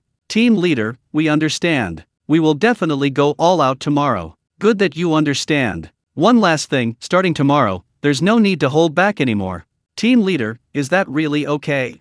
It's already the final 8 rounds. There's no need anymore. After all, there are at most 3 more matches left. There's no need to hold back. Lin Xiao had a different opinion. He didn't think much of the Japanese teams either, but after this round, every one of them would be a formidable opponent. If they could hide some of their strength, it might have a surprising effect later. Team leader, if we can guarantee victory, I feel that hiding some of our strength is acceptable. Of course, provided we can guarantee victory.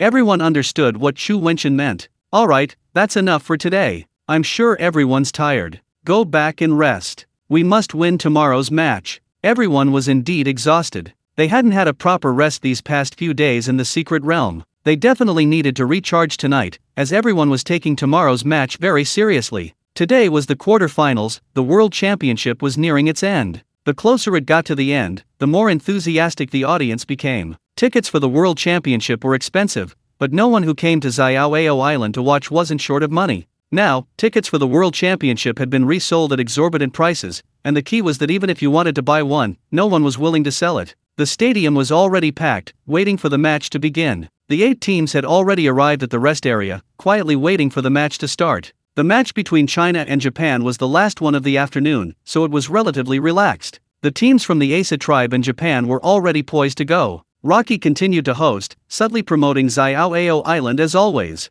Finally, the first match of the quarterfinals began amidst everyone's anticipation. The Asa tribe was the first to take the stage, and even Lin Xiao couldn't help but gasp upon seeing their lineup. The Asa tribe was ridiculously strong. This wasn't because the Asa people were particularly strong, but rather their spirit beasts. Now, every member of the Asa tribe was bringing 3 spirit beasts with them, and all of them were level 6 or higher. Most surprising was the young tribal chief. The 3 spirit beasts beside her were all level 7. In this secret realm competition, the biggest beneficiaries were undoubtedly China and the Asa tribe. China gained treasures from the secret realm, while the Asa tribe gained an increase in strength. In the secret realm, most of the Asa tribe's beast tamers had replaced their spirit beasts. Although both were at level 6, their level 6 spirit beasts were now significantly stronger than before. Compared to the Asa tribe, the people of the Kangaroo Kingdom were less enthusiastic. Their entry into the final 8 was purely due to luck. The 9th-ranked team was only a few hundred points behind them. Shortly after the secret realm began, half of their members were eliminated. If it weren't for the beast tide that followed, they might not have even made it to the final 8. The Kangaroo Nation's strength was indeed limited. No matter which of the top 4 teams they faced, they had no hope of victory. What they needed to do next was simply to showcase their abilities. After all, this was their last dance. Their goal was simple: avoid getting wiped out. The first match of the day is about to begin. To ensure fairness, we've made a small change. In the 1v1 matches, both sides need to submit their lineups simultaneously. Now, both teams can decide who will play in the first match. Previously, the 1v1 matches were very flexible. Sometimes one team would send out their player first, and the other side could choose a lineup that countered the opponent's abilities. But now it's different. Both sides send their players without knowing who the other side will be playing, which definitely ensures fairness. Of course, if the player's lineup happens to be countered by the opponent's, it can only be considered bad luck. The Asa tribe and the Kangaroo Kingdom quickly agreed on the match order. The first quarter-final match began soon after. This battle was quite dull. The difference in strength between the two sides was too great. The Kangaroo Kingdom had hoped their ace player could steal a victory from the Asa tribe, but their ace player encountered the young tribal chief. That was a team with 3 level 7 spirit beasts. It was a hopeless situation, one where there was absolutely no chance of winning. In the individual competition, the Australian nation was completely shut out. Not to mention the team competition. In the team competition, none of the Australians could break through the spirit beast's defenses, and they were all eliminated. The Australian nation ultimately failed to complete their mission and was again shut out. Then came the second match of the day. The second-ranked American nation faced the 7th-ranked German nation. This match once again exceeded everyone's expectations. Everyone thought it would be another resounding victory, but reality surprised everyone again. In the individual competition, the American nation only managed a slight victory of 4-3. Even in the few victories, apart from Alice's relatively easy win, the other victories felt very lucky. This left many people puzzled. What was going on with the American nation? Lin Xiao frowned deeply, but his gaze was fixed on the few American players who hadn't yet played. He had already realized that the problem wasn't the US lack of strength, but rather that, apart from Alice, they had fielded only substitutes. Even with substitutes, they had managed to draw against Germany. At this point, to still play like this, were they really not afraid of making a mess of things? In the team match, the US still didn't field their full-strength team. However, with Alice on the team, they ultimately won, albeit narrowly. In the end, the US narrowly defeated Germany 8-6. Thus, the morning's matches concluded, leaving the audience somewhat confused by both games. To be honest, they were somewhat dissatisfied with the morning's matches. This made them even more eager for the afternoon's matches. At noon, the remaining 4 teams were diligently preparing, just waiting for the matches to begin. Amidst everyone's anticipation, the afternoon matches finally started. The first to take the court were the Russian team and the British team. The outcome of this match was also completely predictable. Although the British team had some strength, they were no match for the Russians. Facing the Russians, who were high in both offense and defense and were fearless, the British team was quickly defeated. In individual battles, the British Empire could still gain 2 points, but in team battles, they had absolutely no chance. With Sophia's support, even the same person's performance in individual and team battles was drastically different. They were all like they'd been injected with adrenaline, their fighting power skyrocketing. In a very short time, the Russians eliminated all the British Empire's players. Now, only China and Japan remained for today's matches. This match was considered by everyone to be the most evenly matched. The two teams had already taken to the field, and the arena immediately erupted in enthusiastic cheers. At this moment, the entire stadium was almost a sea of red. Lin Xiao and the others were also infected by the atmosphere, feeling their blood boiling. The Japanese team was the same. Lin Xiao had been observing the Japanese team the whole time. Just like before, the Japanese players still seemed confident of victory. He really didn't know where their confidence came from. Let's see what your trump cards are once the match begins. The match had entered its initial stages, and everyone watched Chu Wenchen with excitement. Everyone wanted to be the first to go on stage. No one wanted to miss this opportunity to thoroughly defeat their underdog. Chu Wenchen was also quite conflicted, because he didn't know who the Japanese team would send, and he couldn't make a targeted selection. Who knew if the opponent would forego this match and choose a relatively weaker player? Sending their ace player directly would be a waste. Seeing Chu Wenchen's conflicted expression, Sun Zaiwen found it somewhat amusing. Why think so much? Just send any little guy up for this match, it'll be a good opportunity to see what their trump cards are.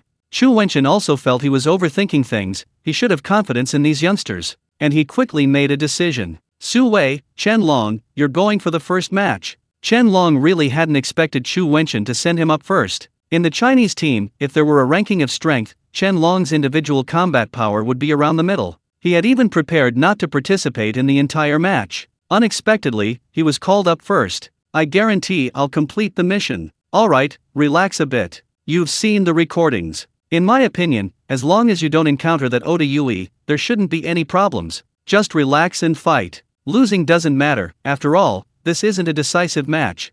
Chen Long took a deep breath to calm himself down. Although Chu Wenchen said winning or losing didn't matter, Chen Long wouldn't allow himself to lose. He could lose, but he absolutely couldn't lose to Xiao Rizai. Okay, I'll do my best. On the other side, the Japanese team also finalized their selections. Seeing that both sides were ready, Rocky directly called the first round contestants from each side to the stage. Chen Long and the Japanese contestant immediately stepped onto the stage. Looking at the Japanese contestant on stage, Lin Xiao frowned. Lin Xiao was familiar with the opposing team's participants. He recognized the person who had come up on stage. His name was Sato Taro, a level 6 Earth type. In terms of individual strength, Sato Taro seemed to be among the bottom ranked in Japan. Even if they forfeited the match, they shouldn't have sent him to play. Others shared this confusion. Was Japan really planning to forfeit the match? Lin Xiao, looking at Sato Taro's confident demeanor, sensed that things weren't so simple. He believed that once the match began, everything would be clear. He also wanted to know what the Japanese were really up to.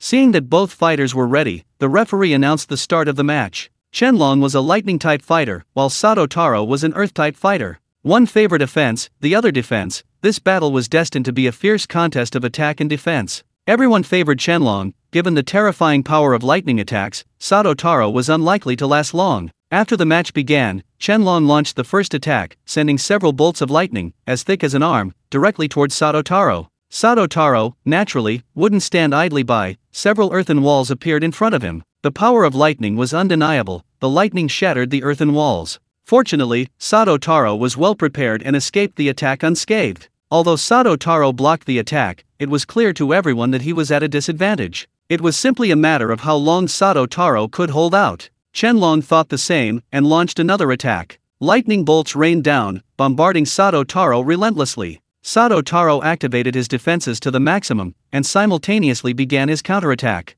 He used ground waves to alter the terrain, disrupting Shenlong's attacks, and several ground spikes appeared beneath Shenlong's feet. Shenlong was prepared and easily dodged these attacks. Because of this, he was somewhat affected, unable to connect his attacks and failing to eliminate Sato Taro immediately. Shenlong didn't intend to eliminate his opponent so quickly. His attacks were strong, but against Earth-type attacks, he was somewhat countered, but he believed that final victory would be his. Shenlong's heart was incredibly calm as he continuously unleashed his spiritual techniques. He didn't rush to use his more powerful spiritual techniques. The preparation time was too long. Even with weaker spiritual techniques, he believed he could wear down his opponent. Sato Taro managed to hold his own at first, but soon found himself struggling. After all, he only needed to attack, while Sato Taro had to defend and attack simultaneously. putting him at a disadvantage in terms of spiritual energy consumption. Even so, Sato Taro remained remarkably calm. This made Lin Xiao and the others watching from below feel that things weren't so simple. It's said that prolonged defense inevitably leads to defeat, and this was certainly true. Sato Taro, caught off guard, was struck by lightning. His hair stood on end, and his body was charred black, making him look quite disheveled. Of course, Sato Taro wouldn't lose his fighting ability. Being an earth type, his defense was still considerable. Baka! You dare to hurt me? I was hoping to play with you a little longer, but I didn't expect you to be so eager to lose. Then prepare to face defeat. Sato Taro's words set off alarm bells in Chen Long's mind. He had been in the lead until now, but he had never let his guard down. He had a feeling this guy wasn't as simple as he seemed. It appeared the other was about to reveal his trump card. Chen Long temporarily stopped his attack, took a few steps back, and increased the distance between himself and Sato Taro. He wanted to see what hidden methods his opponent possessed. Sato Taro wasn't just talking. As soon as he finished speaking, his body changed. The first change was in his eyes, which turned blood red. Then his body began to change as well. His muscles swelled, bursting his clothes, his arms and legs transformed into claws, and dark fur appeared on his body, making him look terrifying. If you didn't know he was an earth type, you'd really think he was a beast type. The transformation ended there. He didn't truly become a spirit beast, which was the main reason Qianlong was certain he wasn't a beast type. Roar! Sato Taro let out low, rumbling roars, as if he was suppressing something.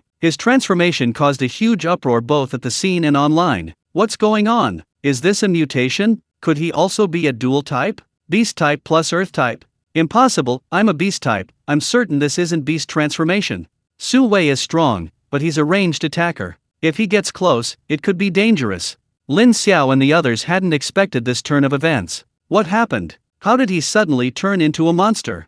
Is this their trump card? I can sense a dangerous aura emanating from him. Can Chen Long handle it? The group discussed animatedly, but Lin Xiao remained silent. He suddenly remembered something. Because of the superpowered weapon, he had prepared some gifts for Japan. And because of the USB drive, he had seen some scenes from Japan, including what seemed to be related to genetic modification. He didn't believe Sato Taro was born with dual elemental abilities. The only thing he could think of was genetic modification. Then the question arose, since the opponent could already modify their genes, could it be understood that all the members of the Sakura team possessed this knowledge? Was this their trump card? Lin Xiao immediately shared his conjecture with Chu Wenchen and the others. Sun Zaiwan had watched the live broadcast and strongly agreed with Lin Xiao's guess. You're right, it's probably genetic modification. This can definitely cause us some trouble. Doesn't this genetic modification have any side effects? What are you thinking? Can't you see that guy on stage is suppressing something? If I'm not mistaken, this might affect his mind. If he maintains this state for a long time, he might really become a monster, neither human nor ghost.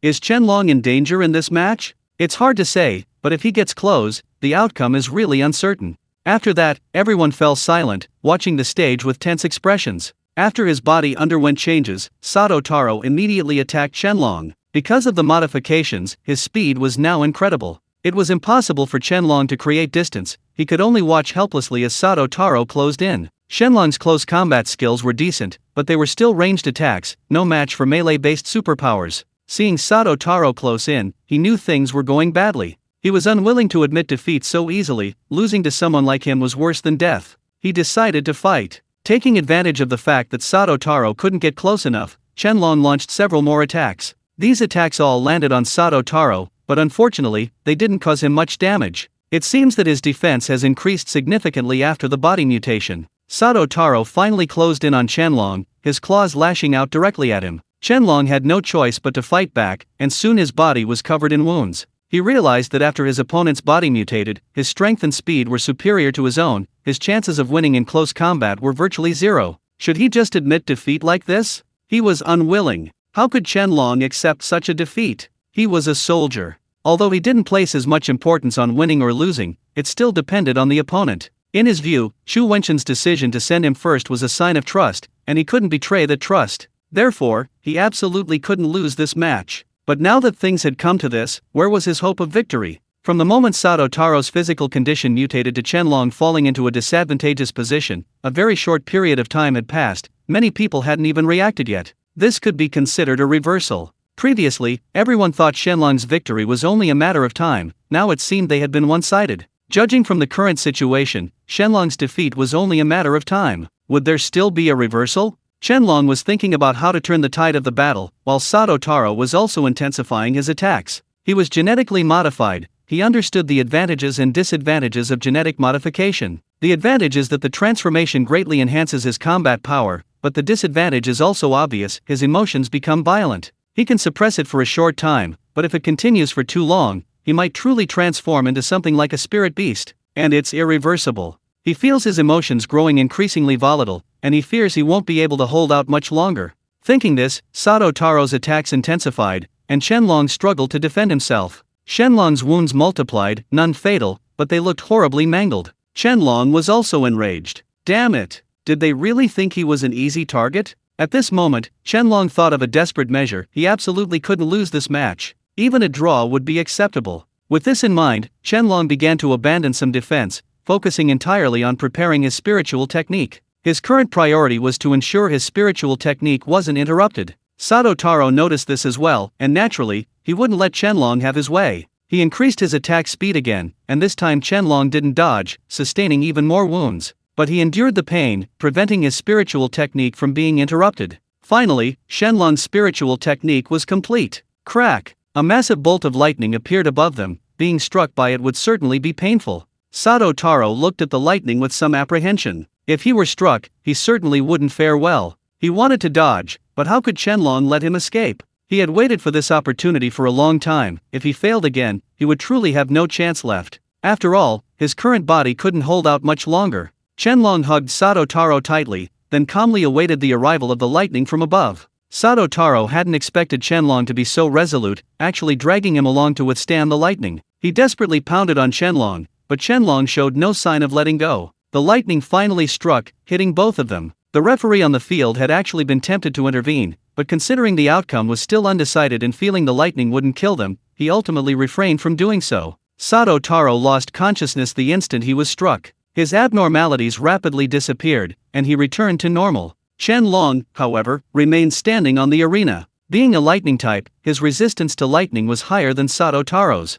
Even so, his consciousness was somewhat blurred. Looking at the unconscious Sato Taro, Qianlong looked at the referee. "Can you announce the result now?" The referee looked at Qianlong with some surprise, but without hesitation, announced the result. China wins the first match. The referee's voice had barely faded when Qianlong collapsed. He was suffering from severe blood loss, compounded by being struck by his own lightning. He had only managed to hold on until now thanks to his unwavering belief. Now that he had won, he could finally pass out. Medical personnel from both sides quickly rushed onto the stage and carried him off. Dongfang Shui was preparing to treat him when Lu Jiao intervened first. The level 9 healing type spiritual skill was truly effective. Qianlong's injuries visibly healed, and he immediately opened his eyes. Seeing everyone anxiously watching him, a smile immediately appeared on his face. "I won." "Yeah, you won." 666. "How long was I unconscious? Is the match over?" "You were unconscious for about a minute. The next match hasn't even started yet."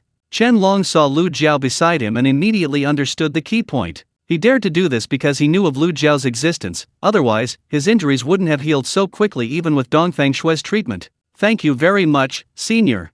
"It's nothing, well done, but don't push yourself so hard next time. Losing one match is fine.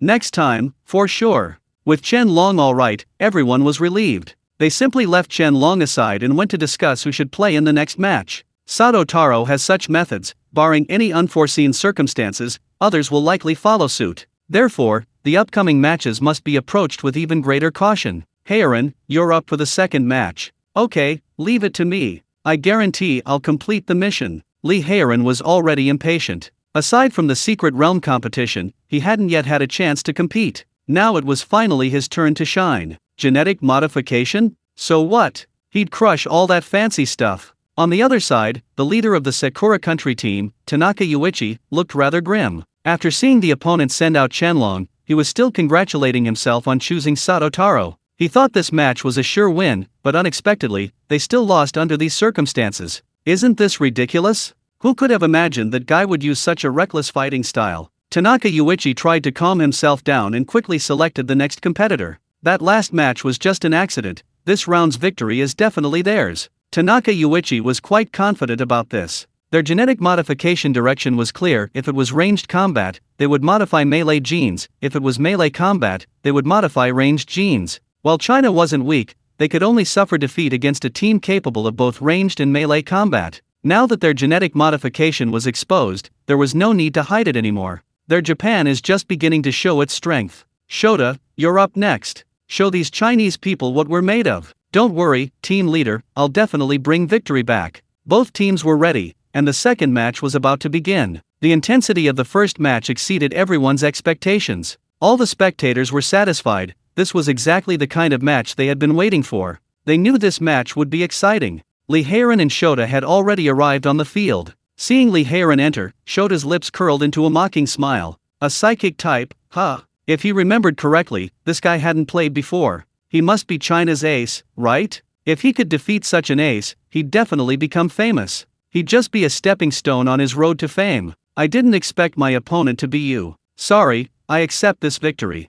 Lee Haerin looked at the boastful Shota speechlessly, wondering where this guy's confidence came from. What brand of garbage bag are you? You can hold so much? You think you can beat me? Dream on, Baka. I'll show you my power in a minute. The referee ignored their banter and announced the start of the match. Shota had no intention of holding back. His goal was to eliminate Lee Haerin as soon as possible. Shota, a level 6 fire type, didn't activate a fire type spirit skill. Instead, he directly transformed. Compared to Sato Taro, Shota's transformation was much more elegant. A pair of pure white wings sprouted from his back, and his hands transformed into sharp claws. Chinese, prepare to face my wrath. Shota finished speaking and took flight, unleashing his fire-type spirit skill in midair. He felt invincible. Furthermore, with both wings and claws capable of attacking, he had the upper hand in both ranged and melee combat. He seemed to already envision his victory. Lee Haerin looked at Shota as if he were an idiot. This guy clearly hadn't encountered a mental type before. Instead of immediately trying to close the distance, he resorted to all these fancy tricks. If it weren't for his desire to see the effects of this guy's genetic modification, this guy would have been out of the ring long ago. But it's not too late now. Let him witness the terror of the mental type. Lee Haerin immediately used a mental shock on Shota. Shota, airborne, felt a sudden dizziness and lost control of himself. He crashed onto the ring the moment he took flight. Fortunately, he hadn't flown too high, or he might have been eliminated immediately. Although he wasn't injured, the pain was real. The intense pain brought him back to his senses from the mental shock. Just as he was about to speak, another headache struck, and he lost control of his body again. Lee Haerin slowly approached him, showing no sign of urgency. Every time Shota was about to regain consciousness, he would unleash a mental shock. Shota was thus trapped in a state of perpetual control. Lee Haerin walked slowly, but eventually reached Shota's side. Looking at the still struggling Shota, a hint of disdain flashed in his eyes. He kicked Shota off the ring. Pa! Nothing! When Shota regained his senses, he was already off the stage. Even with his thick skin, he was incredibly embarrassed. He truly hadn't expected to lose so easily. Tanaka Yuichi sighed. When he saw Lee Haerin enter the ring, he knew they had lost again. He wasn't as clueless as Shota. Psychic abilities countered most supernatural powers. Besides Oda Yui, no one else on his team could handle it. Therefore, he didn't blame Shota. Alright, enough embarrassment. Fuji-ai, you're next. We can't afford to lose again. Meanwhile, China sent out its third competitor Wuhan. It was Wuhan's first time competing, but he didn't seem particularly excited. Wuhan specializes in ancient martial arts, and with Lin Xiao's guidance, he's proficient in both close and long-range combat. If nothing unexpected happens, this should be another victory. And indeed, the match began, and Wuhan immediately used Tai Chi. Tai Chi is excellent in both offense and defense. Even though Fuji-ai performed well, he didn't last long against Wuhan and was defeated. Throughout the entire match, Wuhan only used Tai Chi. He didn't even activate his beast form. This was practically a blatant slap in the face to Japan. In the fourth round, Chu Wenchen considered for a moment and sent Wenji to the match. Wenji's opponent happened to be a woman, Takahashi Ryoko. Takahashi Ryoko was a level 6 beast transformation user, and with the added effect of genetic modification, she was even more terrifying. Before the match, no one favored Wenji. Summoning users were powerful, but only if they had the opportunity to summon their spirit beasts. Wenji, however, remained calm. She remembered Chu Wenchen's words before she went on stage. Wenji, don't hold back. Show me your full power. Wenji thought the same. Summoning users were fragile, but that was only when they didn't have their own spirit beast. But with a spirit beast, everything changed. After the match began, Takahashi Ryoko immediately activated her beast transformation. Wenji also summoned her gold-devouring beast first. Previously, Wenji summoned the gold-devouring beast simply to let it attack freely and incidentally help her absorb damage. This time was different. The gold-devouring beast didn't attack, instead, it actively came to Wen Ji's side, and the two merged together. The gold-devouring beast disappeared, and Wen Ji was now covered in a shimmering golden full-body armor, protecting her entire body except for her eyes. Lin Xiao's eyes lit up. He had already recognized the armor as the gold-devouring beast's. What's this? Shu Wenchen smiled. Summoning-type users are rare, so it's normal that you don't know. Once a summoning-type awakener has a natal spirit beast, the two confuse. However, the effect of the fusion depends on the specific circumstances. It seems Wen Ji can transform into armor, and during the fusion, she can use all of the gold-devouring beast's abilities.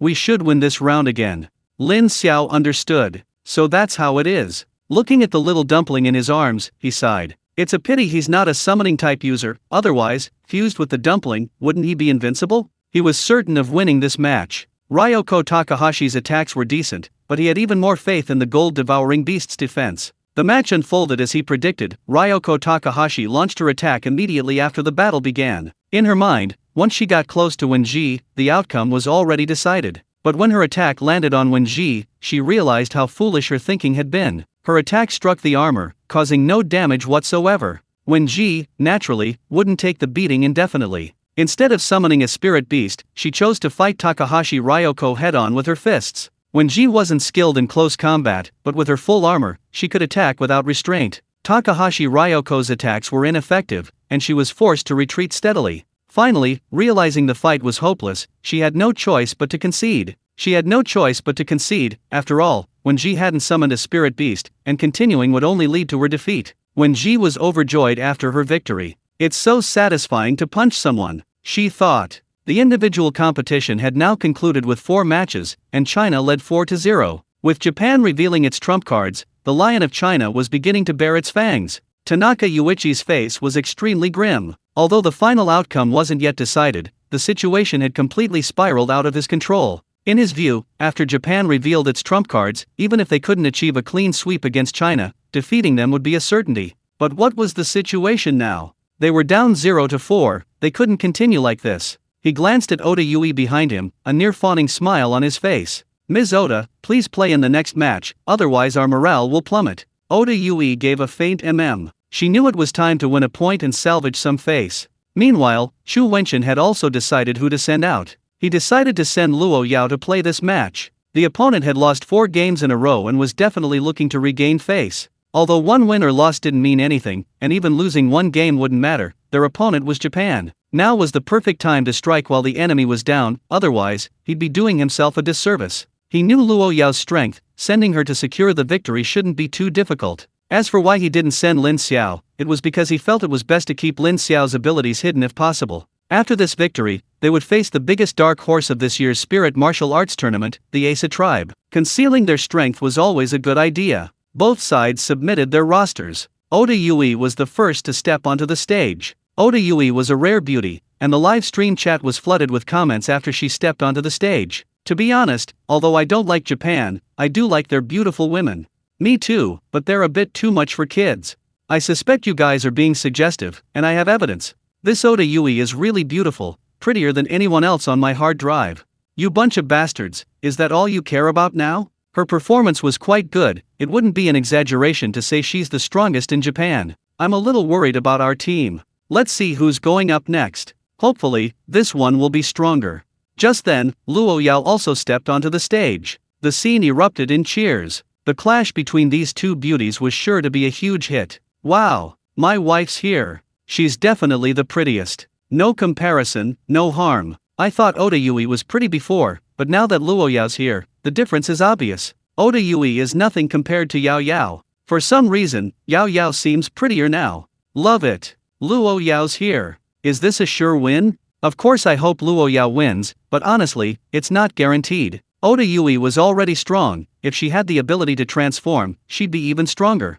I'm a little worried for her. I believe Luo Yao will definitely win. Go for it. Oda Yui's gaze also fell on Luo Yao. She was usually quite confident in her looks, but in front of Luo Yao, she felt inferior. Not many girls could make her feel this way, Alice was one, but upon closer inspection, even Alice seemed slightly inferior to Luo Yao. A strong sense of jealousy rose in Oda Yui's heart, but she didn't show it. She had made up her mind, she would defeat Luo Yao no matter what. She wanted to show Luo Yao that beauty wasn't everything. In the face of absolute strength, everything was meaningless. Miss Luo Yao, it's a pleasure to spar with you. Please go easy on me. Luo Yao glanced at Oda Yui indifferently. She didn't have a good impression of the woman before her. Although she seemed kind, Luo Yao could sense the insincerity in her words. I won't go easy on you, that would be disrespectful to my opponent. Referee, may we begin? Oda Yui hadn't expected Luo Yao to be so disrespectful. That's fine too. I hope you'll still be this arrogant when I win. Light and dark dual elemental abilities are strong, but you're only level 5. The outcome of the battle is still uncertain. The referee then announced the start of the match. Oda Yui's ability is a special type, Sand, a mutated Earth Elemental ability, which is more versatile than Earth Elemental. After the referee announced the start, Oda Yui immediately used her ability. The entire arena instantly transformed into a sea of sand. Luo Yao frowned. Her feet were already embedded in the sand. Fighting Oda Yui in this environment was extremely disadvantageous for her. This kind of terrain greatly affects speed. Fortunately, Luo Yao had dark elemental abilities, otherwise, she would have been forced to passively endure the attacks. Oda Yui had already made her move, so Luo Yao naturally couldn't just sit and wait to die. She immediately activated Shadow Soul. Luo Yao didn't want to use this move immediately, but the arena was somewhat restrictive of her abilities. Summoning clones and having shadows was more suitable for her movements. This time, Luo Yao didn't let her other personality control the clones, nor did she use her own mental energy to control them. She acknowledged Oda Yui's strength.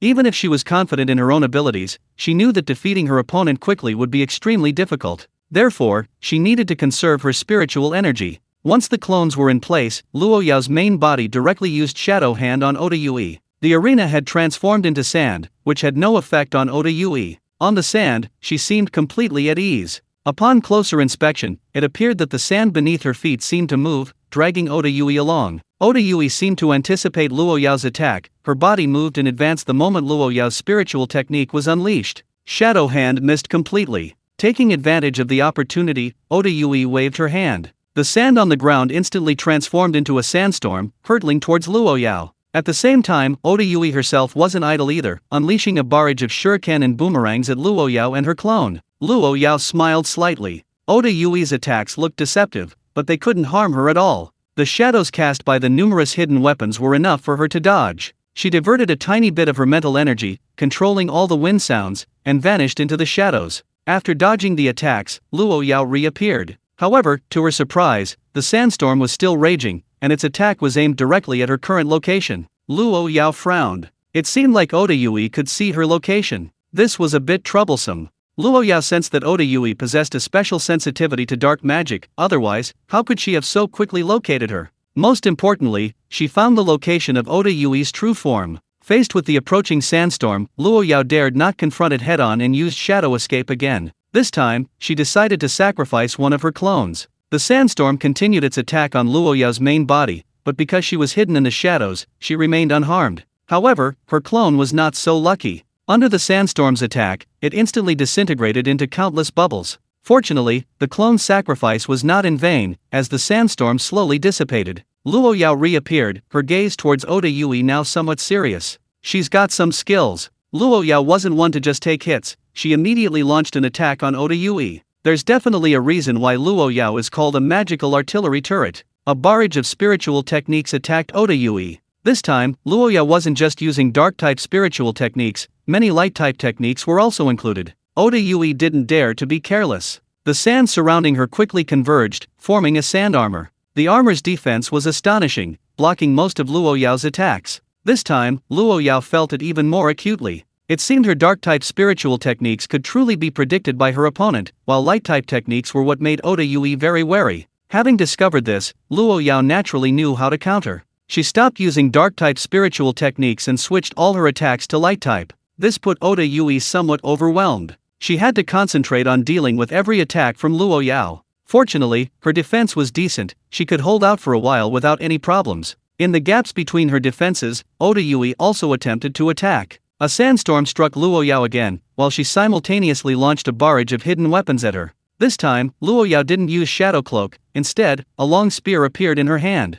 She wielded the spear with impenetrable skill, deflecting all the hidden weapons. As for the sandstorm, she could only dodge it using Shadow Cloak. Judging from the scene, the two were evenly matched. Luo Yao's expression was somewhat grim. she was ultimately at a disadvantage due to her level. If she were at level 6 like Oda Yui, defeating her would be incredibly easy. Currently, although they were evenly matched, and strictly speaking, she even held a slight advantage, her opponent hadn't yet unleashed her true power. She didn't believe her opponent couldn't transform, but for some reason, her opponent showed no sign of transforming. Luo Yao felt that continuing like this wasn't a solution. It seemed she needed to unleash her full power. She had to force her opponent to reveal all her trump cards first. Thinking this, Luo Yao immediately used her mental energy to control her clone and began to unleash her full power. Oda Yui started to struggle as soon as Luo Yao began to exert herself. While her sand armor offered high defense, it couldn't withstand such a barrage of attacks. Oda Yui's expression turned grim. It seemed that without revealing her trump card,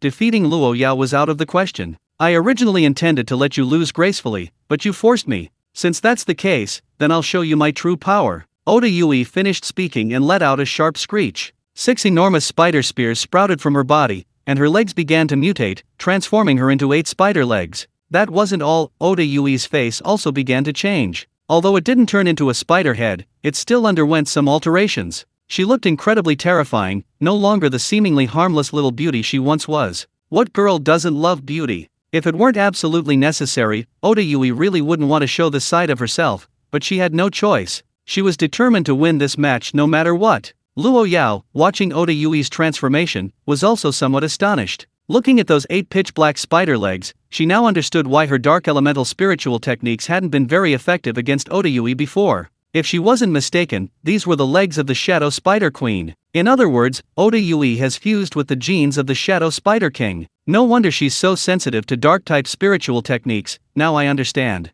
The Shadow Spider King is a rare spiritual beast, possessing not only dark-type abilities but also terrifying close combat skills. It seems defeating Oda Yui will definitely take some effort. Oda Yui has already revealed the side she least wanted everyone to see, so naturally she won't let Luo Yao off the hook. She pounced on Luo Yao immediately. With the added boost of 8 spider legs, her speed was absurd. That wasn't all, a katana also appeared in her hand, which she used to slash directly at Luo Yao. Luo Yao took a deep breath, calming herself down. Her close combat skills weren't weak, but it said that 2 fists can't beat 4 hands, let alone now that her opponent had both hands 10 hands in total. She had to find a way to escape this predicament. Fortunately, the spear she used was forged by Cao Bo, and its sharpness was unparalleled. With a sweep of her spear, she directly clashed with Oda Yui's katana. Clang! The spear and katana collided, and unsurprisingly, Oda Yui's katana snapped in two. This startled Oda Yui. This weapon was a formidable treasure, yet it broke with a single blow. It seemed Luo Yao's weapon was not to be underestimated. Although somewhat surprised, Oda Yui did not give up her attack. Using 2 spider legs for balance, the other 6 stabbed at Luo Yao like spears. Luo Yao was too late to dodge, but she didn't panic. She used Shadow Cloak to evade Oda Yui's seemingly inevitable strike. Oda Yui was unsurprised. She had already locked onto Luo Yao's position, and her spider legs continued to thrust towards the shadows where Luo Yao was. Luo Yao felt somewhat aggrieved. Oda Yui was somewhat restraining her. All she could do now was move quickly through the shadows, trying to evade Oda Yui's attacks as much as possible. Because Oda Yui possessed the genes of the Shadow Spider Queen, she was extremely sensitive to fluctuations in dark-type spiritual energy. She could pinpoint Luo Yao's location perfectly, and therefore her attacks followed Luo Yao relentlessly. Luo Yao felt incredibly frustrated. She wasn't actually afraid of Oda Yui, but the arena battle severely limited her abilities. In a real fight, Oda Yui wouldn't be so arrogant. But there was nothing she could do. That's what an arena battle was. Being confined to such a small space severely restricted Luo Yao from unleashing her true fighting power. Lin Xiao, watching from below, frowned deeply. He hadn't expected Oda Yui to be so formidable. If he could, he truly wished he were on that stage. And all he could do now was trust Luo Yao. Luo Yao played so difficult this game that it exceeded everyone's expectations. This also shows that Oda Yui's combat effectiveness is really terrifying. At this time, the battle on the field changed again, because Oda Yui's step-by-step, coupled with the fact that Luo Yao's position could be known, Luo Yao had been forced to the edge of the ring at this time. Even if you can use Shadow Escape, if you continue, you will be out of the ring. At this time, Luo Yao could only appear from the shadows. Oda Yui waited for this opportunity, and the 6 spider spears stabbed at Luo Yao, who had just revealed her figure, for the first time. I'm sorry, I won this game. To Oda Yui's surprise, Luo Yao's face did not show panic. Really? That's not necessarily. Luo Yao said. His hands did not stop. The spear in his hand was swung, blocking most of the spider spears. The tip of the spear was directly slashed at one of Oda Yui's spider legs. Even if Oda Yui knew that Luo Yao's spear should not be underestimated, she couldn't control so much now, and the top priority was to eliminate Luo Yao as soon as possible. Therefore, she did not choose to dodge, but continued to attack Luo Yao. At this moment, a meaningful smile appeared on Luo Yao's face. Yui Oda immediately felt that something was wrong, and at this time she also felt a dangerous aura coming from behind. She subconsciously took back the two spider spears and blocked them behind her, while the sand armor condensed, blocking the killer move behind her. That's all. Oda Yui was also ruthless, and still didn't let go of the attack on Luo Yao's body. The spear in Luo Yao's hand directly cut off one of Oda Yui's spider legs. This is not Yui Oda's real legs, but in the case of transformation, there is not much difference from her real legs. The spider's leg was severed, and the damage she received was no different from her own leg being severed. Oda Yui couldn't help but cry out in pain. On the other side, Luo Yao was also not feeling well. Her arm was also hit by a spider spear, although it was only scratched, but the blood still stained her sleeves. The attack from behind Oda Yui was done by Luo Yao's other personality control clone. It's a pity that the strength of the clone is only half of the main body, although it hits, but it is blocked by the armor of the sand, and the damage caused is very limited. Taking advantage of this opportunity, Luo Yao quickly bypassed Oda Yui and returned to a safe position. Oda Yui's eyes were blood red at this time, and the Shadow Spider Emperor gene in her body had already made her a little bloodthirsty, and at this time she was cut off a spider leg, and she became even more violent. You forced me. You damn it. A strong aura erupted from Yui Oda's body, and to people's surprise, the spider leg she had broken grew out again. Luo Yao was a little helpless. This guy was really difficult. She really doesn't want to lose this game. She has already seen that the current Oda Yui is very combative, but it is not without weaknesses. Just like her current transformation state, it shouldn't last too long. As long as she persists for a while until the end of her transformation, the victory should belong to her. Knowing this, Luo Yao was about to continue fighting with Oda Yui, when she suddenly felt that her bottleneck from level 5 to level 6 was shattered. No, it won't. Breaking through at this time is really deadly. You must know that when you break through, you need no one to disturb you. Do you want to give up this game because of this? At this moment, Luo Yao suddenly had a bold idea. The breakthrough will be left to you. You are responsible for the breakthrough. I am responsible for the battle, so let's break through while fighting. Luo Yao's words were addressed to another personality in his body, which was immediately approved by another personality. Don't worry, just leave it to me, you can fight with peace of mind. Luo Yao has been trapped at the peak of the 5th level for a while, and she has been looking forward to this moment for a long time. Let yourself celebrate this breakthrough with a victory. Thinking of this, Luo Yao no longer hesitated and launched an attack directly on Oda Yui. Oda Yui couldn't ask for this, and immediately greeted him. However, Oda Yui soon discovered that something was wrong, and at this time, the final aura was frantically rushing towards Luo Yao. What's going on? It was not only Oda Yui who discovered this, but many people present also discovered this. Soon someone found out what was going on. Isn't it, Luo Yao is actually going to break through at this time? What are you waiting for? Hurry up and stop the game, you can't be disturbed when you break through. Lin Xiao was very anxious. Being disturbed during the breakthrough was likely to leave sequelae, and he didn't want such a thing to happen. Brother Chu, let's admit defeat in this game, I will win the next game.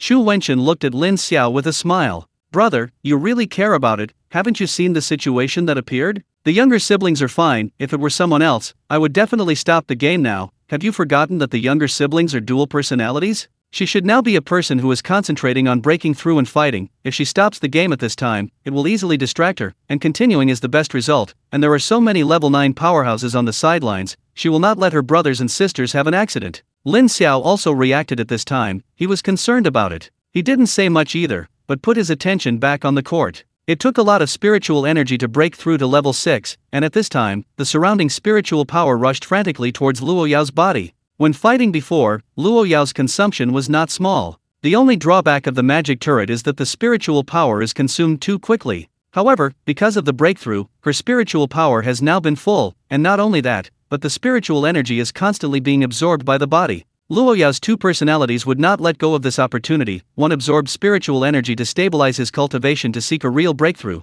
and the other was constantly attacking Oda Yui with spiritual skills in his hands. This time Luo Yao's spiritual skills were all high-level spiritual skills. Judgment of Light. Radiant. Rao is now Oda Yui is very strong, and he was forced to retreat again and again. She also saw that Luo Yao was going to break through. She wanted to take advantage of this opportunity to defeat Luo Yao, but she didn't expect Luo Yao to choose to break through and continue to attack her. Is she really not afraid of leaving sequelae? She didn't know that Luo Yao had a dual personality, and she could only bite the bullet in the face of Luo Yao's attack. Forget it, such a demon, if it leaves sequelae because of the breakthrough, it is not a bad thing for her or the Cherry Blossom Country. If you don't admit defeat, I will drag you to not break through. Anyway, you are the one who suffers in the end. At this time, the audience also felt the change in aura. This is the first time they have seen each other in a breakthrough game in battle. It's just that Luo Yao is really okay? Luo Yao had never felt such comfortable fighting before. No matter the level of her spiritual skills, no matter how much spiritual power she consumed, the spiritual energy flowing into her body would instantly replenish it. She suddenly looked forward to fighting again when she broke through to the next level. After all, the feeling of being able to unleash spiritual skills infinitely was truly exhilarating. For this reason, Oda Yui was now struggling to hold on. Luo Yao was casually unleashing level 4 or 5 spiritual skills. Did having more spiritual power mean she could do whatever she wanted? Because of Luo Yao's frantic consumption of spiritual power, her breakthrough time had been significantly prolonged. Oda Yui's sand armor had been shattered countless times, and her body was covered in wounds. But she was still gritting her teeth and persevering. She no longer wanted to get close to Luo Yao. After all, being able to defend against Luo Yao's current attacks was the limit of what she could do. She was still hoping that Luo Yao's breakthrough would fail, allowing her to turn the tables and win. As time passed, Luo Yao finally succeeded in her breakthrough. The surrounding spiritual energy stopped flowing into her body, and Luo Yao couldn't help but feel a little disappointed. After all, that feeling was just too exhilarating. However, that feeling was fleeting. From now on, she was a true level 6 powerhouse.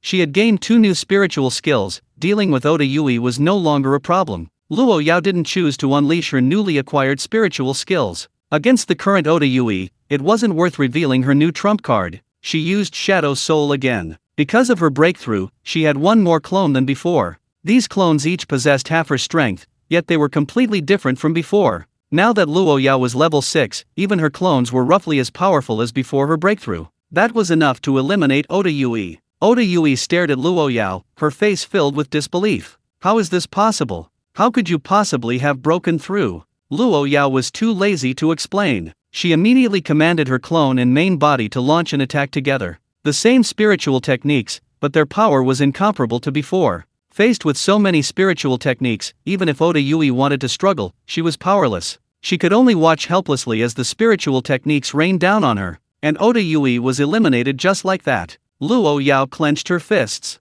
She had finally won. At this moment, she was somewhat grateful to Oda Yui. If it weren't for the immense pressure Oda Yui had put on her, she might not have been able to break through so quickly. Tanaka Yuichi's face was as black as the bottom of a pot. He truly hadn't expected Oda Yui to lose. This defeat also made it clear to him that there was no possibility of victory in this match. Luo Yao then stepped off the stage, and Lin Xiao immediately went to greet her. "Sister Jiao, come quick, look at Yao Yao's arm. She's injured." Lu Jiao, who had already been pulled aside by Lin Xiao, glanced at Luo Yao's arm and couldn't help but roll her eyes. "Yes, sister-in-law is injured, very seriously. So seriously that if I don't treat her soon, it'll heal on its own." Although Lu Jiao said this, she still cast a healing spell on Luo Yao. Luo Yao's injury only looked terrible, it wasn't serious at all. After treatment, the wound healed completely. "Alright, I'm fine. It's just a minor injury. Don't make a fuss."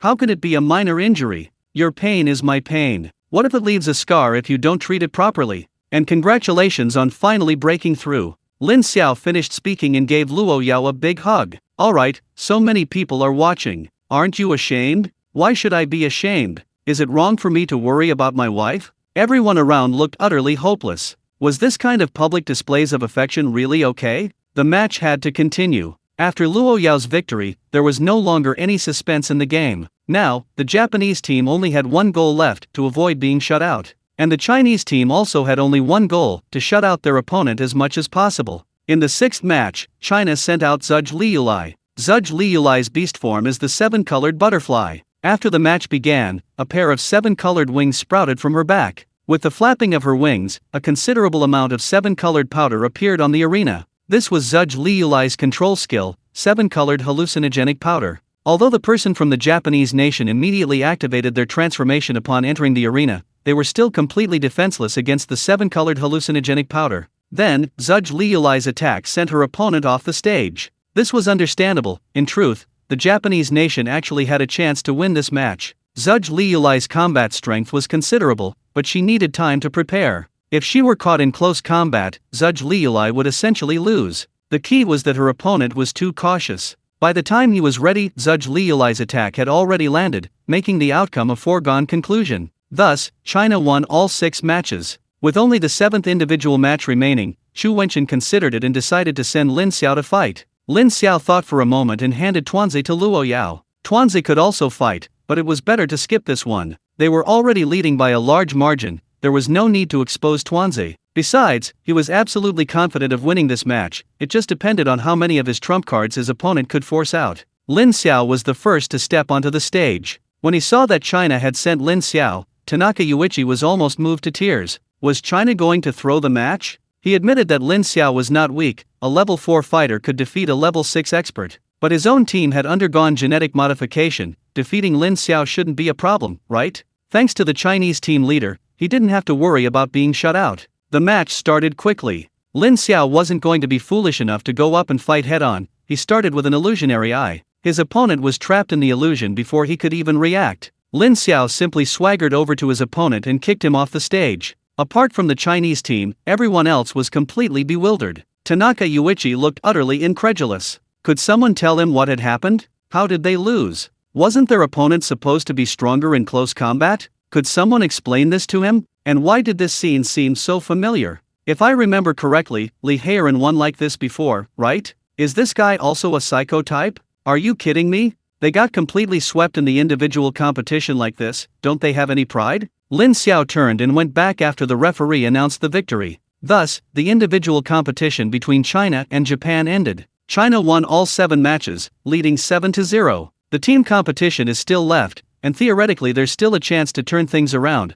but it's just theoretical. Everyone with eyes can see that Japan lost. And they lost decisively. The team competition began quickly, and Lin Xiao believed that Japan would definitely make a final stand. Even knowing defeat was inevitable, they had to try. After all, Japan hadn't earned a single point yet. In a team competition, even a small point would save face. Xu Wenchen thought the same way, so he fielded a formidable lineup. Lin Xiao and Luo Yao both participated. However, surprisingly, Japan didn't play by the rules this time. They fielded an entirely reserve team. None of the players who had participated in the individual matches played. Lin Xiao had initially worried that the Japanese might have some ulterior motive. But after the match began, he realized he was overthinking it. Although these players had also undergone genetic modification, they were simply not as strong as the previous participants, and Japan was easily eliminated. No one from the Chinese team was eliminated, and the final score was 14-0. This was also the only match of the day to achieve a clean sweep. The result surprised everyone, as everyone had expected it to be the most evenly matched game of the day. The key was that in previous matches, Japan had been holding back their strength, believing this match would mark the beginning of their rise. Who knew that China had also been hiding its strength? Moreover, unlike Japan's genetically modified teams, China's players displayed genuine skill. This match truly revealed China's true strength, and now no team dares to underestimate them. Tanaka Yuichi's face was grim. He knew his days back home wouldn't be easy. It wasn't that he didn't want to field his strongest lineup for the final team match. It was that the stronger players had already used their transformation abilities in the individual matches, and even if they played again, they couldn't use them. Continuing to use them might lead to a loss of control. That outcome was unacceptable to him. Oda Yui could actually still participate, although she can't transform, her actual combat strength is considerable. However, Oda Yui directly gave Tanaka Yuichi a cold shoulder, refusing to play. Although Tanaka Yuichi is the team leader, he can't afford to offend Oda Yui, which is one of the main reasons for their shutout. In contrast, the Chinese side was a sea of joy. Everyone's face was filled with bright smiles. Although this wasn't the final championship, at certain moments, the joy of overcoming adversity is no less than winning. From now on, Japan is no longer a threat. They can start thinking about their next opponent. The next opponent will be this year's biggest dark horse, the Asa tribe. The Asa tribe's strength should not be underestimated, especially since they have 3 level 7 spirit beasts in their team, making them practically invincible. Lin Xiao felt that even he would likely be defeated by that young tribal chief. The most daunting part wasn't the individual battles, but the final team match. Just thinking about the opposing team having 3 level 7 spirit beasts and 18 level 6 spirit beasts in the end sent chills down my spine. At that moment, the Chinese viewers watching the live stream online were collectively ecstatic. Haha, a clean sheet. I knew our players wouldn't let us down. That's true, besides football, there aren't many teams that can disappoint us. To be fair, those Japanese players are quite strong, they can even transform. Unfortunately, our strength is superior. I'm already dreaming of the championship. Me too. But the Asa tribe in the next round isn't easy to handle, so many spirit beasts, it won't be simple. That's true, but I still believe in our team. I believe they will bring us more surprises. I am not saying anything more, I'm going to go have some fun on Xiao Rizai's server. Weren't they very arrogant before? Today I'll show them what real arrogance is.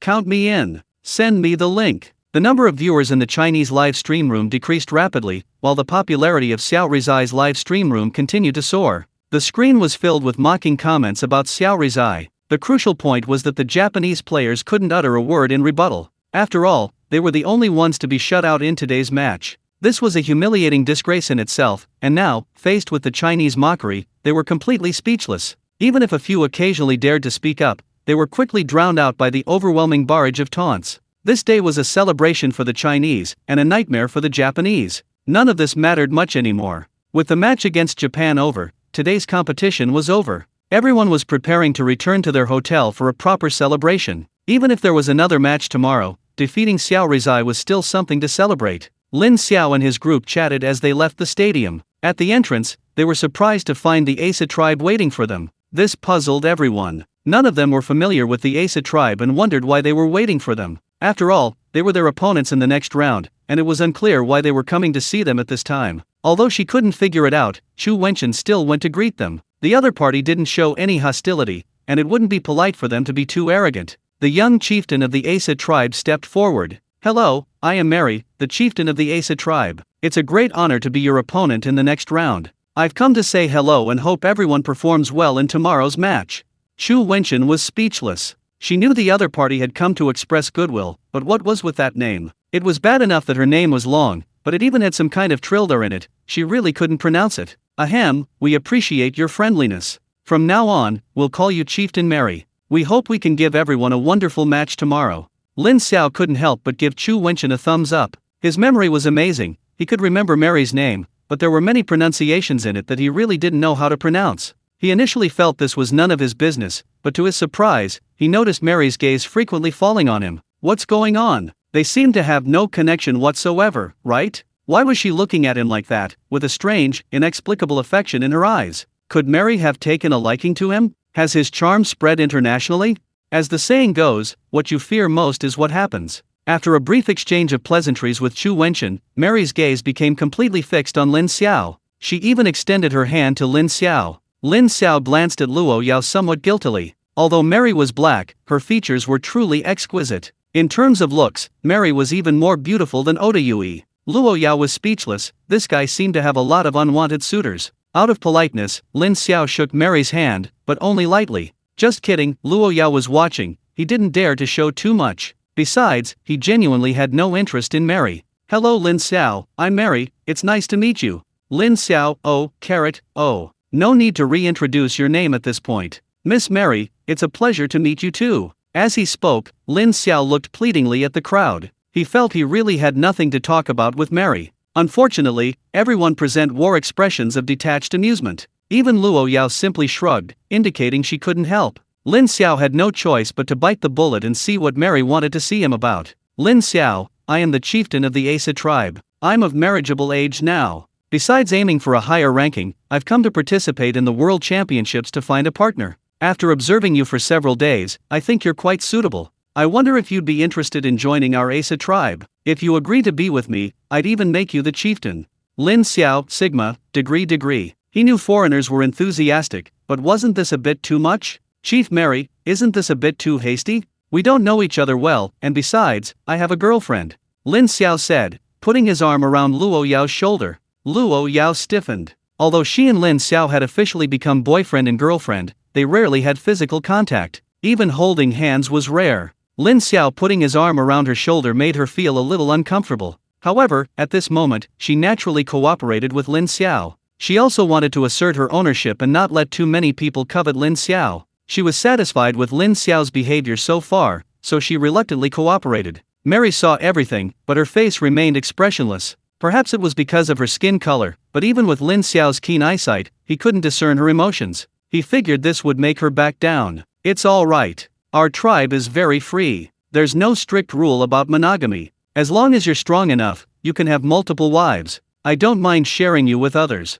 Lin Xiao scoffed. Did he want to hear what kind of lewd talk he was spouting? Even if you don't mind, I do. Besides, even if he didn't mind, Luo Yao would. He believed that at this moment, if he uttered a single wrong word, he would surely face certain doom. Chief Mary, I appreciate your intentions, but I am Chinese. I cannot accept your beliefs. I will only marry Yao Yao in this lifetime. I am the man you will never have. Luo Yao removed her hand from Lin Xiao's waist. She was somewhat satisfied with this answer. If Lin Xiao had hesitated even slightly, she would have shown him her methods. Lin Xiao had already sensed this, and he was glad he had given Luo Yao a satisfactory answer. Aren't you really going to consider it? No, not at all. Then forget it. I won't force you. By the way, I'm very interested in the spirit beast in your arms. I wonder if you could part with it and give it to me. Tuanzi, who had been feigning sleep in Lin Xiao's arms, suddenly opened its eyes upon hearing Mary's words. It had been silently observing Mary flirting with Lin Xiao earlier. Unexpectedly, the gossip had reached its own head. How dare you? There are always treacherous subjects who covet my throne. Although Tuanzi knew Lin Xiao wouldn't abandon it, it couldn't help feeling a little nervous. Tuanzi admitted that it didn't dislike Mary, it felt a natural affinity for her. It had felt this affinity with Wenji before, but it was much stronger with Mary. This was probably the main reason Mary was able to tame spirit beasts and become a beast tamer. Tuanzi had feelings for Mary, but it was absolutely impossible for it to give up Lin Xiao and Luo Yao. I'm sorry, Chief Mary, Tuanzi is a spirit beast to you, but to me it's a partner. I can't possibly give it to you. Although Lin Xiao's words were very tactful, the refusal was very clear. He believed that Mary, unless she was stupid, should be able to understand the meaning behind his words. Mary did understand, but she had no intention of giving up. Since you said it's your partner, why not let it make its own choice? Lin Xiao hadn't expected Mary to pull this stunt, but he wasn't worried. He trusted that Tuanzi would make the right choice. Then let's follow Chief Mary's method. Tuanzi, who do you want to be with? You decide. Mary was somewhat surprised. She hadn't expected Lin Xiao to agree so readily. A green light immediately emanated from her. Lin Xiao and the others didn't notice anything, but Tuanzi felt an overwhelming urge to be close to Mary. Mary had already sensed Tuanzi's unusual nature. Although Tuanzi was only a level 4 spirit beast, she sensed an extraordinary aura emanating from it. She was also very confident in herself. The green light emanating from her was her spirit skill, Affinity Light. It had a fatal attraction for spirit beasts. She had even subdued level 7 spirit beasts with it. She believed that turning Tuanzi to her side wouldn't be a problem. Just as she expected, under the effect of her affinity light, Tuanzi directly climbed down from Lin Xiao's arms. But just as Mary was preparing to welcome Tuanzi into her arms, Tuanzi snuggled directly into Luo Yao's embrace. A playful glint flashed in Tuanzi's eyes. Trying to run it away? Impossible. Mary hadn't expected Tuanzi to be unmoved by its friendly light, which made her somewhat embarrassed. Tuanzi's choice was clear, and there was no need for her to stay any longer. She said goodbye to everyone and left, leaving Lin Xiao and the others standing alone in the wind, bewildered. Lin Xiao watched the direction Mary and the others had left, a suspicion forming in his mind. Mary had been doing all this for Tuanzi. As for him, it seemed he had only been incidentally teased. Was that really polite? Seeing Lin Xiao's gaze still fixed on Mary and the others, Luo Yao couldn't resist pinching his soft flesh. Humph. What? Regretting it? If you want to be your clan leader now, I won't stop you. Lin Xiao gasped, feeling a chill. Jealous women were indeed the most terrifying. Yao Yao, it's not what you think. I just feel that her target has never been me, her target is Tuanzi. Lin Xiao's words made Luo Yao instinctively hug Tuanzi tighter. She didn't want anyone to take this adorable Tuanzi away. Tuanzi was struggling to breathe from the pinch. Mommy, I can't breathe. Don't worry, I'm not a little kid who can be easily appeased with a piece of candy anymore. Tuanzi's words eased the atmosphere again. Lin Xiao stroked Tuanzi's fluffy head. Tuanzi, if nothing unexpected happens, you'll be playing in the next match. Tuanzi's eyes lit up. Knowing it could play, it had been eagerly anticipating it. If Lin Xiao hadn't been holding it back, it wouldn't have been so restless. Can I play now? My greatsword is itching for a fight. After saying goodbye to the Asa tribe, Lin Xiao and the others set off back to the hotel. Today's victory over the Sakura Kingdom team was a day worth celebrating. Lin Xiao personally cooked a sumptuous meal once again. Alice came over for another free meal. Alice's appearance was somewhat abrupt, but she had paid for it. Who would turn down money? However, Lin Xiao was surprised that Alice seemed to pay less attention to him during the meal. Her gaze was more focused on Su Xian. This gave Lin Xiao a strong sense of gossip. Su Xian remained calm, but Lin Xiao noticed his gaze frequently lingering on Alice. There was something going on. Lin Xiao didn't concern himself with their affairs. If Alice had truly fallen for someone else, he'd be more than happy. Alice's appearance did have an impact on everyone. After a brief celebration, they all left. Chu Wenchen didn't have everyone study the Asa tribe's recordings. The Asa tribe's fighting power entirely came from their spirit beasts, which they had already witnessed during today's competition. Tomorrow's match only required figuring out how to deal with those spirit beasts. A new day quickly arrived. Only 4 teams remained, meaning only 2 matches today. The 2 matches were divided into morning and afternoon sessions, China versus the Asa tribe in the morning, and Russia versus the United States in the afternoon. Today's matches were sure to be exciting. At this point, the remaining teams were all very strong. A large margin victory like before was unlikely. Every battle is bound to be intense. The audience is filled with anticipation for today's matches. The remaining 4 teams are the strongest, and everyone wants to know what kind of sparks will fly. The audience's enthusiasm has already reached its peak. They hope today's teams will deliver a visual feast. And so, the first semi-final match began. The teams from Huaxia and the Asa tribe have entered the arena.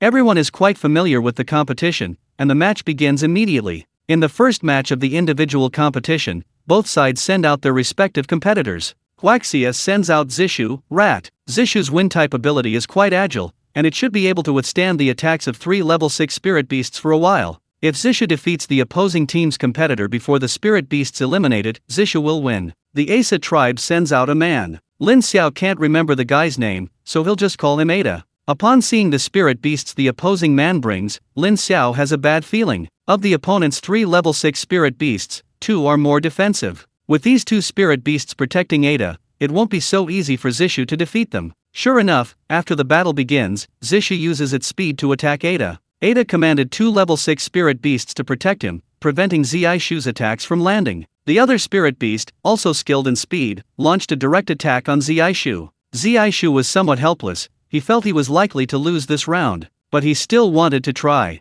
However, the defenses of the 2 level 6 spirit beasts were as solid as a rock. Although he inflicted considerable damage on them, he ultimately failed. When Zishu's spiritual energy was exhausted, he could only helplessly concede defeat. Zishu looked up at the sky speechlessly. If he remembered correctly, this was the first time China had lost points in this world championship. Although he knew he would lose points sooner or later, it still hurt to see it happen to him. Lin Xiao and the others noticed this and immediately comforted Zishu. "It's alright, just 1 point lost. We'll win it back later. Don't worry, I'm not that fragile, just a little uncomfortable." Seeing that Zishu's emotions were relatively stable, no one tried to persuade him further. After all, there was still a match to be played. Chu Wenchen frowned slightly. This Asa tribe was indeed not so easy to deal with. Second match, Li Heiren, you go. Li Heiren nodded and walked directly onto the arena. Let's call him the Asa tribe's representative, Aer. Aer also had 3 level 6 spirit beasts, and in terms of combat power, he was on par with Ada. Even in terms of attack power, his spirit beasts were slightly stronger than Ada's. Unfortunately, he was facing Li Heiren, and Li Heiren's mental attacks couldn't be changed by sheer numbers. As soon as the match started, Li Heiren immediately launched his mental attacks. Both Aer and his 3 spirit beasts were immediately controlled. Taking advantage of this opportunity, Li Heiren eliminated Aer. The score was now tied 1-1. The competition was already fierce at the very beginning, further fueling the enthusiasm of the audience. In the third match, Zhuge Liulai thought she could win easily, given her ability to fly.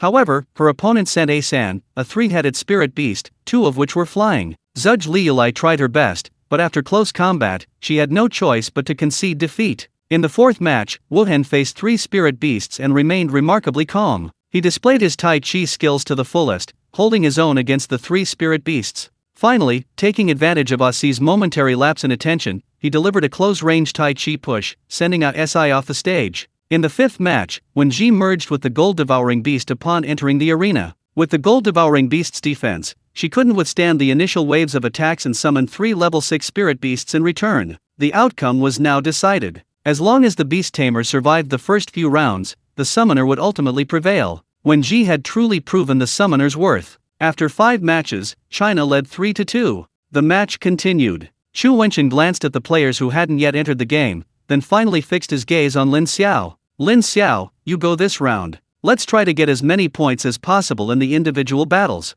Lin Xiao nodded. He agreed. He had witnessed the battle against the Asa tribe firsthand, and he acknowledged the strength of their opponents. He also strongly agreed with Chu Wenchen's words. In the individual battles, they had to maximize their lead. After all, the real threat came in the team battles. The thought of their opponents having 3 level 7 spirit beasts and 18 level 6 spirit beasts in the team battles gave Lin Xiao a headache. A slight misstep could lead to defeat in the team battles. The safest strategy was to gain a lead in points in the individual battles, thus allowing for more flexibility in the final team battle. If they could achieve a 5-2 score in the individual battles, they would have a 3-point lead. In the team competition, as long as you eliminate 5 members of the opposing team, even if the opposing team ultimately wins, you are still the victor. Therefore, you must win the next 2 matches if possible. Now there's still one problem: Mary hasn't appeared yet. If nothing unexpected happens, Mary will appear in the remaining 2 matches. It will likely be me and Luo Yao fighting, each with a 50% chance of encountering Mary.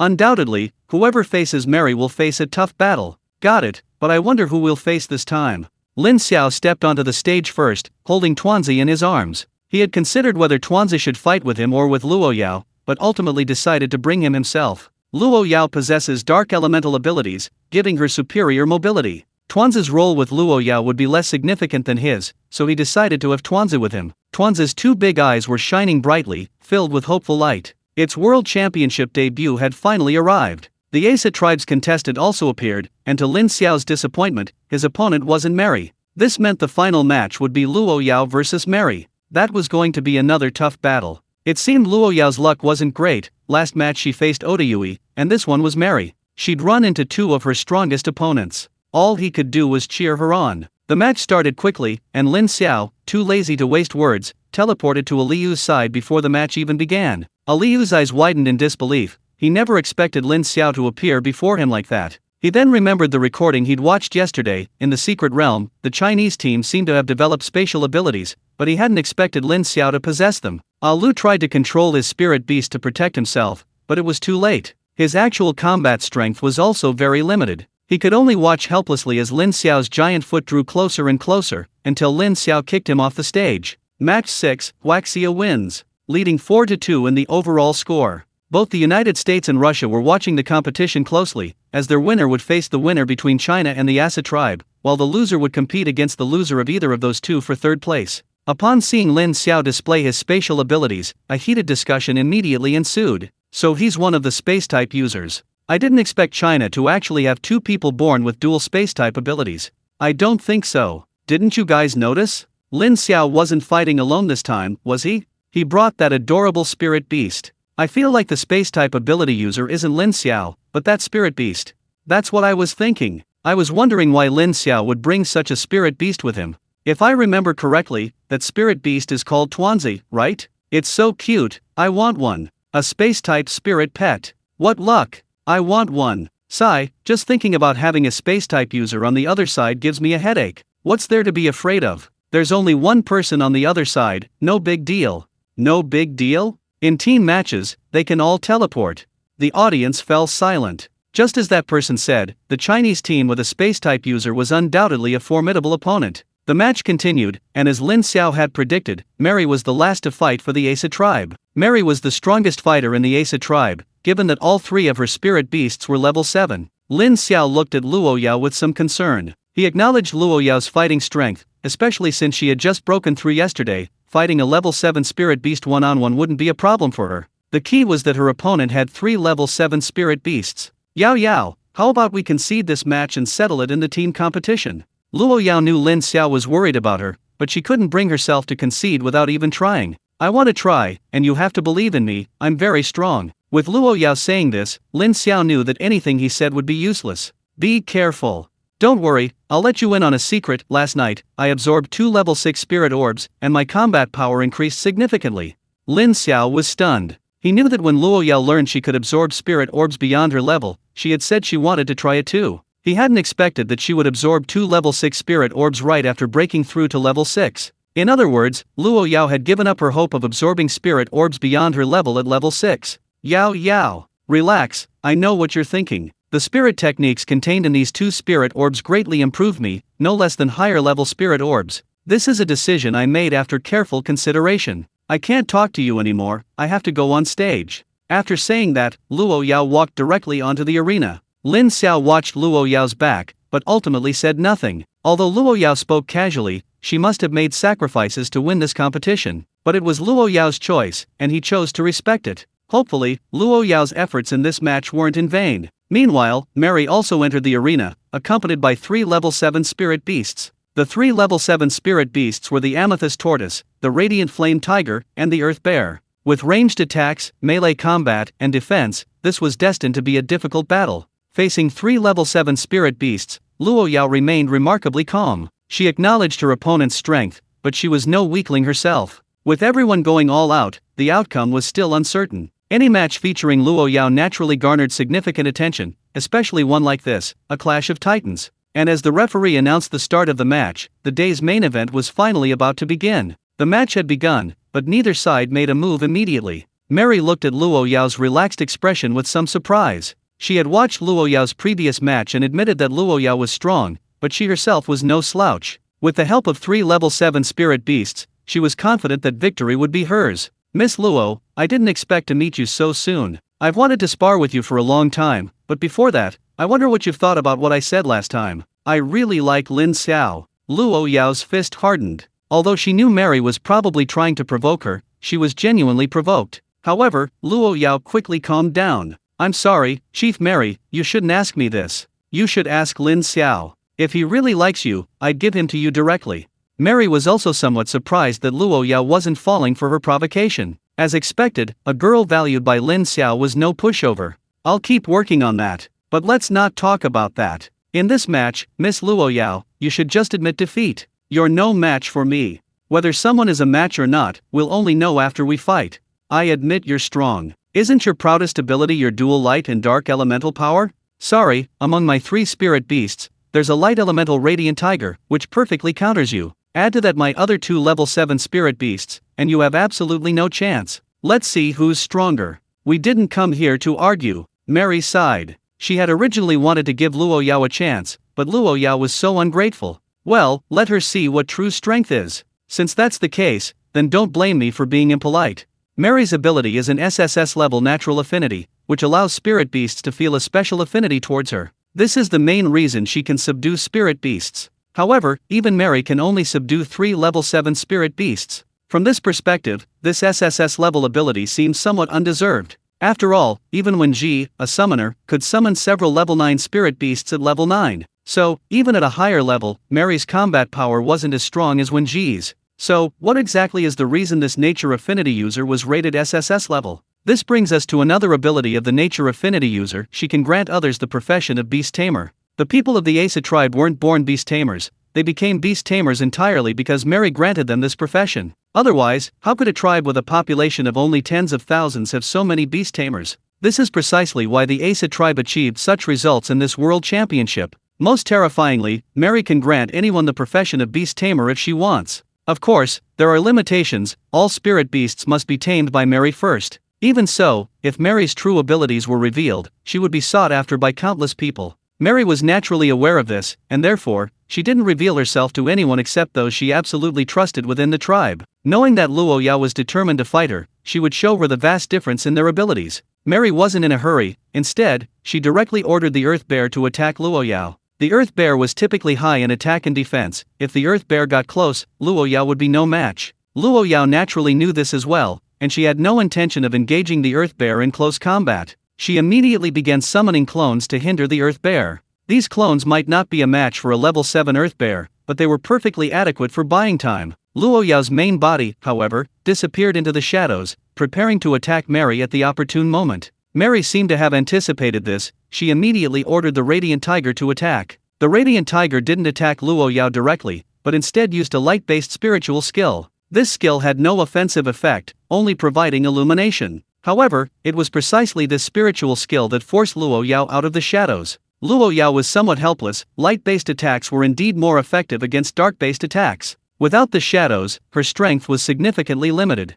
Miss Luo, you should just admit defeat. I really don't want to hurt you. Luo Yao didn't reply, but instead launched a spiritual skill attack. Several light and dark-based spiritual skills attacked Mary. Faced with Luo Yao's attacks, Mary remained unmoved. The amethyst tortoise immediately shielded Mary. The level 7 amethyst tortoise's defense was truly terrifying. It remained completely unharmed despite Luo Yao's dense attacks. Mary knew that defeating her without a fight was impossible. She needed to launch a full-scale attack. Under Mary's command, the Earth Bear and the Radiant Tiger began to besiege Luo Yao. Luo Yao wasn't afraid of facing either of these spirit beasts individually, but dealing with both of them together was somewhat difficult. The main problem was that the Radiant Tiger was somewhat effective against her Dark-type abilities. Under the interference of her Light-type powers, her shadow escape was essentially useless. Fortunately, the Earth Bear wasn't very fast, so dealing with it wasn't too difficult. Mary also noticed this and immediately added the Radiant Tiger to the battle. Although the Radiant Tiger was Light-type, it was still a level 7 spirit beast, and its close combat abilities were quite good.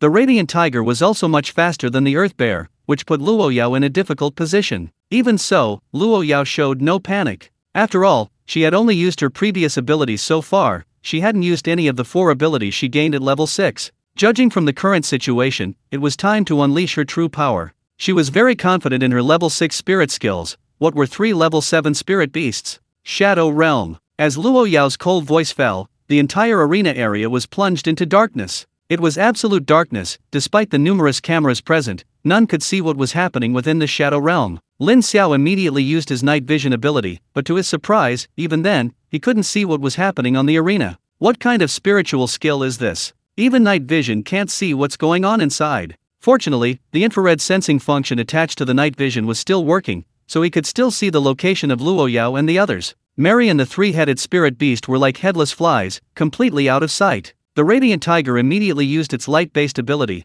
but before the light could even be emitted, it was absorbed by the shadow domain. Lin Xiao knew this round was probably won. Luo Yao's biggest problem before was that the arena limited her performance. With the shadow domain, Luo Yao was completely free. The shadow domain is a newly acquired spiritual skill by Luo Yao. It wasn't something she gained automatically upon reaching level 6, she absorbed it from a spiritual orb. Luo Yao had obtained this spiritual orb a long time ago, at a considerable cost. This is one of the reasons why Luo Yao hadn't attempted to absorb a spiritual orb from a higher level. The shadow domain is a domain-type skill. Within this domain, not only can it restrict the enemy's vision, but Luo Yao's dark elemental attack power is also directly increased by 50%. Such a powerful spiritual skill is comparable to some level 7 or 8 spiritual orbs. Moreover, the shadow domain doesn't affect Luo Yao's vision. Within this domain, unless she encounters an extremely powerful opponent, Luo Yao is essentially invincible. Now it's finally Luo Yao's time to shine. To prevent any unforeseen complications, Luo Yao first used Shadow Soul, instantly creating 5 clones within the shadow domain. As her level increased, she created 1 more clone. Due to the influence of the shadow domain, the strength of the 5 clones also increased by 50%. These clones were now nearly at level 6. Luo Yao directly ordered these clones to attack freely, believing this would be enough to defeat Mary. Mary was now trapped in absolute darkness, completely losing her sight, and she knew she was in danger. However, giving up so easily wasn't her style. She immediately had the Amethyst Tortoise activate its defensive skills to the maximum, perfectly protecting herself. As for the Earth Bear and the Radiant Tiger, she was truly powerless. She could only order them to attack freely. How long they could hold out was up to fate. It must be said that the Amethyst Tortoise's defense was quite strong. Even facing such a powerful attack from Luo Yao and her clones, it had managed to withstand it. While Mary could still hold on, the Earth Bear and the Radiant Tiger were in serious danger. The Earth Bear fared somewhat better, possessing high defense and health. Despite sustaining some injuries from Luo Yao's attacks, it could still hold out for a short time. The Radiant Tiger, however, was different. Light element counters dark element, but dark element counters light element. Dark elemental attacks dealt double damage to it. Moreover, it wasn't a particularly high defense spirit beast. If the fight continued, it would likely perish. The Radiant Tiger knew it couldn't hold out much longer and let out a painful howl. This was a plea for help from Mary. Mary knew that if she didn't concede now, the Radiant Tiger might be killed. Although the referee would protect her on the arena, they were unlikely to protect her spirit beast. Considering the upcoming team competition and the need for the Radiant Tiger, she chose to concede. However, she still felt a pang of resentment. She had many more tricks up her sleeve. Alright, that's settled then. As long as we win the next team match, victory still belongs to the Asa tribe. I concede. The moment Mary conceded, Luo Yao immediately withdrew her shadow domain. The scene on the arena reappeared before everyone's eyes. This caused great anxiety among the audience and those watching the live stream. They only heard Mary concede, but had no idea what had happened on the stage. They could only tell from the injuries on the Earth Bear and the Radiant Tiger that the battle must have been extremely intense. Mary glanced at the Radiant Tiger, which was even more powerful, and felt somewhat relieved that she had conceded in time. A little later, and the Radiant Tiger might have been killed by Luo Yao. She placed her hands on the Radiant Tiger and the Earth Bear, and a green light reappeared from her body. The injuries on the 2 spirit beasts visibly began to heal. Luo Yao narrowed her eyes. Did Mary still have such abilities? She had initially thought that although she hadn't killed the two spirit beasts, they were now severely injured and might not be able to participate in the team competition. Now it seemed she had been naive. Mary looked at Luo Yao, still somewhat displeased. I'll let you win this round. If it weren't for the upcoming team match, I wouldn't have conceded so easily. I still have many tricks up my sleeve. Luo Yao remained non-committal. Mary had been hiding her strength, but hadn't she? She had only used one of her level 6 spirit skills. Leaving aside her light-type ability, her other dark-type ability was incredibly powerful. If she weren't afraid of actually hurting Mary, why would she have been so polite? Yes, whatever makes you happy. Luo Yao finished speaking and walked off the stage. The individual battle between China and the Asa tribe had ended, with China leading 5-2. Even so, everyone remained cautious. After all, the Asa tribe's most terrifying strength was their team match. Just thinking about the sheer number of spirit beasts the opposing team would face made everyone's scalp tingle. Chu Wenchen immediately gathered everyone together. This match was crucial. Having come this far, everyone wanted to give it their all. Winning this match would mean only the finals remained. He believed the Asa tribe would also give it their all. Let me announce the team members going on stage next: Lin Xiao, Luo Yao, Wu Hen, Xu Xing, Dongfang Shui, Li Heiren, and Wen Ji.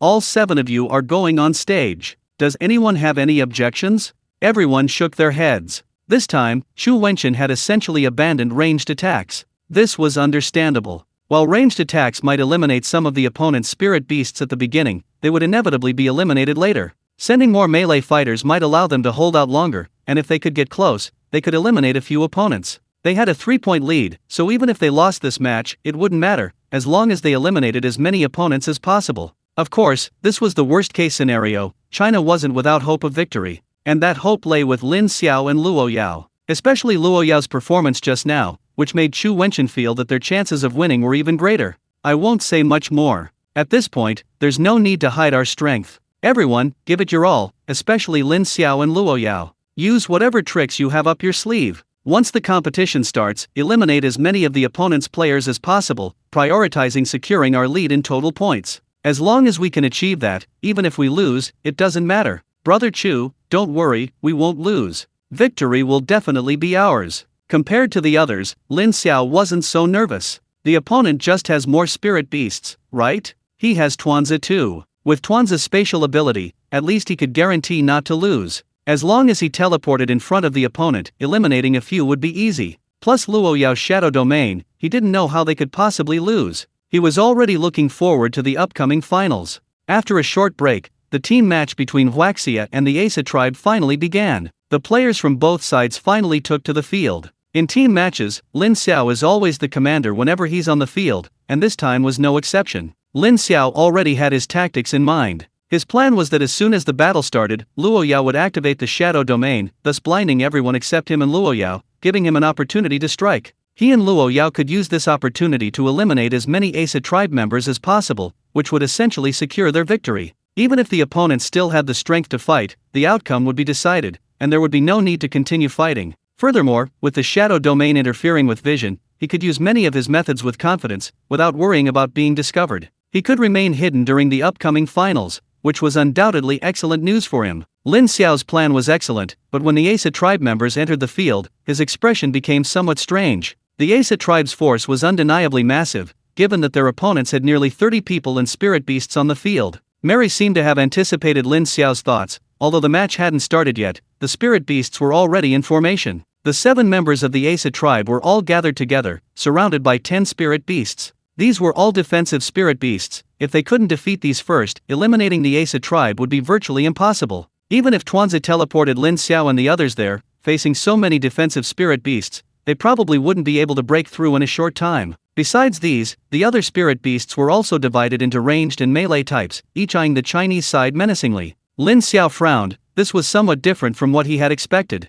In previous battles, the Asa tribe had never allowed any of their spirit beasts to form a formation. From the very start of the team match, their spirit beasts had launched a massive attack. Few teams could withstand such an attack. The fact that they've started strategizing is quite unexpected. It seems like dealing with this will be quite troublesome. Before the referee even announced the start of the match, tensions were already high between the two sides. Mary looked at Lin Xiao at the front of the opposing team and launched into a taunt. Lin Xiao, I admit you're strong, but the final victory in this battle belongs to us. We'll quickly erase your previous lead. Lin Xiao remained non-committal. These words had no effect on him. Instead of pointless arguing, he should focus on breaking their tortoiseshell formation. The opponent's tortoiseshell formation had disrupted all his plans. This battle might not be as simple as he imagined. Seeing Lin Xiao's silence, Mary wasn't annoyed. In the upcoming battle, she would show Lin Xiao how formidable they were. She still had many tricks up her sleeve, and to show respect for China, she decided to go all out this time. Seeing that both sides were ready, the referee announced the start of the match.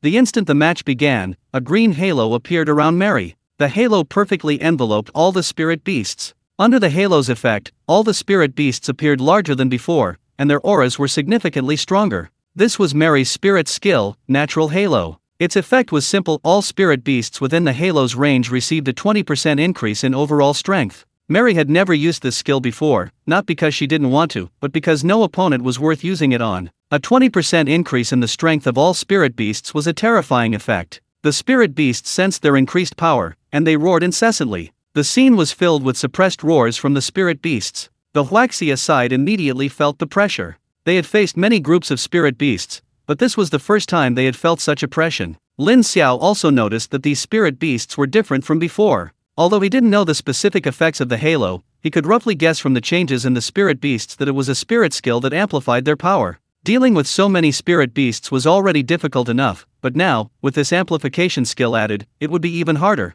If all went as expected, the spirit beasts would launch an attack soon. Lin Xiao was about to have Chu Xing cast defensive spells on everyone when he felt the little dumpling in his arms becoming restless. The dumpling was very excited. Although it had appeared before, it had only used teleportation and was done with it. Now it finally had a chance to shine, and it certainly wasn't going to pass up this opportunity. However, before it could even show off, the noise from the opposing group of spirit beasts became extremely annoying. Ee-iya, ee-iya. The dumpling's voice was very clear and crisp, not loud, but almost everyone heard it. The roars of the spirit beasts seemed to be completely drowned out by the dumpling. That wasn't all. After hearing the dumpling's voice, the spirit beast seemed to instantly become listless. Many spirit beasts even bristled, as if they had encountered something terrifying. The spirit beast, which was about to attack, instantly stopped itself. This sudden turn of events completely disrupted Mary's plans. Lin Xiao was planning his attack, and so was she. Her tactic was also to eliminate as many people from the Chinese side as possible as quickly as possible.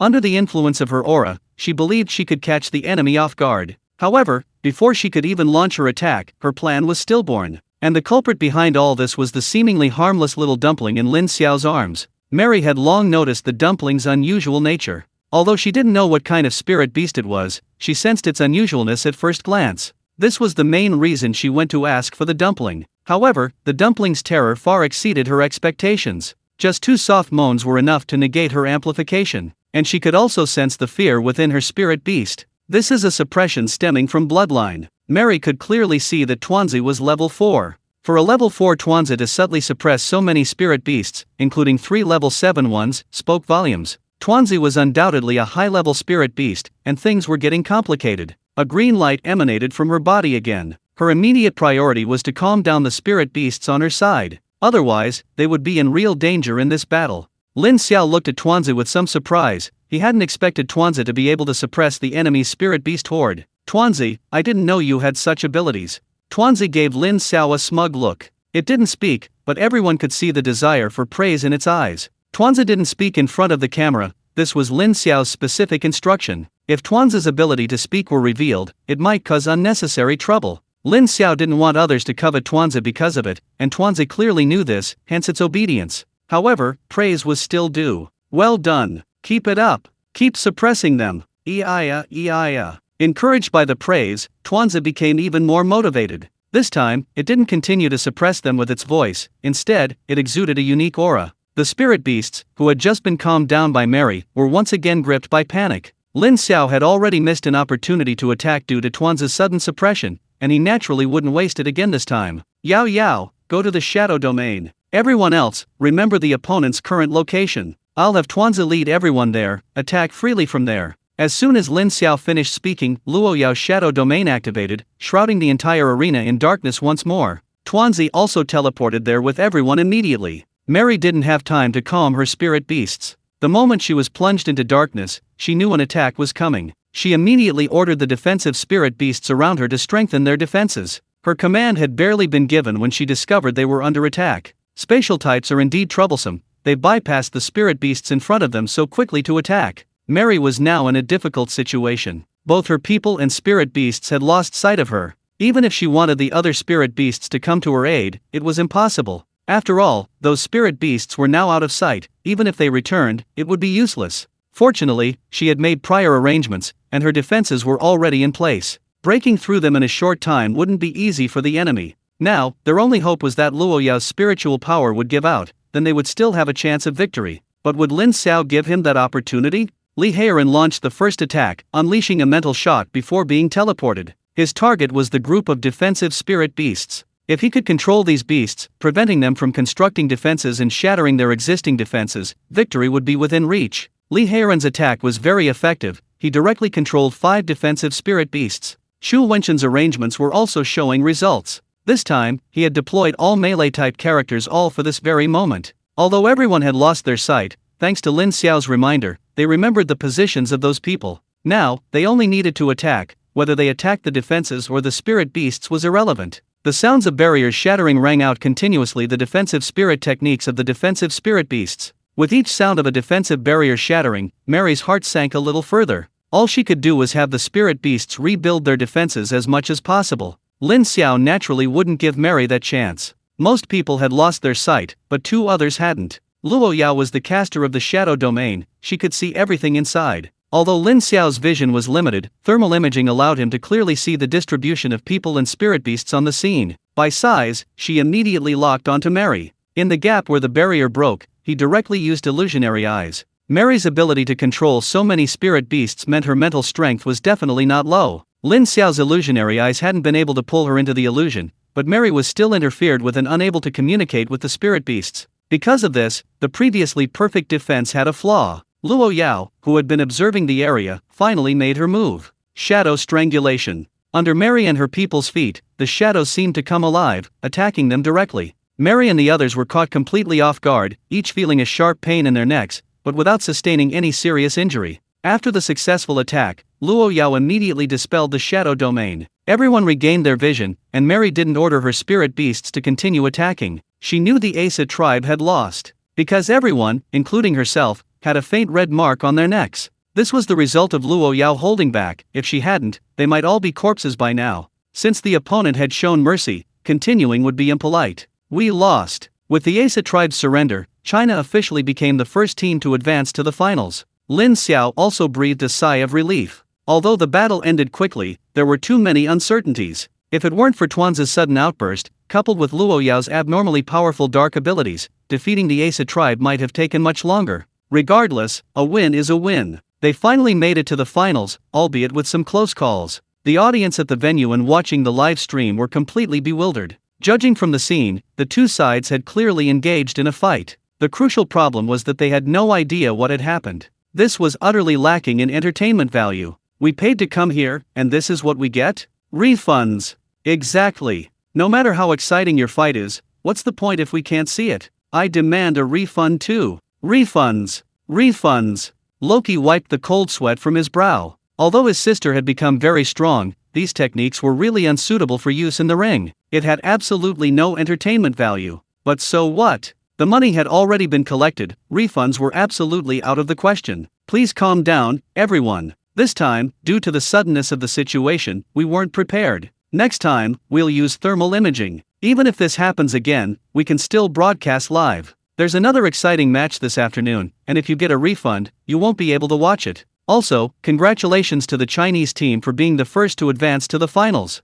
Let's give them a big round of applause. Many people in the audience already supported China, and they gave them a warm round of applause. The refund controversy was finally suppressed. The morning's matches were over. There was one semi-final left, the United States vs. Russia. It was indeed a thrilling match, and many people were already looking forward to the afternoon's game. Lin Xiao wasn't sure who would win this match. She had initially favored the United States, but their performance in the last match was very disappointing. It seemed that apart from Alice, the performance of the others was quite average. Against Russia, Alice alone couldn't handle the situation. Furthermore, Lin Xiao had a feeling that the United States' strength was not as simple as it had appeared. As for whether they had any hidden cards up their sleeves, the afternoon's match should reveal that. The morning's matches had ended, and with some time before the afternoon's matches, everyone went back to rest instead of staying in the stadium. The match between Huaxia and the Asa tribe, although the result was somewhat lopsided, was clearly a hard-fought contest. Actually, Lin Xiao was somewhat unhappy with the match arrangement. In his opinion, it would have been better if the two matches were held together, so as not to waste everyone's time. Now, with this arrangement, having to come back in the afternoon was a bit disheartening. Lin Xiao personally cooked lunch. After all, they were the first to reach the finals, so it was worth a celebration. Alice came over for lunch again. This left Lin Xiao speechless. They had matches in the afternoon, and yet they had the leisure to come and freeload. They were really carefree. However, this time, Lin Xiao was extremely welcoming of Alice's arrival. He could take this opportunity to see if he could get any information from Alice. Alice, what do you think of this afternoon's match? Hearing Lin Xiao ask this, everyone else looked at Alice curiously. The United States and Russia weren't exactly on good terms, and this match seemed evenly matched to them. The final outcome was truly uncertain. I can only see it with my own eyes. What else can I say? Alice's answer made Lin Xiao roll his eyes. She was even joking with him. No, I'm serious. Tell me your opinion. We'll definitely win. I admit Russia isn't weak, but compared to us, they're still a bit lacking. I don't see that. At least from their current performance, I feel they're far inferior to the Russian team. You'll find out in the afternoon's match. Anyway, you'll understand once the afternoon match starts. What we've shown so far is just the tip of the iceberg. Alice said only this much, and after that, no matter how Lin Xiao tried to get more information out of her, Alice remained silent. Lin Xiao wasn't entirely empty-handed. From Alice's words, he knew she still had some trump cards up her sleeve, and the afternoon's matches would reveal all. Also, for some reason, Lin Xiao felt Alice's eyes flickered when she spoke, as if she were somewhat guilty. Lin Xiao wasn't sure if he was mistaken or if it was true. All would have to wait until the afternoon's matches to find out. The afternoon arrived quickly, and Lin Xiao and his group went to the stadium. After all, the afternoon's matches determined who their opponents would be, and this was also a chance to observe their opponents' strengths up close. The Asa tribe felt the same way. They had lost to China, but there was still a bronze medal match tomorrow. Although the difference between third and fourth place wasn't large, one meant standing on the podium while the other could only watch from below,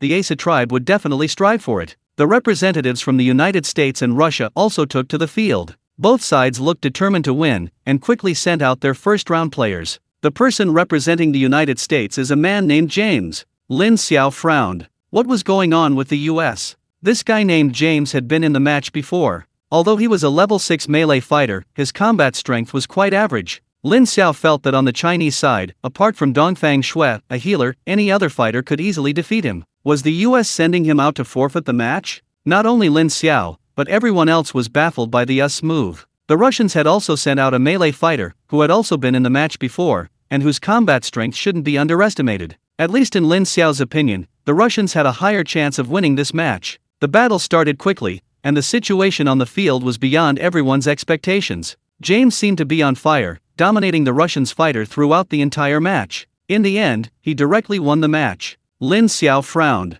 What was going on? This was completely different from what he had imagined. James's combat strength wasn't worlds apart from before, but his current display of power was equivalent to the late stage of level 6, which seemed inconsistent with his recent breakthrough to level 6. Although he didn't know why, the United States still won this match. As James left the court, Lin Xiao keenly noticed that James's face seemed to have turned slightly purple. This immediately caught Lin Xiao's attention. He felt that the opponent's sudden increase in strength was likely related to this. However, now wasn't the time to dwell on it. Whether this was truly the reason or not, they would find out soon enough. The 7 individual matches quickly came to an end. The United States ultimately took a 5-2 lead. On the Russian side, only Sophia and one other person won. Lin Xiao had been observing the United States side the entire time. The strength of the American members who took to the court seemed to have suddenly increased significantly. This was somewhat unbelievable. Lin Xiao noticed that, apart from Alice, everyone else's faces turned purple after the matches. The longer the match, the more purple their faces became.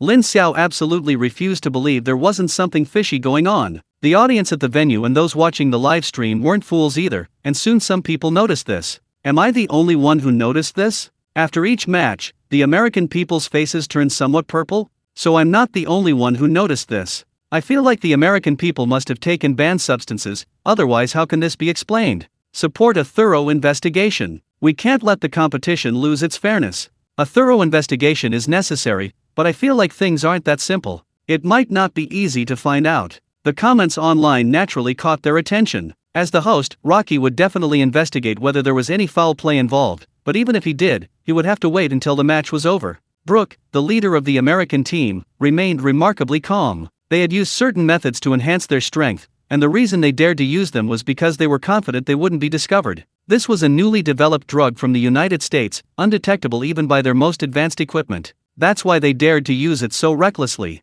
I love seeing you all knowing we cheated, yet powerless to do anything about it. And it's true, everyone knows the sudden surge in strength is suspicious, but there's no evidence. The competition continues, the team matches are about to begin. Whether Russia can pull off a comeback depends on the final team match. Sophia was extremely unhappy. Based on her previous observations, she felt that apart from Alice, the others were no threat at all. Who knew they would fall so far behind in the individual competition? She also noticed something was wrong with the American team and immediately reported it to the organizers. The organizers responded that the competition would continue, but the American team members would be checked after the competition. If any irregularities were found, they would be disqualified. In other words, even if Russia lost this match, if it was found that the American team members had violated the competition rules, Russia would still advance to the finals. This was good news for Sophia, but she disliked the feeling of having her fate in someone else's hands. She still hoped to turn the tide in the team competition. Although it would be difficult, she decided to give it her all.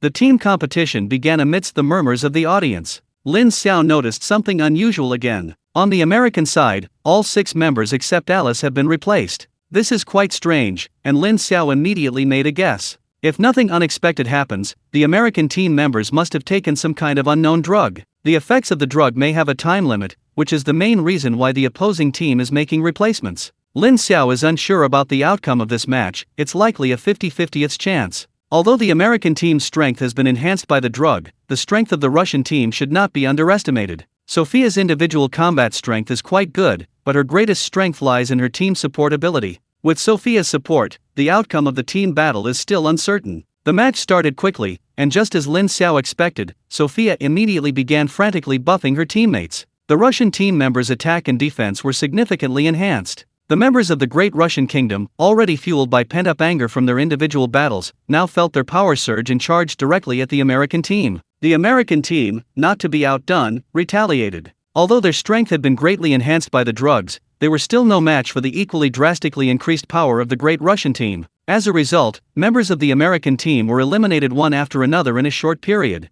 Just when everyone thought the Great Russian Kingdom had a chance to turn the tide, Alice unleashed her power. The ultimate fire was terrifying. Alice was surrounded by a ring of ultimate fire, preventing the Great Russian team from getting close. Alice began her performance, wielding fire-based spiritual techniques with unparalleled skill, and the Great Russian team members began to be eliminated one after another. The score in the individual battles was 5-2. For the Great Russian Kingdom to achieve a final victory or a draw, they needed to secure at least 3 points in the team battle. Alice's explosive performance eliminated all 5 Russian competitors, leaving only Sophia and 1 Russian player remaining. The outcome was now decided, with the United States emerging victorious. China's opponent in the finals was now confirmed, the United States. Lin Xiao had thought the match should be over, but Sophia continued her attack. Although the match was already decided, Sophia refused to accept defeat and wanted to end it in her own way. As time passed, another contestant from the Great Mao Kingdom was eliminated, leaving only Sophia. Alice was also at a loss. Her high-intensity attacks over the long period had depleted her spiritual energy. However, her performance had been stunning. She had practically single-handedly eliminated all the contestants from the Great Mao Kingdom. Sophia had been waiting for this opportunity. After Alice's spiritual energy was exhausted, she launched her attack. In close combat, Alice was no match for Sophia. Since the outcome was already decided, Alice wouldn't deliberately seek further defeat and simply conceded. The team match ended with a victory for the Great Mao Kingdom, but unfortunately, with only Sophia remaining, they only managed to recover 1 point. They were still 2 points behind in the overall score. The audience applauded Sophia immediately after the match ended. Sophia deserved it. Besides, anyone with eyes could see the American contestant had cheated. The victory should have belonged to Russia. And there was still a chance. If the Americans were found guilty of cheating, Russia would still advance to the finals. After the match, Rocky immediately notified the Americans to get tested. Brooke had expected this and didn't express any dissatisfaction. "You can't find anything anyway, what do I have to be afraid of?" The others gradually left, all waiting for the official response. The officials didn't keep everyone waiting long. An hour after the match, they released a statement. No violations were found on the American contestants, no illegal drugs or elixirs were found in their bodies. This statement was naturally unconvincing, but since the officials had issued a statement, it meant the matter was settled. The final two teams were once again China and the United States. Russia immediately appealed the result, but it was ultimately rejected. Loki was also quite upset. Things were exactly as Brooke had imagined. The whole world knew they had problems, but they just couldn't find anything. In other words, there was no evidence. Without evidence, there was no way to punish the other side, which was very frustrating. After confirming that the opponent in the final was the United States, Chu Wenchen immediately called a meeting. Everyone had watched the United States matches, and it had to be said that the United States, after their surge in strength, was still terrifying. Few could reliably defeat them in individual matches. In Chu Wenchen's opinion, a 50-50 score in individual matches would be about right. Therefore, the final outcome would most likely be decided in the team match. And today, Sophia gave him a suggestion: do your best in the individual matches, even if you fall behind by 1 point, as long as you can catch up in the team match. Chu Wenchen trusted his team members, but Lin Xiao and Luo Yao were the ones who reassured him the most. Lin Xiao and Luo Yao haven't shown their true strength yet, especially Lin Xiao. He's probably only shown half of his power so far. The finals are coming up, so there's really no need to hide their strength anymore. He also wants to see just how strong Lin Xiao will be when he goes all out. Chu Wenchen is still a little excited. It's been many years since China last won a world championship, and this time, China is only one step away from the title. He believes these youngsters won't let him down. Tomorrow is the final day of the competition. China's match is scheduled for the afternoon and is also the last match of the world championship. Chu Wenchen told everyone to relax and go home to rest. Lin Xiao prepared dinner again. Whether to avoid suspicion or because she felt guilty, Alice didn't come over for dinner. Actually, Lin Xiao had a pretty good feeling about Alice. Of course, this had nothing to do with romantic feelings. He simply felt that the girl wasn't a bad person. After all, she was his big spender, and he had made a lot of money off her recently. Another reason was that Alice was probably the only one in the beautiful country who hadn't used performance-enhancing drugs. At least, according to Lin Xiao's observation, Alice's face didn't show any signs of turning purple after the match. Alice didn't come, but Rocky did. As soon as Rocky arrived, he started pouring out his troubles to Lin Xiao. "Brother-in-law, I'm so frustrated. This competition is being held on my Xiaoao island, and these Americans are slapping me in the face. The worst part is, I can't do anything about it. The whole world knows they've broken the rules, but no matter how they check, they can't find anything wrong. It's so frustrating." Lin Xiao could tell that Rocky was genuinely annoyed, but even those advanced instruments couldn't detect anything, so there was nothing he could do. However, it wasn't entirely hopeless. "Brother-in-law, actually, I have a method for testing this." Rocky's eyes lit up. If it could really detect it, that would be fantastic. "Brother-in-law, tell me quickly. If we can find out they're cheating, I'll make them pay." Lin Xiao whispered something in Rocky's ear, and Rocky's eyes grew even brighter. He felt increasingly impressed with Lin Xiao. How come he hadn't thought of such a method? This method is feasible, but unfortunately, it's probably not feasible to continue the inspection today. Tomorrow, we'll have to wait until after your competition to conduct a surprise inspection. Are you confident you can defeat them and win the championship? The United States is quite strong. Saying 100% certainty is definitely an exaggeration, but we're at least 60% confident. Besides, you're there to back us up. Even if we lose, as long as you find out they cheated, we'll still be the final champions, right? That's true, but I still want you to defeat them and achieve final victory. We will do our best. After finishing his meal, Rocky hurriedly left, seemingly to prepare for tomorrow's events. Luo Yao looked at Lin Xiao with curiosity. She didn't know what method Lin Xiao had used to uncover the United States cheating. The detection equipment on Xiaoao Island is arguably the most advanced in the world, yet even that couldn't detect it. Lin Xiao had clearly convinced her older brother, and she was genuinely curious. Not only Luo Yao, but everyone else also looked on with the same inquisitive curiosity. Everyone was waiting for Lin Xiao to answer their questions. The more this was the case, the more Lin Xiao wanted to keep them in suspense. Ahem, as for what happens next, we'll find out tomorrow. There's no need to overthink it. After all, I don't know if this method will even work. It's pointless to say now, and if it doesn't work, I'll lose face. Lin Xiao finished speaking and went back to rest. Everyone was itching with curiosity, but they had no choice but to give up. Anyway, everything would be known tomorrow. Right now, the most important thing was to focus on tomorrow's competition. The night passed uneventfully, and a new day soon arrived. The final day of the World Championship finally arrived. There was a match in the morning, the third-place match between the Asa tribe and the Great Mao Kingdom. Everyone was quite looking forward to this match, as both teams had performed exceptionally well in this World Championship. Amidst everyone's anticipation, the match finally began. The individual combat strength of the Great Mao Kingdom was terrifying. Even facing 3 level 6 spirit beasts, they remained completely calm, their motto being simply, just fight. Their strength was indeed formidable. In the individual battles, the Russian Empire even achieved a score of 5-2. The audience was thoroughly entertained, experiencing firsthand the true meaning of violent aesthetics from the Russian side. The strength of the Asa tribe was undeniable, only the Russian warriors could chase after a three-headed spirit beast on the field. While the previous battle between China and the Asa tribe also ended in a tie, it wasn't as entertaining as the Russian performance. Although the Russian Empire held a significant lead in the individual battles, this didn't mean the competition was over. The final team match was yet to come. Both the Russian Empire and the Asa tribe were strong teams, but in a real fight, Lin Xiao favored the Asa tribe. As the saying goes, 1 against 4 versus 7 against 28 are two completely different concepts. Even with Sophia's support, the Russian Empire was unlikely to be a match for the Asa tribe. The previous victory over the Asa tribe was largely due to their superior strength. Firstly, Tuanzi could teleport everyone across the Spirit Beast Horde, and secondly, Luo Yao's combat power after her advancement was terrifying. Without these advantages, defeating the Asa tribe would have been far more difficult. The Great Mao Kingdom, on the other hand, doesn't need to rely on such tactics. Previous battles clearly showed that even their ranged units prefer close combat. Defeating those spirit beasts in close combat is no easy feat. If the stalemate continues, the Great Mao Kingdom team will ultimately suffer.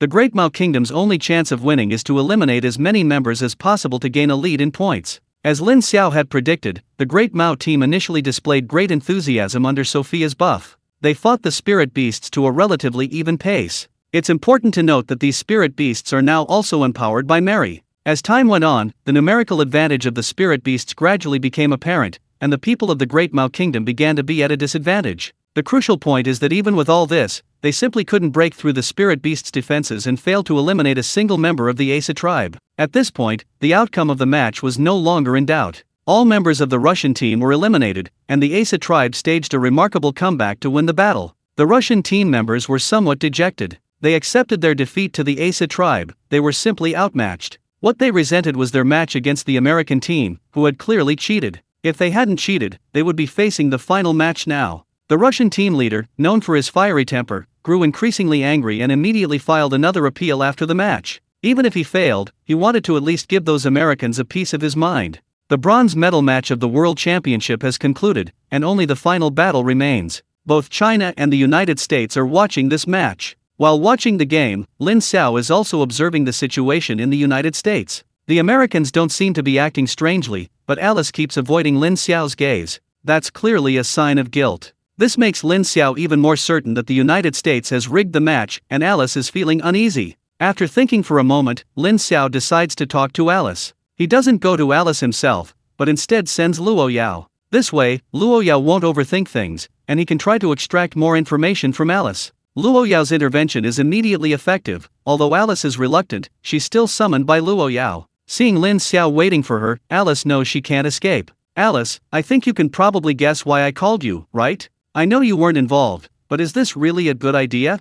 Alice sighed. She neither admitted nor denied it. There's not much to say. Anyone who isn't blind can see through America's shady dealings. Some things are beyond my control. All I can do is stay out of it. Be careful with your match this afternoon. Alice turned and left after speaking, and Lin Xiao didn't stop her. He had already gotten the answer he wanted. However, since you're so insistent, you can't blame anyone else when you're exposed later. During the break, everyone simply ate a lunch and then began to seriously prepare for the afternoon's match. This was about who would win the championship. It would be a lie to say they weren't nervous at all. In this tense atmosphere, the afternoon's match began. The stadium was already packed with people, all eagerly anticipating the final. Viewers watching the live stream online were still chatting and refreshing the chat with comments before the match even started. Finally, the final. I'm so excited. China is guaranteed at least second place. We won't be worse than last year. What are you talking about? Second place? Our goal is only the championship. Last year's opponent was also the US, but we fell just short. This match is a revenge game for us. However, compared to the American team from last year, this year's team is far inferior. Who knows what shady drugs they used to enhance their abilities? Otherwise, they might not even be a match for us. It's a pity we didn't find any evidence, otherwise we would have disqualified them immediately. Sigh, this feeling is really awful. We know they cheated, but we can't do anything about it. Actually, I'm not worried about that. We need to be strong ourselves. I believe in our team's abilities. What really worries me is Alice. Whether in individual or team competitions, Alice is like a bug in the system. What's there to be afraid of? They have Alice, and we have Luo Yao. Didn't you see the battle with the Asa tribe? Even though we didn't see the final battle, did you notice the red marks on the necks of every Asa tribe member at the end of the match? That must be Luo Yao's doing. If it really came down to a fight, we'd definitely win. I think so too. By the way, I really love Alice's figure. She's still a tiny bit less attractive than Luo Yao. By the way, didn't you guys notice that besides Luo Yao, the other female members of our Chinese team are also very nice?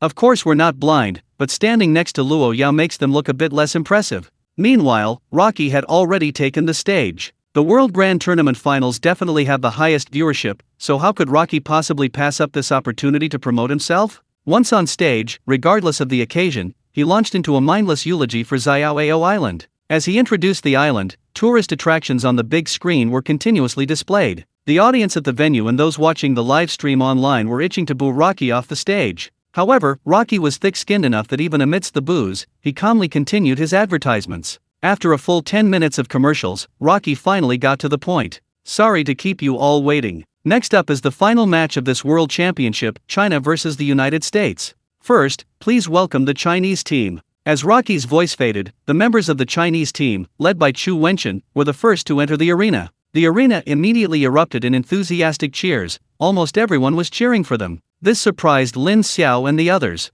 They had received cheers before when they entered the arena, but never this enthusiastic. Was it because it was the final? The members of the Chinese team were flattered. The feeling of being supported by 100,000 people was truly exhilarating. What's going on? We've had a lot of support before, but never this much. Lin Xiao seemed to understand something at this moment, and he smiled slightly. You'll probably understand why when the American team comes on stage. Lin Xiao's words made everyone realize what was happening. They roughly understood what was going on. Sure enough, after the Chinese team entered, Rocky let the American player enter. Led by Brooke, the American player's entrance was met with deafening boos. Compared to the Chinese team, this was a complete opposite. The American player's face was somewhat grim. They naturally knew why, and who could they blame? Brooke took a deep breath. As the team leader, he had to consider his players' emotions at this moment. Don't let this affect you. At this point, only winning the final championship can silence the doubters. You don't want to be forever branded with shame, do you? It must be said that Brooke's words had some effect. The fighting spirit of the American team was immediately ignited. The best way to shut these spectators up is to prove them wrong with our strength. The Chinese team members almost burst out laughing. Now they completely understood why so many people supported them. The righteous will find many supporters, while the unrighteous will find few. This saying is absolutely true. The victory won by the United States through cheating is ultimately not recognized by the public. The Chinese team was also brimming with fighting spirit. With so many people supporting them, if they couldn't achieve final victory, who would they be letting down? Let them forever nail the United States to the pillar of shame. Both teams were ready, and all that remained was for the match to begin. Loki had already instructed both sides to prepare their first-round contestants. Chu Wenchen's gaze immediately fell upon Lin Xiao and Luo Yao. This match was different from previous ones. The victory in the first round was crucial. Chu Wenchen had already decided that Lin Xiao and Luo Yao would be the first and last to go, respectively, ensuring at least these two wins. As for the other rounds, that was up to luck. The only hope now was that Lin Xiao and Luo Yao wouldn't encounter Alice. That should guarantee a 100% win. Even if they did encounter Alice, it would at least be a 50-50th chance. You two discuss who should go first, he said. Lin Xiao and Luo Yao exchanged a glance but didn't say anything. They felt it didn't matter who went. Finally, Lin Xiao spoke first. I'll go first. Okay, then Lin Xiao, you go first. After Chu Wenchen finished speaking, he submitted Lin Xiao's name, while the people from the United States on the other side had also chosen their candidates. Neither side knew who the other would send in the first round. The only one who knew the result was Rocky. Rocky stared at the list in his hand, speechless. His brother-in-law's luck seemed rather bad. He'd encountered the opponent's ace in the very first round. He hadn't expected the US to send out Alice in the very first round. While he acknowledged his brother-in-law's strength, he didn't believe Lin Xiao was a match for Alice. It seemed China was likely to lose the first match. Oh well, it was just one of 7 individual matches anyway. Losing by 1 point wouldn't matter much. It was like Lin Xiao had cleared a minefield for China. Thinking this, Rocky took a deep breath and composed himself. Ladies and gentlemen, the first round contestants have been confirmed. Let's give them a warm round of applause. The contestants are Lin Xiao and Alice. The audience was very accommodating, immediately erupting in enthusiastic applause. Although everyone despised the American team's behavior, it didn't diminish their appreciation for Alice. After all, beautiful women have an advantage in this regard, and most importantly, Alice seemed to be the only member of the American team who hadn't turned pale. Compared to the audience at the venue, the Chinese viewers watching the live stream were filled with sighs of disappointment. What happened? Why was Lin Xiao sent out in the first round? I was hoping to see Luo Yao versus Alice in the individual battle, but this first round has completely shattered my hopes. Sending Lin Xiao out at this time is just handing points to the opponent, isn't it? This match is definitely a loss. I'm worried it will affect our team's morale, which is not good news. By the way, why do you guys think Lin Xiao will definitely lose? I thought about it carefully, and it seems that Lin Xiao hasn't lost a single match since the start of the competition. You can't judge people with prejudice. No way? Does anyone really think Lin Xiao can beat Alice? I admit Lin Xiao is strong, defeating a level 6 expert at level 4 is already amazing enough, but that's Alice. She's the monster who almost single-handedly eliminated the entire Great Mao Kingdom team in the last match. I also feel the chances are slim. Even if Lin Xiao has spatial abilities, I don't think he has much of a chance. If Lin Xiao wins this match, I'll eat shit on livestream. I took a screenshot of the person upstairs. Although I think you're right, what if? Don't run away after the match. Am I the only one who thinks this guy is just trying to freeload? The online discussion was very heated, with everyone expressing their concerns about the match. Most people didn't think Lin Xiao had a good chance, given the huge level difference, which is understandable. Only a small number of people who knew Lin Xiao's strength understood how exciting this match would be. Just like the members of the Chinese team, they all knew this match would be incredibly exciting. To be honest, even the team members didn't know just how terrifying Lin Xiao was. In short, even Luo Yao wasn't 100% confident she could defeat Lin Xiao, let alone anyone else. This was truly a bombshell right from the start. Lin Xiao and Alice had already taken to the field. Alice hadn't expected to encounter Lin Xiao in the very first match. She admitted she had initially liked him, but after seeing Lin Xiao and Luo Yao's situation, she knew she probably had no chance. Then she met Su Xian, which gradually made her lose interest in Lin Xiao. Now, the only thing she still coveted was Lin Xiao's cooking skills. One thing Alice was absolutely certain of: Lin Xiao was no match for her. Lin Xiao was also looking at Alice. He hadn't originally planned to bring Tuanzi into this match. In his opinion, unless he encountered Alice, no one else, even with the potion, could defeat him. But he had run into Alice, and Alice's ultimate flame was terrifying. Even with his speed, he wasn't confident he could dodge Alice's attacks completely. Just a touch of Alice's ultimate flame would practically eliminate him, so bringing Tuanzi along was safer. Lin Xiao, just admit defeat. You're no match for me. I have a good impression of you and don't want to hurt you. If anyone else had said this, Lin Xiao would have thought they were mocking him. But it was Alice speaking, and he knew she genuinely didn't want to hurt him, but getting him to admit defeat outright was absolutely out of the question. Alice, thank you for your kindness, but victory in this match isn't guaranteed. Don't think you've got it in the bag. I really don't know how you're going to defeat me. You'll find out during the match.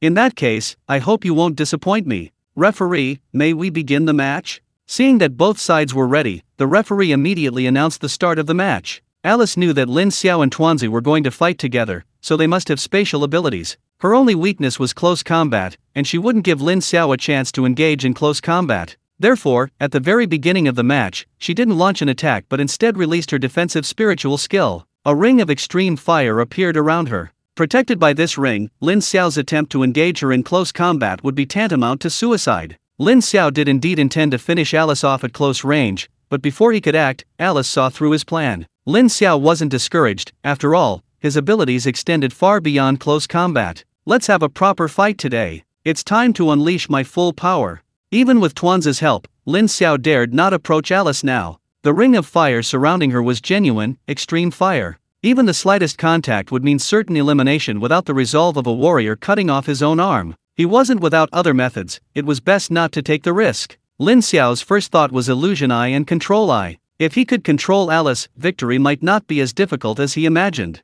Thinking this, and acting on it, Lin Xiao immediately used Illusion Eye on Alice. As it turned out, Illusion Eye was indeed effective. The moment Lin Xiao used it, he felt Alice's body stiffen, becoming completely dazed. Lin Xiao was overjoyed, but a vague sense of unease lingered. His possession of mental attacks wasn't a secret. Was Alice really so easily affected? Although he had this doubt, Lin Xiao dared not take the risk. If Alice was truly controlled, and he gave up this opportunity, wouldn't he be losing a chance for an easy victory? Thinking this, Lin Xiao still decided to act. He quickly rushed towards Alice. Although the fire circle around Alice was still there, he knew that with a few more attempts at control, it would eventually disappear. He had to eliminate Alice as soon as possible. However, Lin Xiao remained cautious. If Alice made any unusual movement, he would have Tuanzi teleport him away immediately. As Lin Xiao drew closer to Alice, she showed no signs of waking up. Lin Xiao even wondered if he was overthinking things, and if Alice wasn't as terrifying as he imagined. Just as Lin Xiao was about to unleash another mental attack, he suddenly noticed Alice's hand twitch slightly.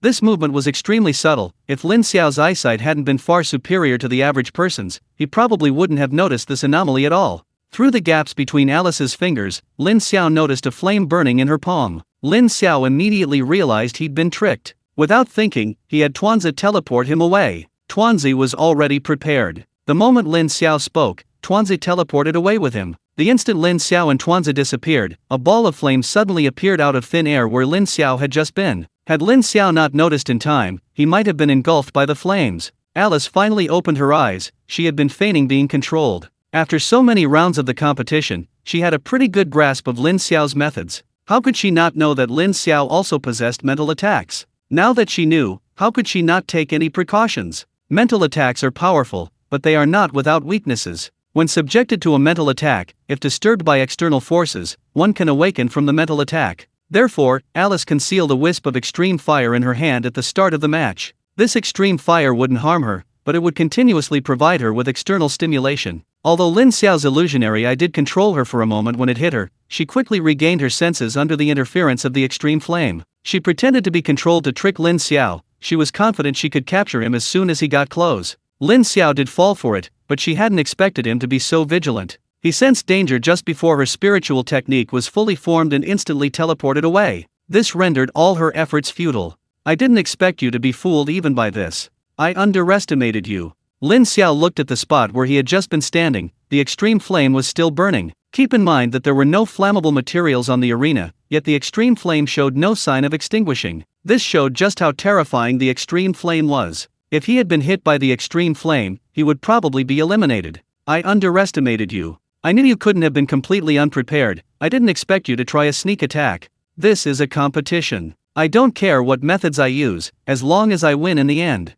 Since you've seen through my plan, I don't want to continue like this. Sorry, I'm going all out now. As for how long I can last, that depends on your ability. Alice finished speaking and launched her attack. She was a fire-type awakened being, one of the more explosive types among elemental awakened beings. Moreover, her flames were ultimate fire, so her attack power was definitely formidable. Seeing the fireballs raining down from the sky, Lin Xiao could only dodge. Luckily, he had Tuanzi's help, otherwise, dodging so many spiritual techniques would have been quite difficult. Even with Tuanzi's help, Lin Xiao was still struggling. The power of ultimate fire was simply terrifying. Although the spiritual techniques missed Lin Xiao, the extreme fire remained after they landed on the arena. This meant Lin Xiao's space to dodge was shrinking. Fortunately, the arena was large enough. If it were slightly smaller, Lin Xiao would likely be eliminated by now. And that wasn't all. The surrounding temperature was also slowly rising due to the extreme fire. Sweating began to bead on Lin Xiao's forehead. He knew he couldn't let Alice continue her attacks. Sooner or later, the arena would be engulfed in extreme fire.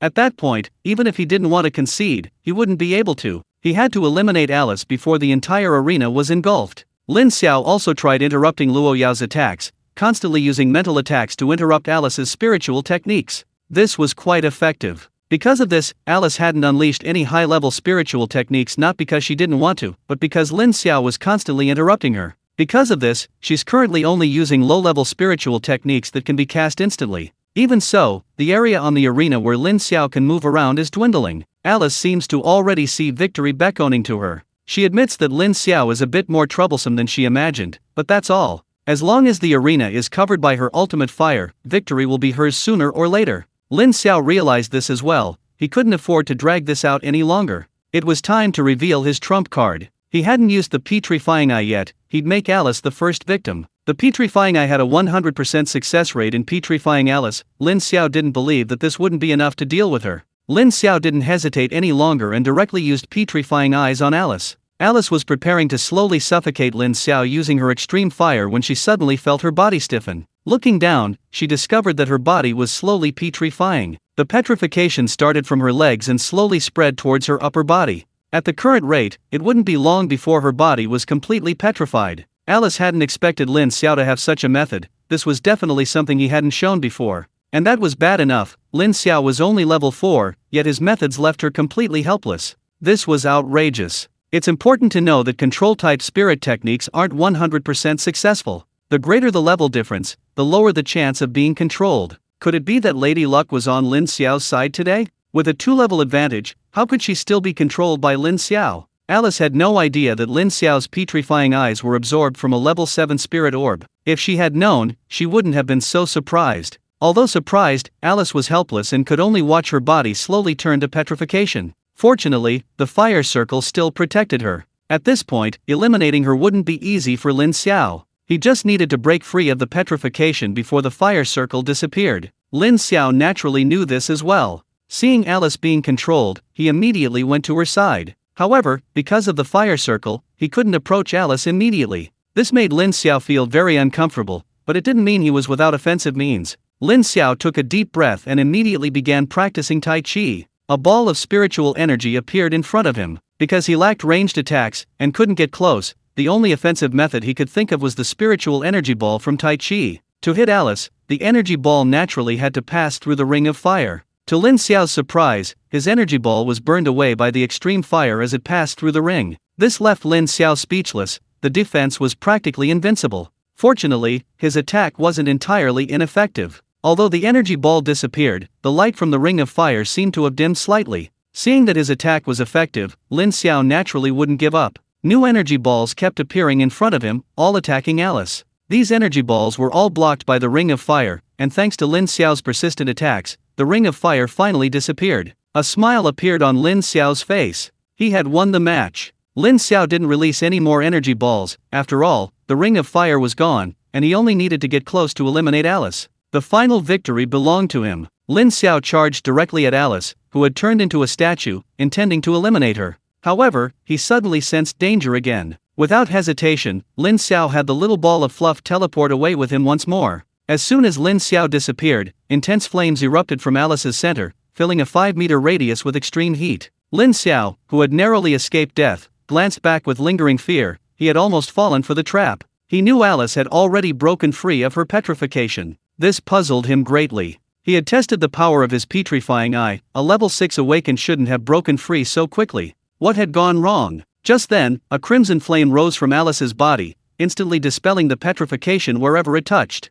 Seeing this, Lin Xiao knew where the problem lay. His petrifying eye was indeed effective against Alice, but the extreme fire had greatly shortened the duration of the control effect. Alice should have broken free of petrification long ago. The reason she hadn't shown it was to lure him into attacking. If he hadn't sensed the danger beforehand, he might have been eliminated. It seems the petrifying eyes aren't as powerful as I thought. They might be countered by stronger enemies. Lin Xiao, I didn't expect you to be hiding your strength all this time. I admit I underestimated you. Lin Xiao looked at Alice speechlessly. You old hag, you were clearly out of petrification long ago, yet you were still waiting for me to take the bait, and you underestimated me? But I underestimated you too. Likewise. I won't hold back anymore. You're worthy of being my opponent. To show my respect, I'll go all out. Bring it on. The match was so intense, exceeding everyone's expectations. Neither the audience at the stadium nor those watching the live stream anticipated Lin Xiao's terrifying fighting power. Holy crap. I admit I spoke a bit too loudly earlier. Is Lin Xiao really that strong? Was he just pretending all along? Is it possible that he wasn't faking it, but simply hadn't encountered an opponent who would force him to go all out? After all, he won his previous matches easily. Hey bro, are you still around? I think you can pull off this. Bro, don't run away. I've got a screenshot. Don't try to cheat. Heh, I won't cheat. Even though I want him to win, it's not that easy. The match isn't over yet. Anything is possible. Upstairs, you're awesome, still daring to speak at a time like this. I respect you as a man, but I have a question. Is Lin Xiao really level 4? I'm also level 4. Why do I feel like he could crush me with a single finger? Is the gap between people really that big? Of course there is, otherwise you would be participating in the World Championship. From today onwards, Lin Xiao is my idol. I apologize for thinking you got in through connections before. I was wrong. +1. +10086. Lin Xiao couldn't see the comments on the screen. He had to continue fighting Alice. He admitted Alice was strong, even able to break free from the petrification eye, but so what? Being able to break free didn't mean it was completely ineffective. As long as he could control her, he had a chance of victory. Next, he just needed to eliminate her before she broke free of the control. At this point, there was no need to conserve spiritual energy. It was a matter of seeing who ran out of spiritual energy first, or who would be eliminated by Alice first. The outcome hinged on this. Let's fight this woman. He believed that Alice's spiritual energy was also being depleted at a considerable rate, and he wasn't entirely without hope of victory. As Lin Xiao was forced back, Alice used her defensive spiritual technique again, and the fire circle reappeared. This greatly annoyed Lin Xiao. All his previous efforts seemed to have been in vain. He had to start all over again. This time, Lin Xiao wasn't stingy with his spiritual energy. Although his consumption was high, he didn't believe Alice's consumption would be any less. Lin Xiao was right. Alice's consumption was no less than his, and in fact, it was even higher. Those burning extreme flames, seemingly terrifying, required Alice to expend a portion of her spiritual energy to maintain their existence for as long as possible. The key was that Alice couldn't simply let those extreme flames extinguish her. Lin Xiao was like an eel, impossible to catch under normal circumstances. All Alice could do was compress his living space as much as possible. Having finally seen some success, how could Alice give up? If she gave up, she would be in danger in this match. Her current spiritual power was insufficient to completely cover the arena with the ultimate flame again. Secondly, Lin Xiao's petrifying eyes were truly terrifying. Although she could quickly break free from the petrification state with the ultimate flame, this process consumed a great deal of spiritual power. This match was now a contest of who could sustain their spiritual power until the end. Currently, the two were evenly matched. Lin Xiao consumed less spiritual power than Alice, but due to the level difference, Alice's total spiritual power was naturally higher than Lin Xiao's, making the outcome of the match highly unpredictable. To conserve her spiritual power as much as possible, Alice stopped attacking and adopted a defensive counterattack strategy. Lin Xiao also noticed this. He didn't try to dodge but prepared to attack with all his might. He used the petrifying eyes again. This time, Alice was prepared, but to her surprise, even with her preparations, she couldn't prevent herself from being petrified. What was going on? Was his luck just too bad? Despite the huge level difference, he still got hit every time. This time, seeing Alice petrified, Lin Xiao didn't rush to approach, but continued his ranged attacks. While continuously using spirit energy orbs, he also released Illusion Eye and Control Eye. His aim was simply to disrupt Alice as much as possible. Lin Xiao's tactics were effective. Under his interference, Alice's petrification recovery speed was significantly slower. The longer it dragged on, the faster Alice's spirit energy was depleted. Of course, Lin Xiao paid a heavy price. Such a high frequency of using spirit techniques and spirit energy orbs was also causing his spirit energy consumption to be terrifying. Now it was a matter of who could hold out the longest. Lin Xiao estimated the time, because he didn't know if Alice had recovered from the petrification. After all, although Alice appeared to be petrified, she had actually been free of it for a long time. Lin Xiao suddenly thought of a desperate measure. He could break free of the petrified state at any time. Since he didn't know if the other party had broken free, he'd lend a hand. With that thought, Lin Xiao silently chanted "break free" in his mind. Lin Xiao had already dispelled Alice's petrification, but found that the layer of stone skin on her body was still there. Lin Xiao was speechless. This Alice was a real sly one. She had clearly been dispelled from petrification, yet she pretended it hadn't, waiting for him to walk right into her trap. Luckily, he had a backup plan and hadn't rushed in rashly, otherwise he might have been tricked again. Since you're pretending to be petrified, then let you be petrified again. Lin Xiao used his petrifying eye on Alice again. As expected, Alice was petrified again, leaving her equally speechless. Why wouldn't this girl fall for it? She'd been pretending for so long, and now she was really petrified. Her spiritual energy was almost depleted. If she couldn't defeat Lin Xiao soon, the moment her spiritual energy ran out would be the moment of her defeat. Alice was anxious, and Lin Xiao was in a bad mood too. After using the petrifying eye, his spiritual energy was almost depleted. The power of the petrifying eye was undeniable, and given the spiritual energy contained within a level 7 spirit pearl, the consumption of spiritual energy was undoubtedly enormous. Lin Xiao's current spiritual energy was insufficient to use the petrifying eye again. In other words, both sides were now at their wits' end. Lin Xiao wasn't worried, though. After all, even without spiritual energy, his close combat ability gave him the advantage, so what was there to fear? He'd just go for it. Lin Xiao's spiritual energy was running low, so he didn't hesitate to use it on Luo Yao again. After using his spiritual techniques, his spiritual energy was completely depleted. Alice, meanwhile, also broke free from petrification. This time, she didn't continue the pretense but directly emerged from the petrification. Alice sighed. It wasn't that she didn't want to continue the pretense, but it was pointless. Lin Xiao's final eye of control perfectly delayed her petrification process, and this petrification release also nearly depleted her spiritual energy. To conserve her last bit of spiritual energy, the fire rings around her and the extreme fire on the field began to slowly extinguish. Otherwise, her spiritual energy would soon be completely depleted. Even so, Lin Xiao didn't dare to act rashly. He feared Alice might still have a trump card. After all, the extreme fire was untouchable. Touching it would mean elimination. Alice had already tricked him a few times. Who knew if she was still saving her last bit of spiritual energy for another trick? However, Lin Xiao didn't intend to let such an opportunity slip by. He decided to play it safe and let Tuanzi take action directly. Tuanzi, go! Eliminate her! Tuanzi hadn't expected Lin Xiao to think of it at this moment. Without hesitation, it transformed into human size and charged towards Alice, babbling away. Alice looked at the charging dumpling and a bitter smile appeared on her face. She had still held back a little bit of her spiritual power. But now, Lin Xiao hadn't come, it was the dumpling who had come. This meant that her last hope of turning the tide was gone. To avoid being beaten up by the dumpling, she chose to concede. I surrender. With Alice's surrender, the first match between China and the United States finally came to a conclusion. Lin Xiao surprised everyone by winning the match. With Alice favored by the entire world, Lin Xiao emerged victorious. This victory not only meant China had taken the first point, but also that they had gained a decisive advantage. If Lin Xiao can defeat Alice, what will the United States do when Luo Yao joins the team competition? Lin Xiao only managed a hard-fought victory in this match, and he also recognized his weaknesses. His current attack methods were still somewhat too simplistic, especially his lack of ranged attacks. Even if his opponent was controlled, defeating them wouldn't be easy if he couldn't get close. It seemed his next goal was to acquire a ranged attack spirit skill as soon as possible. That was Lin Xiao's plan, but acquiring an I-type ranged attack spirit skill was no easy feat. Alice looked at Lin Xiao with a complex expression. She had considered the possibility of losing, but she never imagined she would lose to Lin Xiao. She could also see that the United States was likely in a precarious situation in this match. She had always disapproved of the United States using illegal drugs, but due to pressure from above, she had no choice but to accept it. All she could do was refrain from using them herself. To be honest, if she had used drugs in this match, Lin Xiao might not have been her match. But out of pride, she didn't.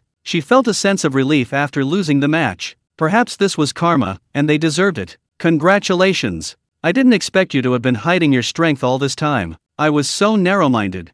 Lin Xiao could tell that Alice's congratulations were genuine. He admired Alice quite a bit. At least even when forced into this situation, Alice didn't resort to illegal drugs. For that alone, Alice was quite admirable. You're very strong too. I only won by a narrow margin. If you had persisted a little longer, I would have lost.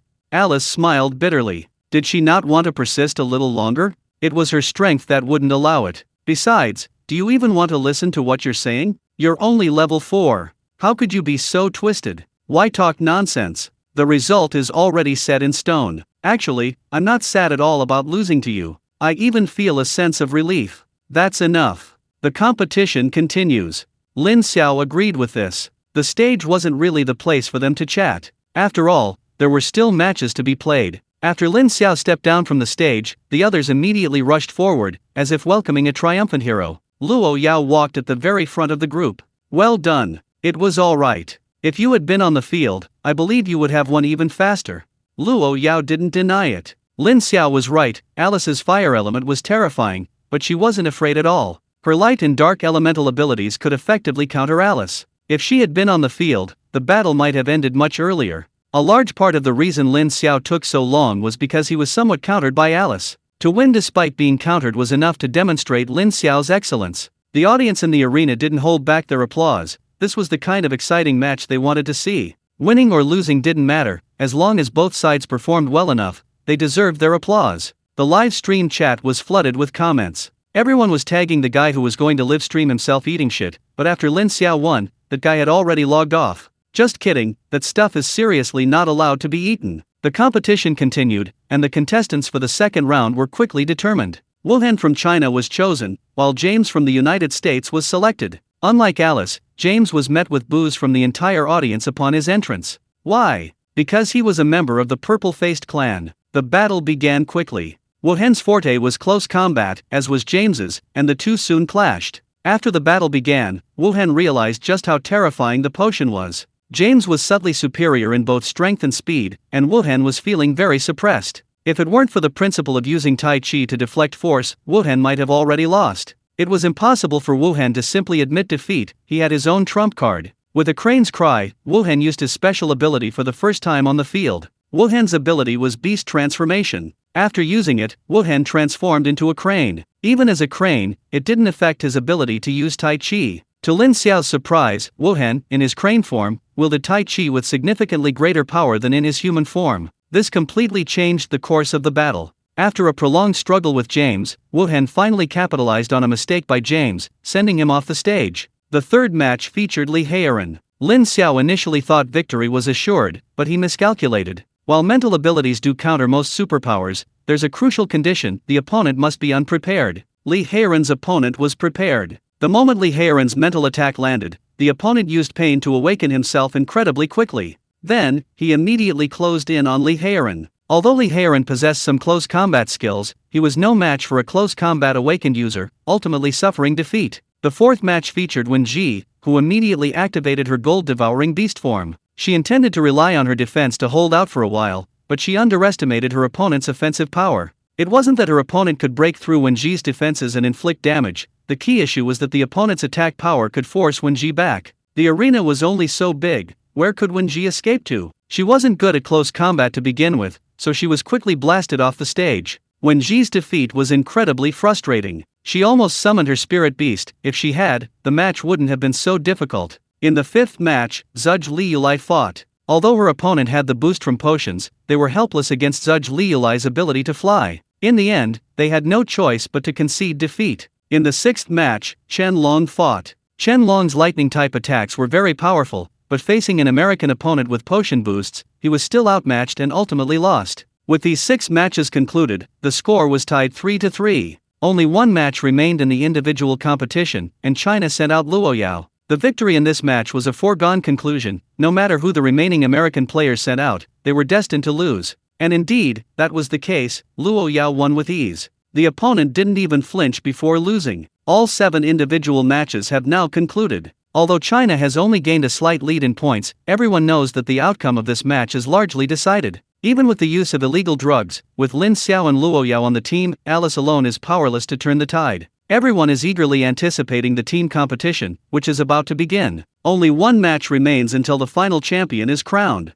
Rocky didn't give either side much time to prepare, immediately announcing the start of the team match. Both sides sent out their players, with Alice still leading the American team. As before, apart from Alice, none of the American players who had participated in the individual matches returned. This further confirmed Lin Xiao's guess: the drugs' effects were limited, and those who had already played couldn't play again. The drugs' effects had likely worn off, which was good. Only then could the next plan proceed. Brooks' expression wasn't good. He could tell that the American team was likely to lose this match. This was unavoidable. In this World Championship, apart from Alice, the American team didn't have any particularly outstanding players. Otherwise, they wouldn't have resorted to using illegal drugs. Even so, it seemed they still fell just short by a tiny bit. It was truly frustrating. Perhaps this was fate. Fortunately, even in defeat, they could still get second place, which was a barely acceptable completion of the mission. That's it. Let's do our best this time. It's not like there's absolutely no hope of victory. What if the opponent makes a mistake? Besides Lin Xiao and Luo Yao, everyone else on the Chinese side is ranged. Li Heiran, rat, dragon, snake, rooster. This is the first time China has fielded such a lineup. No control or healing roles, just pure ranged damage dealers. Xu Wenchen had his reasons for this arrangement. Once all the ranged attackers have dealt their blows, their mission is complete. The final decision will still rest with Lin Xiao and Luo Yao. It doesn't matter who the others play. After all, with Alice around, once the ultimate flame is unleashed, the others will likely be eliminated. Anyway, as long as one of Lin Xiao or Luo Yao remains on the field, they will win. With the referee's signal, the match began. Li Heiran immediately started unleashing his spiritual skills without hesitation. Their mission was to wear down the opponent as much as possible. It must be said, this tactic was quite effective. 4 members of the opposing team were immediately eliminated. Achieving this effect would have been difficult, but Luo Yao intervened, joining the fray and unleashing her newly acquired level 6 light elemental spirit skill Holy Light. The Americans didn't give up easily either. Several eliminated members also released their spirit skills before being eliminated. However, China had Tuanzi. Tuanzi instantly teleported everyone away. In just one round, 4 Americans were eliminated, while China suffered no losses. Of course, it wasn't without its contribution. Alice's spirit skill covered a large area with extreme fire. Fortunately, the team arena is much larger than the individual arena, making it difficult even for Alice to cover the entire area with extreme fire. Soon, China launched a second attack, and this time, everyone except Alice was eliminated. China again remained undefeated. Alice gave a bitter smile. She knew she would lose the match, but she didn't expect to lose so badly. Even with her terrifying fighting power, taking on 7 opponents at once was impossible, especially with Luo Yao and Lin Xiao still on the field. She saw absolutely no hope of victory. Alice, concede. There's no point in continuing this match. Alice knew she would lose, but she didn't concede immediately. She had her pride. Even in defeat, she would fight on. This time, I won't concede. I will fight on. This is my last act of defiance. Lin Xiao couldn't help but be moved. Although the American's behavior was somewhat unsightly, Alice deserved his respect. Luo Yao glanced at Lin Xiao and quickly made a decision. You all watch from the sidelines. I'll fight her one-on-one this time. No one objected. This was a perfect farewell for Alice. Everyone stood aside, leaving only Luo Yao and Alice. Of course, no one left the ring. Although they trusted Luo Yao, they still needed to compensate for any losses. A complex emotion flickered in Alice's eyes. This was her final act of courtesy. Also, she wanted to see Luo Yao's abilities. Even if she lost, she wouldn't have any regrets. To show respect to Alice, Luo Yao decided to unleash her full power. At the start of the match, she immediately used Shadow Domain. The arena instantly plunged into darkness. This time, the organizers were prepared, activating thermal imaging. The scene within Shadow Domain immediately appeared on the large screen. Luo Yao and Alice stood facing each other, neither making a move. Just then, Alice attacked, and extreme flames instantly ignited around her. Surprisingly, Luo Yao's ever-effective Shadow Domain failed completely. Illuminated by the extreme flames, the absolute darkness of Shadow Domain was instead illuminated. The audience could once again see the scene on the arena. Loki stood by, speechless. He had anticipated this situation and specifically brought in thermal imaging equipment, only to find it completely useless. What a disaster! Luo Yao wasn't too surprised. The Shadow Domain's function wasn't just to plunge enemies into darkness, its greatest benefit was actually amplifying shadow-based abilities. Luo Yao no longer held back with Alice and immediately began unleashing her shadow-based powers. Alice smiled bitterly. She tried to attack, but Luo Yao possessed Shadow Cloak. Within a limited space, her mobility was comparable to that of space-based abilities, and all her attacks missed. Meanwhile, Luo Yao's shadow-based powers landed entirely on Alice. Finally, Luo Yao used Shadow Smash to end Alice's team match. Thus, in the team match, China achieved a crushing 7-0 victory. The moment the match ended, all the Chinese team members cheered. Even the veterans like Chu Wenchen couldn't help but feel excited. After all, China hadn't won a world championship in over 20 years. This was undoubtedly a day worth celebrating. Everyone was celebrating wildly. We are the champions. That's right, we won. We are the champions. The audience at the stadium and the Chinese people watching the live broadcast were also collectively ecstatic. They had waited far too long for this victory. Next came the award ceremony, and China once again stood on the highest podium. Only Lin Xiao knew things weren't so simple. Rocky had even prepared a gift for the United States. Whether they could even stand on the runner-up podium was still uncertain. And Rocky picked up the microphone again. The story wasn't over yet. The real show was about to begin.